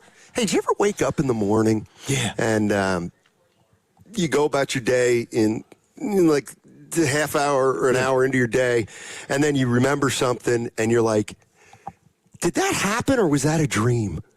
And you can't quite remember. I'm not there yet. Okay. Yeah. About 6 years. Hey. I wake up this morning, I go about my day, and then it's like a half hour later, and I'm like, I can't believe Mary Page said that to me. That's my daughter, who's home. She's 20. And I'm like, can you believe she said to you, start acting your age? And then I'm thinking, no, Sai, that didn't really happen. Oh, it was boy. a dream. Yeah. I was like, dude, she wasn't here last night. Oh, man. She stayed over at her friends. Anyway. They got pills for that? Not those kind of pills. No, I'm just... not that... Get your I'm mind... saying for upstairs. Phrasing. Your mind's playing tricks on you. Get your mind... That's what I'm saying. Schemes give up any more runs. No. Well, Dude. he didn't get through the first inning, so they didn't let him. And now they got memes. So you're telling me he gave up 6 earned runs with like an inning? He threw 40 pitches. How many outs did he get? 2. This is what, and our center His fielder ERA dropped will the not ball. be under 2. His center fielder dropped the ball that would have got him out. But this is what I don't like. So it was an error. They got memes now with No, Aaron They'll Judge. change it Aaron to protect Judge. him. Trust me. They won't. They got memes of Aaron Judge in a Pirates uniform saying Paul Skeens on opening day with Judge's face. When did people just turn on Aaron Judge? That's the thing. That's the kind of stuff you like, though. No, I see. You don't Internet's know undefeated. me. It's one of your favorite sayings. Aaron Judge is not a choke yet. Like, if you could, you would put Kevin Durant's face on all of those jerseys that Aaron Judge is now. I am so... Dude. And would he be wearing his 2 rings when you did that? And finals MVP trophies, would they be in the picture? No, the genesis of the whole thing, exercise, would be his life after Golden State. Dude, Mr. Free Throw? It's going to be 3rd on the all-time scoring list. Oh, look at you, Mr. Stat Guy. You know why I'll never... Who was I here? Oh, Shasky. Shasky was talking about how he'll die on the Barry Bonds Hill. Yeah. You know why I'm with him. You know why Hill? I will... that he wasn't as bad as everybody thinks, and it's great. It should be in the Hall, all that kind of stuff. Who's the other guy we were just talking about? Durant. Yeah, Durant. Aaron Judge. Schemes. I'm a mess. Choking, big games. Here's why I will always be on Kevin Durant's side. Okay. Always. Because he is a legitimate gym rat. He just wants to play. I got you. That's a different conversation. Dude, that's the price of admission. I get you. I know only what you mean. 2% of the players in the league love the game like he loves it. Kobe loved it. Fine. Okay. Bird loved it. You're right. Steph loves it. You're making my point. Clay. Yeah, you know what? I'll fight you on it. I think Durant likes it more than Clay. All right. What if I told you I don't care? And see, this is the kind of thing that bothers me. I just, there you go again. No. I'm saying. You want me to tell you what I'm really thinking? No. The thing I really respect about Kevin Durant is he loves the game, and you go, so do a lot of people. Yeah, it's about the results. The bottom line is, They don't. Not everybody does respect the game. Right. All right. Valkyries are back for season number 2. Single game tickets go on sale today at 2 o'clock. That's in 20 minutes. 20 minutes. You can go to Valkyries.com to get regular season tickets. They host Phoenix on the 10th of May. They play the defending champion Aces on Sunday, May 31st. Caitlin Clark in town on the 28th of May. Valkyries.com to go get your WNBA tickets. And you heard it right here on 95.7 The Game. We've all been there, sleepless nights, wondering if your business's security service is really protecting what matters. At Bay Alarm, we can put your security insecurities to bed. Our advanced technology and personalized support ensure you can rest easy knowing we're here for you. BayAlarm.com. High five! Up top! Dave's company just got the 5-year price lock guarantee from Comcast Business. Yeah! It's 5 years of gig speed internet, advanced security, and a great rate that won't change. All from the company with 99.9% network reliability. Heck yeah! He hasn't given this many high fives since Deborah brought in her famous banana bread. Yes! The Comcast Business 5-year price lock guarantee. Powering 5 years of savings, powering possibilities. And it's hurting, but I am not stopping. Woo! For a limited time, now through March 29th, switch to Comcast Business to lock in your rate for 5 years and get a $500 prepaid card on a qualifying gig bundle. Or ask how to get started with 150 megabit internet and Security Edge for $59.99 a month for 12 months with a 2-year agreement. Don't wait. Call today. Restrictions apply. New customers only. 1-year contract required for guaranteed rate. Paperless billing and automatic payments with bank account required. 5-year pricing applies to monthly service charge excluding taxes and fees. Want to interact with the hosts but can't call? Text the Boxer & Gerson Work Injury Attorneys text line at 888-957-9570. Boxer & Gerson, Northern California's premier workers' compensation law firm, helping injured workers get their lives back for over 40 years. A lot of Bay Area banking customers are faced with a choice. Which financial institution best fits what they're looking for? It might make sense to consider a bank's history. Take Fremont Bank. For 60 years, we've provided stability and consistency with an emphasis on relationships. We've grown one customer at a time, not through mergers or acquisitions, because that's how you can do business when you're independently owned and community focused. Fremont Bank. Here for you, here for good. In sports, success is about team effort, and the same is true for your hair. At Great Clips, we save your haircut details in clip notes, so every member of the highly skilled team knows exactly how to create your signature look. And with our easy-to-use app, you can check in from anywhere and get a ready next text when you're up next for a cut. It's the confidence of a great haircut delivered by a team you trust. Download our app today. Great Clips. It's gonna be great. March matchups are here, and now you can trade the tournament in all 50 states on Kalshi. Duke is currently trading at 19% to win it all. That means a $100 trade pays out $498 if they win the title. Arizona and Michigan are trading at 21% to cut down the nets. On Kalshi, you're trading against peers in a live market. As the odds move, you can buy in and out of your position all tournament long. Download the Kalshi app and use code FAN to get $10 when you trade 10. Kalshi. Kalshi. Trade on anything. Bay Area homeowners, when it's time to upgrade, start with quality that lasts. Marvin designs premium windows and doors, crafted for performance, durability, and beautiful design. And right here in the Bay Area, you'll find Marvin at Ashby Lumber. For generations, Ashby Lumber has helped homeowners, builders, and remodelers choose the right solutions for projects done right. Whether you're replacing a few windows or planning a full remodel, visit Ashby Lumber in Berkeley or Concord, or learn more at ashbylumber.com and ask about Marvin. In Oakland, community is everything. And this Saturday, March 28th, it all comes together. The Oakland Roots face Orange County SC at the Oakland Alameda County Coliseum. It's Kids Night Out. Bring the whole family for a night of energy, pride, and unforgettable soccer. Kickoff is at 5 p.m. Feel the city, feel the passion, feel Oakland. Get your tickets now at OaklandRootsSC.com or watch live on KTVU Plus or ESPN Plus. Roots run deep in Oakland. Just hearing the word IRS can make people break out in a cold sweat. No one wants to deal with the IRS, and now you don't have to. The good news is Legal Tax Defense has been successfully negotiating with the IRS for more than 15 years. It doesn't matter how much you owe, whether it's $5,000 or $5 million. You deserve the best in the business on your side, and that is Legal Tax Defense. Even if you're working with someone else and just want a second opinion, there is no cost or obligation to call. They can prevent levies, liens, wage garnishments, even file back tax returns. And the best news about Legal Tax Defense is they won't take your case unless they know they will reduce or eliminate your tax debt. Call Legal Tax Defense right now for a free no-risk consultation. 800-323-8922. 800-323-8922. You have nothing to lose but everything to gain. 800-323-8922. Staples presents That Was Easy. So I own a coffee shop, and I wanted to label everything with our logo. That's ambitious. Cups, boxes, bags. Ooh, that'll add up. Not at all. Because right now, Staples prints custom labels for 30% off. 30% off? That's shockingly affordable branding. Yep. Now our logo and URL are seen all over town. Brand your business for less at Staples. That was easy. Shop Staples in-store, online, or in the app by 4/18 to unlock. Exclusions apply. Visit staples.com/print for details. Ever dreamed of stepping onto the Warriors home court with a glass of wine in your hand? Kendall Jackson, official wine partner of the Golden State Warriors, is giving you a chance to have dinner on the court at Chase Center. For info and a chance to win, courtesy of Kendall Jackson, visit 957thegame.com.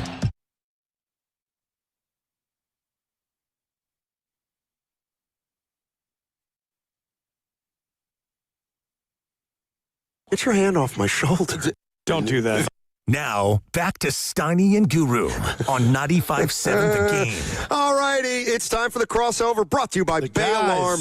Rest easy, we've got you covered. BayAlarm.com. Steiny and Guru joined by Willard and Mark Grandy. We are at Chase Center, courtesy of Ashby Lumber. What is up, gentlemen? They are in the Laughing Monk Studios back on Kearney Street. I won't put the number out there. Hey guys, how are you? You can put it out there. Okay, let's see. Yeah, we're not fancy.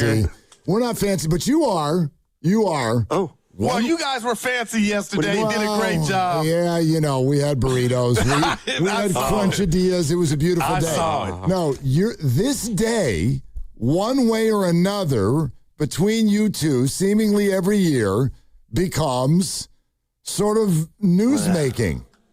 Y'all notice that? Not this year. Well, absolutely I think you're rubbing this year. Our face in it a little bit. No, I'm not. The absence of news is news. Thank you, Mark Grandy. Why don't you tell the audience, what have I literally planted a flag about 4 years ago on this day? What did I plant a flag about? Okay, so I think it was around this date. I think it might have been a little later in the season, but it was the championship year. I got to go back and look at the exact number of games, but Curry missed the last. It was like 11, 13, or 15 games.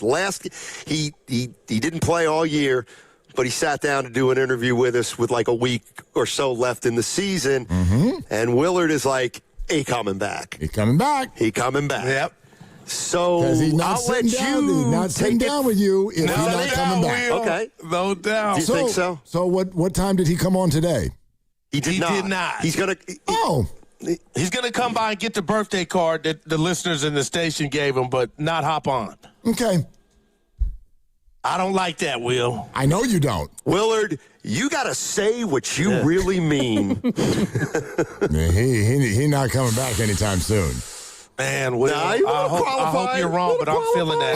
We've been talking about it. I'll qualify it. Steph does not have any idea right now what day he's coming back. There it is. Therefore, if at all, Will, not to interrupt, if at all. Of course, with the number of games left, that has to be brought into the picture. Yeah, Steve said pre-game last night he still hasn't scrimmaged No doubt. So I don't know when. By the way, can we stop saying that a setback didn't happen? No, I mean, you're stealing my material. That's what I'm saying. If it's not a setback, then it's somebody hit a brick wall. No doubt. Somebody hit a brick wall with whatever was happening. What about instead of a setback on Sunday? No doubt. What about instead of a setback, there's been a slowdown on the pace? there has been a scratching of the head. Yeah. I appreciate this from you because that's how I felt. And I thought, Grandy, too, I thought I was by myself. But, I hope I'm wrong. But you're right. The fact he didn't sit down, I was like, this will be a sign. Well, can't you all can hear it. Listen to all of them. Yeah. A week ago, we're not gonna say exactly what date, but he is coming back. Yeah. Steph is texting Draymond. He is coming back. Yeah. Now Steve Kerr and Draymond are like, if there's any question that he probably shouldn't come back. Yeah. I mean, you can hear it. Steve, earlier this week, I think Steve at one point said, if he's healthy for the play-in, he'll play in the play-in. He's talking about an if for the play-in, which is still weeks away. So they don't know what the hell is going on.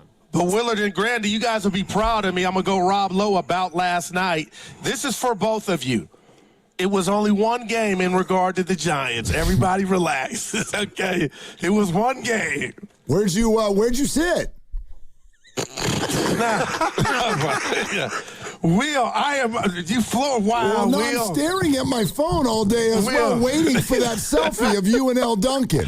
You definitely would have posted it on IG. Did you lose my number? No, man, it didn't happen. And my buddy said I need to reach out and apologize for not showing up. I think I will. But, Will, I couldn't get back in, Grandy, but the fact you would do me like that, Mark, when I thought it was over, wow, that hurts. No, I don't know. Wait a minute. No. What do you mean I do you like? I asked where you sat. Yeah, I was at Norm's. Okay. I did not know that you didn't go last night. Oh, okay. Now I feel better. Yeah. I thought you were rubbing my face. Why didn't you go? Is everything okay with Norm? No, everything's okay. But as you know, we're getting ready to go to North Carolina. My daughter's got a thing going on out there, so I had to, get beautiful and do some things, and then I tried to get back in the city, and with 2 games, it was just a mess. I couldn't get back. I tell you what, Goo, there's something I appreciate about you because I suffer from this sometimes as well. I know that you think that you can do 28 things in 12 minutes. And I do the same thing. I do the same thing. I'm like, yes, I can pick you up from soccer and cook dinner and work 3 jobs, and we'll have plenty of energy to then go play golf or go. Like, I do the same thing. God, Steiny looked at me outside the building yesterday. He goes, "You're going where?" I said to the East Bay. He looked like, dude, don't go. You're not coming back. I'm like, please. You got 80 more of these, Goo. Pick a different one. Ain't no such thing as 2 times over the bridge in one day. No. Ain't happening. No. Hey, I do want to ask you guys, please tell me you had a chance to read Tim Kuhn's story on Tony Vitello in ESPN. Yeah, I've seen it and heard him with you. Really good story. A lot of nuggets in there. Looks like we're going to have pods in a couple minutes, guys. Okay, great. So I think we're these guys. All right. You got live radio.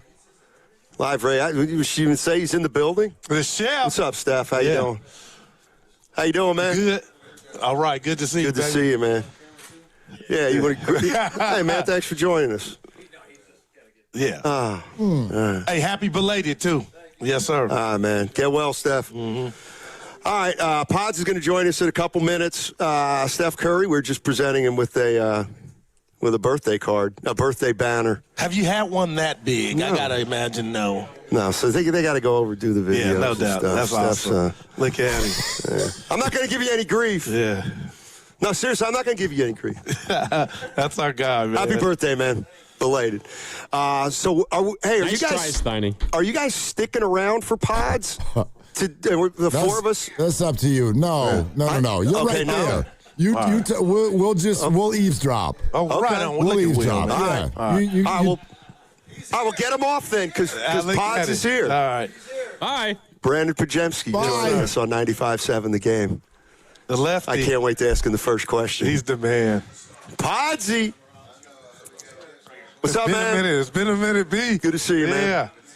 All right, here's the first question. Let him sit down first. Well, get a chair for him. Well, he's got one. All right. Brandon Pajemski joining us courtesy of the River Islands guest line. Isn't it time for you to discover the islands? River Islands in Lathrop. Let me tell you something. When you were a rookie, we had you on. I made a comment. We got a bet going. I made a comment about your hair. It wasn't even derogatory at all. And these guys have said for 3 years, yeah, Pods got pissed at that. And I'm like, I bet you he doesn't even remember. No, I don't. Thank you. Thank you. You went to a military school, right? Yeah. At some point. Oh, and all I said was, man, something like, yeah, not with that hair you didn't. And I said, I'd like to see a picture of Pods with short hair. And, Pods, you got Pods mad. I'm like, come on. Man, just like, damn, he was rude the way he asked. That's who he is. Good to see you, baby. Yeah, good to see you, man. I mean, just kind of describe how your season's gone, in the context of trying to grow your game while guys are out and, you're not quite having the success you've had in past seasons as a team. I think it's been tough just collectively. I don't think the Warriors have had this kind of injury dilemma since 2019. And so it's kind of different for everybody in the organization going through it. But like I've said in the past, you don't want anybody to be hurt. But when that is the case, you get an opportunity for a group of guys that don't normally get an opportunity to show what they can do. Case in point, Guy last night, career high. If we were fully healthy, you probably wouldn't get the opportunity. Guys like LJ, Malify, guys are all getting an opportunity to show what they can do. And so obviously we want Steph and them all to be healthy. But when we can't, other guys get to step up and show what they can do. So, BP, I'm no scout, but I had the pleasure. My son was team manager, Daryl, at Santa Clara, so I got to come watch the games, and you were out there balling. I'm no scout, but I never in a million years thought you would be sharing the backcourt with Steph, and it's surreal watching you do what you do, and you're at the Garden the other night, and you're having a great game. Just walk us through, have you shocked yourself or surprised yourself with the success you had in the NBA thus far? I mean, confidently, I'm going to say no, but I think it's just a testament to, the belief you have in yourself. And I know to a lot of people out there, it's kind of looks a certain way, and some people feel some type of way about it. But I think it's just what's got me to this point, and it's going to continue to lead me to where I'm going. But I just try to put in as many hours as I can on the daily. I'm thankful to play in every game this year, and so look at you. I think I've found a routine that works for me. Obviously, I'm learning new things. I'm being put in different positions. Best teams defenders guard me every night now, and so I'm getting to learn these things firsthand in my third year, which is really beneficial. And I know it's going to help me in the long run. Brandon Pajemski joining us on 95.7 The Game, courtesy of the River Islands guest line. I have a saying that your greatest strength can be your greatest weakness, and I was specifically talking to you about rebounding. You got a knack to rebound the ball. There's no doubt about it. Do you guys have rules defensively that if you go try to get an offensive rebound and you don't, like, it's your responsibility to be the first one back? Or do you just crash offensively with impunity, kind of? You know what I mean? I think the staff did a deep dive 2 summers ago and learned that the more all 5 actually crash, the less transition points the other team gets, because it makes all 5 of their players have to account for all 5 of us, so nobody can leak out. Interesting. And so, we're really big on, especially on 3 shot, everybody try to crash, because then everybody has to box you out. And so the more crashes we get, the more oftentimes, obviously teams are going to get 1 or 2 here and there leaking out, but the more we crash, the more points we're going to get in possessions. You mind if I... No, go ahead. Do you guys have rules as to who needs to be the first guy back defensively, or everybody got to get back? No, it ends up being the guy who takes a shot, especially if it's above the break. Ends up being the first guy back. Gotcha. So you won't remember this, but your rookie year, we got to interview you, and I asked, because I'm one of those dudes, who was your guy coming up? Who's your game? Who did you try to pattern your game? And you mentioned Ginobili. And here lately, you've been showing the footwork, but your ability to get to the foul line and get the dudes up and down with the, like, do you know you're like getting way better at that, or is that the operation you set out for on possessions? Because I'm watching you like, man, that's big to be able to stop the game and get to the free throw line. Yeah, I think I definitely have been made aware of it, like within my circle of skill development and what I've tried to do. And I think even Shea last night, he talked about it, about drawing fouls and being able to get to the free throw line to skill. And it's something, some of the best players in the world do. Case in point, Shea. And so just seeing Jimmy being able to do it here and just learning different ways, seeing KP now being able to do it, both really good players. And so just try to learn little bits and pieces and try to implement it. And it does good for our team because it allows us to set up in a half-court defense again, and it's also free points. So you notice you've been getting there. I'm like, man, he got him, Nate. We needed it. Yeah. Yeah, good job. You're listening to 95.7 The Game, KGMZ FM and HD1, San Francisco.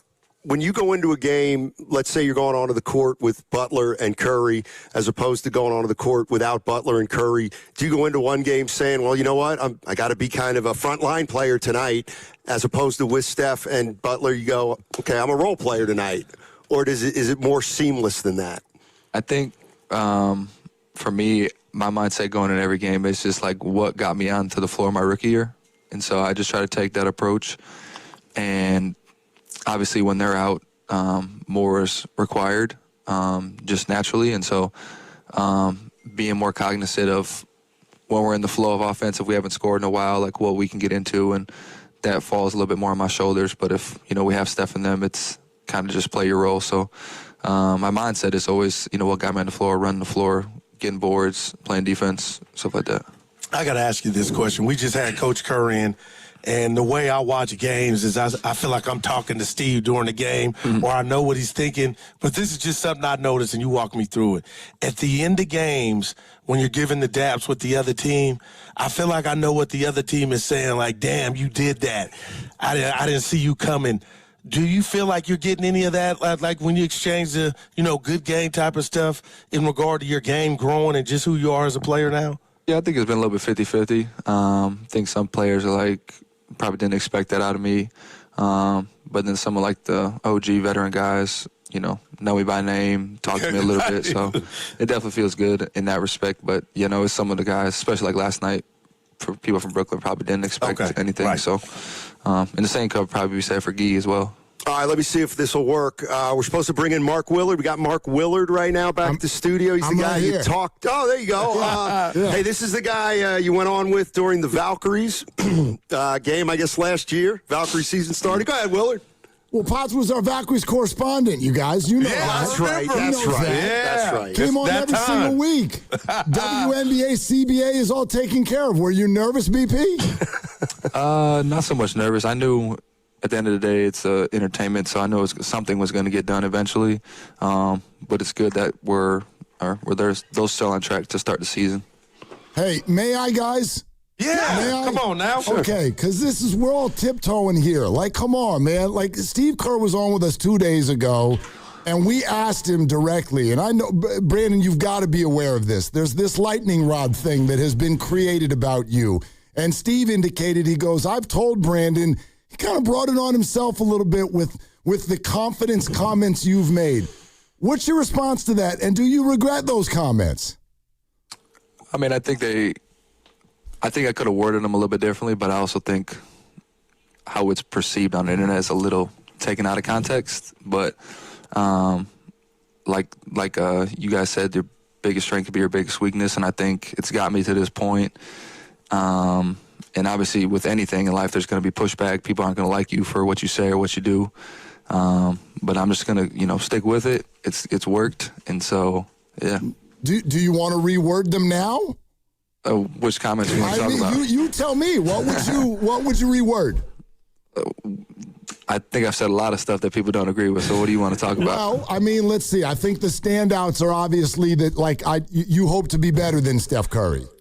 Yeah, I think with that, it's just something you strive for, seeing, the greatest player at the point guard position, the same position you are. You strive, and if you have the opportunity to be better than him, obviously anybody would, and I think that's kind of where I was going with that. Not that I am going to be better than him, just that if, I can be, obviously I would. Well, I'll say this because he knows. He knows. Up, Will. Keep doing you, BP.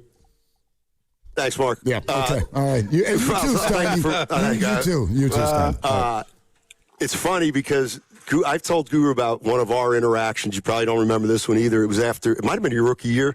When did you miss the little chippy against the Bulls? That little, remember that? March 10th. Yeah, rookie March year? 10th, my rookie year, yeah. I don't know if you, that's the first time I ever talked to you. And I was like, how am I going to ask him about the big miss? And I said, man, I said something like, you got to that spot. It looks like that's a shot you'd make. And and I've told him this for 2 years. Like, I just couldn't believe how you weren't devastated by it. And I was like, man, it's early in his career. He just missed a big shot.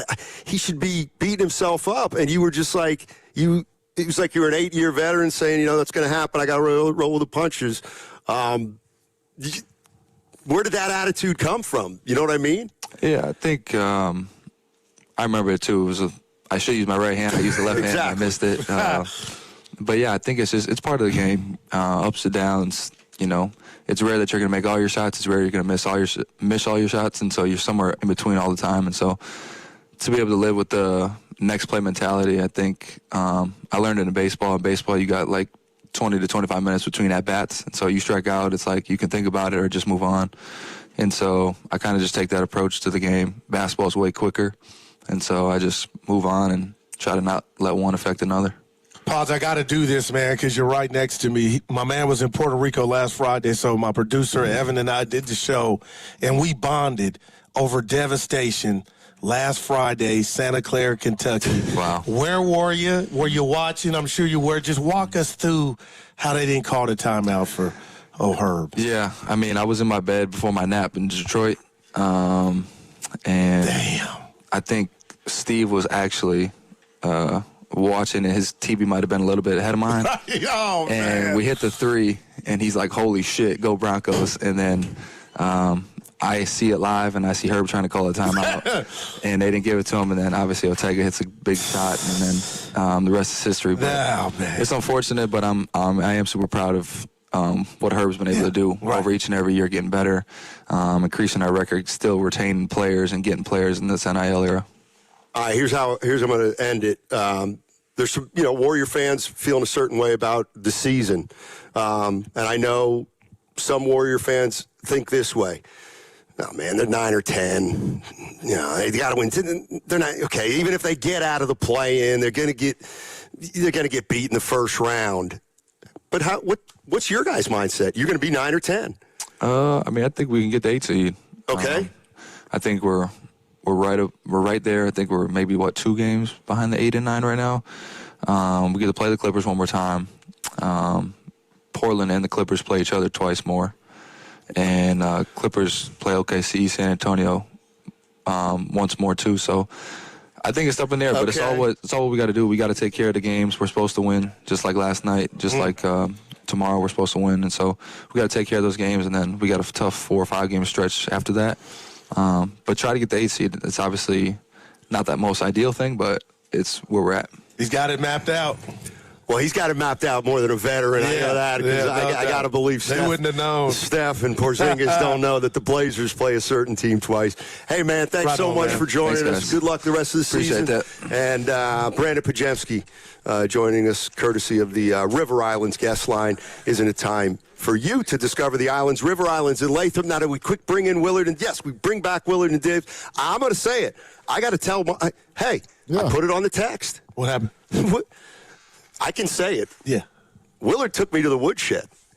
I mean, he just... that was great. That was Sam Donaldson stepping into an interview saying, enough softballs from the rookies. Yeah. Well, so you're all sitting next to him. Yeah. I'm able to just be the voice of God over here in his ear. But no, like Steve Kerr just said this the other day. I think that was pretty fair. Yeah, sure. No, he answered it, and man. He answered it. Yeah. These guys know, man. They know. They know what everybody's talking about, right? Yes. I didn't mean to. I'm not trying to take you behind the woodshed. No, actually, I love that. I don't mind you taking a little heat off me. I already got Kerr mad, and Anthony Melton's contract situation's out now in the open. He's walking away. He's leaving, getting the hell out of here. Let me tell you. He said him. There's no chance I'm coming back. Fill me in. I missed this. Yeah, what happened? Well, that's how I feel. I got to look him in the face, and he's a great guy, man. But the way he answered questions was just incredible. But it felt like a dude that is beaten to his own drum. And, Willard, I cited you and Dibs. You have him on every week. And he's just being honest. Like the game, I just feel like it's in the ninth inning for him. Like he'll be I would be exercising that surprised player option. Yeah, if he were to come back. Are you talking about Melt or Kerr? Melton. Kerr. You guys are talking about different people. Well, that's our show. Oh, no, you're right. I'm talking about Kerr. Listen. Wait, did you talk to Steve today? Yeah, Steve was on. I missed for 5 that. minutes. I missed it. He got mad at me because I congratulated him for making the play-in. Don't do that. That feels sarcastic. But Will, I got what you and Dibbs were talking about. I felt it, man. He's just he talked about the dynasty, not being a dynasty, and where they're at. And I was like, man, that's a guy that he knows what he's doing and where it's at. I just felt like. So you're saying, Goo, you're saying that Steve Kerr is done after this year? After seeing him and talking to him today, I felt it. Man. And you're also saying that Melton is not coming back next year. Is that what you're saying? I'm not going that far, but I would say sources, Melton, say he will exercise his player option. Oh, for sure. Yeah. All right, that's business. All right, put your chip in one circle, Kerr or Melt, to be here next year. I would say Melton I'm going Melton. has more of a chance to be here. Really? Yeah. I don't know, Mark. I hope I'm wrong. I'll take Kerr. Yeah. I'll definitely take Kerr. I hope I'm wrong, no doubt. Yeah, okay. But we got to see the chef. He came, got his birthday card. Yeah, I noticed he didn't sit down and do an interview, though. Yeah, he's busy. He tried. Thanks for joining us. Yeah, we got to see his backpack and everything. It was saw great. that? Yeah, we saw his backpack. He walked right in front of the camera. Yeah, he dapped you all up. We saw that. Well, he getting ready, man. And I saw you say you'd sit down and have a few words, and he said, "No, we got to go do a thing." Which is code for "I'm still hurt, y'all." What thing is that? Well, you know what? That's Now he's on the wrong foot with me. Now I'm going to criticize him. It's been 18 years and nothing but support for the guy. You could have asked him one question, Steiny. Go ahead. Where's that jersey? Where the hell's that jersey, dude? Mark, I get humiliated enough. I don't need to do it to myself. All right, gents. Hey, see you tomorrow, have a great show. Great show, boys. Grandy and Willard coming to you next on 95.7. Are they the smartest show in the Bay Area? You guys are an intellectual feast for the smart sports fan in the Bay Area. Wow. You're pretty much the smartest guys on the radio. I agree. Good Lord, how big is your ego? Are they the funniest show in the Bay Area? Give it a laugh. Come on. You're a funny guy. Come on. Give me a laugh. You are funny, dude. Hit that S again. Are they the coolest show in the Bay Area? And no white boys. Hey, cool. That's what people are saying. You guys are phenomenal. This is one of the most perfect ways that I could end my day, getting the chance to talk to Mr. Mark and Dan, We'll let you be the judge. Oh. All I know is it's a couple of Bay Area boys talking sports. I know nothing. Thanks. It's Willard and Dibbs on 95.7 The Game. All right, let's go. I tell you what, and I want to share this with the audience. We feel like there's a pretty good reason, or that we have tabs on the reason why you all like the crossover so much. Okay? And the data suggested, I'm not being arrogant here, like the data shows that y'all really dig the crossover, and I think it's because there's a little bit of Forrest Gump box of chocolates thing going on. You never know what's going to happen. All right, I want to let everyone know, neither do we. But it's not just you. Steph walks into the room and then Pod sits down. There is zero preparation for the crossover. That's how we like it. I don't know what the hell's going to happen. So we got Pods. We got Steph's butt. If you're on YouTube. We got Pods cussing. Yep. Sorry, radio audience. You probably missed it. Ken, did they miss it? Yeah, Ken. I hope so. Ken almost flew out of his chair. Right?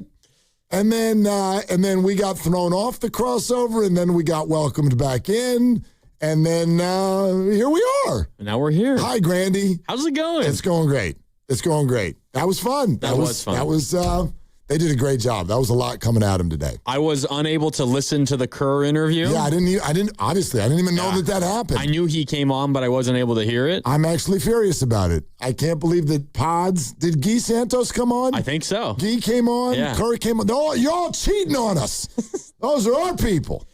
There are people as the station, Willard. Not Kerr. Remember. I sleep on his couch in the offseason. You do. To be fair, Steiny did introduce Guy as Anderson because he thought Anderson Varejao as soon as he thought his... No way. Really God.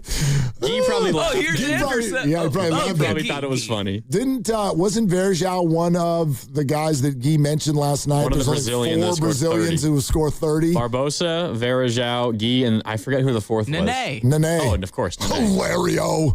Duh. Bruno used to love that name. Nene. He could not handle Nene. Hilario. Anyway, yeah. Can I say... Nice job, Guy. One thing about pods, and I know you asked him the question about being a lightning rod, and he obviously is very aware of that. Of course. One thing that is clear about Brandon Pajemski when you just listen to him, and honestly, you watch him on the court, and like, he lives, breathes, and dies basketball. You can just tell. And a lot of those guys do. But for Brandon, it's sports. Like, it's his entire life. Yeah, when he takes a minute off, he goes to a Valks or Giants game. True. Like Steiny asked about, you missed that little gimme late in that game your rookie year against the Bulls. Yeah, March 10th.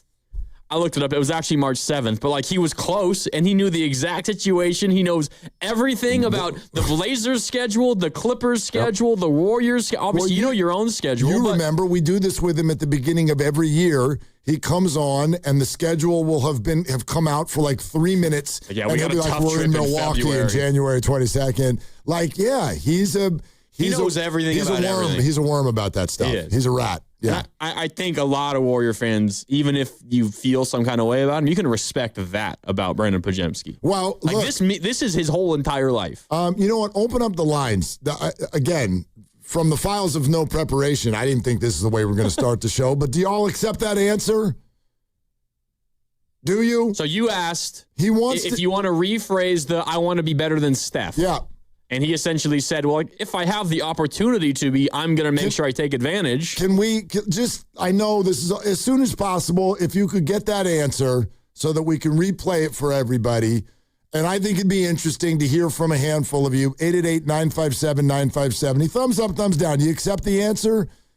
Like, Brandon Pajemski addressed the fact that he said he wants to be better than Steph. We've gone over this a billion times. It clearly has pissed a lot of you off. And that's like one of 4 or 5 comments that the first thing he said was, I could reword some of this stuff. So which one?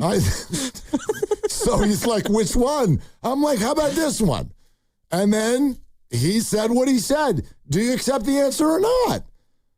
Don't ask me. I've never not accepted Brandon Pajemski.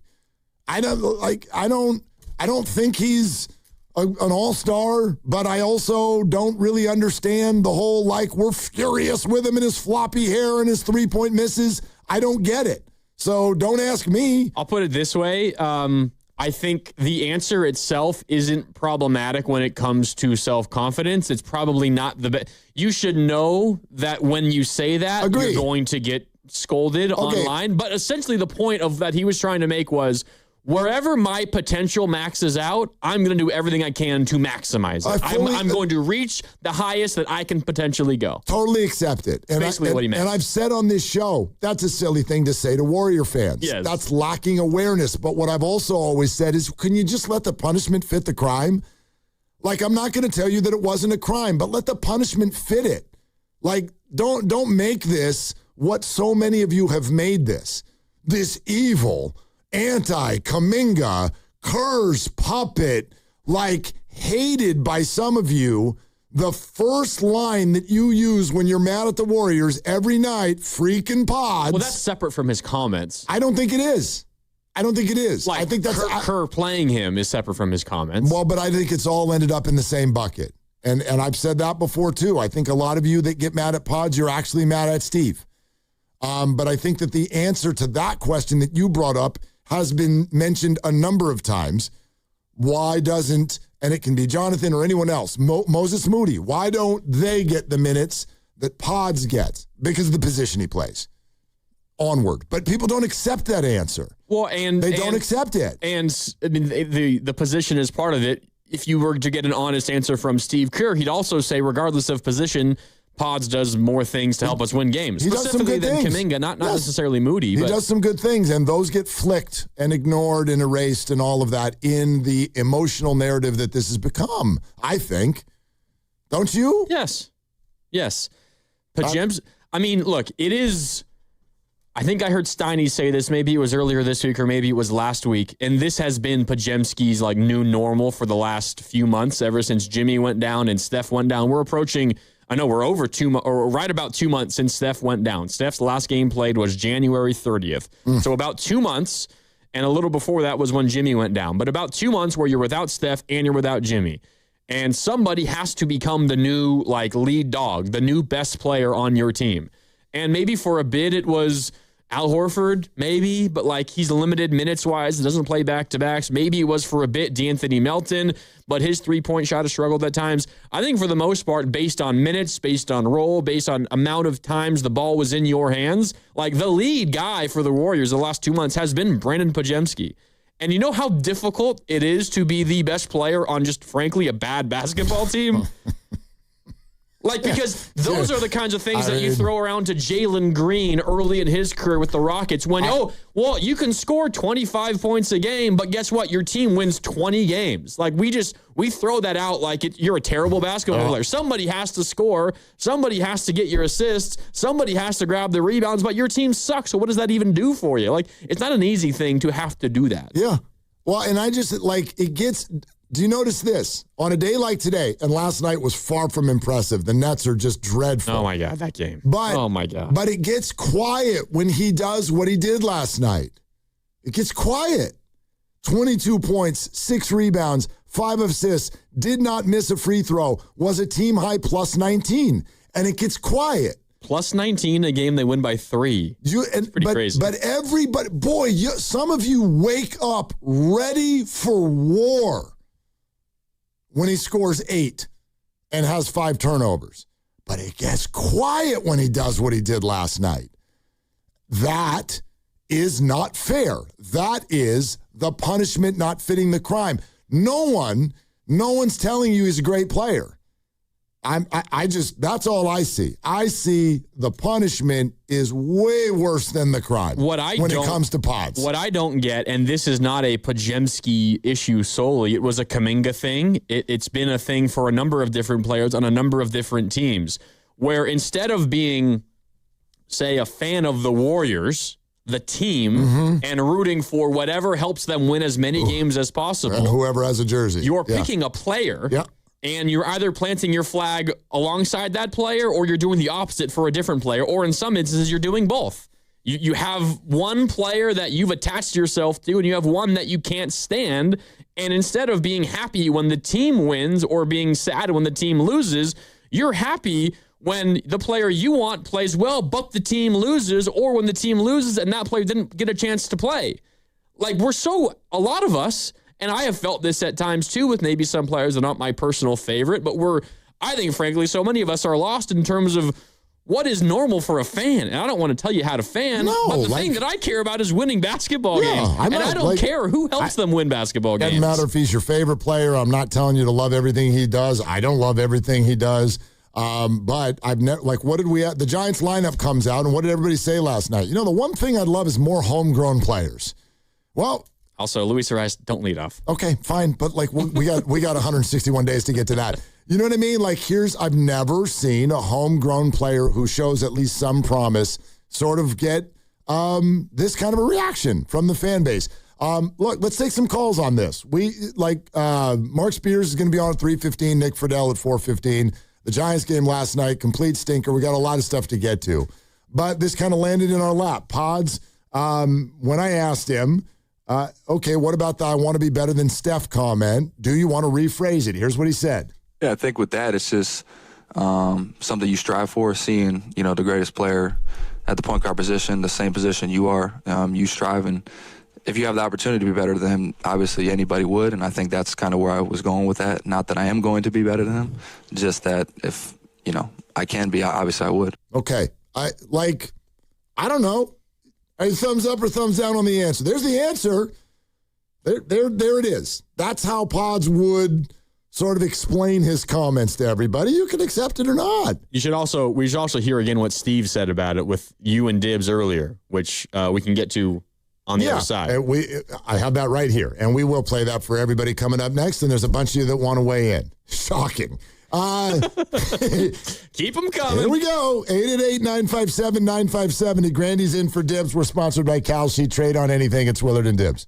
March matchups are here. Trade the tournament in all 50 states on Kelsey. Illinois is trading at 42% to beat Houston. A $100 trade pays out $228 if they win. Download the Kelsey app and use code FAN to get $10 when you trade 10. KALSHI. Kelsey, trade on anything. Hey, it's Willard and Dibs for Safeway. Enjoy these amazing deals for members. And as always, save up to 20% weekly on hundreds of exclusive offers from Safeway. Just clip the highlighted deals from the weekly mailer or click the deals in the For You section of the Safeway app to breeze through checkout. Tasty chicken wings, bone-in or boneless, from the deli, selected varieties, just $6.99 per pound. USDA choice boneless beef chuck cross rib roast or bottom round roast mega packs, just $5.99 per pound. I know it's spring, but here comes Dibs to talk about autumn. And I love a mega pack. Delicious autumn crisp green or red seedless grapes, just $2.49 per pound. For your clip or click special of the week, Signature select boneless skinless chicken breasts value pack, just $1.99 per pound. Limit 2 packages. Very well done. These and other great deals are available in the weekly mailer and the For You section on the Safeway app. Go to Safeway.com for more details, and Dibs and I will see you in the aisles. Are you interested in being an install or service technician? Good news. R&S Doors and Gates is hiring. If you have good mechanical skills and a knowledge of power tools, welding, and motor controls, you should apply today. R&S Doors has openings to repair and install commercial overhead doors, entry doors, and loading dock equipment. You must be able to work in a professional, fast-paced environment. Call 800-FIX-A-DOOR and apply today. That's 800-FIX-A-DOOR or visit rsdoors.com. R&S Doors. Look for the red truck. It's the Good Guys 42nd All-American Get-Together. Thousands of the coolest cars and trucks. Swap meet, Fender, Midway, free family fun zone, live music, and more. Happening all this weekend in Pleasanton. Details at good-guys.com. It's finally here. Visit Freeman's Appliance in Pleasant Hill Friday through Sunday for their once-yearly Red Tag clearance sale. Take advantage of one-of-a-kind opportunities on floor models and factory direct pricing. Visit Freeman's Appliance Red Tag sale for the best time to save big on new appliances for your home. Injured at work? Don't wait. Every moment counts. You may be entitled to medical care and financial compensation, but time matters. The attorneys at Boxer & Gerson are here to protect your rights and fight for the treatment and support you need. Boxer & Gerson have helped thousands of people across Northern California who were hurt on the job. Don't wait, don't guess. Get answers. Call Boxer & Gerson today at 510-835-8870 or visit boxerlaw.com for a free consultation. Boxer & Gerson, your life is worth the fight. Hey, life doesn't give you a warning when everything changes. It starts with shock, confusion, and 1,000 questions running through your mind. Maybe it's a car accident, a serious injury, or a tragedy that changes your family forever. Suddenly, you're dealing with insurance companies' paperwork and pressure, all while trying to heal. That's where Beam Law comes in. They take on the legal fight, the negotiations, and the stress so you can focus on recovery and taking care of the people who matter most. Beam Law is local, and they've recovered millions for clients across the region. That's why SF Weekly has named them Best of the Bay 4 times. So if you've been hurt or lost someone because of someone else's negligence, call Beam Law at 415-523-5555, 415-523-5555. That's 415-523-5555, or visit hurtinthebay.com. That's hurtinthebay.com, because it's not whether you get knocked down, it's whether you get back up. Beam Law. They've got your back, Bay Area. I'm Boomer Esiason. My mom died from cancer. She was only 37 years old. She didn't have life insurance, and that was devastating for my family. That's why having life insurance is so important to me. Ethos makes it fast and easy. Get a quote in seconds, apply in minutes, and get same-day coverage. You can get up to $3 million in coverage with no medical exam. Get your free quote at ethos.com/protect. That's ethos.com/protect. Paid spokesperson. Time spent on application may vary. Online health questions required. Come on. No. It's just a golf lesson, champ. Listen up. I can't. See that Hyundai Santa Fe? Yeah. I only paid enough.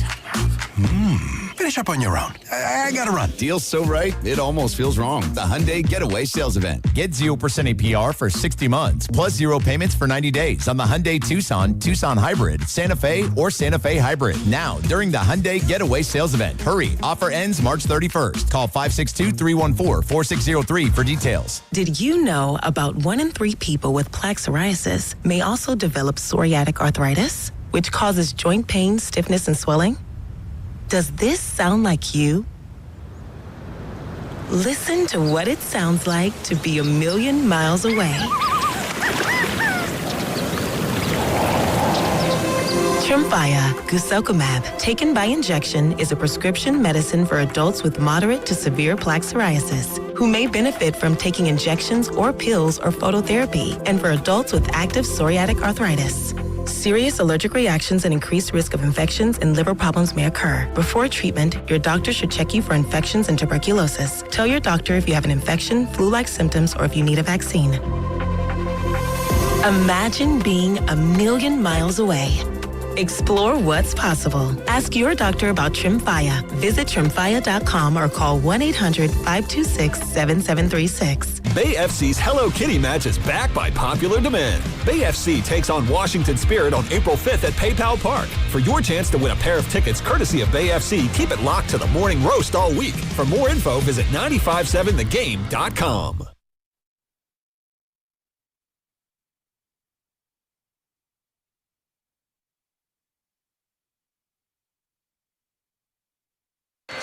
Melton to Payton. Payton, cross-court skip, Pajemski. Open, fires, and hits. There you go. Corner three. Nice find by GP2. With the dribble, driving down the lane, pull up, wanted the foul call, didn't get it, off the rim, rebound, Payton, back to Pajemski, loads up a triple straight on, slides that one around and down. 15-8 Golden State, 5:28 to go. Dub Nation, this is Brandon Pajemski. You're listening to Willer and Dibs on 95.7 The Game. And you can see us live on YouTube and Twitch right now. Just search 95.7 The Game and make sure to subscribe. And about a half hour ago, you could see him live on YouTube, too. Uh-huh. You could hear him live on YouTube, too. Including Hide your children. a swear. He gave us an S-bomb, didn't he? Yeah, he did. Who's he think he is? John Feliciano? That bit is already taken on this show. And what Pods did last night was tied to winning. They beat the Brooklyn Barely. Nets. I don't know. I had a weird night with the Warriors last night, and then we're going to go to, like, if you're on hold, stay right there. We're coming right with you. No, it's not a drip. I said a weird night. I had a weird night. Sound like the Hangover. We had a sick night. You did say you were with the Warriors last night. No. Like, meaning my relationship. I was not at the game. I was at home. I had a budding migraine. I was annoyed because the Giants were stupid. Just completely disappointing. Like, how is that your big woohoo to the world on Netflix? We got comedians in the water and you get 3 hits. Like, that was super disappointing. I know it's baseball. You can't just make yourself go get hits. Max Fried is really good. But anyway, I'm in a crappy mood. It doesn't happen often, but it happens. Yeah. Crappy mood. My kid is screaming at me because I won't let him have an entire carton of ice cream. I'm in a crappy mood. And here are the Warriors losing to the Brooklyn Nets. So when you have a migraine, you can kind of only use one eye. And so I'm like, my left eye is like closed. And in my right eye, I'm like, I'm going to look at how many teams the Brooklyn Nets have beaten in, like, I don't know, the last month or two. Oh, that's not going to make your migraine go away. Right. So here are the Nets. I think they were up by 11 at the end of 3. Is that right? Were they up by 11 points at the end of 3 quarters? I think up by 9. Okay. But yeah, close. So, like, really threatening to win the basketball game. And I go, I'm going to look at their schedule. They've won twice since the first week of February. They were back-to-back wins, too. Yep. And they're their only 2 wins in almost 2 months. I'm like, I don't care. This is one of those where I'm like, I really don't care what your injuries are. They went 10-game losing streak, back-to-back wins, and then now 9-game losing streak. Warriors, what are you doing? Had you heard of any of the Nets? I know that other people, some of them, like if you're living in Brooklyn, you're watching. Zaire Williams, Nick Claxton. Hey, man. What are you doing? Terrence Mann, former Clipper. Yeah. You've probably heard that name, too. Yes, I know who they are. You know what I mean. And if you notice, they benched them all in the fourth quarter. I wonder why. Yeah, and poof, it worked. It worked. You got your L. Yeah.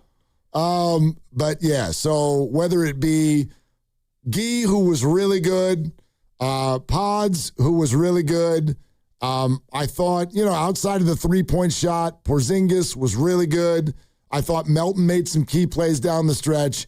And Draymond did what Dibbs needed him to do, which was just hit 1 That 3. was funny to follow along with. Dibbs, of course, as usual. We're all like grinding on a win, and he's like, my prize picks is all one shot away. I need Draymond to make a 3. Yeah, so make your 3, and then we move on. And all those things happen. So yay, as Steiny likes to say. They got to win. They got to win. Let's go out to the phones after this. So we asked Steve Kerr on Tuesday about the whole Pods lightning rod thing, and this is what he said. Yeah, I understand it. I mean, I don't see it, but people tell me that, and so I'm aware of it, and it makes sense. He's a really interesting, unique player. I think a lot of the reactions from fans, to be blunt, he laid the expectations out there for himself by, in the beginning of the year, saying he was going to be better than Steph. So I think one of the things you learn as a young player is how to handle the media, and I think that one was a sign of his confidence, which I like, but there are other ways of showing your confidence and saying you're going to be better than Steph Curry. So I think he's a lightning rod, but he's put some of that on himself. And when you're brash and confident, that's kind of the way it works. Ask Draymond. It's the same concept. So Pods was on with the crossover a short time ago, and I said, He said, Steiny, get out of the way. Yeah, well, Let me ask this question. What's your thought about this cockiness, this overconfidence? And he sort of indicated, like, there's some things that maybe I worded not perfectly. And I said, like, what? And he goes, you tell me. And also that the internet maybe took out of context. Right. Which is also fair. So that's what the internet does. I pointed to the same one Steve did. I said, what about the being better than Steph thing? Yeah, I think with that, it's just something you strive for, seeing, the greatest player at the point guard position, the same position you are. You strive, and if you have the opportunity to be better than him, obviously anybody would, and I think that's kind of where I was going with that. Not that I am going to be better than him, just that if, I can be, obviously I would. Okay, so, I'm just curious, and again, this is not pointed at people who aren't triggered by Pods. Many of you aren't. I'm not. I don't think you are. Many of our listeners are not. No one's saying he's a perfect player. He drives me nuts too. Like everybody does when you get the turnover bug, whatever. But I'm not triggered by Pods. If you're triggered by Pods, does that answer help or no? I'm genuinely curious. I think it should. He's not saying I'm going to be better than Steph and I demand I be the leader of the organization. Give me the keys. Remember that one? Oh yeah, that was. Give me the keys. That one, I think, was taken out of context by the internet because what he said was, I want to put myself in a position to when those guys leave, they feel comfortable leaving the keys with me. That's different. Guy wants to be really good. Exactly. And to translate Pods, from Pods talk to normal human talk, because Pods does not talk like a normal human. He is ultra confident. That's why he's here. It's what he said on the interview a half hour ago, many different times. What he's saying is, whatever my potential is, I will reach it. I will do everything in my power to reach my potential. Is my potential the greatest point guard ever?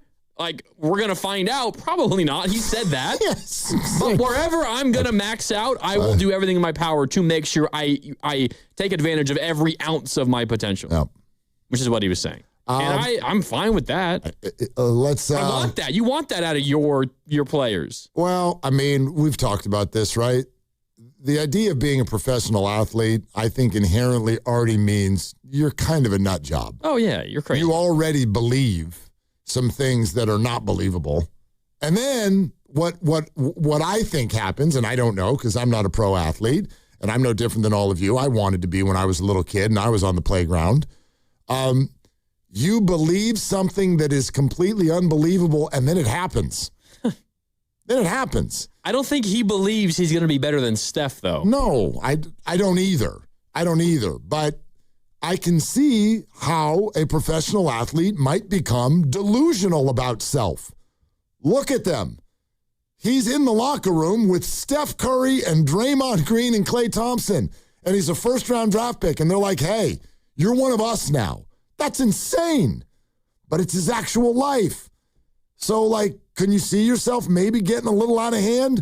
I know a lot of people who are as arrogant or more than Pods with no reason to be. Also, we've heard countless stories of athletes, not necessarily something as grand as I want to be better than Steph, but athletes all the time convince themselves that something that is so clearly false is true. That they're the best.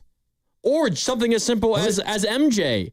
Like, I took that personally. Just making up things in his head that opponents said to him or did on the court just so that he could get pissed. That's a good point. And reach into the depths of his abilities to get the best out of him. Like, these athletes at that level, I'm not saying Pods is on MJ's level, of course, but those in professional... That's going to be on Twitter in about 20 minutes. Professional athletes just convince themselves of things that are not based in reality all the time. How many wide receivers in the NFL do you think that they're the best wide receiver in the NFL? Oh, probably at least like 8. Oh, God. North, probably 48. The best in the NFL. Honestly. Ask Mike Evans when you meet him. I guarantee you. Mike Evans at one point probably was the best receiver in the NFL. He still is. Jamar Chase. He did say at his Niner introductory presser that he wants continue to be the best ever. Yep. And he just signed for an organization that has Jerry the best Rice. Ever. Yep. Yeah. See, that's what I'm saying. They're nuts. And that's okay. Like, yeah, Mike Evans probably thinks Jackson Smith and Jigba $42 million. What are you talking about? I'm better than that guy. Why did he just sign the contract he did then? Because that's what he was offered. By the way, the Bucs did say they offered him way more. Yeah, he didn't want to be a Buc anymore. Yeah. All right, let's hear from some of you. Pete in San Ramon. Hi, Pete. Thanks for calling. You're on with Willard and Grandy. Hi, Pete. Hey. Hi, guys. Thank you so much for taking the call and allowing me to lead off. I got to go back to what Brandon said originally. I heard what he just said about striving and what Steve Kerr just said.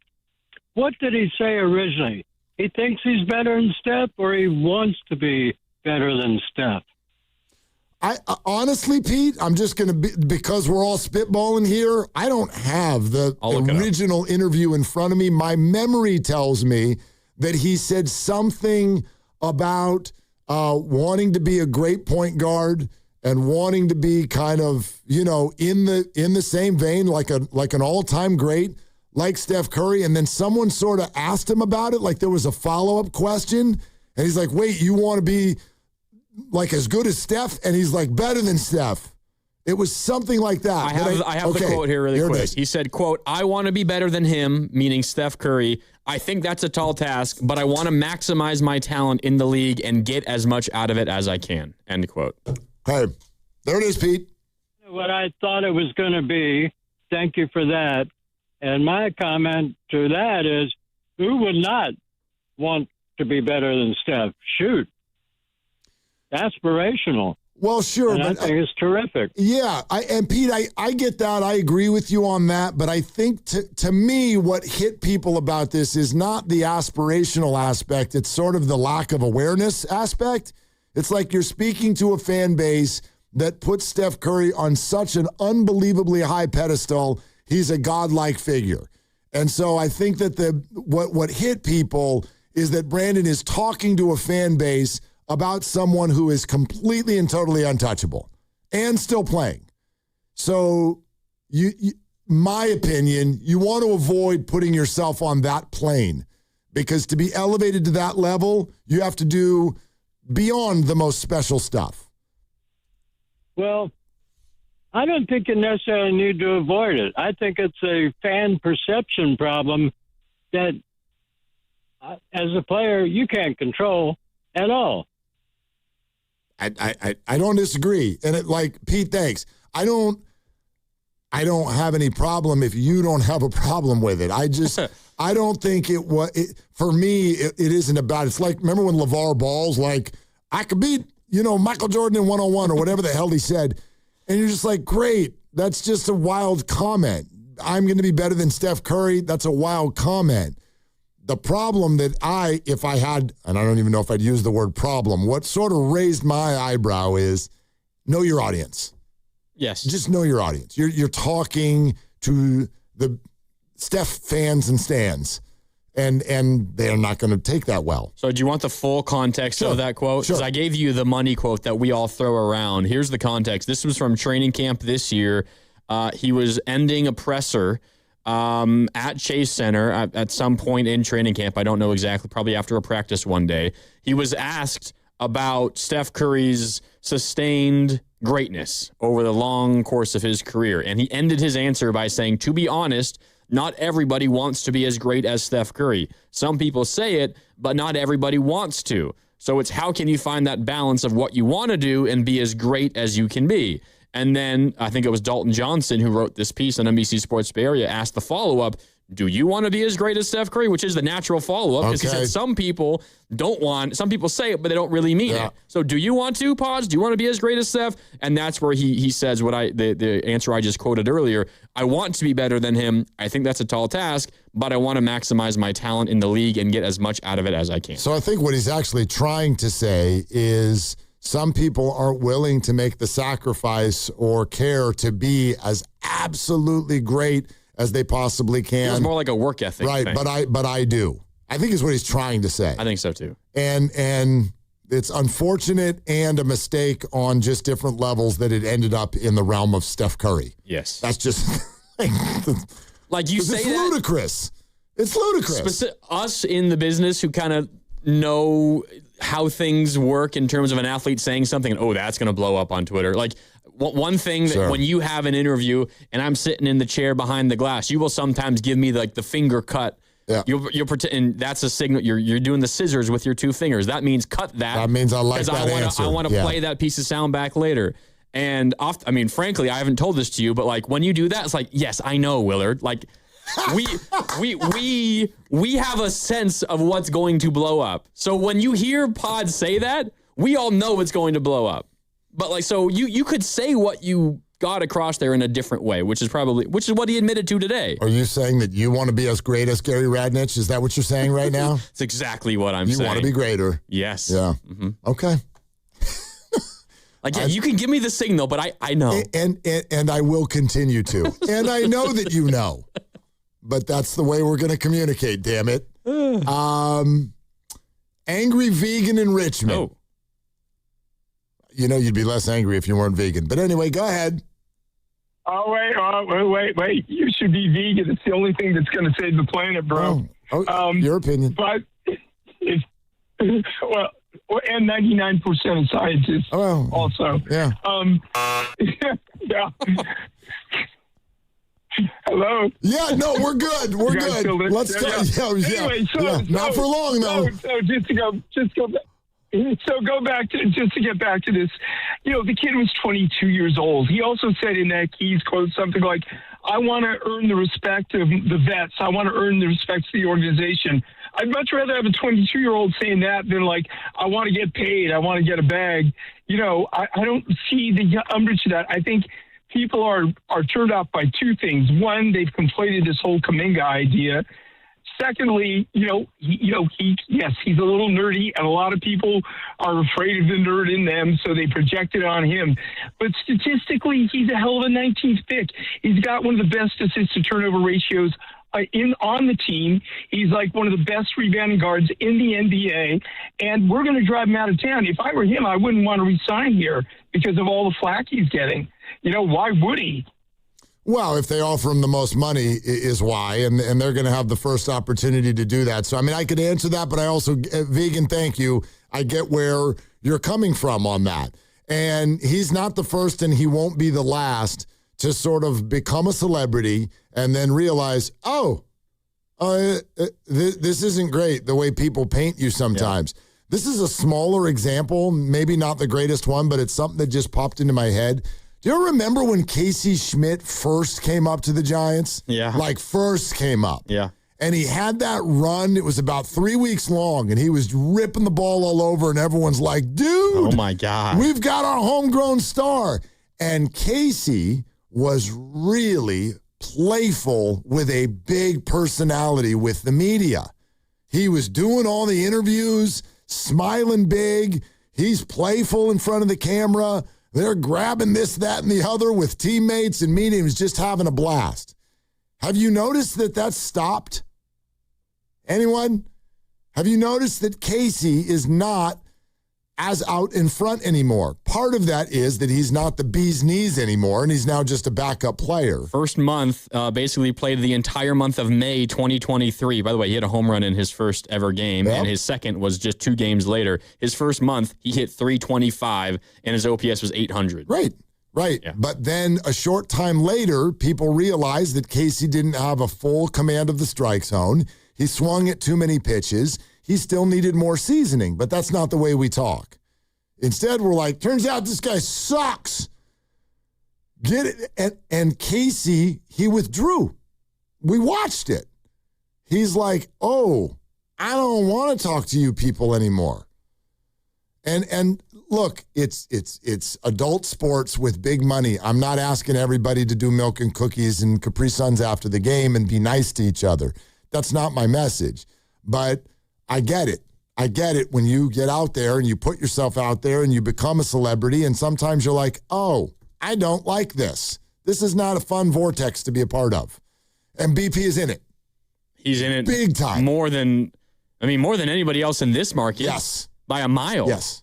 I mean, you'd have to go through, it's kind of, you're in a little bit of a vacuum because there's not like Orlando Magic fans that are trolling Pajemski online, but there are some like, you'll see it on Twitter specifically. There's like some, not national accounts, they're like those fake troll accounts that are pretending to be like Sports Center, they're pretending to be Sports Center, or they're pretending to be NBA Central, like that. His name is Brett Siegel. Go ahead. It's not who I was talking about. That's who I'm talking about. But who will post, you check every night the Warriors play.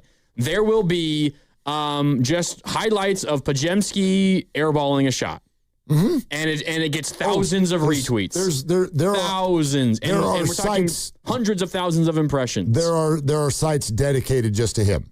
So it's also not just the Bay Area. Right. Like it is kind of almost a league-wide thing. And I don't care how much money you're getting paid. Like if that was happening to me, I couldn't go on social media. No. I mean, which is why a lot of them stay away, I suppose, like Steve Kerr and others, but I could not do that. I couldn't handle that level of everyone is out to get me everywhere. Paul in Palo Alto. Hi, Paul. What's up? What's up, guys? Mark, when you said, when you asked Paz that question, Paz asked you which comment, you want me to clarify that kind of hit home for me. It's like he really is kind of aware as to, he's probably said a few things that many of us find strange. And that was, okay, this is a young kid that's maybe a little bit more self-aware and mature than he leads on to the media. And I felt really bad. I felt like, wow, I've been holding a grudge against this kid because he wore a Chiefs jersey a few days after the Super Bowl in the arena and stupid things like that. And he's actually one of the better players from his draft class, and his teammates don't seem to have any issues with him. And he doesn't have a crazy agent. He's not asking for $30 million a year. It's like, well, we'll find out about that. Yeah, we don't know what he's asking for yet. But I hear you, Paul. It's a fair point. Yeah, Paul, thanks. Appreciate it. Yeah, I mean, that's another thing. And I don't know if this lands with people, but yeah, what he's 22? He's 23? The youngest player on the team. The youngest player on the team. I don't know.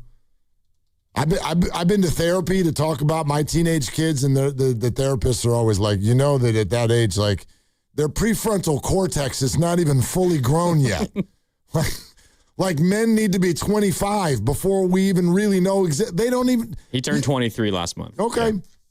I mean, I'm not trying to get all like that about it, but yeah, dude, he probably misspoke / got led to water and kind of drank, and then the reaction was wildly over the top.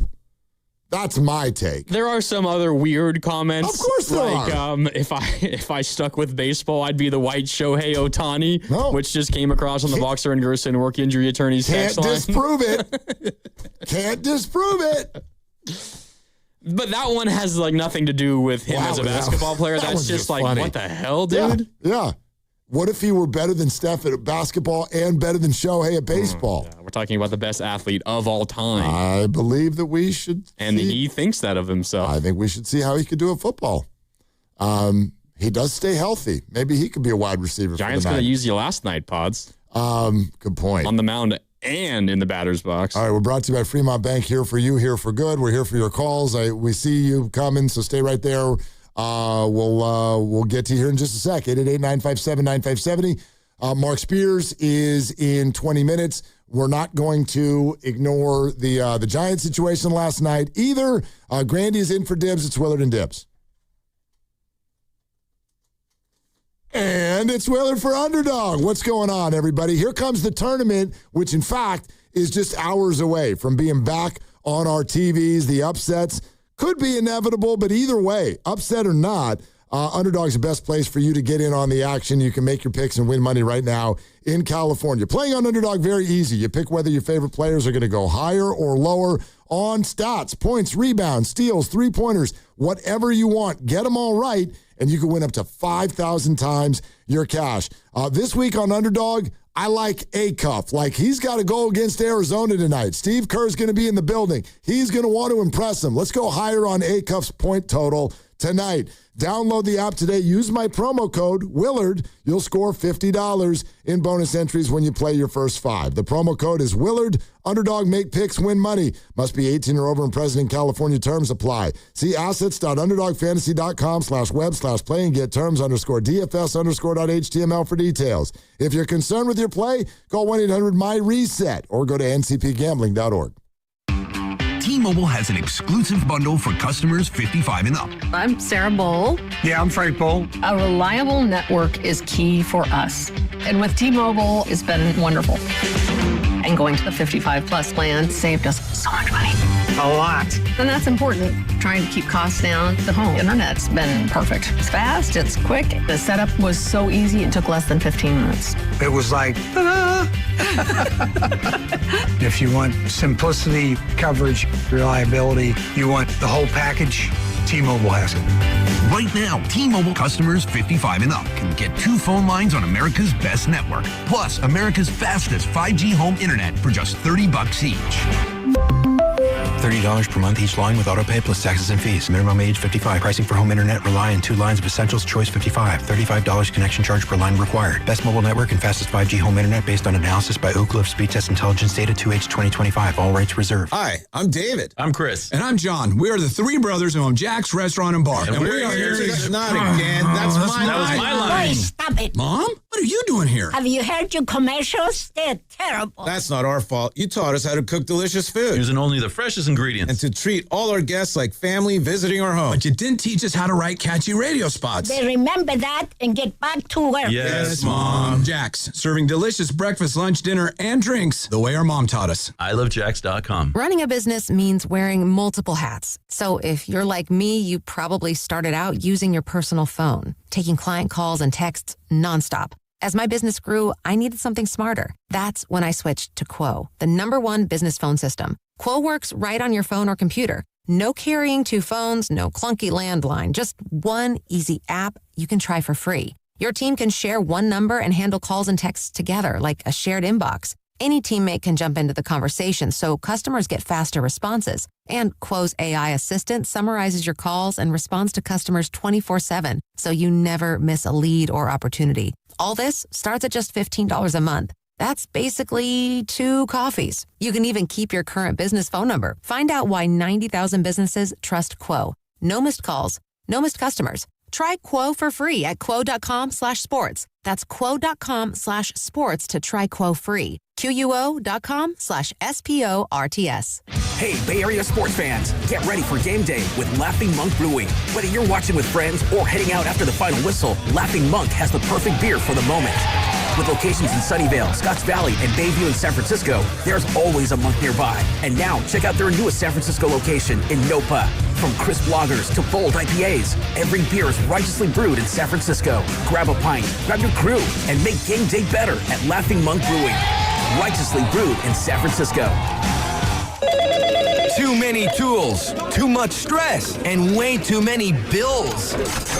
Odoo replaces it all. One connected platform for every part of your business, so you can work faster, smarter, and for less. Odoo, the only software you'll ever need. Try it free today at odoo.com. That's ODOO.com.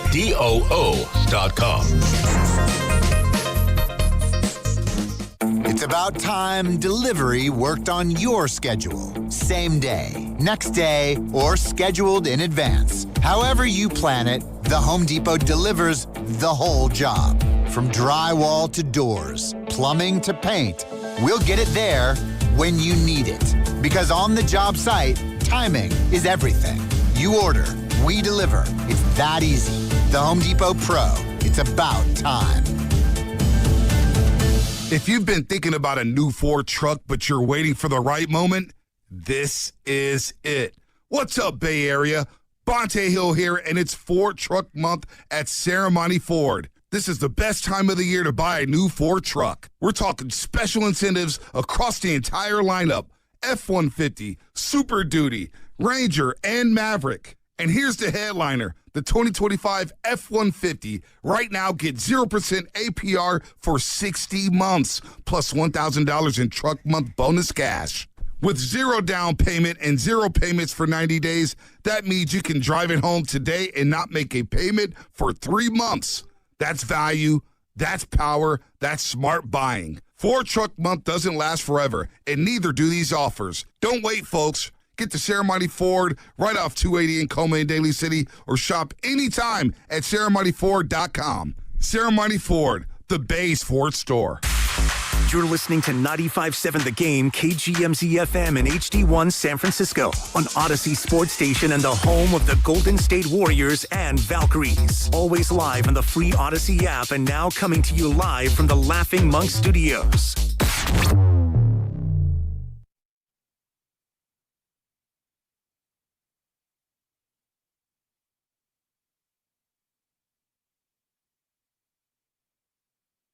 Dub Nation, it's Steve Kerr. You're listening to Willard and Dibbs on 95.7 The Game. Coming to you live from the Laughing Monk Studios. That's Steve Kerr, and he started all this. He did? Well, I mean, he's the one who said that Pods kind of brought it on himself. I mean, you started this. You asked him the question. I did. I'm tired of Steve blaming us for all of his problems, though. Like the Kristaps thing. I don't think he ever blamed us. He said, I got myself in trouble. I'm pretty sure he did blame us, but his phone gave out, and so we couldn't fully hear it. I'm pretty sure he did. He said, if I remember correctly. Steve, you absolutely remember correctly. I believe the quote that got lost in cell phone land was, if I remember correctly, you guys got me in trouble last week. I believe that's what he was saying. It was playful from Steve. I know it was. And as I am being now. Mark Spears in about 15 minutes, maybe a little bit less. Okay. 888-957-9570 is the number. Mark in the 707. Hi, Mark. Thanks for calling in. Hey, how's it going, guys? How's your Thursday? You know what? Couldn't be better. Yeah, for me too. Good. Day off. Score. Hey, I got a few things. Second time calling in, long time listener, but nice. I wanted to talk about the Pajemski comments. Yep.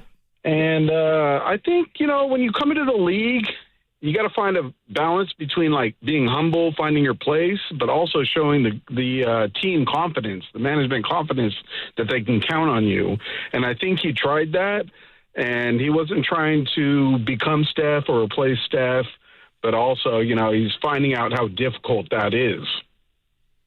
Well, except for I don't think that that's his role, and I don't even know that he's looking at it like that. Like, Mark, I think you make good points, but I don't think nobody's looking at Brandon Pajemski to replace Steph. I don't even really get the sense that Brandon was ever saying anything about replacing Steph. That is too hot to touch. I think the whole, I hope at some point they feel confident in giving me the keys thing is talking about post-Steph. But all of these things are born from the same place. They're born from wanting to be the absolute best that he can be. And he even pointed out today, which is why we're talking about this, when he was live with Steiny and Goo, and then I'm not going to say we butted in. They pulled us back in. But this conversation, he sort of said, I probably could have worded some of these things a little bit differently. Just words. Yeah, I do think him talking about when Steph's done, I want to be the guy they trust. That is like replacing a bit. But he's not. I want to be the leader of the franchise when he's done. Like it's replacing Steph being the next Steph, not like the next Steph, but like being the next leader of the franchise. I guess if that's the role, like I was thinking about point guard. Do you know what I mean? Yeah. And not like now. Not like, well, Steph's still on the roster. Right. I want to be the starter, and Steph, you're now the sixth man. Like that's not what it was. Well, I will tell you. I mean, I've joked about this before, and I don't think it ever really became the thing. But sometimes I wonder what's going on underneath the surface. Lovely Chrissy used to, when we were watching Warrior games together, she would tell me remember that whole Jordan Poole Steph technical foul free throw thing? She's like, that's not good. And I'm like, it's playful. She's like, it's not playful. It's not good. That's Steph's job. Jordan, don't sit down. No. I don't care if you're shooting 94 and he's shooting 93. That's Steph Curry. Hand him the ball and stop. Because even in those moments where people handle it playfully, sometimes they stew on it in their private time. Like this freaking dude. And then we found out later, remember when Klay Thompson's like, yeah, Jordan could, step down. Like, calm down, dude. And so there is that stuff. So, yeah, I'm with you. Klay did it for his whole career. I mean, you don't think Klay wanted to take all those technical free throws? He wanted to beat him in the three-point contest of the All-Star game. Badly. Really badly. Well, that stuff, there's a very fine line. And I guess the difference there would be that Steph and Klay kind of came up together. Yeah.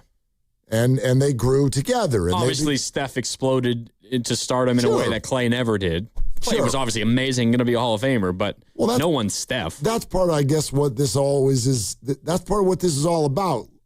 Like the older guys see each other as contemporaries, and then they see the younger guys as that. You're the younger guys.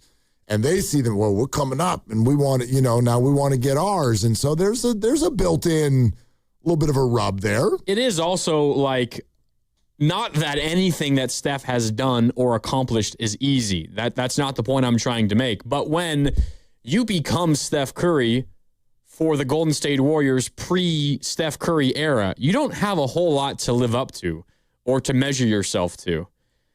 Podziemski gets drafted in the back end of Steph's career, and as Podziemski told us an hour ago, like, we play the same position. The guy that you compare yourself to every day is Steph. And not only you comparing yourself to him, your coaching staff comparing yourself to him, the whole fan base comparing yourself to him. Not that, again, what Steph went through was easy by any means, but like the way that the fan base wrapped their arms around Steph, even before he became the MVP and Hall of Famer and top 10 player of all time, maybe top 5 best point guard ever, like the fan base was just like, whoa, we have a good player. Okay. Yeah. We have a good player now. Yeah.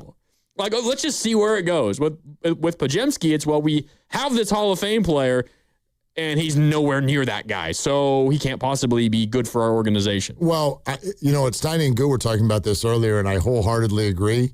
It's no, I mean, the Giants are, for example, really, really lucky that they have someone like Dave Fleming who's really a part of this. But can you imagine if there was no Dave Fleming and there was no John Miller, there was just Kruk and Kipe, and then at some point they retire, and we're gonna bring in 2 other fun guys that used to play for the Giants, and they're gonna impossible to live up to. You're gonna hate them. It doesn't matter how good they are. You're going to hate them. So even if they're quote unquote good, you're not. They're going to pale in comparison. Same thing here. Like, whoever the next face of the Warriors is, whoever the next point guard of the Warriors is, they're in a tough spot. It's partially why maybe KD didn't want to be here anymore, because he didn't want to. Didn't like living in the shadow of Steph. Yeah, which is fair. Deborah in San Leandro. Hi, Deborah. Thanks for calling. More money. Hey, Deborah. Uh-oh. Oh, I think Deborah's taking a work call. Deborah, are you there? I don't think so. Oh, I wanted to see what she was ordering. All right, I'm going to, let's put her back on hold and go to Austin in San Jose. Hi, Austin. Hey, fellas. Hey, Willard, man, that was the way we jumped in this afternoon was interesting, man. I don't think I've ever seen that before, where you basically came in and just took over the show from Steiny and Guru, man. That was impressive. I usually like to stay in the background, Austin. But I will say this. I say Brandon, and I've been all over Mr. Pazitsky, and I'm going to say today he brought me back to center, really, because I watched his body language when you asked him the question, and he's very composed. I don't know that. Listen, he feels like your son, though. Well, it seems like you should take him aside, man, and have a conversation with him as almost like a dad, because it sounds like you're on the radio trying to figure out how to help this young man. I don't think he needs it, Austin. Do you think he needs it? He doesn't need my help, like you said. Yeah, but he was okay. Go ahead. No, I just gonna say real quick. I just feel like he, it's a read the room kind of thing you got to do. Like you guys just mentioned Steph. Yeah, when Steph came in the league, though, Steph wasn't dumb enough to come in the league, and I know it was different circumstances, but he didn't come in talking about, doing better than Monte. He understood the situation with the fan base. People love Monte Ellis. I mean, people didn't embrace Steph right away. He had to prove himself. So, it's easy to say now that Steph's a Hall of Famer and he's great, but that wasn't the way it started up. I think Brandon just needs to read the room a little bit. Take a deep breath, take a step back, maybe talk to some of your teammates and listen, and really lose some of the narcissism that can benefit him. But it can also hurt him, as we see it is in the front. Hey, the young man may turn out to be pretty good. I don't know. I kind of think he's not going to be great. I think he's okay, but he's going to ruin his career if he keeps going around preaching that he's going to be great when he hasn't really gotten there. Well, that's kind of what I'm thinking. All right? Thanks, Austin. I don't think it's that big of a hole, to be honest with you. At least not yet. I don't think he's in sort of, some big trouble on this. That's an interesting comp to the whole Steph Monte thing. The difference there was that actually was we're two guards and Monte's out in the public being like, we can't be on the floor together. There was actually a me or you thing going on there. There isn't that with Pods and Steph. No. Right? So Steph was drafted into like the worst situation you could possibly be drafted into, not just from a franchise standpoint, but his potential running mate being like, yeah, we can't coexist. Good luck. but welcome to the team. We're sponsored by Kalshi. Trade on anything. 888-957-9570. Hang in there. Stay on. But Mark Spears of ESPN with his weekly visit is coming up next as well. We'll loop him into this entire conversation, including what Draymond had to say after the game last night, which was on many levels wild. So all of that is still ahead. Grandy's in for Dibs. It's Willard and Dibs.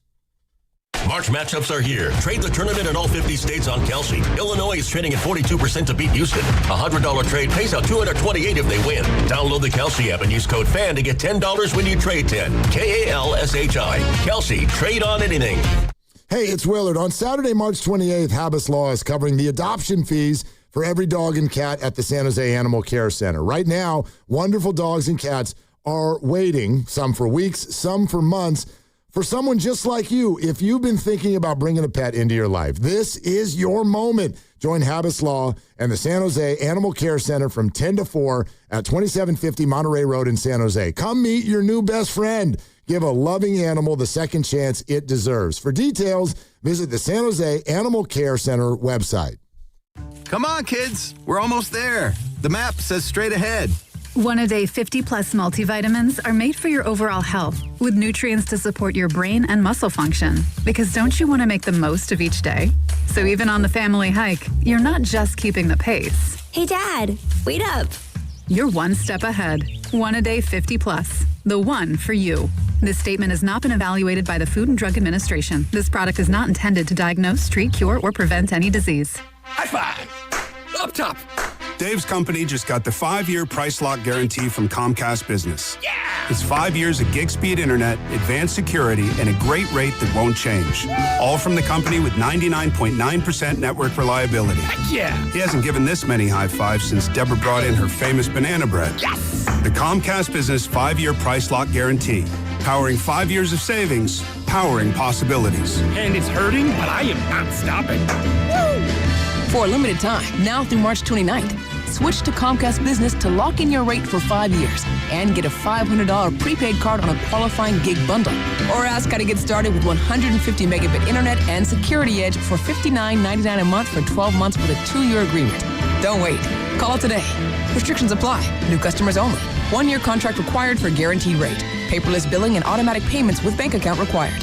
5-year pricing applies to monthly service charge excluding taxes and fees. It's finally here. Visit Freeman's Appliance in Pleasant Hill Friday through Sunday for their once-yearly red tag clearance sale. Take advantage of one-of-a-kind opportunities on floor models and factory direct pricing. Visit Freeman's Appliance red tag sale for the best time to save big on new appliances for your home. It's the Good Guys 42nd All-American Get-Together. High-octane Good Guys autocross racing action. Explore the Dead End Magazine Lowrider Showcase and more. Happening all this weekend in Pleasanton. Details at good-guys.com. Home equity.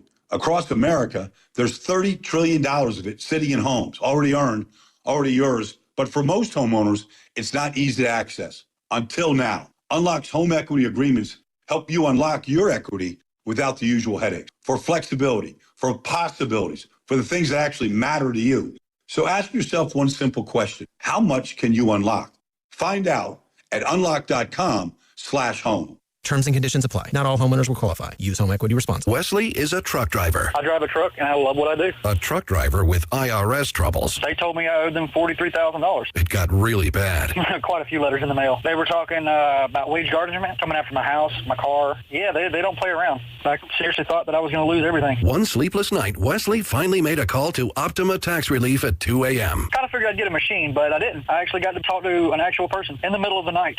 He found just what he was looking for. Oh, they were great people. You need a team of people that know what they're doing. Optima Tax, they know what they're doing. Optima Tax Relief came through with flying colors. I saved an incredible amount of money. Happy don't even come close. I was absolutely overjoyed. Take Wesley's advice. If you're in any kind of trouble with the IRS, call Optima Tax Relief. Don't trust anybody else. Call Optima for a free consultation. Call 800-708-5977. 800-708-5977. 800-708-5977.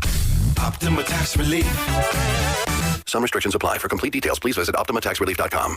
The deadline for filing taxes is now. Don't miss this chance to donate your car to Cars for Kids for a 2026 tax deduction. Go to carsforkids.org today. That's cars with a K. Don't wait. Donate now and have your car picked up by tomorrow. I'm Piera Palazzolo, VP of Digital Marketing for the American Management Association, a company focused on the management training skills needed to enhance the careers of business professionals. We did our research when it came to the best companies for website development and chose AmericanEagle.com. And we couldn't be happier. AmericanEagle.com worked closely with us to understand the front and back end requirements needed to launch an e-commerce website that could handle the complexities of running thousands of seminars nationwide. Our robust new website and improved SEO saw immediate increases in site traffic and web revenue. If you're in need of managerial effectiveness and success, visit our website at amanet.org. If you're in need of a website that provides an unparalleled consumer experience, I highly recommend AmericanEagle.com.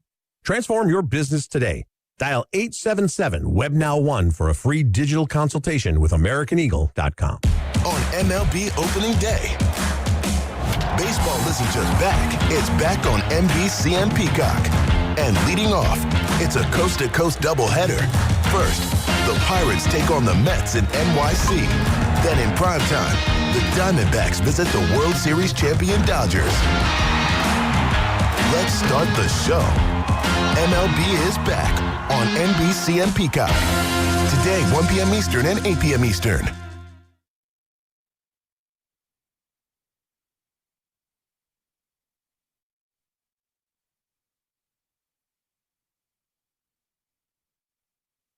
Now, back to Willard and Dibbs. It's a fantastic question. It really is. It's the first time I've been asked it this way. Ooh, that's a good question. That's a good question. Well, that's a great question. On 95.7 The Game. All right, we plan on asking some great questions to Mark Spears of ESPN, who is going to join us momentarily. And apparently, he and Steve Kerr will be in the same company tonight. San Jose. Mm-hmm. March Madness. And they might have a disagreement on who the best player on the floor is. Mark Spears seems enamored by Darius Acuff of Arkansas.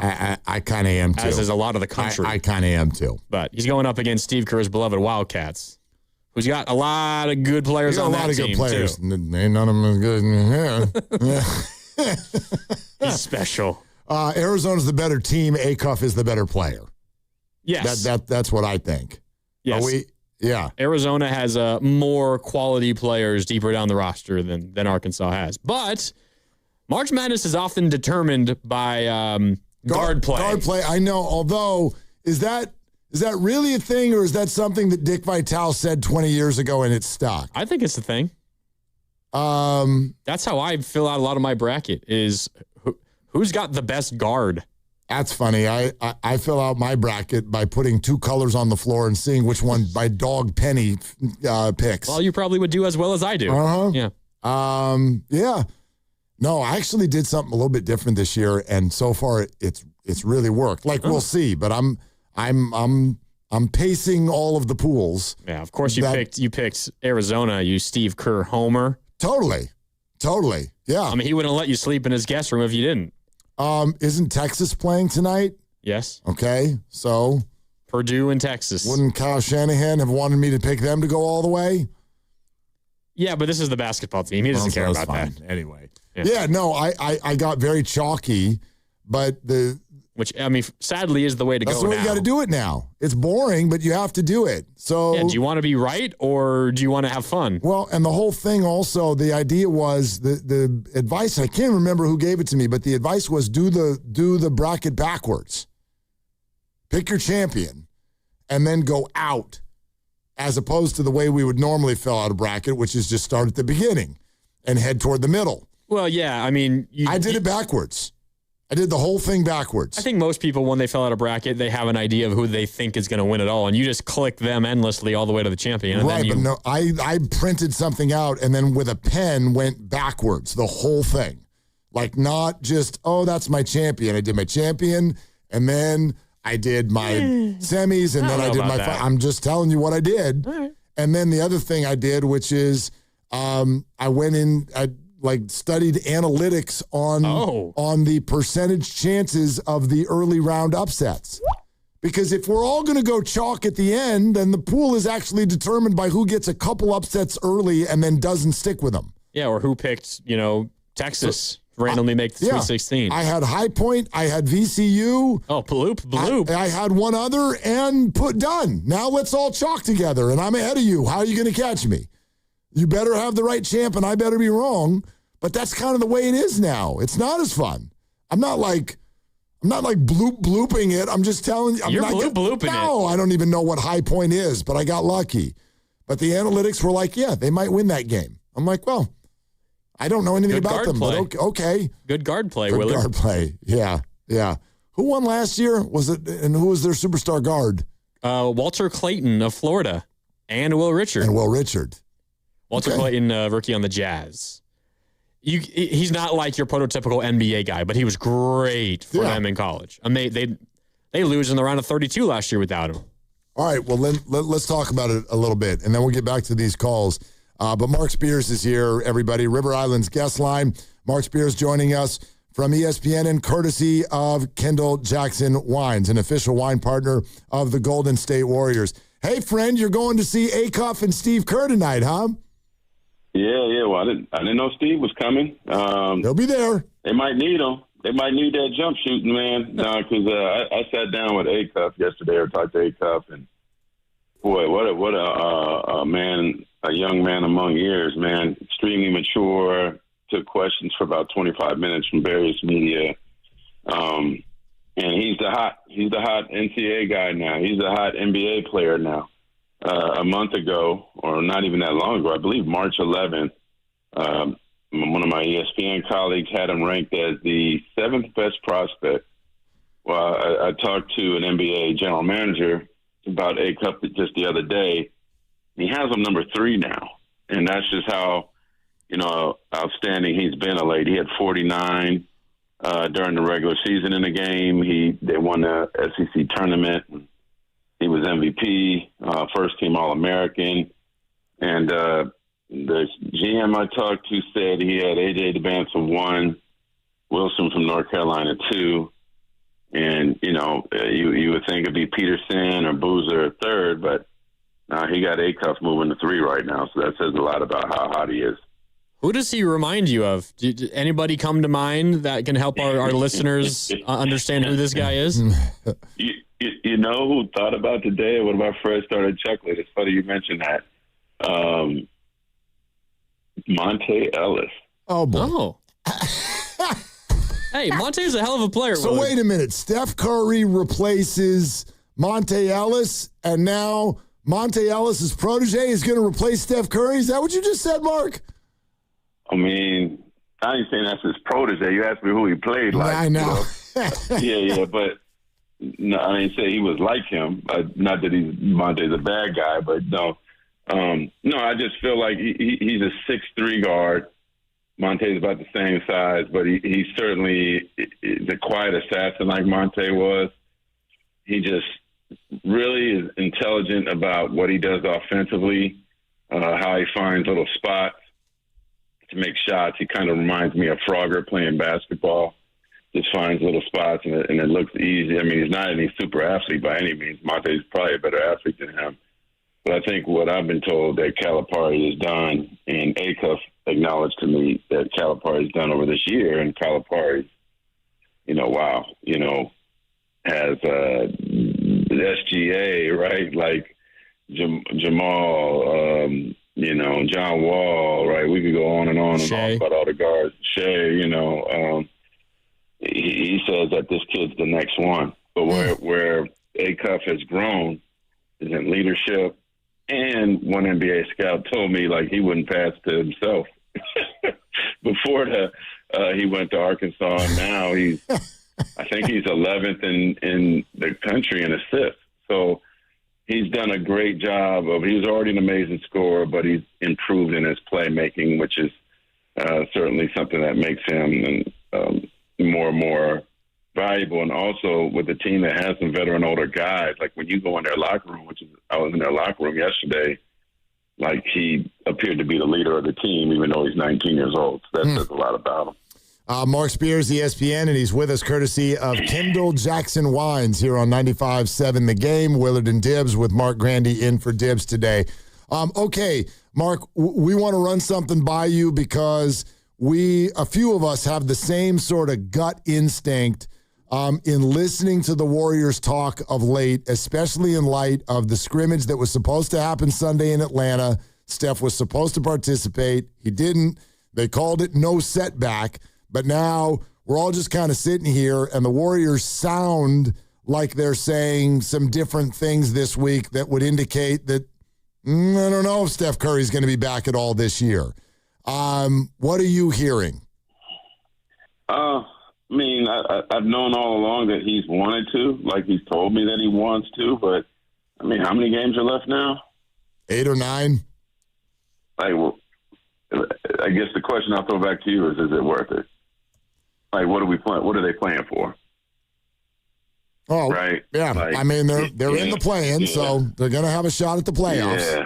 Yeah. I mean, can they beat Portland? Because that's who it's going to be, and it's probably going to be Portland on the road. Yeah, no question. Tough game after that. But, look, man, it's Steph Curry, man. And when I say, is it worth it, like, I would err on the greatest side of caution with the face of the franchise. And that's what I mean, is it worth it?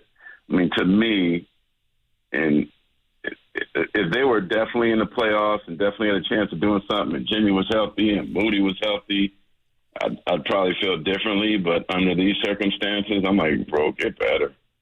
And what we were just talking about, we talked about this last week, like if the Warriors do not make the playoffs, right, like that increases their odds in the draft lottery. They're not going to be amazing odds, but what did Dallas do last year with their odds? Right? What did the Spurs do their year with or the Atlanta Hawks a couple years ago, where they, there have been some teams in the 11, 12, 13 range of the draft lottery that have jumped up to in the top 4. So I say all that to say, like, ultimately, with everything, is it worth it? Is there any chance, because, Mark, the one thing that the Warriors have said consistently, even though I think their overall tone and messaging has changed this week, the one thing they have said is if he is 100% healthy, that he's going to play. Do you buy that, or do you think that even if he is healthy, they might say, well, as you're talking about, is it worth it? Or is it a foregone conclusion that if his knee is fully ready to go, that he'll play no matter what the circumstance is around him? I buy it because he cares the same way Jordan cares, about the same way Giannis is caring, about people come to the arena to see you. This may be their only opportunity to see it. I mean, he probably gets letters, and Raymond Ritter probably could tell us stories for days about what it means to somebody that's ill or somebody who doesn't have a lot of money and they scratch their pennies together to go see Stephen Curry. Like, he has a different responsibility than probably 95% of athletes out there in the world, any sport. So I think, basically what he told me, he wanted the younger guys to get some postseason experience. So, that's a draw for him. So I think if he can, he will. He'll want to. But, man, it's getting late in the game, man, because the thing is, it's like when you're playing in the playoffs, when you're playing in games of that intensity, you at least need some games to get to that level. I mean, you guys know the playoff level is a different level, man. You can't just walk into there and be like, hey, I'm ready, let's go. No, man, that's what the great thing is for Jason Tatum. Like, look, he's getting some time to, work out the kinks and get ready for the postseason, and they'll have a first-round opponent they should be able to handle pretty easily, and I think you'll see the best of Jason Tatum in the second round. But for Steph, with each passing day, I think the reason for bringing him back seems to be more and more against it. But that being said, if he can, from my last conversation, it's been a couple of weeks, but from my last conversation with him, if he can get back, if he's healthy, he's going to try to play. Mark Spears, ESPN, with us, and courtesy of Kendall Jackson Wines, and he's on his way to SAP Center tonight. Arizona, Arkansas is one of the games that will happen down there. Steve Kerr is going to be in attendance as well. By the way, any chance you walk up on him at the game and say, hey, you coaching the Warriors next year? I think Draymond's going to be at the game, too. Okay. I see Steve enough. I don't have to. It ain't like I just saw him, every once in a few moons, right? I'll see him next week, or I'll see him, Okay, so ask him then. Peace, man. I'll let him watch his Wildcats. They got a tough one tonight. I'm more worried about how's Moody doing, man. Like, Moody is one of the best people I've ever met in the NBA. He's like the nicest guy in the world, never complains about anything. The epitome of professional, good family. And I wonder if he has the strength in him to come see Arkansas play. No, he actually already announced that he was planning to, but not now because of the injury. And Mark, I would love to hear, just because you've been around the league so long, and we do know some of the players who have gone through that injury. Some of them don't come back. Some of them come back and they're never the same again. Like, what went through your mind? What went through your mind when you saw it? Well, I had one when I was at San Jose State, so I know how it feels. If it was and to me, the Achilles is the one that scares me the most. Yep. In terms of a knee injury and at his age, I think he'll be fine. And Steve seemed to give you guys a great, review the other day about how clean it was, right? It's not like it's the MCL and, P, all the different parts of the knee. It seemed like it was pretty clean. The one thing that certainly was interesting to me was Draymond talking about the floor being wet, because to me, that looked like a slip that caused to that injury. And I actually tore my patella tendon on my stairs slipping a couple years ago. So I know what a horrible slippage could do to you. But, is the dude he's not even 30 yet. He'll be fine. Like, when he'll come back, I don't know. But I think he's, guys like him, Warriors players, NBA players, are going to get the best of the best. He'll be on demand, and I know how he works, so I'm not worried about him long term. Does that injury change anything, you think, in the Warriors' minds about what next season can be, or what maybe they need to accomplish this offseason, or is it just hopefully he's back with a couple months left in the regular season? Yeah, I mean, it certainly gives Podziemski much more, I think the one strength of the Warriors is they've always been, or in the last couple of years at least, they seem to be overly guard heavy, right? So, I mean, guys like Melton and Peyton and Podziemski, Will, like those guys, Pat Spencer, I think they'll have to hold down the fort till he gets back, and then at least, on free agency, maybe you try to get somebody of a higher ilk to hold the fort down till he gets back as well. I know,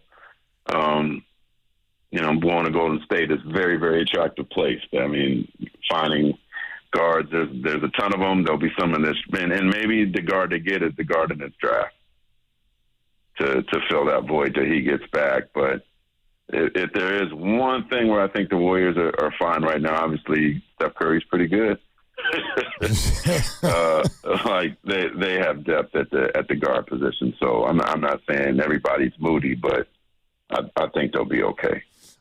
Mark, being that you brought up the name Podziemski and you guys were talking about this next offseason, he's extension eligible. Is that something you think the Warriors will get into this offseason, or do you think they'll want to wait and play this out to restricted free agency next year? That's a really, really good question because, his super agent is his super agent is down the road in Walnut Creek, Bill Duffy. Bill Duffy, yes. And Bill's at the games all the time.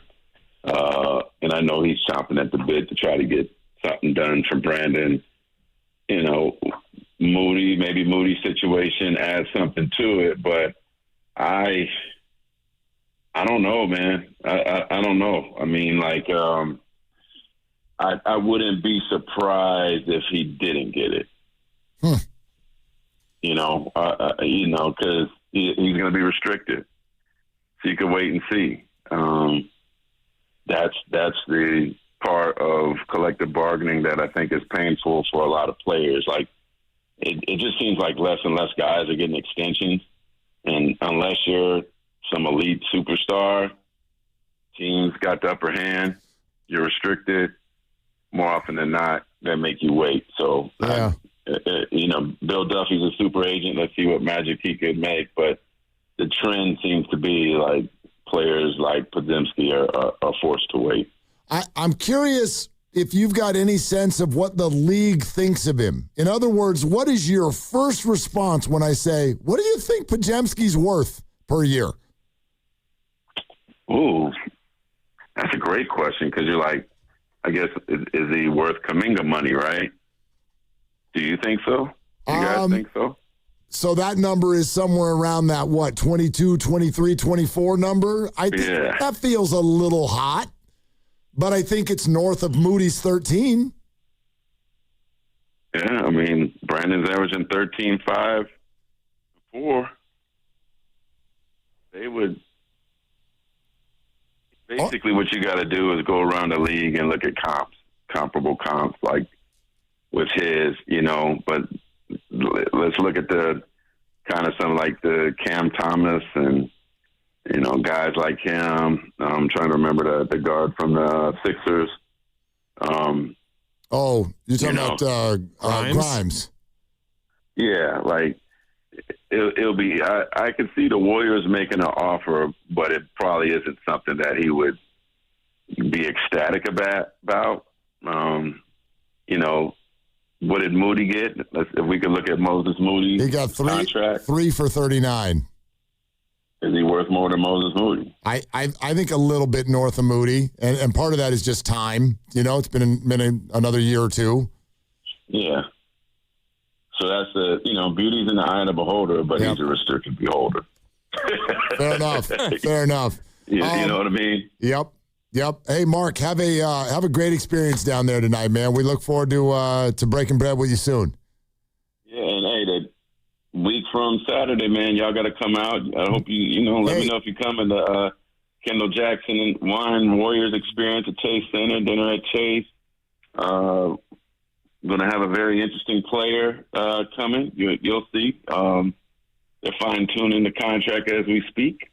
And I look forward to having a great conversation with them with some great wine. So I did hear there's some limited tickets still available. How often are you going to have a chance to have dinner at Chase Center? So I think it's going to be pretty dope. Hey, if you're inviting, we'll pull up, man. There's some media. No, I told you. I mean, y'all a sponsor, right? There's some media that's going to get invited. So tap your boy. Okay, I'm gonna text you. All right. You tell. Let's see what this A-Cup does, man. I'm looking forward to it. See what he does, but I have Arizona winning the whole thing, so don't let him win the game. Like, he can play well, though. It'll be a huge upset. I asked him. I did ask. I'll leave you with this. I did ask A-Cup yesterday if this is a David versus Goliath matchup for them, and he said, "No, it's just another game." Yep. That's the great ones always kind of play it that way, but it's also not. Yeah, but I get it.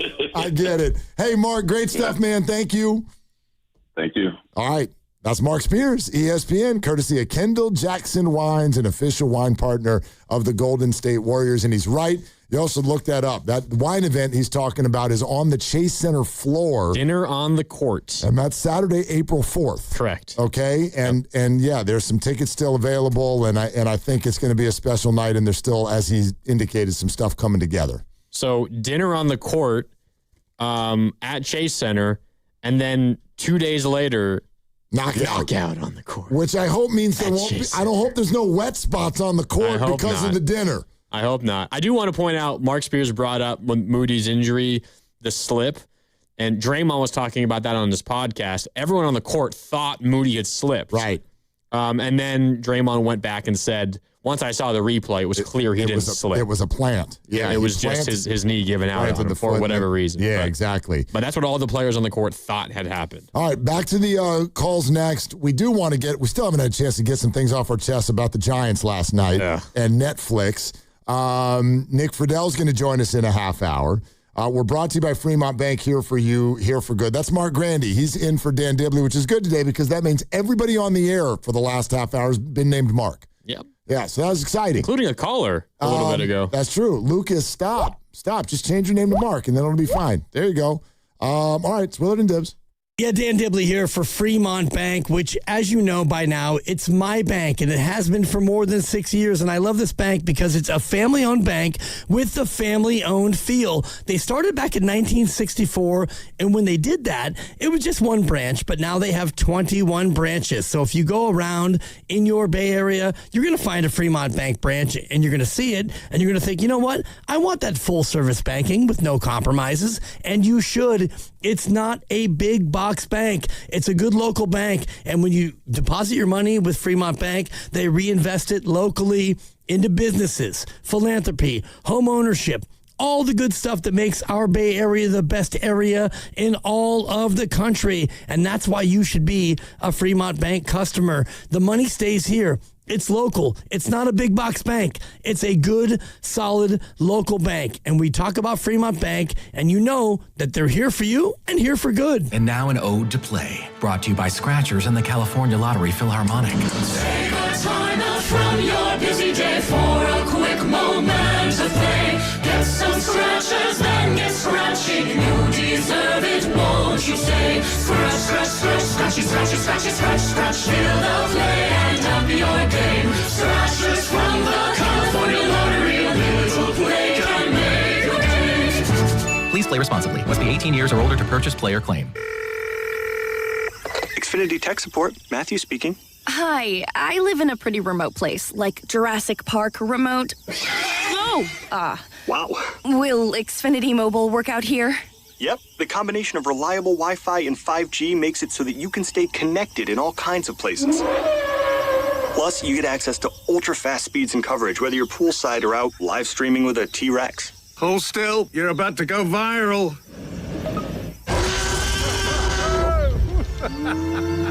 Welcome to a new era of Wi-Fi boosted mobile. Cut your mobile bill in half with 2 lines of unlimited. Learn more at xfinitymobile.com. Xfinity. Imagine that. Watch Jurassic Park with Xfinity. Restrictions apply. Xfinity Internet required. Savings comparison based on promotional rate for 2 lines of Xfinity Mobile Unlimited versus 2 lines of T-Mobile Experience More, Verizon Unlimited Plus, and AT&T Starter as of February 10th, 2026.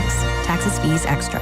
Hi, I'm David. I'm Chris. And I'm John. We are the 3 brothers who own Jack's Restaurant and Bar. And we are here to... Not again. That's my line. That was my line. Boy, stop it. Mom? What are you doing here? Have you heard your commercials? They're terrible. That's not our fault. You taught us how to cook delicious food. Using only the freshest ingredients. And to treat all our guests like family visiting our home. But you didn't teach us how to write catchy radio spots. They remember that and get back to work. Yes, Mom. Jack's, serving delicious breakfast, lunch, dinner, and drinks the way our mom taught us. ilovejacks.com. It's finally here. Come into Freeman's Appliance in Pleasant Hill this Friday through Sunday for their once yearly Red Tag clearance sale. Take advantage of factory direct prices, one-of-a-kind opportunities, special pricing on floor models and convenient financing, and save on new appliances from trusted brands like Miele, Bosch, Electrolux, LG, and Maytag. Visit Freeman's Appliance in Pleasant Hill for their Red Tag clearance sale this Friday through Sunday for the best time to save big on new appliances for your home. March matchups are here, and now you can trade the tournament in all 50 states on Kalshi. Duke is currently trading at 19% to win it all. That means a $100 trade pays out $498 if they win the title. Arizona and Michigan are trading at 21% to cut down the nets. On Kalshi, you're trading against peers in a live market. As the odds move, you can buy in and out of your position all tournament long. Download the Kalshi app and use code FAN to get $10 when you trade 10. Kalshi. Kalshi. Trade on anything. Bay Area homeowners, when it's time to upgrade, start with quality that lasts. Marvin designs premium windows and doors, crafted for performance, durability, and beautiful design. And right here in the Bay Area, you'll find Marvin at Ashby Lumber. For generations, Ashby Lumber has helped homeowners, builders, and remodelers choose the right solutions for projects done right. Whether you're replacing a few windows or planning a full remodel, visit Ashby Lumber in Berkeley or Concord, or learn more at ashbylumber.com and ask about Marvin. I'm Mark Solinger, producer and one of the hosts of the Moth podcast. For nearly 2 decades, the Moth has brought live storytelling to stages around the world and to millions of listeners. These are real people telling true stories from their lives. Stories about a lost family recipe, about working to free a wrongfully convicted man, about realizing you need to leave your May-December romance. Stories that will move you, surprise you, make you laugh. Stories you can't forget. Join us. Follow and listen to the Moth wherever you get your podcasts. Straight Talk Wireless presents Pickup Truck Wisdom. The smartest way to spend your money is not to. Straight Talk offers free 5G phones for new and existing customers on Verizon's 5G network. So the refund money I don't spend on that free phone is the refund money I get to keep for my family. Smart. Find us at straighttalk.com and Walmart. Straight Talk Wireless. Straightforward. Always. Taxes and fees apply. Plan purchase required for free phone offers. Copyright 2026 Verizon. Honey, that flu keeping you up? Did you take NyQuil Intense Flu? Nah, I got this. Okay, I don't got this. Yeah, you need NyQuil Intense Flu. Undo your flu with NyQuil Intense Flu. NyQuil Intense Flu provides powerful relief of your flu symptoms so you can sleep. You do got this. NyQuil Intense Flu. The nighttime sniffling, aching fever. Best sleep with the flu medicine. Use as directed. Keep out of reach of children.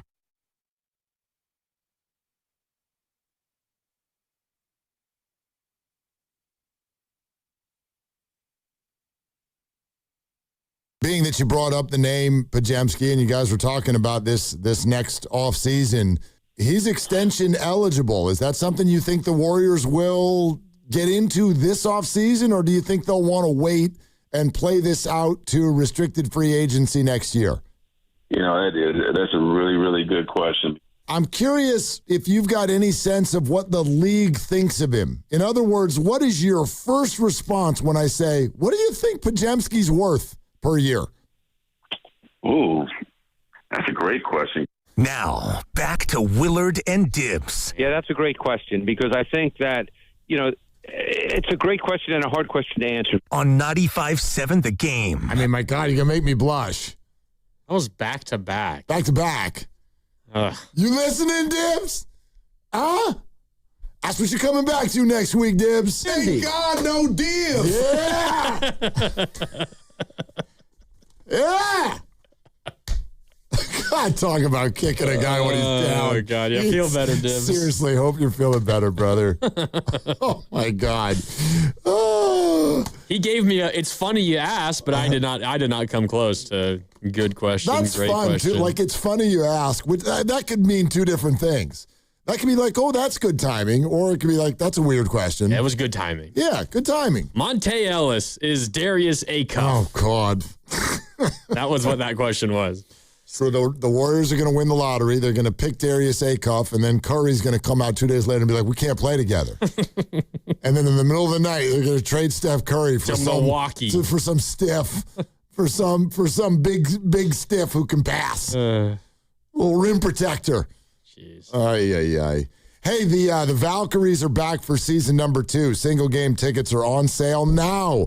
And fans who wish to purchase tickets may do so by going to Valkyries.com. Valks host Phoenix May 10th, 5:30, the home opener. 9 weekend contests at home this year. 3 Fridays, 2 Saturdays, 4 Sundays. Also, they take on the Indiana Fever. You know what that means. Caitlin Clark. Chase Center Thursday, May 28th. Reigning WNBA champs Vegas visiting Valhalla Sunday, May 31st. So Valks tickets, Valkyries.com on sale. Now. Went on sale 2 o'clock this afternoon. I got into a thing with wearing my Valkyrie shirt. You look great. Thank you. When I went to Arizona last week, it was with a bunch of... Thanks. So the whole idea behind the trip was my best buddies from high school, but a lot of us have sons the same age. And so we brought the kids out there to spring training. Thank you. And so it's funny. You can't go to the grocery store. Whoop. Anyway, so we're out there, and somehow... And I think it's because, as you know, one of the guys out there is John Bloom. He's the voice of the Sun. Yeah. Somehow this all ended up being, thank you, the WNBA came up at one point. And some of the guys in my group were doing the kind of thing that so many of us have done through years. It's like, all right, WNBA, that's great. I bet it's nice. You know, I bet it's a fun crowd. I'm like, you guys don't understand. I went to multiple Valkyries games last year. It was amazing. I'm telling you, it's absolutely bananas. It's louder than a Warrior game. And at one point, I'm like, they filled the building, and they did it for all the games. 2 minutes later, one of my buddies looks at me and goes, hey, did they get any sellouts? I go, were you listening? I didn't. They're not like, it's not like the A's game where they're tarping off the upper deck. They filled the building every single game. And it's loud and it's energetic. And yes, it's a different crowd. Much different crowd. The Valks will come close and people will be like, yay, standing out, good effort. It's just different. That's going to change now, though. Well, maybe not now this year, but like it will change relatively soon. Not the crowd showing up, but like cheering, oh, you came close. I think it'll change. It will never be as cynical as no. the Warriors. In order to be as cynical as the Warriors are, you have to win 4 championships in less than a decade span. I think they could win 4 championships and still won't feel like that. We're never. But that's the starting point. We're never going to have a full board of Valkyries calls of people just being like, this crap has been mismanaged.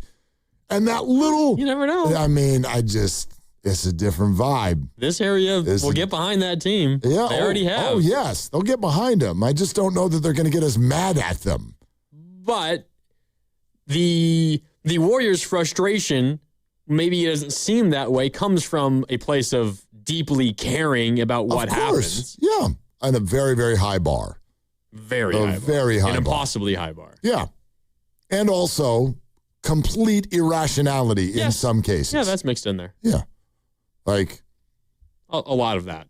Unfairness. Some. Not all, but some. That's what we were talking about with pods earlier. That's one of them. Part of it. That's one of them. How about Mike Dunleavy can't make a draft pick to save his life? He never even had one. Yeah, that's crazy. And in fact, the ones again, he's had no lottery pick. And the ones that he has made, in fact, let me think about this. Are there any draft picks that Mike Dunleavy has made where if the draft happened again tomorrow, those picks wouldn't be taken earlier. Well, so Dunleavy's first draft was what, 2023? Okay. Right? So he's had 3 drafts. Correct? Yeah, because 2023, I think that was his first year as the full-time GM. Pajemski, 2023, 19th overall. Would definitely go higher. And then was that TJD? TJD technically wasn't a Warriors draft pick, but he was that same year. But yes. It kind of was. Like, yes. It was traded. I'm looking at like lists of Warriors draft picks. Yeah. He technically doesn't show up. But yes, TJD was also that year. I don't remember exactly what and then pick he was. In 24 was what? Post? Quentin Post, 52nd overall in the second round. And then this past year was Will Richard, also technically not a Warriors draft pick because they traded for that after it happened, technically. But yeah, yes, but we Will know Richard those picks are made. And that was also late second round. Yeah. And yes, absolutely, all 3 of those guys go higher than they were selected in a redraft. No question. All of them. No question. Not saying that Post or Richard would be first-round picks, but they go higher than where they were picked. And Mike Dunleavy, let's see, so far has made 2 trades. Is that right? One of them was Jimmy Butler. And not the draft day trades, like actual trade deadline trades. Well, he traded Jordan Poole. Oh, that was right? was that Dunleavy? Yeah, I guess that was. That was his first move. Okay. So there was the Jordan Poole trade, although that was not a trade deadline trade. Or was it? Was that a trade deadline trade? That was offseason, wasn't it? It was offseason, right? Yeah. Yeah. Okay. And then at the deadline, Jimmy Butler, and then this year, Jonathan Kuminga for Kristaps Porzingis. Yeah, he took over in June 2023. Okay. So that offseason was your first draft as the Warriors GM, and then it was trading Jordan Poole for Chris Paul. Right. And Ryan Rollins, and Patrick Baldwin Jr., and a first-round pick. I get it. That one didn't age well. The draft picks, largely considering the assets he had to use, he's been very good. And I will contend until I die that the Jordan Poole trade was not about the return. It was about a salary acceleration deal, and I know that people don't like that, but there were unfortunate circumstances that Mike Dunleavy didn't hit him. Yeah. Now, also, to be fair, like he didn't punch Jordan Poole. Yeah. To be fair, with these draft picks, the highest pick that he's had is 19th overall. What comes with a high draft pick obviously is a chance to hit a home run. It's also a chance to strike out miserably on a big stage. So he hasn't had the opportunity to get serious egg on his face either. No, because if the 19th pick turns out to be not great, it's like, okay, whatever. I'm just laying out his resume. Yeah. And I don't think by any stretch, if anyone wants to think about this clearly, nobody would be like, that's an awful resume. Talking about drafting, even the trades. But specifically drafting, I'm 100% in agreement with you. Yeah. Yes. Yeah. The trades is one thing because you get down the road of, okay, trades actually that were pulled off or what didn't happen. And I know what you're going to say. You're going to say is, well, it's not up to him. You have to have 2 sides that agree. And that's all fair. But we could assess him as a whole and it's a whole lot more than just the moves that you made. Because there's the whole other half of moves that maybe you could have made that you did not make. I'd also say in all trades, in fact, the 3 big ones that we're talking about, there's nuance. There's nuance to the Jordan Poole trade because of what was going on with the team and what had happened between him and Draymond and the salary that had been extended. There's nuance to the Jimmy Butler trade because Jimmy was in a spot with Miami where Miami had to kind of give him away because they were feuding, and there was, the Andrew Wiggins part of that. That trade ends up playing out well. We don't know yet exactly about the Kuminga and Porzingis one, but obviously there's a lot of nuance there too. They had arrived at a difficult situation and weren't seeing eye to eye and all of that. And so all 3 of those trades include at least one player that was not seeing eye to eye with his organization. Yeah. To a degree.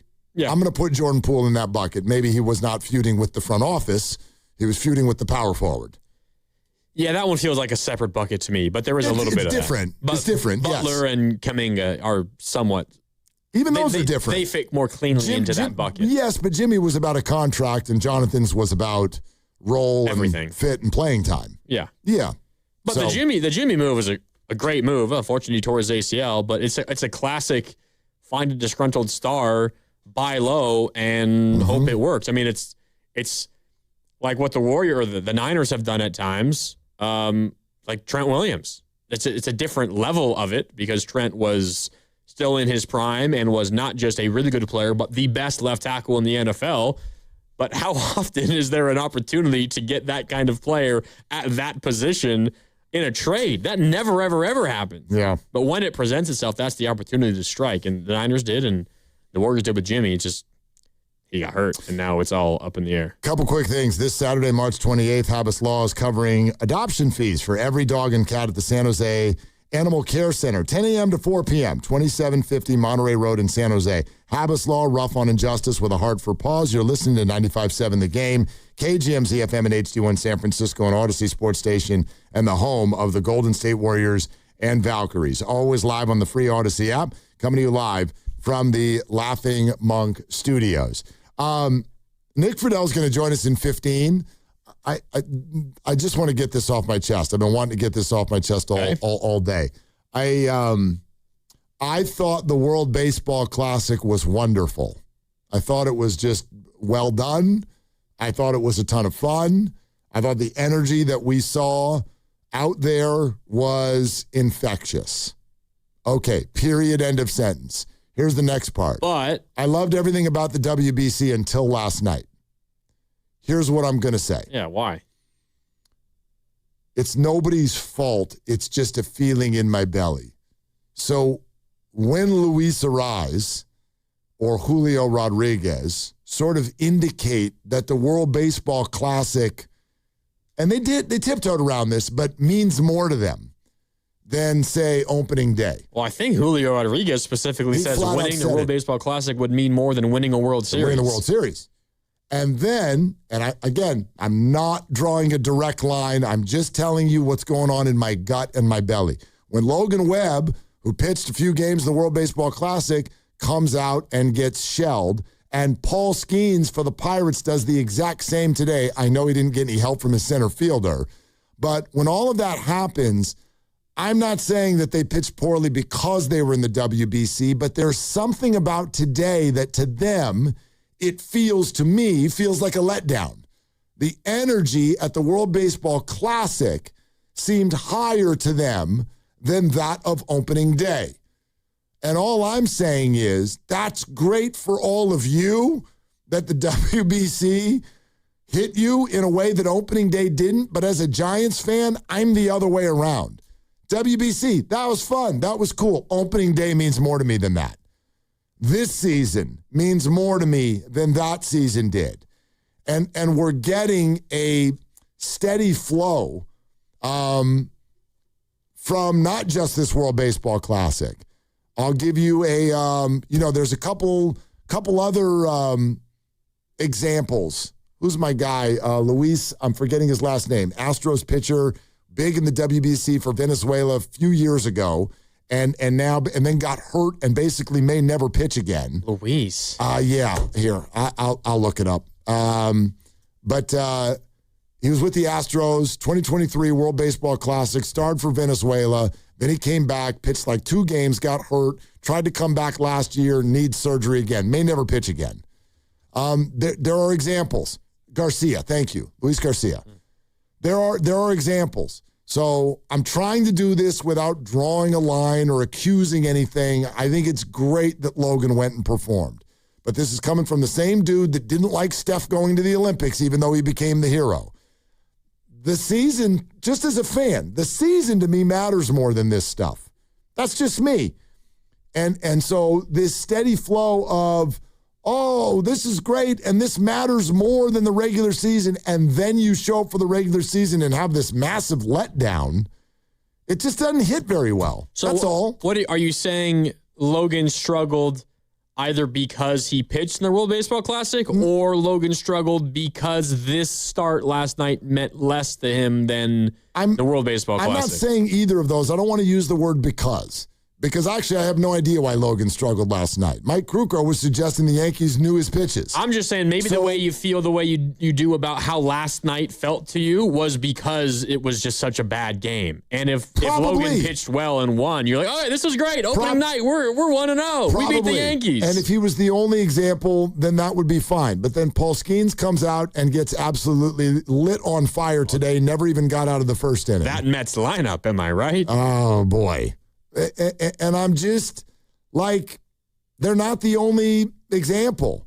And I want Aaron Judge struck out his first 4 at-bats. There's a good example. Logan Webb was asked about that postgame. He said, I don't care that I struck Aaron Judge out. I sucked otherwise. I agree with him. I don't care that you struck Aaron Judge out either. It's 7-0 and I'm bored.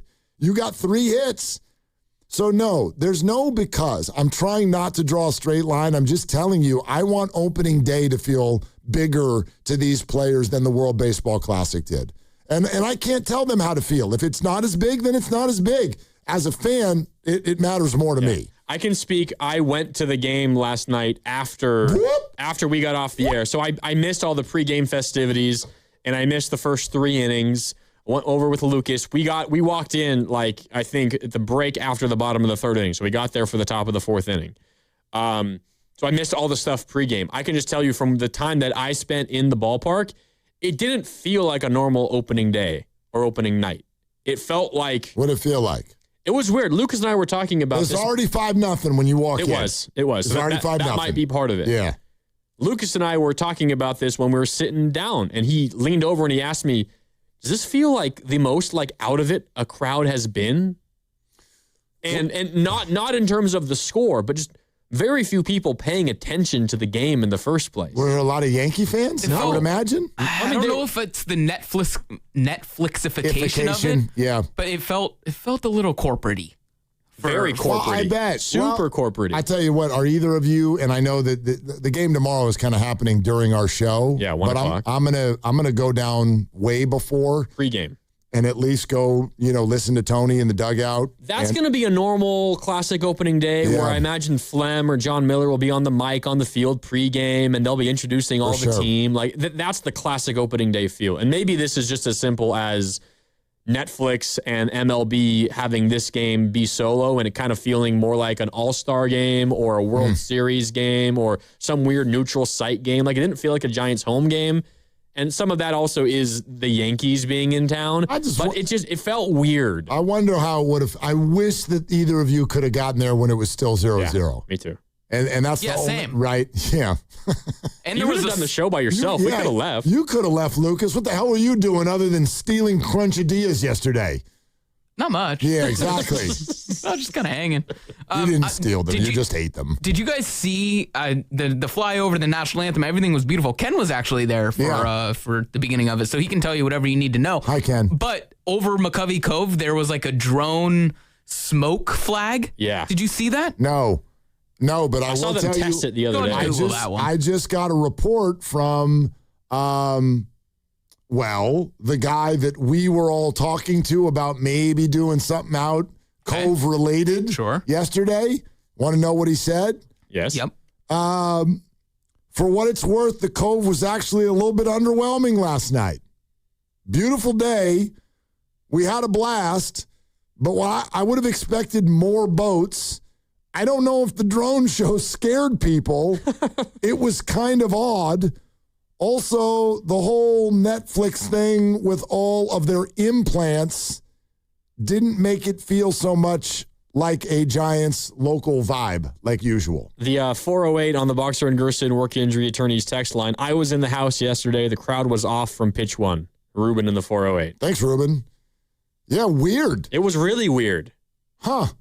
It was 5-0 when we walked in, as Grandy said, and then it was 7-0 within 15 minutes. But Ruben was there when Logan Webb was dealing, striking out for the first inning. Grisham, striking out Judge, taking off. We go to the bottom of the first, 1, 2, 3. Then the Giants have first and third with 1 out, and then Adames strikes out, and then John Hurley grounds out. But I would have thought that in that moment the crowd was ready to erupt, and it sounds like maybe they weren't. Maybe they were. I don't know. Netflix and chill. That's what they did. That's what everybody did. I don't need Bert Kreischer shirtless in the Cove on a kayak to get me fired up for baseball. I know. I also okay. No offense, Bert. It's not for you, though. It's for the TV people. I actually today, listening to so many people kind of do that, which I get. The whole sideshow, waka, waka, waka, Bert screaming, where you flyovers. A lot of people sound like that today, and I get it. And if you're a purist, okay. At the same time, I know I'm not the target for all of that stuff. This is what we're doing. They have me. I'm watching the game. I'm going to the game no matter what. Like, so they are not trying to reel me in. They're trying to reel others in.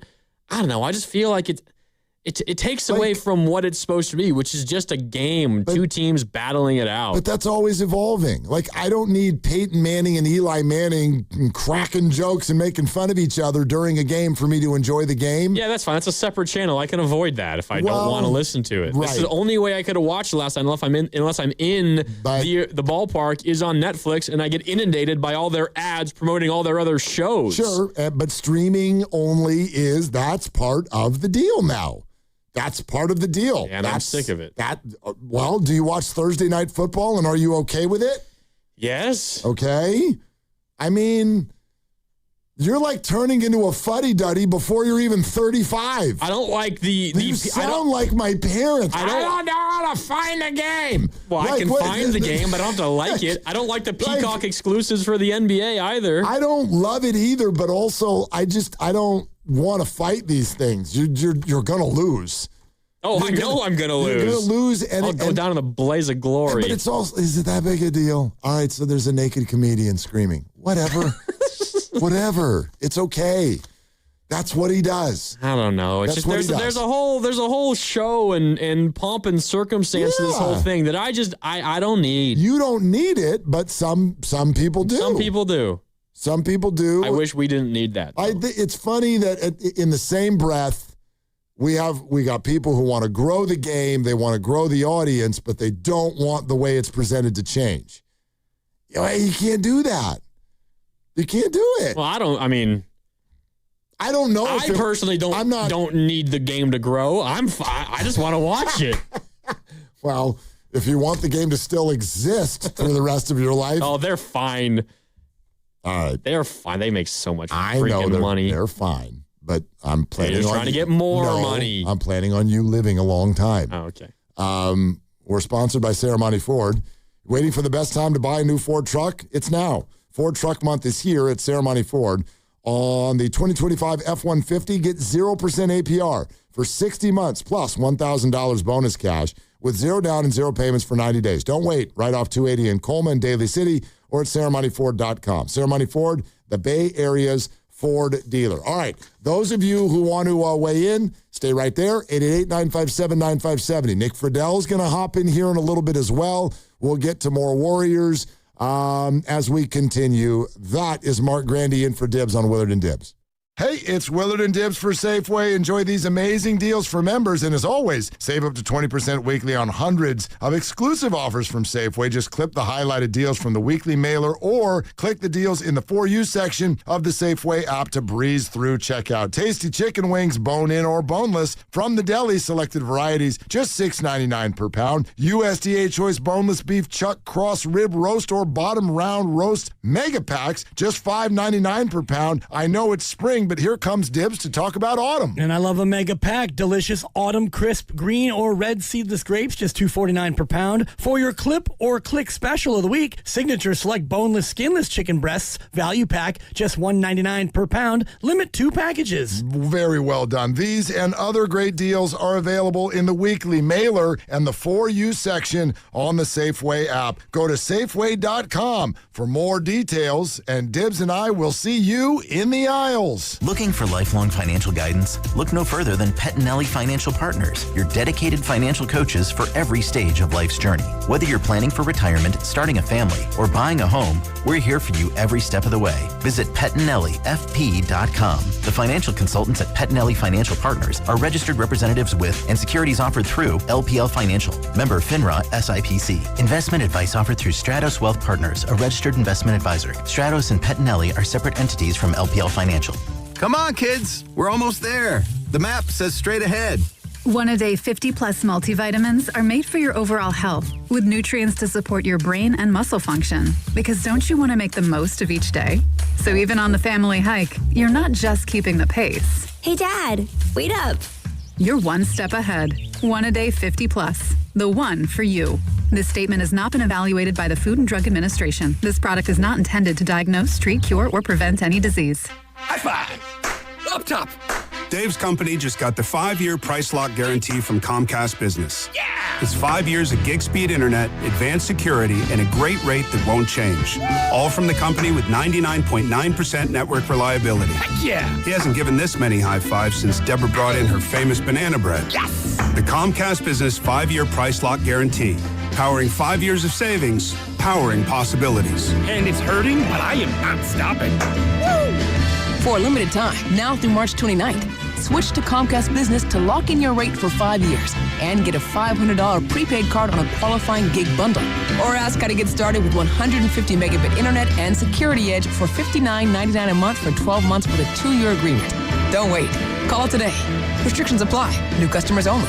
1-year contract required for guaranteed rate. Paperless billing and automatic payments with bank account required. 5-year pricing applies to monthly service charge, excluding taxes and fees. I get in the car and there's something very wrong. There's empty cup holders with no delicious McDonald's drink to sip on. And with McDonald's beverage deals, I can get a medium frozen Coke, frozen Fanta Blue Raspberry, or wild cherry for just $2.89, whichever I'm craving. For the other empty spot, I can snag a medium French vanilla or caramel McCafe iced coffee at the same price. Just need to order ahead on the app and... okay, now my ride feels right. Ba-da-ba-ba-ba. Prices and participation may vary. Cannot be combined with any other offer or combo meal. Coca-Cola and Fanta are registered trademarks of the Coca-Cola Company. It's finally here. Come into Friedman's Appliance in Pleasant Hill this Friday through Sunday for their once-yearly Red Tag clearance sale. Take advantage of factory direct prices, one-of-a-kind opportunities, special pricing on floor models and convenient financing, and save on new appliances from trusted brands like Miele, Bosch, Electrolux, LG, and Maytag. Visit Friedman's Appliance in Pleasant Hill for their Red Tag clearance sale this Friday through Sunday for the best time to save big on new appliances for your home. Want to interact with the hosts but can't call? Text the Boxer and Gerson Work Injury Attorneys text line at 888-957-9570. Boxer and Gerson, Northern California's premier workers' compensation law firm, helping injured workers get their lives back for over 40 years. Just hearing the word IRS can make people break out in a cold sweat. No one wants to deal with the IRS, and now you don't have to. The good news is Legal Tax Defense has been successfully negotiating with the IRS for more than 15 years. It doesn't matter how much you owe, whether it's $5,000 or $5 million. You deserve the best in the business on your side, and that is Legal Tax Defense. Even if you're working with someone else and just want a second opinion, there is no cost or obligation to call. They can prevent levies, liens, wage garnishments, even file back tax returns. And the best news about Legal Tax Defense is they won't take your case unless they know they will reduce or eliminate your tax debt. Call Legal Tax Defense right now for a free no-risk consultation. 800-323-8922. 800-323-8922. You have nothing to lose but everything to gain. 800-323-8922. San Francisco will be partly cloudy and breezy tonight with a low of 49. Weather brought to you by Staples. From posters and presentations to labels and loyalty cards, Staples has all the print to boost your brand. Shop now in-store and online. Staples. That was easy. Bay FC's Hello Kitty match is back by popular demand. Bay FC takes on Washington Spirit on April 5th at PayPal Park. For your chance to win a pair of tickets courtesy of Bay FC, keep it locked to the morning roast all week. For more info, visit 957thegame.com.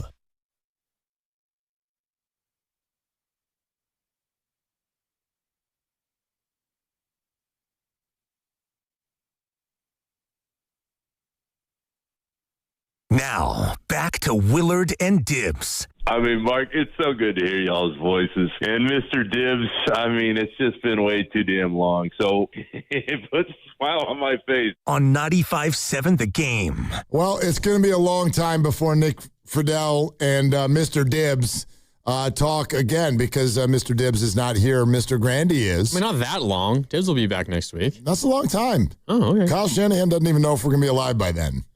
Fair. It doesn't. So, anyway, who knows? That's so long from now that, like, Steph Curry could play or something crazy like that. I don't know. We'll see. Anyway, hi, everybody. It's Willard and Grandy today, and we'll get back to your calls in a second. But right now, it's out to the River Islands guest line because on the line is Odyssey Sports NBA insider Nick Friedel. I always hate how formal we have to get with Nick. Our friend, it's Nick.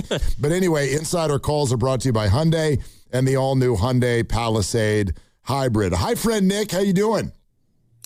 My friends, it is good to be with you. I was hopeful that I would get back from practice just now and be able to tell you, all right, well, there's a kind of more of a clarity on whenever Steph's coming back, but that has not happened. So we sit and we wait for another few days here. True or false, the organization collectively sounds like at least they are starting to wonder if he's going to play this year. I'd say false because the person who wants to play is Steph. Yep. Mark, if that knee is okay, he's going to play.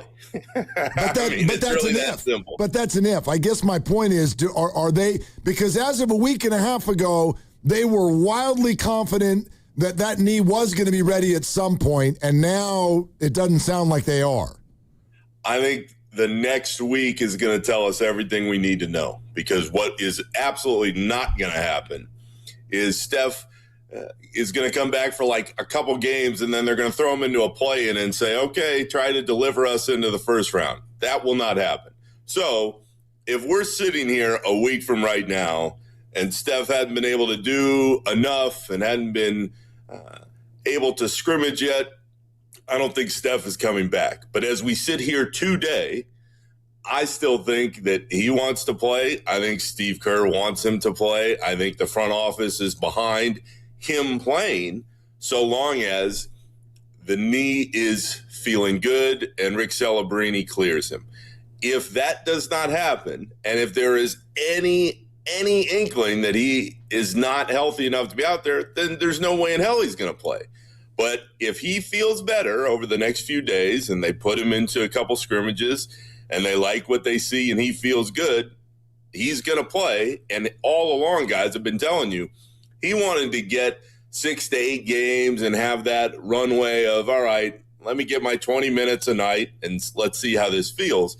If we start running out of those games, then you can forget it. It's not going to happen. That's why I think the next week is really critical. But absolutely, as we're sitting here right now, I still think he comes back. And I think that because he's putting in all this work behind the scenes to get out there. He's the one driving the bus. Rick Celebrini and Steph are going to sit down at some point and say, okay, what's going on? But Steph wants to play, and they want him to play so long as he's comfortable and the knee looks good. And as long as that happens, I still expect him to be out there this year. So, Nick, on Saturday, this past Saturday, Steve Kerr said that the plan was for Steph to scrimmage on Sunday before they left Atlanta. It did not happen, but they've said on multiple occasions that it was not a setback, just that Rick Celebrini determined he wasn't quite ready yet, and to this moment, he still has not yet scrimmaged. Do you buy that there was no setback? Are they not telling us the full truth? Or how do you explain the scheduled plan to have him scrimmage Sunday and the fact that it's now Thursday and it hasn't happened yet? Well, Mr. Grandy, what I would tell you in context is that it absolutely was a surprise to anybody that had been traveling all that way, because we're sitting there on that trip in Atlanta going, all right, well, Steph's going to get this workout in. And then Sunday felt like the line of demarcation. He comes through that, and it wasn't even so much Sunday. It was, how's he feeling Monday? Because that's the whole key. It's, are you able to scrimmage? And then the next day, is there any pain in the knee? Because if there was pain in the knee, I'm telling you right now, it would have been like, all right, we've shut Steph down. That's it. It's just not worth it. There's just not enough to keep trying to push him out there. I actually take the Warriors at their word in that Rick Celebrini has always been, at least with the players, the guy who says, hey, I don't see it. I don't think you're ready, and we're not going to put you out there in any kind of harm's way. But the question that you're asking is the same one we've been asking the last few days. I tell you, at least today, I just asked Steve Kerr at practice. I said, okay, well, if there was no setback and you're still hopeful in the next few days that he can participate in a couple scrimmages and then you go from there, then what's he able to do right now? Because that was the whole thing leading into Sunday. It was that he was taking shots. We saw him in Boston. He went through his whole 30-minute routine out on the floor. It looked like he was getting closer. And Steve said, Steph's just back there with Rick. I don't see him a lot on the floor, which led me to believe, maybe something else did happen. But I think they're just being so absolutely cautious. And what is worrisome, and Draymond hit on this after the game last night, guys, is they're seeing Steph put all this work in behind the scenes. I mean, that's no BS. He's in there every day. He went on that trip. He's trying to do this. But he hasn't improved to a point where he can get a scrimmage in. And that 2 months later is a big concern. And what I would also tell you is what would worry me is, okay, forget this year, because we all agree they don't have enough. This is just Steph not wanting to sit out for 6 months in between playing and then playing again in October. If this is how this is going to proceed, what would be concerning is, well, how is this not going to linger? How the first time next year when he's got a knee issue, is this not going to flare up and everybody's going to go, oh, no, here we go again? So I can only go off what I have talked to both Kerr and Steph about. And they have said repeatedly, even in the last week, if he's ready to play and he feels good, he'll be out there. I think they are really on the clock now, though. If he doesn't come back and it doesn't start to turn here very soon, the conversation's going to change, because then, and Mark, this goes back to what we started at the top, then I think the organization comes in and says, look, what are we pushing so hard for? There's 2 or 3 games left. There's not enough time. He is Steph Curry. He represents everything that as centers our entire organization. It's just not worth the risk at that point. It's interesting because what you're talking about is, from a calendar standpoint, that's 2 weeks away. That's it. That's right there. Yeah, we're already right there. Insider calls are brought to you by Hyundai and by the all-new Hyundai Palisade Hybrid. Learn how it makes every day epic at HyundaiUSA.com. Now, Steiny and Goo were over at Chase Center. Pods came by during the crossover. I can only imagine that at practice today, that was all the buzz. Did you hear about it, Nick? I did not. Oh, okay. All right. Well, anyway, let me update you. So it was kind of fun because he's on set with Steiny and Goo, and they're talking, and then they bring me and Grandy in because Pods came on during the Valkyries season every week or whatever, and I threw something at him because Steve Kerr addressed this on our show 2 days ago about how Pods kind of, quote, really only has himself to blame for the fact that he's a lightning rod because of his comments that are either overconfident, cocky, whatever people think about it. So I threw it at him, and he actually said, I probably could have worded some things differently. And I said, then go ahead, reword them. And he goes, which one? And I said, the I'm going to be better than Steph thing. And so here's what he said, and I want to play it for you, Nick. Yeah, I think with that, it's just something you strive for, seeing, the greatest player at the point guard position, the same position you are. You strive, and if you have the opportunity to be better than him, obviously anybody would, and I think that's kind of where I was going with that. Not that I am going to be better than him, just that if, I can be, obviously I would. Now, the whole, white Shohei thing that you got, that would have been my next one, but we only had one shot at it. But what do you think of his answer there, Nick? Good on Pods, Mark, is my first response there, because I think he knows, and it wasn't just in the media and the fan base. I think internally, guys were like, "Oh man, Pods, what are you saying?" I think that's a sign of maturity, though, that he not only answered your question, but in the way in which he did. What I would always say, especially 5-6 months later, is I will defend Pods completely on that specific answer, because it does feel like while there were several different answers that pissed some fans off or upset some of his own teammates or people in the organization, that one about Steph, he was trying to be respectful. The answer, nobody remembers anything, but I was sitting there watching this unfold. The answer that really seems to upset everybody with Pods is Pods saying, I want to be better than Steph. What he was saying was that everybody says they want to be better than Steph, but they don't want to put the work in to get there. And then another reporter said, well, do you want to be as good as Steph? what Pod should have said in the moment, Mark, was exactly what he said today. Obviously, hey, nobody's as good as Steph, but I'm going to do everything I can to try and get to that point.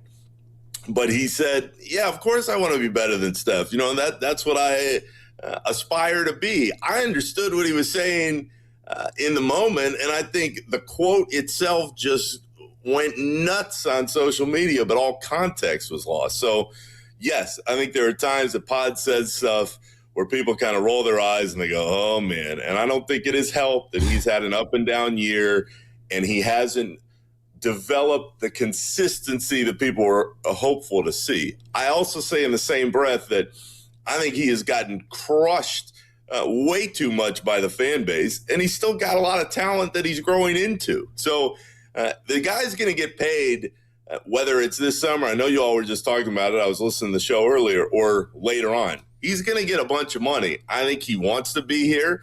I think he wants to try and live up to the standard that's been set. But the fact that he took the question in a good nature and he responded the way he did, Mark, I think that's a really good sign, especially considering that Pods has to know with any self-awareness that is a huge reason why so much social media hate, frankly, is directed his way. Nick, I know Steve has been talking a lot about this, Steve Kerr, of course, on the road trip about the last couple of months for Pods and getting the opportunity to play without Steph and without Jimmy, and how it's kind of opening, maybe a little insight into what he needs to work on, what he needs to do, what works best for him, what doesn't. From the Warriors' perspective, what do you think the last couple of months and maybe the rest of the season, we'll see, have kind of taught the Warriors about who Pods is going forward? I'm not asking you to tell me what the contract offer would be this offseason if there's going to be one, but what have the Warriors learned about Pods and maybe how that impacts their view of him going forward? I think what they're learning about Pods is what they knew all along, Mr. Grandy, and that is this guy's got a lot of talent. He just has to find a way to be more consistent with it night to night. But Steve Kerr clearly believes in him. The front office clearly believes in him. I think that there was a hope that there would be a bigger step that he has taken, but I do see growth within his game. That's where, again, the context gets lost sometimes because people want to say, oh, man, this guy can't play. And I'm sitting there going, he's been out there a whole hell of a lot. He puts up pretty solid numbers. He's working for a next contract because any player in his situation would. And I think the organization wants to be able to work with him. Again, whether that's this summer or moving ahead in the future, we'll see. But I think he's got plenty of fans, and it's not just Kerr. I mean, in the way in which he carries himself is a very, very confident young player. I think in part he's had to learn through some of the things that he said in the media and the response to them that you can't, that confidence can't ooze out all the way unless you back it up on the floor. And that has been where the gap, at least from where I sit, has been this season. But to what you're asking, I think they know, the Warriors, that he has a really solid future. And they've invested their time and the years into him. And at least I'd be surprised if Pods and the organization didn't find some kind of middle ground, because they know what he has been so far. There's a hope that they know what he can turn into. And by all accounts, in talking to him, he enjoys it out here. And he knows that there's going to be a much bigger opening a couple years from now whenever Steph does decide to retire and Draymond moves on and they start that transition from the era that they've been in for so long to whatever's coming next. Really quick, Nick, you talked about there at the very end. Do you think Pods wants to continue being a Warrior, or has everything in social media and the way that a lot of fans have treated him kind of turned him off to that at all? I think he does, because I can only go off what we've talked about through time. And Mr. Grandy, early in the season, before it started, he said, and it's another thing he got crushed for, but I think his teammates actually had respect that he felt that. Some of them might have just been a little pissed that he said it openly. And that was, I want to be a guy that Steph and Draymond go to and say, hey, or the seven Draymond go to Joe Lacob and Dunleavy and say, we want to leave this with him. And people went nuts. Draymond said this, though. It wasn't so much that he believes it. It was that he said it openly. And I think there was respect involved in the context of what he was trying to relay. Maybe he could have relayed it better that people didn't lose their minds. But he was saying, I know the standard that's been set here, and I want to live up to that. And only he knows what that middle ground looks like. And if he's that turned off to what you're saying about how he's been treated by the fan base. But I think this is a guy who enjoys being out in the Bay, has enjoyed the experience. My biggest question is just how much money does he want? Would he be willing to take a little bit less to stay, a la Moses Moody, who in hindsight, guys, that was such an awful injury the other night, but he signed his deal. So, I mean, in that regard, for a young player, you feel good that financially, no matter what happens, he's set up. So would Pods be willing? I think he's going to make more money than Moody, but how much less would he be willing to take potentially to stay in an environment where people believe in him? Speaking of smaller contracts, Nick, what did the Warriors find here in Guy Santos? 31 points last night. They've now got him for really cheap, but they've got him. And what do you think this looks like when the team is, in theory, at some form of full strength? I think he is the perfect complement, Mark, to have as Jimmy Butler tries to work his way back potentially next year. And if he doesn't, there's Guy, and Guy can play a lot. And you want to talk about a young player who has gotten better from the beginning of the year to now. I mean, my gosh, guys, I don't know if you played it or if you heard it last night, but Draymond had like a 20-minute press conference where he hit on 10 different topics, and it was really interesting. But one of the things that got lost in the shuffle was he said, if you want me to be honest, I didn't think Guy Santos was an NBA player. He said, Guy got there every day, and I didn't think he was good enough. But to his credit, he put in the work all the time. And there is nothing that will get you respect faster from veteran NBA players than showing up at a facility day after day and putting in the work. Guy Santos has done that. The Warriors developmental program from Santa Cruz into playing in the NBA, he is a perfect example of what can happen when you have talent and you put the work in. So, Mark, that contract looks like it is going to be a steal for the Warriors over the next couple of years. Just how good of a player he can be, we'll see, because I'm still not putting that much stock into the end of the season games where you're playing against absolute teams that want no part of winning and just don't care. But for him to sign the deal and to have that future in front of him, and with the uncertainty now, not just Jimmy, but with Moses, he's going to play a whole hell of a lot, and he is really, really well liked in that locker room because of the steps he's taken to get to this point. Hey, Nick, are you doing the Mission Rock Big Walk tomorrow? Are you doing this? Giants in the afternoon, Warriors at night? Is this what's happening? That is 100% what is happening. Okay. I'm not sure if I can wear my Cubs hat to the Warriors game, but I'm going to try probably for the first time. So you're wearing a Cubs hat to the Giants game? Oh, every time. You know they're not there, right? Hey, I've decided at 42 years old the same thing that I thought at 12 years old, which is whenever you get a chance to go to a baseball game, you rep your team. And I guys, what was cool is we walk into the press conference room at Chase earlier, and we've got the beat writers in there, and everybody's wearing their team's hat. So we've got a Red Sox fan, we've got a Braves fan, and you're looking around, you're going, this is what opening day is all about. But every time I go to a park, I'm wearing a Cubs hat. Okay. I don't care who's. Well, I guess because it's the Cubs, I don't have an issue with it. We were out at the Ferry Building yesterday at Senor Selig, and a couple walks out, and the woman is wearing full Yankee gear, and the man is wearing a Dodger hat. And I screamed at him. And it was not during a commercial break either. Like, I was in the middle of making a point to Grandy, and I looked up, and I just yelled, I go, what are you doing? Why are you wearing a Dodger hat? And Mark, I would expect that from the Shask. From you, wow. No, like Cubs hat, fine, but like don't. If you do Dodger hat, you're just trolling.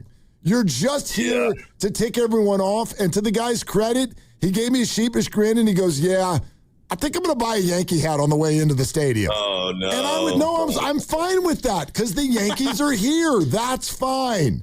But don't be a jerk for no reason.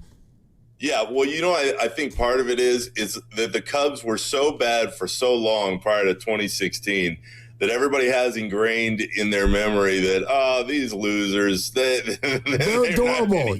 They're adorable. Right? It's still okay. Yeah. So, whatever. If anybody knows me and knows my history with the Cubs, I am a loyal fan. And so in that regard, I wish the Cubs were out here. I hope I get to go see them in San Diego at the end of April. With the way things are looking, I don't think my day job is going to preclude me from that. Oh, boy. Well, anyway, yeah, I mean. I want when you do that walk tomorrow, I want you to fly the W. Okay, Nick? We're getting two tomorrow. We're getting two. We're getting a baseball game and a basketball game tomorrow. Yeah. I wish I could have gotten over to San Jose. Then I could have had the triple in 24 hours, but it wasn't meant to be. We'll take tomorrow. Nick, thank you very much, sir. Always, guys. Talk to you next week. Okay, see you, Nick. Will do. That was Odyssey Sports NBA Insider and our friend, Nick Friedel. Insider Calls are brought to you by Hyundai, the all-new Hyundai Palisade Hybrid. We're also brought to you by Fremont Bank. Here for you, here for good. There's Cousin Nick. Tough one for the Cubs today in their opening day. They got blown out by the Nationals at Wrigley. Who pitched for the Cubs? Was it a WBC guy? Matthew Boyd. Oh, Matthew Boyd, Forever Giant. Yeah. Who never pitched a game for us. I don't think he was in the World Baseball Classic. No, he wasn't. Although with the state of the USA's pitching staff, he might have been. Maybe. I don't know. All of a sudden, Tyler Rogers is out there with the eighth inning on the line. Yeah. Okay. Anyway, 888-957-9570. We are going to get back to your phone calls. Those of you who have been super patient, we are coming to you next. Plus, there have been so many people who have sort of referred to some of the Draymond comments from last night. We should play some of them, including the one where he says, yeah, Guy Santos was not an NBA player. But he is now. Grandy's in for Dibs. This is Willard and Dibs. It's finally here. Come into Freeman's Appliance in Pleasant Hill this Friday through Sunday for their once yearly Red Tag clearance sale. Take advantage of factory direct prices, one-of-a-kind opportunities, special pricing on floor models and convenient financing, and save on new appliances from trusted brands like Miele, Bosch, Electrolux, LG, and Maytag. Visit Freeman's Appliance at Pleasant Hill for their Red Tag clearance sale this Friday through Sunday for the best time to save big on new appliances for your home. What if you could have the most reliable Wi-Fi? And get this, what if you could keep it at the same price for 5 years? That's the Xfinity 5-year price guarantee. Just 5 years of fiber-powered Wi-Fi that boosts speeds to the devices that need them most. That finds and fixes problems before you even notice them. Like super intelligent Wi-Fi with a sixth sense. And that keeps you gaming in the fast lane, even when the whole family's banking on bandwidth. And here's the best part. No annual contracts, no hidden fees, and our best equipment included. Plus, get online in minutes with same-day Wi-Fi. Hey, let's face it, a lot can change in 5 years. Kids grow taller, dreams grow bigger, but your Wi-Fi, it would stay reliable and the price would stay put. The Xfinity 5-year price guarantee. Lock in your price and unlock the possibilities. Xfinity, imagine that. Select plans only. Restrictions apply. Powered by fiber. Connected to the premises by coaxial cable. Actual speeds vary. We've all been there, sleepless nights, wondering if your business's security service is really protecting what matters. At Bay Alarm, we can put your security insecurities to bed. Our advanced technology and personalized support ensure you can rest easy knowing we're here for you. BayAlarm.com. Hi, I'm David. I'm Chris. And I'm John. We are the three brothers who own Jack's Restaurant and Bar. And we are here to... Not again. That was my line. Boy, stop it. Mom? What are you doing here? Have you heard your commercials? They're terrible. That's not our fault. You taught us how to cook delicious food. Here's an old only the freshest ingredients. And to treat all our guests like family visiting our home. But you didn't teach us how to write catchy radio spots. They remember that and get back to work. Yes, Mom. Jax, serving delicious breakfast, lunch, dinner, and drinks the way our mom taught us. ilovejax.com. It's the Good Guys 42nd All-American Get-Together. Thousands of the coolest cars and trucks. Swap Meet, Fender, Midway, Free Family Fun Zone, live music, and more. Happening all this weekend in Pleasanton. Details at good-guys.com. Don't miss your chance to save big on Toyota's lineup of 20 hybrid and electrified vehicles at the Ready, Set, Go sales event. Right now, score deals on the 50 MPG Corolla Hybrid and the 51 MPG Camry. Or go all-electric with the 2026 BZ and get 0% APR plus up to $6,000 finance cash. Toyota, let's go places. Offer available through TFS to buyers with premium rated credit. Cannot be combined with other offers. Finance cash must be applied to transaction. $6,000 finance cash only available on XLE all-wheel drive and front-wheel drive models. Ends 3/31/26. He's the best interview in the Bay Area. He looked like Steph Curry always has, so he's still got it. I mean, I think the biggest thing when you're 37 is maintaining the level over the course of 82 games. And he joins Willard and Dibbs every week during the NBA season. We have a blueprint that everybody's feeling confident with. Steve Kerr is presented by Great Clips. In sports, success is about team effort, and the same is true for your hair. Great Clips. It's gonna be great. March matchups are here, and now you can trade the tournament in all 50 states on Kalshi. Duke is currently trading at 19% to win it all. That means a $100 trade pays out $498 if they win the title. Arizona and Michigan are trading at 21% to cut down the nets. On Kalshi, you're trading against peers in a live market. As the odds move, you can buy in and out of your position all tournament long. Download the Kalshi app and use code FAN to get $10 when you trade 10. KALSHI. Kalshi. Trade on anything. Carpal tunnel syndrome, heart failure that doesn't improve with common medicines. These are some signs and symptoms associated with ATTR-CM, or the cardiomyopathy of ATTR amyloidosis, a serious heart condition with symptoms that get worse over time. Amvuttra, vutrisiran, is a prescription medicine given by a healthcare provider that treats ATTR-CM in adults to reduce heart-related death, hospital stays, and urgent visits.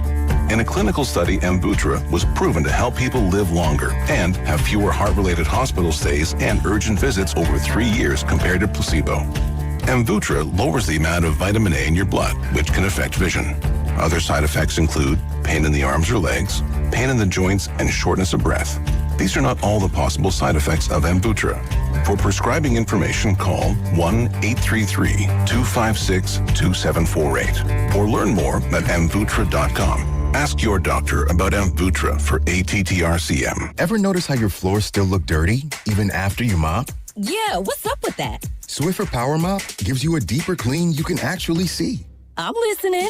Unlike string mops, Swiffer Power Mop absorbs more dirt and locks it away, even in those hard-to-reach spots. Like behind the toilet? Exactly. The new micro scrubbers deliver thousands of tiny deep cleaning actions, so your floors look, smell, and feel clean. Bye-bye, dirty floors. Hello, Swiffer Power Mop. Try the Swiffer Power Mop. Love it or your money back. During Lowe's Pro Savings Days, the job works in your favor. My Lowe's Pro Rewards members buy more and save more on materials they rely on every day. Get up to 25% off select molding when you spend $1,000 or more, and up to 25% off Pergo Evercraft laminate flooring. Put Pro Savings Days to work for you. Members get more at Lowe's. Valid through 3/27. Selection varies by location. While supplies last. Loyalty program subject to terms and conditions. Visit the Pro Desk or Lowe's.com/terms for more details. Subject to change.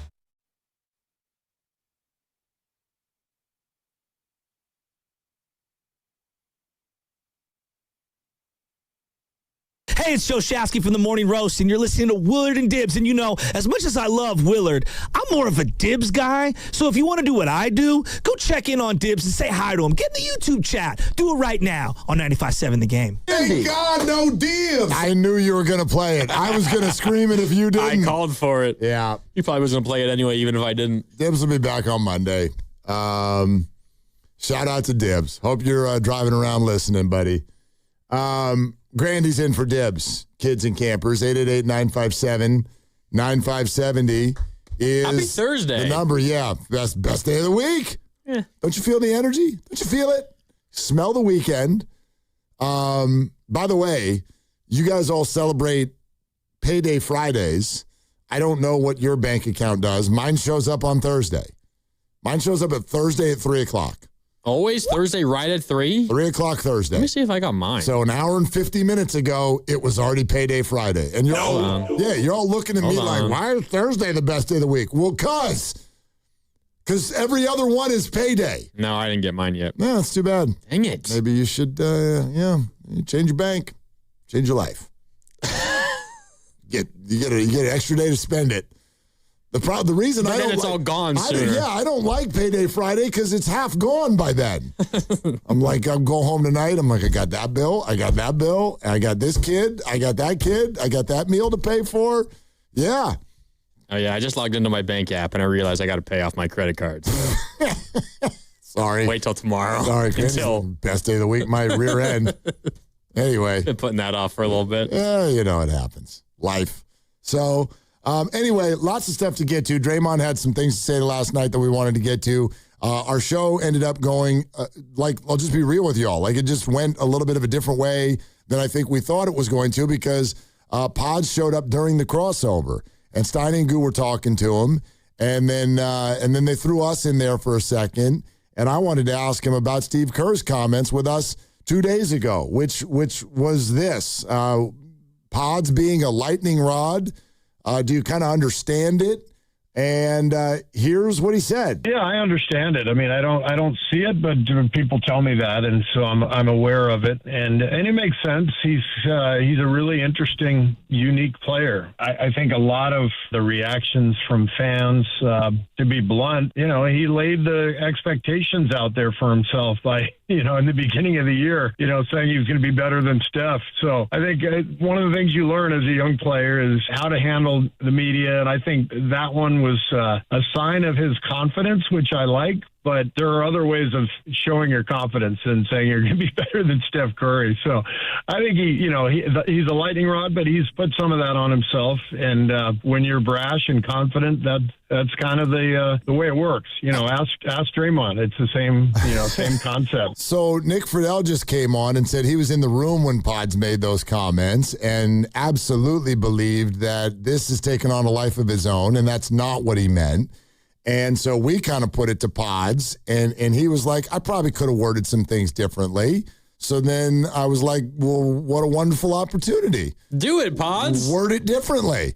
And he goes, which one? And I'm like, the Steph thing. And here's what he said. Yeah, I think with that, it's just something you strive for, seeing, the greatest player at the point guard position, the same position you are. You strive, and if you have the opportunity to be better than him, obviously anybody would, and I think that's kind of where I was going with that. Not that I am going to be better than him, just that if, I can be, obviously I would. So we'll get to Draymond, but that's kind of one of the things that, that took over a lot of people, because I threw out, okay, do you accept that answer?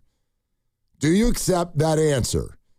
Do you want to, and this is mainly, if you want to call in and be like, I've never understood the Pods thing, you go ahead. We'll take your call. Never understood the Pod things as in never understood the hate? Right. Okay. Right. But I'm mainly if you are triggered by Pods, do you accept that answer and this explanation and sort of how we've arrived here? Because we're told that that's the main thing. The main thing is the comments, right? Yeah. I don't think triggered is accurate, an accurate description of how I have felt about Pods at times. I've been confused by some of the things he says, and when he says them, you kind of wince and are like, ooh. I roll. You probably shouldn't have said that. Not that there's anything terribly wrong with it. You're not offending anybody. You're not being outwardly rude to anybody. You're not attacking anybody. You're just outwardly declaring how confident you are in yourself. But he probably knows this. If he didn't then, he knows it now, that there's a certain way that you could probably phrase things. I frankly don't really care a whole lot about what a player says, and it's more about how they play. I'm just one-track mind. Can you help a basketball team win? And we talked about this a little bit earlier, but the Pods experience for me is so much less about I either like this guy or hate this guy, and that's going to determine how I feel about everything that guy does. It's just on a given day, does he play well? Does he not? Versus the Knicks, he was awesome. I praised him for it. Versus the Wizards, he flat out stunk. Yep. And they won the game because Melton and Porzingis were great. Like it happens. But I buy his answer. I understand exactly what he was trying to say. He just didn't do a very good job of maybe getting it across the way that he intended it. I just think that there are certain players where what you just described brings about a different reaction, because there's no such thing as a player that's awesome all the time. The Giants' best pitcher got lit his butt on fire about 32 minutes into the entire season yesterday. Yeah, he stinks. But nobody's going to be like, freaking Logan. You're just like, oh, not his night. But that's our dude. That's Logan Webb. Well, when you're on that status, it's different. Of course. Pods has done good things, but nowhere near what Logan has done. No, of course not. So maybe that's not a perfect example, but I don't even really see that with the middle of the road people. Do you know what I mean? Like, I don't know. If Harrison Bader goes 0 for 4 tomorrow with 4 strikeouts, are going to be like, well, that would be like Harrison Bader not saying explicitly, but talking about how I want to be as good as Barry Bonds. Like, exactly. When you are someone in Pods' position who, quality player, you're making it in this league, but you're not anywhere near that upper echelon. You bring up those upper echelon names, the fan base is going to hold you to that standard. And I have stated many times, not just today, but before, that to me, what we're really talking about is a young kid who lacked awareness. Yeah. He did not understand that you don't want to say it in that way. Except for what I'm saying is today he literally came on this station and said, I'd like to reword that. I'm telling you, I buy it. You know what I mean? And I don't think by any stretch did he mean what the world has now taken it to mean. And that's on him. The way it lands and the way you say it, that's on you. But if what we're talking about, this whole thing has arrived here because A, the coach played him more than you wanted him to, and B, he said something that either bounces in the neighborhood of taken out of context or misworded. It's one of the other. Probably both. By no honestly. stretch did Brandon Pajemski be like, yup, better than Steph. I will be, I can be, I want to be. Can I read the context to you again? Sure. You want me to? Sure. So he was asked about Steph Curry's sustained greatness, and this was training camp this year, so October of this year. Asked about Steph's sustained greatness, towards the end of his answer, he says, quote, to be honest, not everybody wants to be as great as Steph Curry. Some people say it, but not everybody wants to. So it's how can you find that balance of what you want to do and be as great as you can be? Then the follow-up question was, do you want to be as great as Steph Curry? And he said, quote, I want to be better than him. Yep. I think that's a tall task, but I want to maximize my talent in the league and get as much out of it as I can. And the clip that went around on social media, or the screenshot of text that went around on social media was, quote, I want to be better than him being Steph Curry. And that was it. So absolutely was taken out of context. And it's misworded. Yeah. And it's misworded. And like, for instance, Boxer and Gerson Work Injury Attorneys text line 925. I see you.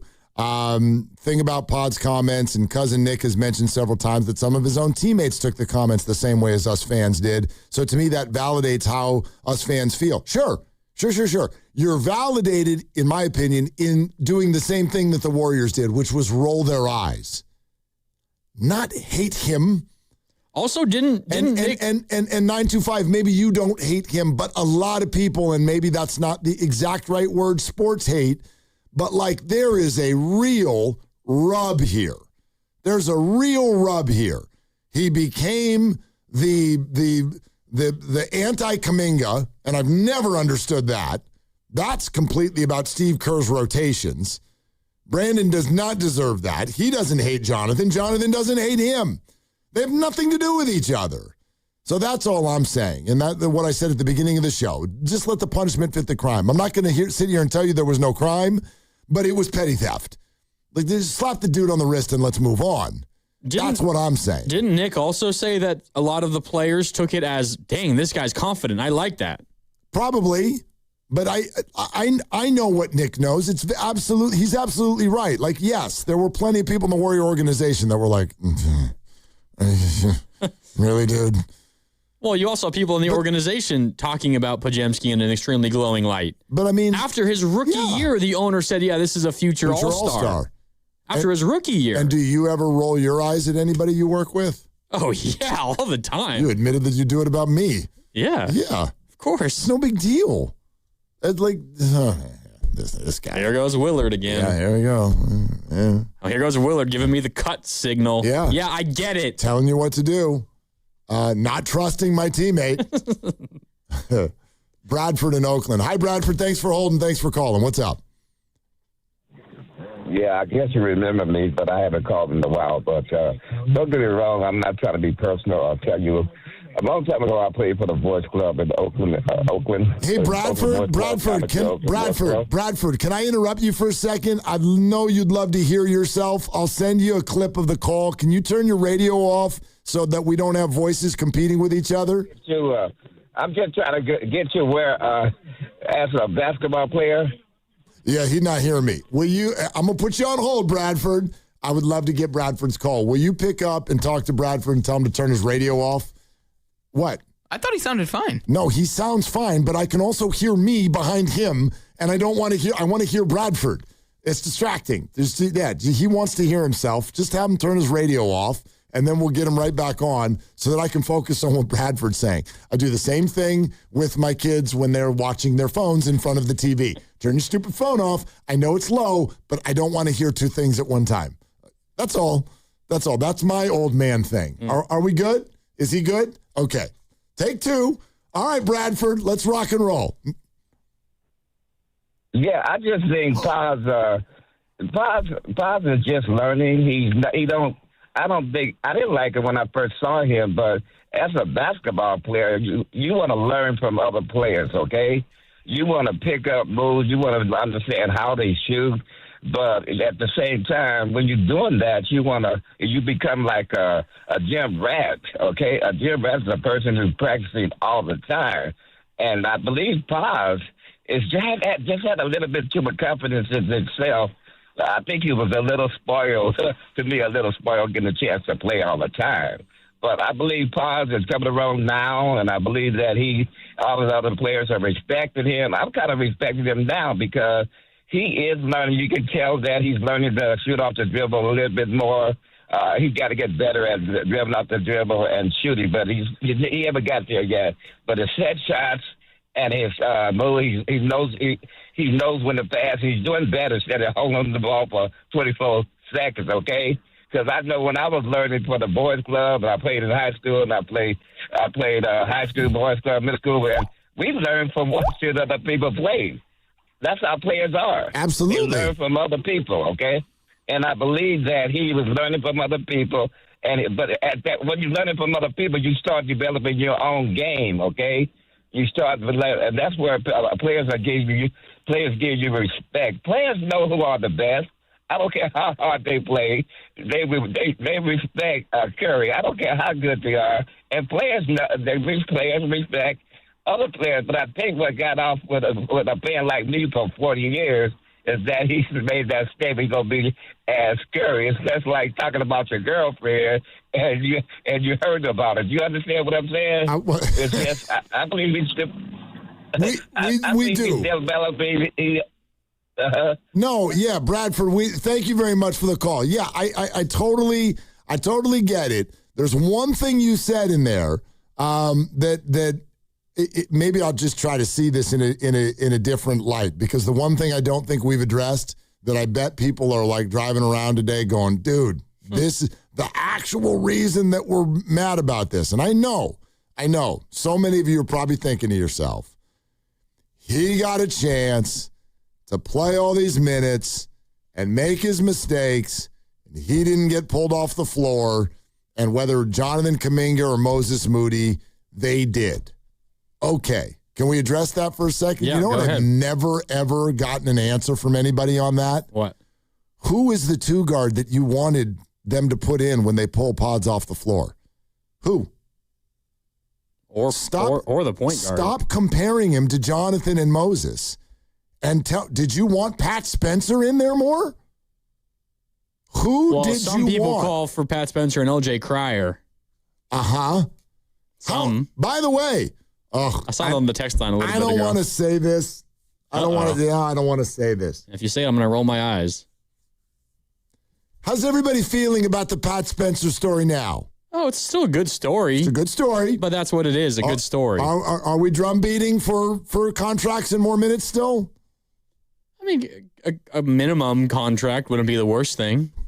But yeah, no, he's not like going to come in here and steal people's minutes and help the Warriors win a lot of win a lot of games and impact playoff games. That's all I'm asking. Like, fire away. 888-957-9570. Who's the 2 guard or the 1, right?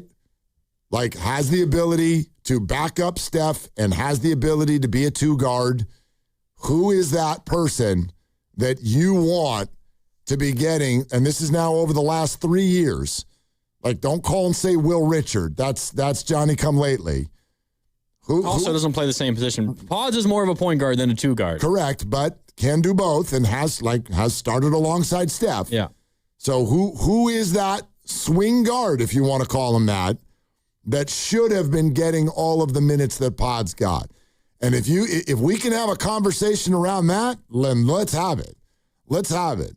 But that's why, for me, I have bristled for years at this Pods JK thing, because it's not a thing. It's not a thing. Like, that's not. They don't play the same position. Do you also remember how Podziemski first began getting regular minutes as an NBA player? What do you mean? Do I remember how he got them? The first time he got like big minutes.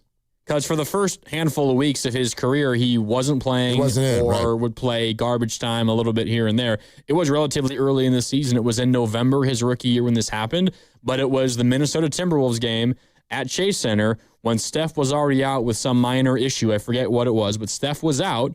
And Draymond chokes Rudy Gobert after Jaden McDaniels and Clay got into a bit of a tussle. To start the game. Literally like 2 seconds into the game. Yep, like a hockey fight where they're waiting for each other. Steph was already out. Yep. And then right as the game starts, Draymond and Clay get ejected. And Steve looks down to the bench and is like, who the hell am I going to play? Mm-hmm. And he plays Podziemski, the rookie. 19th overall pick. His first major minutes. Before that, the most minutes he'd played in a game was... He played 122-minute game. I would imagine a lot of players were hurt and didn't play in that game. Other than that, it was 11 minutes were the most minutes he's played in his career. And then he plays 39 minutes in that game against Minnesota. And he is the reason why the Warriors only lost that game by 3 points against a really good Minnesota team who that year went to the Western Conference Finals. Warriors without Steph, without Clay, without Draymond, and you have the first real run for Podziemski, and he scores, how many points does he score? I can't even see this last category. He scored 23 points in that game, 9 of 18 from the field, 3 of 8 from downtown. Like, his first real run came just out of a random opportunity, and he took advantage, and then basically from that point on, Steve's never gone away from him. Other than individual moments where he struggles. Yeah, there are games here and there. We got a text that came in on the Boxer and Gerson work injury attorney's text line. He got cursed out by Steve Kerr in crunch time and taken out of the game. Steiny addressed it last game before the Nets, courtesy of the 707 versus the Mavericks. Yeah, it happens. Oh, he's done it a number of times. He cannot be that guy. Is about Podziemski as well. Yep. They play different positions. That's part of it. He does things that, in Steve Kerr's mind at least, and I think in the minds of a lot of people, that impacts winning, but he's not like... His first opportunity was because just random circumstance, and since then he does at times face, when he's not playing well, he gets pulled and yanked. Yep. I mean, I know DeAnthony Melton is on the team this year, but this is the first time that he's really played significant minutes for the Golden State Warriors. There was a brief moment last year. Pods was here the year before that. I mean, I'm looking at the roster right now. There's if I asked you, okay, fine, bench Pods and put in, now fill in blank. For who's currently available right now? There's nobody. Oh, yeah, nobody right now. There's nobody. You're sinking or swimming with Pods. And there was nobody last year. And that's with or without health. It's funny because the Warriors and Steve Kerr get made fun of for all the guard lineups, but then you look at their roster when you're looking for a guard, and you're like, No. I mean, there's not really anybody who can play that role. You're gonna say, Guy, you played point guard growing up in Brazil. You sure did. You're our new point guard. Guy Santos. 31 last night. Honestly. Way to go, Gee. Yurtseven, Nate Williams, Pat Spencer, Guy Santos, Will Richard, Quentin Post, Porzingis, Peyton, Moody is now hurt, Melt, Leones, Horford, Draymond, both Currys. Sure, Steph. That would be my first answer. I'd like Steph to be in. LJ Cryer, Jimmy Butler. That's your roster. Who is it that you want to go take those minutes? Now, nobody, I don't think, is saying that this is the right role for Podziemski if your goal is to be like a contender and a playoff team. Of course not. The best spot for Pods is probably 6th or 7th man. Or ceiling would be, I don't mind if he's a starter on the team. If he's like the 4th best scorer on that starting group. Yes. Go get a bunch of rebounds. Be that, like, knock down a shot here or there. You're not the on ball. You're not the creator. But, like, I think Pods would be a great 7th man, like a great 7th man. Sure. I'm cool with that. Or if, in theory, let's say everybody was healthy and you were rocking a starting lineup that was Draymond, Jimmy, Steph, Moody, and Pods. Okay. Yeah. Like, that's not the best lineup in the league, but that's okay. Throw Porzingis in there. Well, sure. Yeah. Yeah. Or there's changes you can make, obviously. Of course. Jan called. Hi, Jan in Mountain View. How you doing? Oh, I'm doing okay. I just wanted to, thank you for that great that great interview with him, Pods, because, he's come a long way from where he was, what he mentioned in the beginning of the season, like he wanted to play better than Steph and all of this. I think most of us forget is that we didn't realize that, okay, Jimmy went down, and then after that, Steph went down a few days after that, and we didn't know that Steph was going to be out for this long a period. Nobody had that idea to start with, and he's taken on more of a responsibility, more than what he's been asked to do in the past, and he's other than Spencer, he's the only point guard out there that can really, create and pass the ball and so on. And so we kind of get in this gaze like, well, he's the teacher's pet and all this other stuff when, in fact, he's only doing what he's been asked to do. And, he's been a great, coming off the bench when, before all these injuries happened. And I thought, he'd be a terrific sixth man, for instance, when next year and everybody's back knock on wood, and that we don't have any more further setbacks and we can, maybe get a good player in the draft that we can upgrade and we can turn this thing around come next year, because he wasn't expected, I'm sure, to play all these minutes and play all the time that he has. But unfortunately, that's where it's landed, and we all have to understand that. But we criticize when he's had a bad game, and like I commended him after that Houston Rockets game, because the way he was distributing the ball and he was, showing some type of leadership, I thought that was real great. And then like the game that was, I'm trying to remember that game, the Detroit game last Friday, was it, where Porzingis was trying to, motion him to pass the ball to him, and it was the closing seconds of, I guess, the first half, and he decided to take the last shot instead of passing it back to Porzingis, who could have had possibly a three, but we were only down by 2, I believe, at the time, and we ended up losing the game. Well, it's not, it's nobody's fault. We just have to come to realization that, that's where we are, and better luck next year. Thank you. Yeah, Jan, thank you. That's a great breakdown. Thanks, Jan. If you missed any portion of the Warriors season, you're now all up to date. You know how I praised Pods for how much he just loves this, and it's his entire life, and he knows everything about every team's schedule? Like, Jan is right up there with him. I mean, the way Jan is just remembering and recollecting what happened on the road trip, every step of the way. She's cooking. Yeah. He's cooking. Jan's cooking. Way to go, Jan. Detroit. He's locked in. Yeah, Pods, Porzingis, down by 2. Could have been a 3. 4 seconds left to go. Didn't pass it. Took a 3. Didn't make it. They lost. And I got it. In terms of road trips to be locked in on, like, the most painful experiences, like, that was the one. Like, that road trip. Oh, yeah. Oh, yeah. Terrible road trip. Yeah, and it was punctuated, of course, by a terrible injury, which I know Jan was very upset about, as we all were. Oh, gosh. Yeah, Jan called the day after the Moody thing and was... Sounded like she was on the verge of crying. Either near tears or was actually in them. Couldn't see her. But she could have...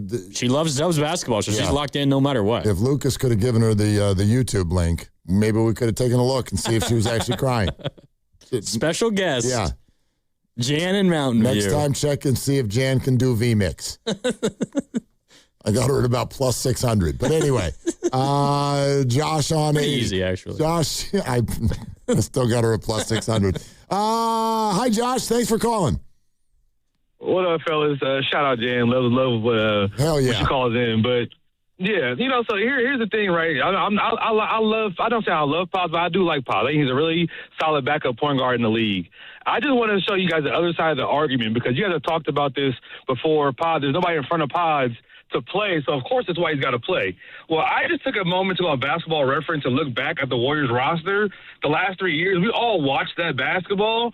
There wasn't really a lot of forwards that should have been playing above Jonathan Kuminga either. I think that's the hard part that fans don't understand. Yeah, there's clearly no clear backup point guard, but there's clearly no other backup forward that should have been playing over Kuminga too. So that's where the frustration lies at from the fan base. You had Wiggins, but after Wiggins, you got guys like Anthony Lamb, Ty Jerome, old Andre Iguodala, Patrick Baldwin Jr. That's 2022, 2023. If I go to the next year, 23 to 24, you got Sarge, you got TJD, you got Gee, you got Lester. You don't have, you know what I'm saying? If I go 23, 24, there's no other good backup forwards that should have been playing in front of Kuminga either. So he should have been getting as much burn. That's the only part with the argument that I don't necessarily agree with. Remember, Josh, in some of those years that you're talking about, he was playing. Like, I don't want to make it sound like, let's not, sometimes this happens with revisionist history. The whole story with Jonathan kind of became what it became, and then we look back on 5 years and go, never played him, which is not what happened. Jonathan, he did play a lot. He struggled with injury a lot. It kind of came in fits and starts. There was the Wiggins thing. Then there was the Jimmy Butler thing. So I hear what you're saying, but like he did play. You know what I mean? He did play. He definitely did play. I think, but it's the rope that he's been given, right? Sure, but I understand. Sure. I get it. Yeah, it's the rope. You could bench Kuminga, but it's also like who you're playing Anthony Lane. You're playing other guys that don't give you as high as the upside. So I think that's just where the frustration. There's nobody to bench for Pods, which is why he plays, right? You could bench Kuminga and put another forward in, but you also could bench Pods for Pat Spencer too. And that's kind of what's happening to Kuminga. He was getting benched for Anthony Lamb. Well, he's getting benched for Guy Santos. I do feel like Draymond's name should be mentioned in this because he doesn't exclusively play the 5. You can get benched for Draymond too. No, my point is that like when you say who else is playing 4 for the Warriors, a lot of times it was Draymond Green.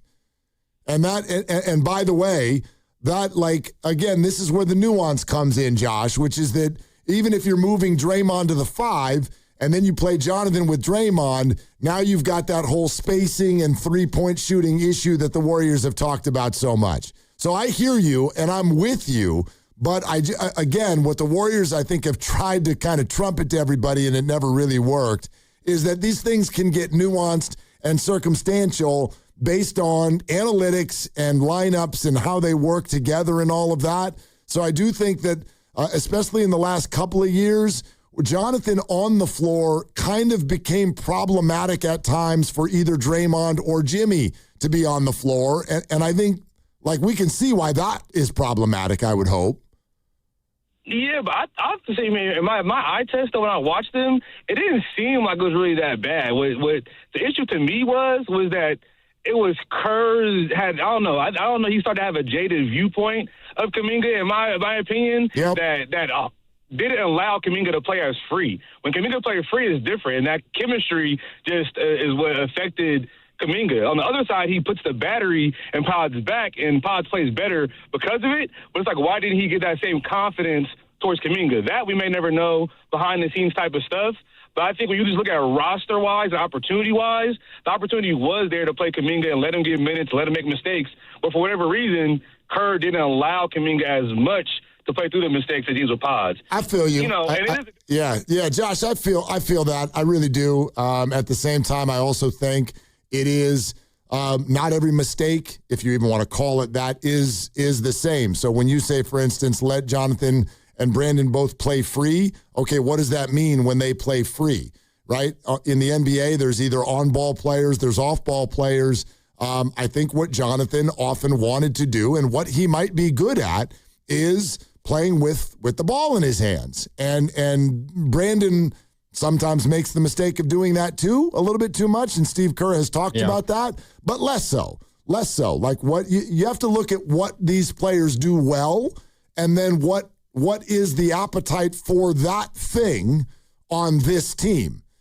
To me, that's what this ended up coming down to. Yeah, we don't need to relitigate we don't need to relitigate Kuminga thing. It is incredibly intricate, and I do think we have a tendency to think about what happened most recently and kind of just lay that on the entire 4.5-year experiment. If you remember, Kuminga's played in almost every game other than when he got hurt until last year. And the last game of the regular season. That's another thing that people forget. They think he was getting DNPs throughout the regular season. Now, there are games where maybe he could have played more or where Steve went away from him and maybe he could have helped. Like, that was absolutely the case. I remember a game against the Nuggets when Kuminga was great after not playing early in the game, helped them come all the way back, and then he checked out because he just played like 12 straight minutes. That's a lot of minutes. He needed a break. He got pulled out, and they didn't go back to him in the fourth quarter, and the Warriors lost that game. Like, those are instances of it. But you're talking about his rookie year, he played 70 games. Second year, played 67. Third year, played 74. Last year, played 47 games, but he missed 30. With an injury. Right. And not because he was getting DNPs. And then he returned from injury at a time where the Warriors were playing great, and what changed and they put him in they acquired Jimmy Butler. And then they put him in the lineup anyway. And it wasn't great. I still think a lot of people are going to go to their grave with Jonathan got hurt, Jimmy came in, Jonathan got healthy, and they never played him. It's not what happened. No. Go look at the game Last logs. game of the regular season, he got a DNP. Last game of the regular season. And in the playoffs until Jimmy missed a game, and then when Steph went down. Right. Then he started playing again. Right. And then he was playing to begin this season, and he played great to begin the year. And then everything went downhill from there, and then it got to a point where it felt like both sides were done with each other and whatever. But there is some revisionist history going on. Of course. We don't need to relitigate the entire thing. But the big thing that changed was Jimmy Butler got acquired, and that was, as our caller was talking about, there was no one to play over Kuminga. Well, Jimmy Butler came here, and then there was. It would be like if the Warriors acquired, I don't know, Tyler Hero from the Heat instead of Jimmy Butler. And then, you think that's going to cut into Pajemski's minutes? Yes, absolutely it would have. That's a good call. Absolutely it would have. That's a good call. Not with Steve Kerr, though. He'd play Pops over Tyler Hero. For sure. Okay. Possibly. Yeah, Tyler Hero would be great for this Warrior team. Oh, my God. Okay, I want to take one more call, and then we're going to do some of the Draymond stuff. Grandy's in for Dibs, Willard and Dibs. Thank you for all the interaction today. 888-957-9570. Keep them coming, but one more call on this. Judy in Oakland. Hi, Judy. Thank you for calling. Hi there. Thank you for taking my call. Yeah. So I haven't been listening for a while because I've been really frustrated with the Steve Kerr bashing, just all the hate. It just feels overwhelming. So I've stopped listening. I've been listening today. I like your show. I will say that your views generally jive with what I'm thinking. So you're one of the shows I continue to listen to. But I just don't understand why everybody hates Steve Kerr all of a sudden. We had a dynasty. Steve Kerr, and they always want to go back to Mark Jackson. Okay, Mark Jackson did what he did, but then Steve Kerr came in and did what he did. And to just keep bashing him over Jonathan Kuminga is just maddening, and it's frustrating. You know, it's like you're just crediting anything that he's ever done because of what happened with Jonathan Kuminga and the fact that They said multiple times that he's not fitting into the scheme, if he's not being able to play the role they're asking him to play, to do the things that need to be done for that, whoever team they're playing at that moment. Why are people not understanding that? It's like it's been said 1,000 times. The team said it. If y'all don't want to hear it from Steve Kerr, Steph said it. Jimmy said it. Draymond said it. It's like, come on. If the person at your job is not doing your boss has asked them to do, you're going to be feeling some type of way and mad at this person for messing it up for everyone else. All I'm saying is, can we just please stop with the hate and move on to trying to be positive and be upset about our players that are injured? Not upset, but, worried for them and concerned for their health. But can we please just stop the bashing and all the negativity? It's really a lot. Judy, thanks. Thank you for your kind comments. Appreciate that. Like I would say, Judy is imploring people to just listen to what the Warriors have said. And I'll take it a step further. Even if you don't accept what the Warriors have said, what I have always found odd, I looked for a comp. I think we did this show about, 4-6 weeks ago. Give me the coach in American sports history that's won 4 championships, and then after he won 4 championships, brought about this kind of discord and controversy and dislike from the fan base. Now, I haven't lived in every city, so I can't tell you if this is what it sounded like 3 years ago for Greg Popovich or 5 years ago for Bill Belichick. Like, I have no idea, but I'm pretty sure it didn't sound like this, and I find that odd. I'm not telling you how to feel. I just find that odd. That's me. I find that strange that he hasn't built up more trust with you so that even if you disagree with him on a topic or on a decision, you don't just like, okay, we see that one different, but, it's Steve Kerr. Well, all right, you see, Willard, move on. He doesn't get the credit for the championships because Steph was so good, and Draymond was so good, and Clay was so good, and KD was amazing for those 3 years. Steve will be the first to tell you that that's the key part. But every other great coach that has ever existed in any sport had how many Hall of Famers on their roster? All of them. Phil Jackson, Greg Popovich, Bill Belichick. Yeah. Eric Spoelstra is considered this amazing coach. His championships were led by LeBron James, Dwayne Wade, and Chris Bosh. I'm sorry, who did Bill Walsh have as his quarterback? One of the greatest of all time. Some people think the greatest. So, I think... And maybe the greatest singular football player to ever play. I mean, that whole thing, that whole wheel about coaches is like, to me, there's 2 truths whenever you have a dynastic type run, which is A, you have great players, but B, you also did a really good job with them. Because having great players does not automatically lead to that. Oh, we see it every year. All the time in every sport. If you really, really want to get to a spot where you're like, now that was next level, this would be a fun conversation someday. Did Bruce Bochy actually do the best job of all of them? Because, and I'm not going to sit here and tell you he didn't have great players, like his position was Buster Posey. But the Giants roster was like never favored when they went to the World Series. They were never favored. No.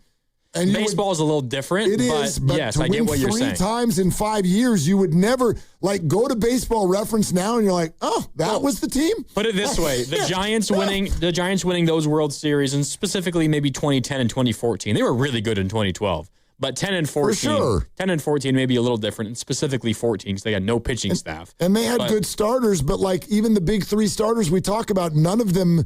I mean, Bumgarner was the only one who was part of all 3.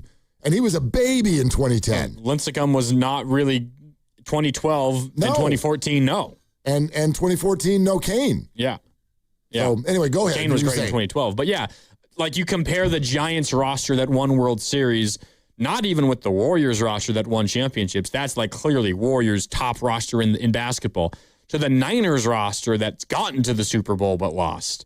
Oh, my God, the Niners roster, they've had the best roster in the NFL for a number of those years. Yes. And football is really, really hard to win. I mean, all these sports are. Just because you have the best roster doesn't mean you're going to win. And I'm not saying Shanahan did a terrible job or any of the coaching staff or the GM or whatever. But, Yeah, Bochy winning World Series with those rosters compared to what Shanahan did with the Niners roster, like it's kudos, Bruce. Like you outperformed everybody's wildest dreams and expectations. Dude, we walked out here in 2010 and filled up whatever the hell it was called at that time, Pac Bell Park, whatever you want to call it. It was AT&T in 2010. AT&T. Cliff Lee walks in, had never lost a playoff game in his life, and people like Juan Uribe and Aaron Rowand are rocking. Cody Ross hitting 2 homers off of Roy Halladay in Game 1 of the NLCS. Rocking them. And you're like, what? Edgar Renteria. World Series MVP. Edgar Renteria. But like some of that is just like I'm crazy, dumb luck, like the baseball gods favoring you. Yeah. What's funny is you bring that up, like a manager getting the most out of their roster. It's no one is going to like hearing this because we don't like this guy, and I get it. But you compare, say, what the Giants did last year with that roster they had.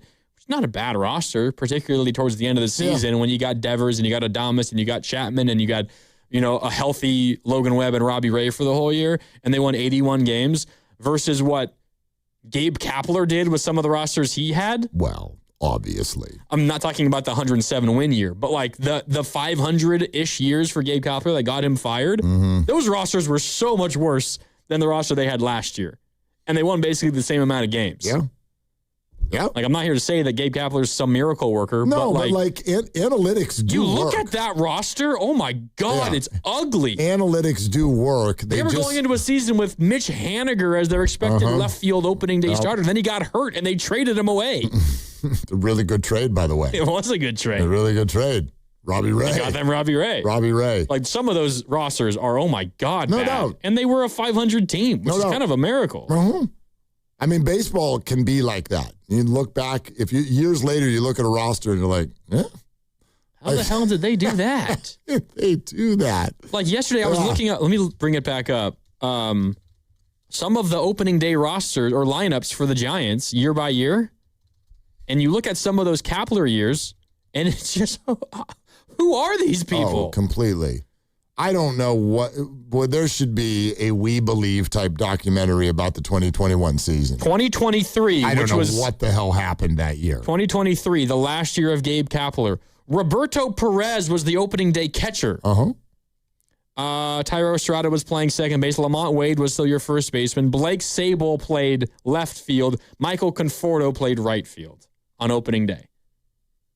I mean, that 2021...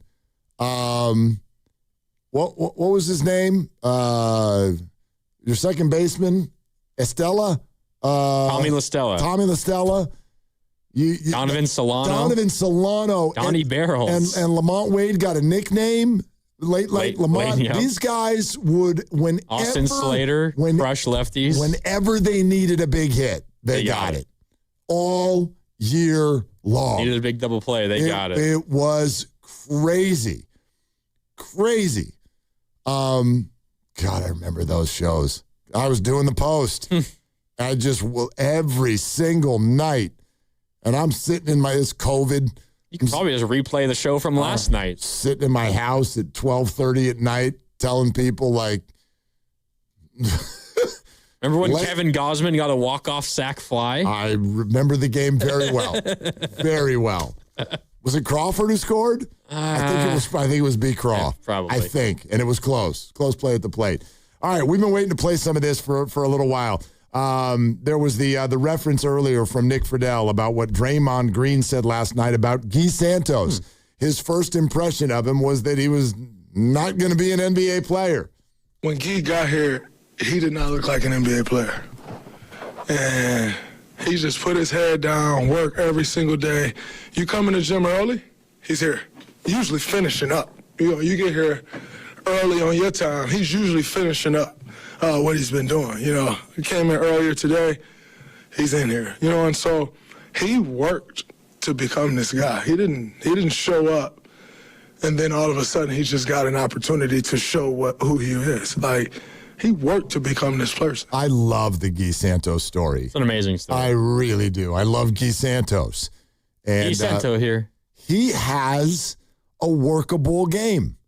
I don't think he's ever going to be a star. If you're looking for him to score 31 a night, you're in real trouble. But to have him now for the next 3 years at the number that they have him, that is going to be very useful as a player coming off of the bench who can score, who can rebound, who can score at multiple levels. Yeah. Very useful. Great contract.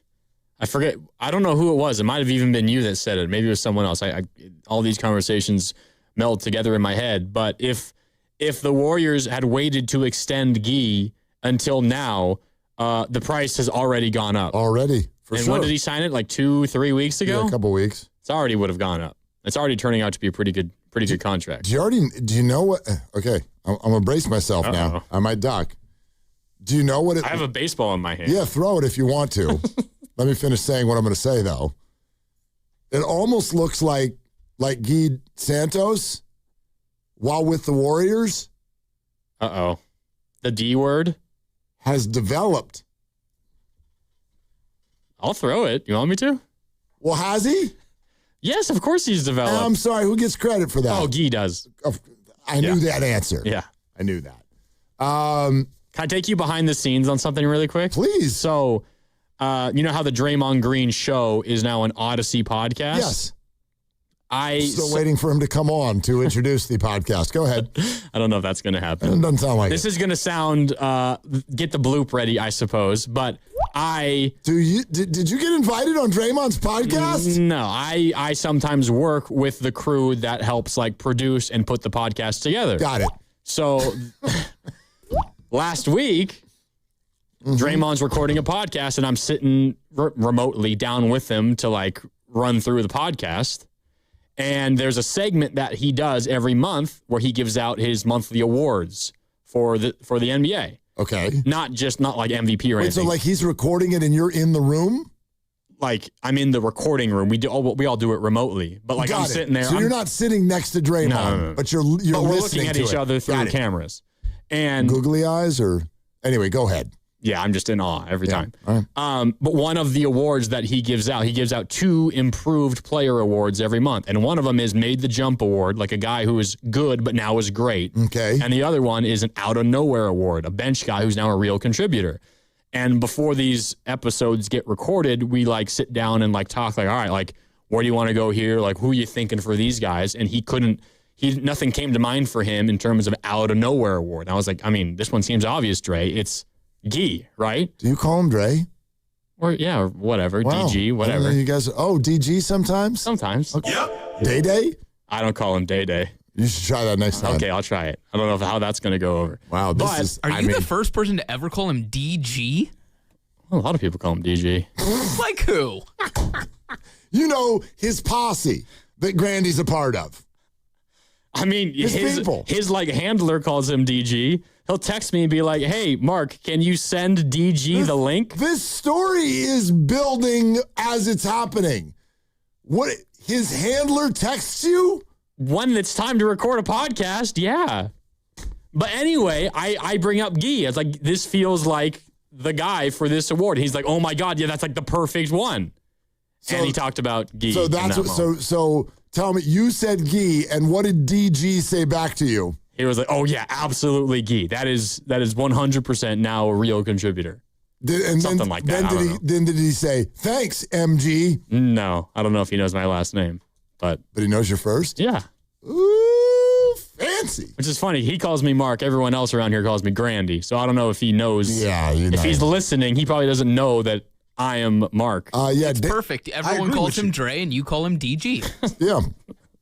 Hey, Day. His name is Grandy. And he might be able to shoot free throws better than you. Oh. I agree with you. Watch out. Good timing. Yeah, you should text Day and see if he'll come to a knockout in a couple of weeks. I don't know. We're not tight like that. Not yet. Maybe next year. Not with that attitude. All right. There's a little bit more from Draymond. Both asked. From DG? From DG. Yeah. With regard to what it's like watching the games tick by with no Steph Curry, but then also what it's like to keep having to play this hard as a 4-time champion, knowing that maybe the best thing that awaits you is the 9 seed. So we can get into all of this, and we will. That's fancy Mark Grandy over there in for Dan Dibley. He knows Draymond. And we're sponsored by Kalshi. Trade on anything. And this is Willard and Dibs. March matchups are here. Trade the tournament in all 50 states on Kalshi. Illinois is trading at 42% to beat Houston. A $100 trade pays out $228 if they win. Download the Kalshi app and use code FAN to get $10 when you trade 10. Kalshi. Kalshi. Trade on anything. Xfinity Tech Support. Matthew speaking.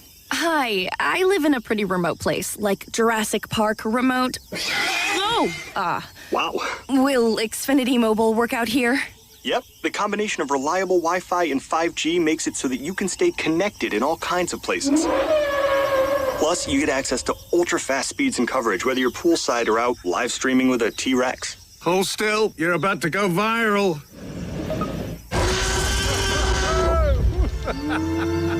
Welcome to a new era of Wi-Fi boosted mobile. Cut your mobile bill in half with 2 lines of unlimited. Learn more at xfinitymobile.com. Xfinity. Imagine that. Watch Jurassic Park with Xfinity. Restrictions apply. Xfinity Internet required. Savings comparison based on promotional rate for 2 lines of Xfinity Mobile Unlimited versus 2 lines of T-Mobile Experience More, Verizon Unlimited Plus, and AT&T Starter as of February 10th, 2026. Taxes, fees, extra. It's the Good Guys 42nd All-American Get-Together. High-octane Good Guys autocross racing action. Explore the Dead-End Magazine Lowrider Showcase and more. Happening all this weekend in Pleasanton. Details at good-guys.com. I get in the car and there's something very wrong. There's empty cup holders with no delicious McDonald's drink to sip on. And with McDonald's beverage deals, I can get a medium frozen Coke, frozen Fanta Blue Raspberry, or wild cherry for just $2.89, whichever I'm craving. For the other empty spot, I can snag a medium French vanilla or caramel McCafe iced coffee at the same price. Just need to order ahead on the app and okay, now my ride feels right. Ba-da-ba-ba-ba. Prices and participation may vary. Cannot be combined with any other offer or combo meal. Coca-Cola and Fanta are registered trademarks of the Coca-Cola Company. If you owe back taxes, listen carefully to rule number 1. Never go up against the IRS alone. They're cracking down, freezing bank accounts, garnishing paychecks, canceling passports. Even your home or business could be at risk. But here's what they don't tell you. The IRS has powerful tax relief programs that could save you thousands if you qualify. That's why smart people call Optima Tax Relief, America's #1 tax resolution firm. Nobody knows these programs like the experts at Optima. Their team of tax attorneys and licensed professionals have resolved over $2 billion in tax debt for people just like you. The IRS is not stopping, so don't wait and don't take them on alone. For tax help you need, for tax help you can trust, call Optima today for a free consultation. Call 800-708-5977. 800-708-5977. 800-708-5977. Optima Tax Relief. Some restrictions apply. For complete details, please visit OptimaTaxRelief.com. Hey, life doesn't give you a warning when everything changes. It starts with shock, confusion, and 1,000 questions running through your mind. Maybe it's a car accident, a serious injury, or a tragedy that changes your family forever. Suddenly, you're dealing with insurance companies' paperwork and pressure, all while trying to heal. That's where Beam Law comes in. They take on the legal fight, the negotiations, and the stress so you can focus on recovery and taking care of the people who matter most. Beam Law is local, and they've recovered millions for clients across the region. That's why SF Weekly has named them Best of the Bay 4 times. So if you've been hurt or lost someone because of someone else's negligence, call Beam Law at 415-523-5555, 415-523-5555. That's 415-523-5555, or visit hurtinthebay.com. That's hurtinthebay.com, because it's not whether you get knocked down, it's whether you get back up. Beam Law, they've got your back, Bay Area. March matchups are here, and now you can trade the tournament in all 50 states on Kalshi. Duke is currently trading at 19% to win it all. That means a $100 trade pays out $498 if they win the title. Arizona and Michigan are trading at 21% to cut down the nets. On Kalshi, you're trading against peers in a live market. As the odds move, you can buy in and out of your position all tournament long. Download the Kalshi app and use code FAN to get $10 when you trade 10. Kalshi. Kalshi. Trade on anything. I'm Bob Burke, founder and chairman of Burke America Parts Group, a family of brands that includes RepairClinic.com, an appliance and HVAC parts solution company that's grown into an international brand. Before AmericanEagle.com, we partially launched a new technology platform developed by another firm. American Eagle helped take our technology to a whole new level with digital marketing, software development, and business insights into our key markets, appliances, HVAC, and outdoor power equipment, and did so both on time and on budget. AmericanEagle.com has the resources, experience, and talent needed to produce solutions. Our new technology platform, developed by AmericanEagle.com, has produced tremendous results with higher traffic, conversion, engagement, and online revenue. If you have any home repairs you need to take care of, check us out at RepairClinic.com. If you need a world-class website or technology project, then I would highly recommend AmericanEagle.com. Call AmericanEagle.com at 773-NETWORK. That's AmericanEagle.com, 773-NETWORK. Pump up the volume. Business moves fast. Orders roll in, deadlines close in. When you ship with USPS Ground Advantage, you can keep up with confidence. Every package stays in our secure network from dock to door. And with nationwide reach, dependable tracking, and upfront affordable pricing, you get built-in peace of mind. You run the business. We run the routes. Visit USPS.com/Ground Advantage to learn more.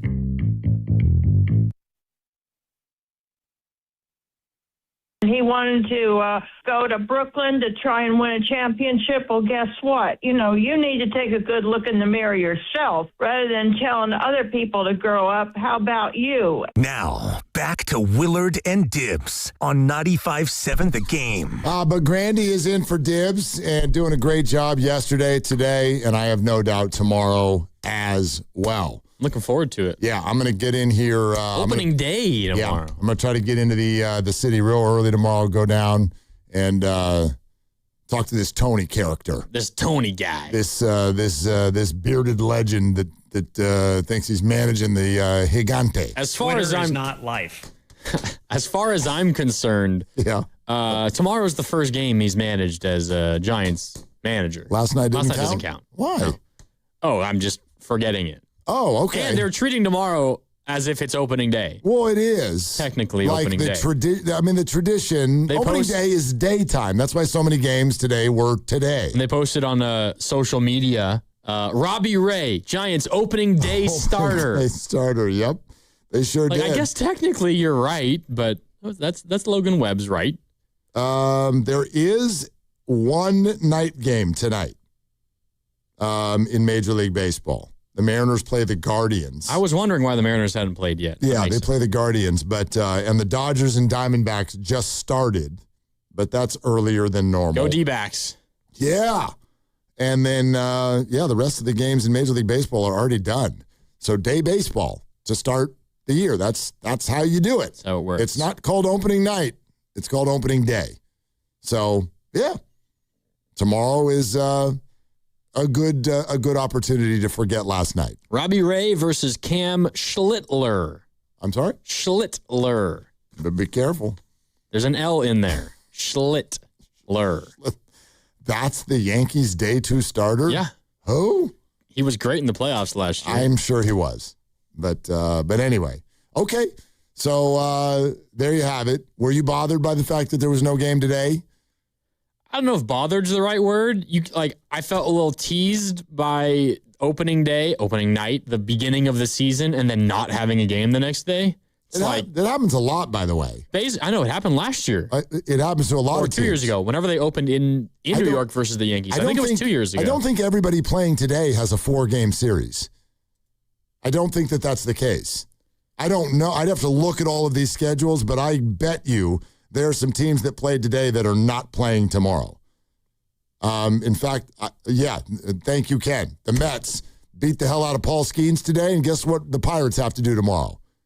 Eat it, sit on it in New York, and think about it. So they play Thursday, Saturday, Sunday. Yes, which the Giants Friday. The Giants did this either last year or the year before. In New York versus the Yankees. Yes. They played on that first day and were off the next day. This is complete. I don't know why. And total normalcy. Why is it normal, though? It doesn't make any sense. Why don't you just start the season a day later? Like, this year made more sense because it's the standalone single game and it's Giants-Yankees. Sure. But when the Giants opened in New York versus the Yankees 2 years ago, I think that must have been on a Thursday. They didn't play the Friday, but the Thursday wasn't a standalone game. That was everybody else's opening day, too. It's a fair question, and I don't want to speak on it because I don't actually know the answer. But between TV and knowing that a lot of stadiums like to do Friday night baseball, but opening day needs to be a day, like maybe that might have something to do with it. I know some stadiums won't have baseball at all tomorrow, but if you had your opening day today, some of you will play a night game tomorrow on a normal Friday night. But yeah, usually whenever there's scheduling quirks, it has everything to do with broadcast. So I don't know. Ken, do you have the answer? Yeah, I did a quick Google. It says, what do you got from AI? MLB schedules an off day after opening day primarily to act as a buffer for potential weather-related cancellations. There you go. I guess that makes sense because it's early in the year. And early in the year, there's a lot of rain going on the East Coast. So, is there this week? Like I'm saying, the Western, like there's not a damn cloud in the entire country. It feels like right now. Yeah, all these games I think went off without a hitch today. We're good.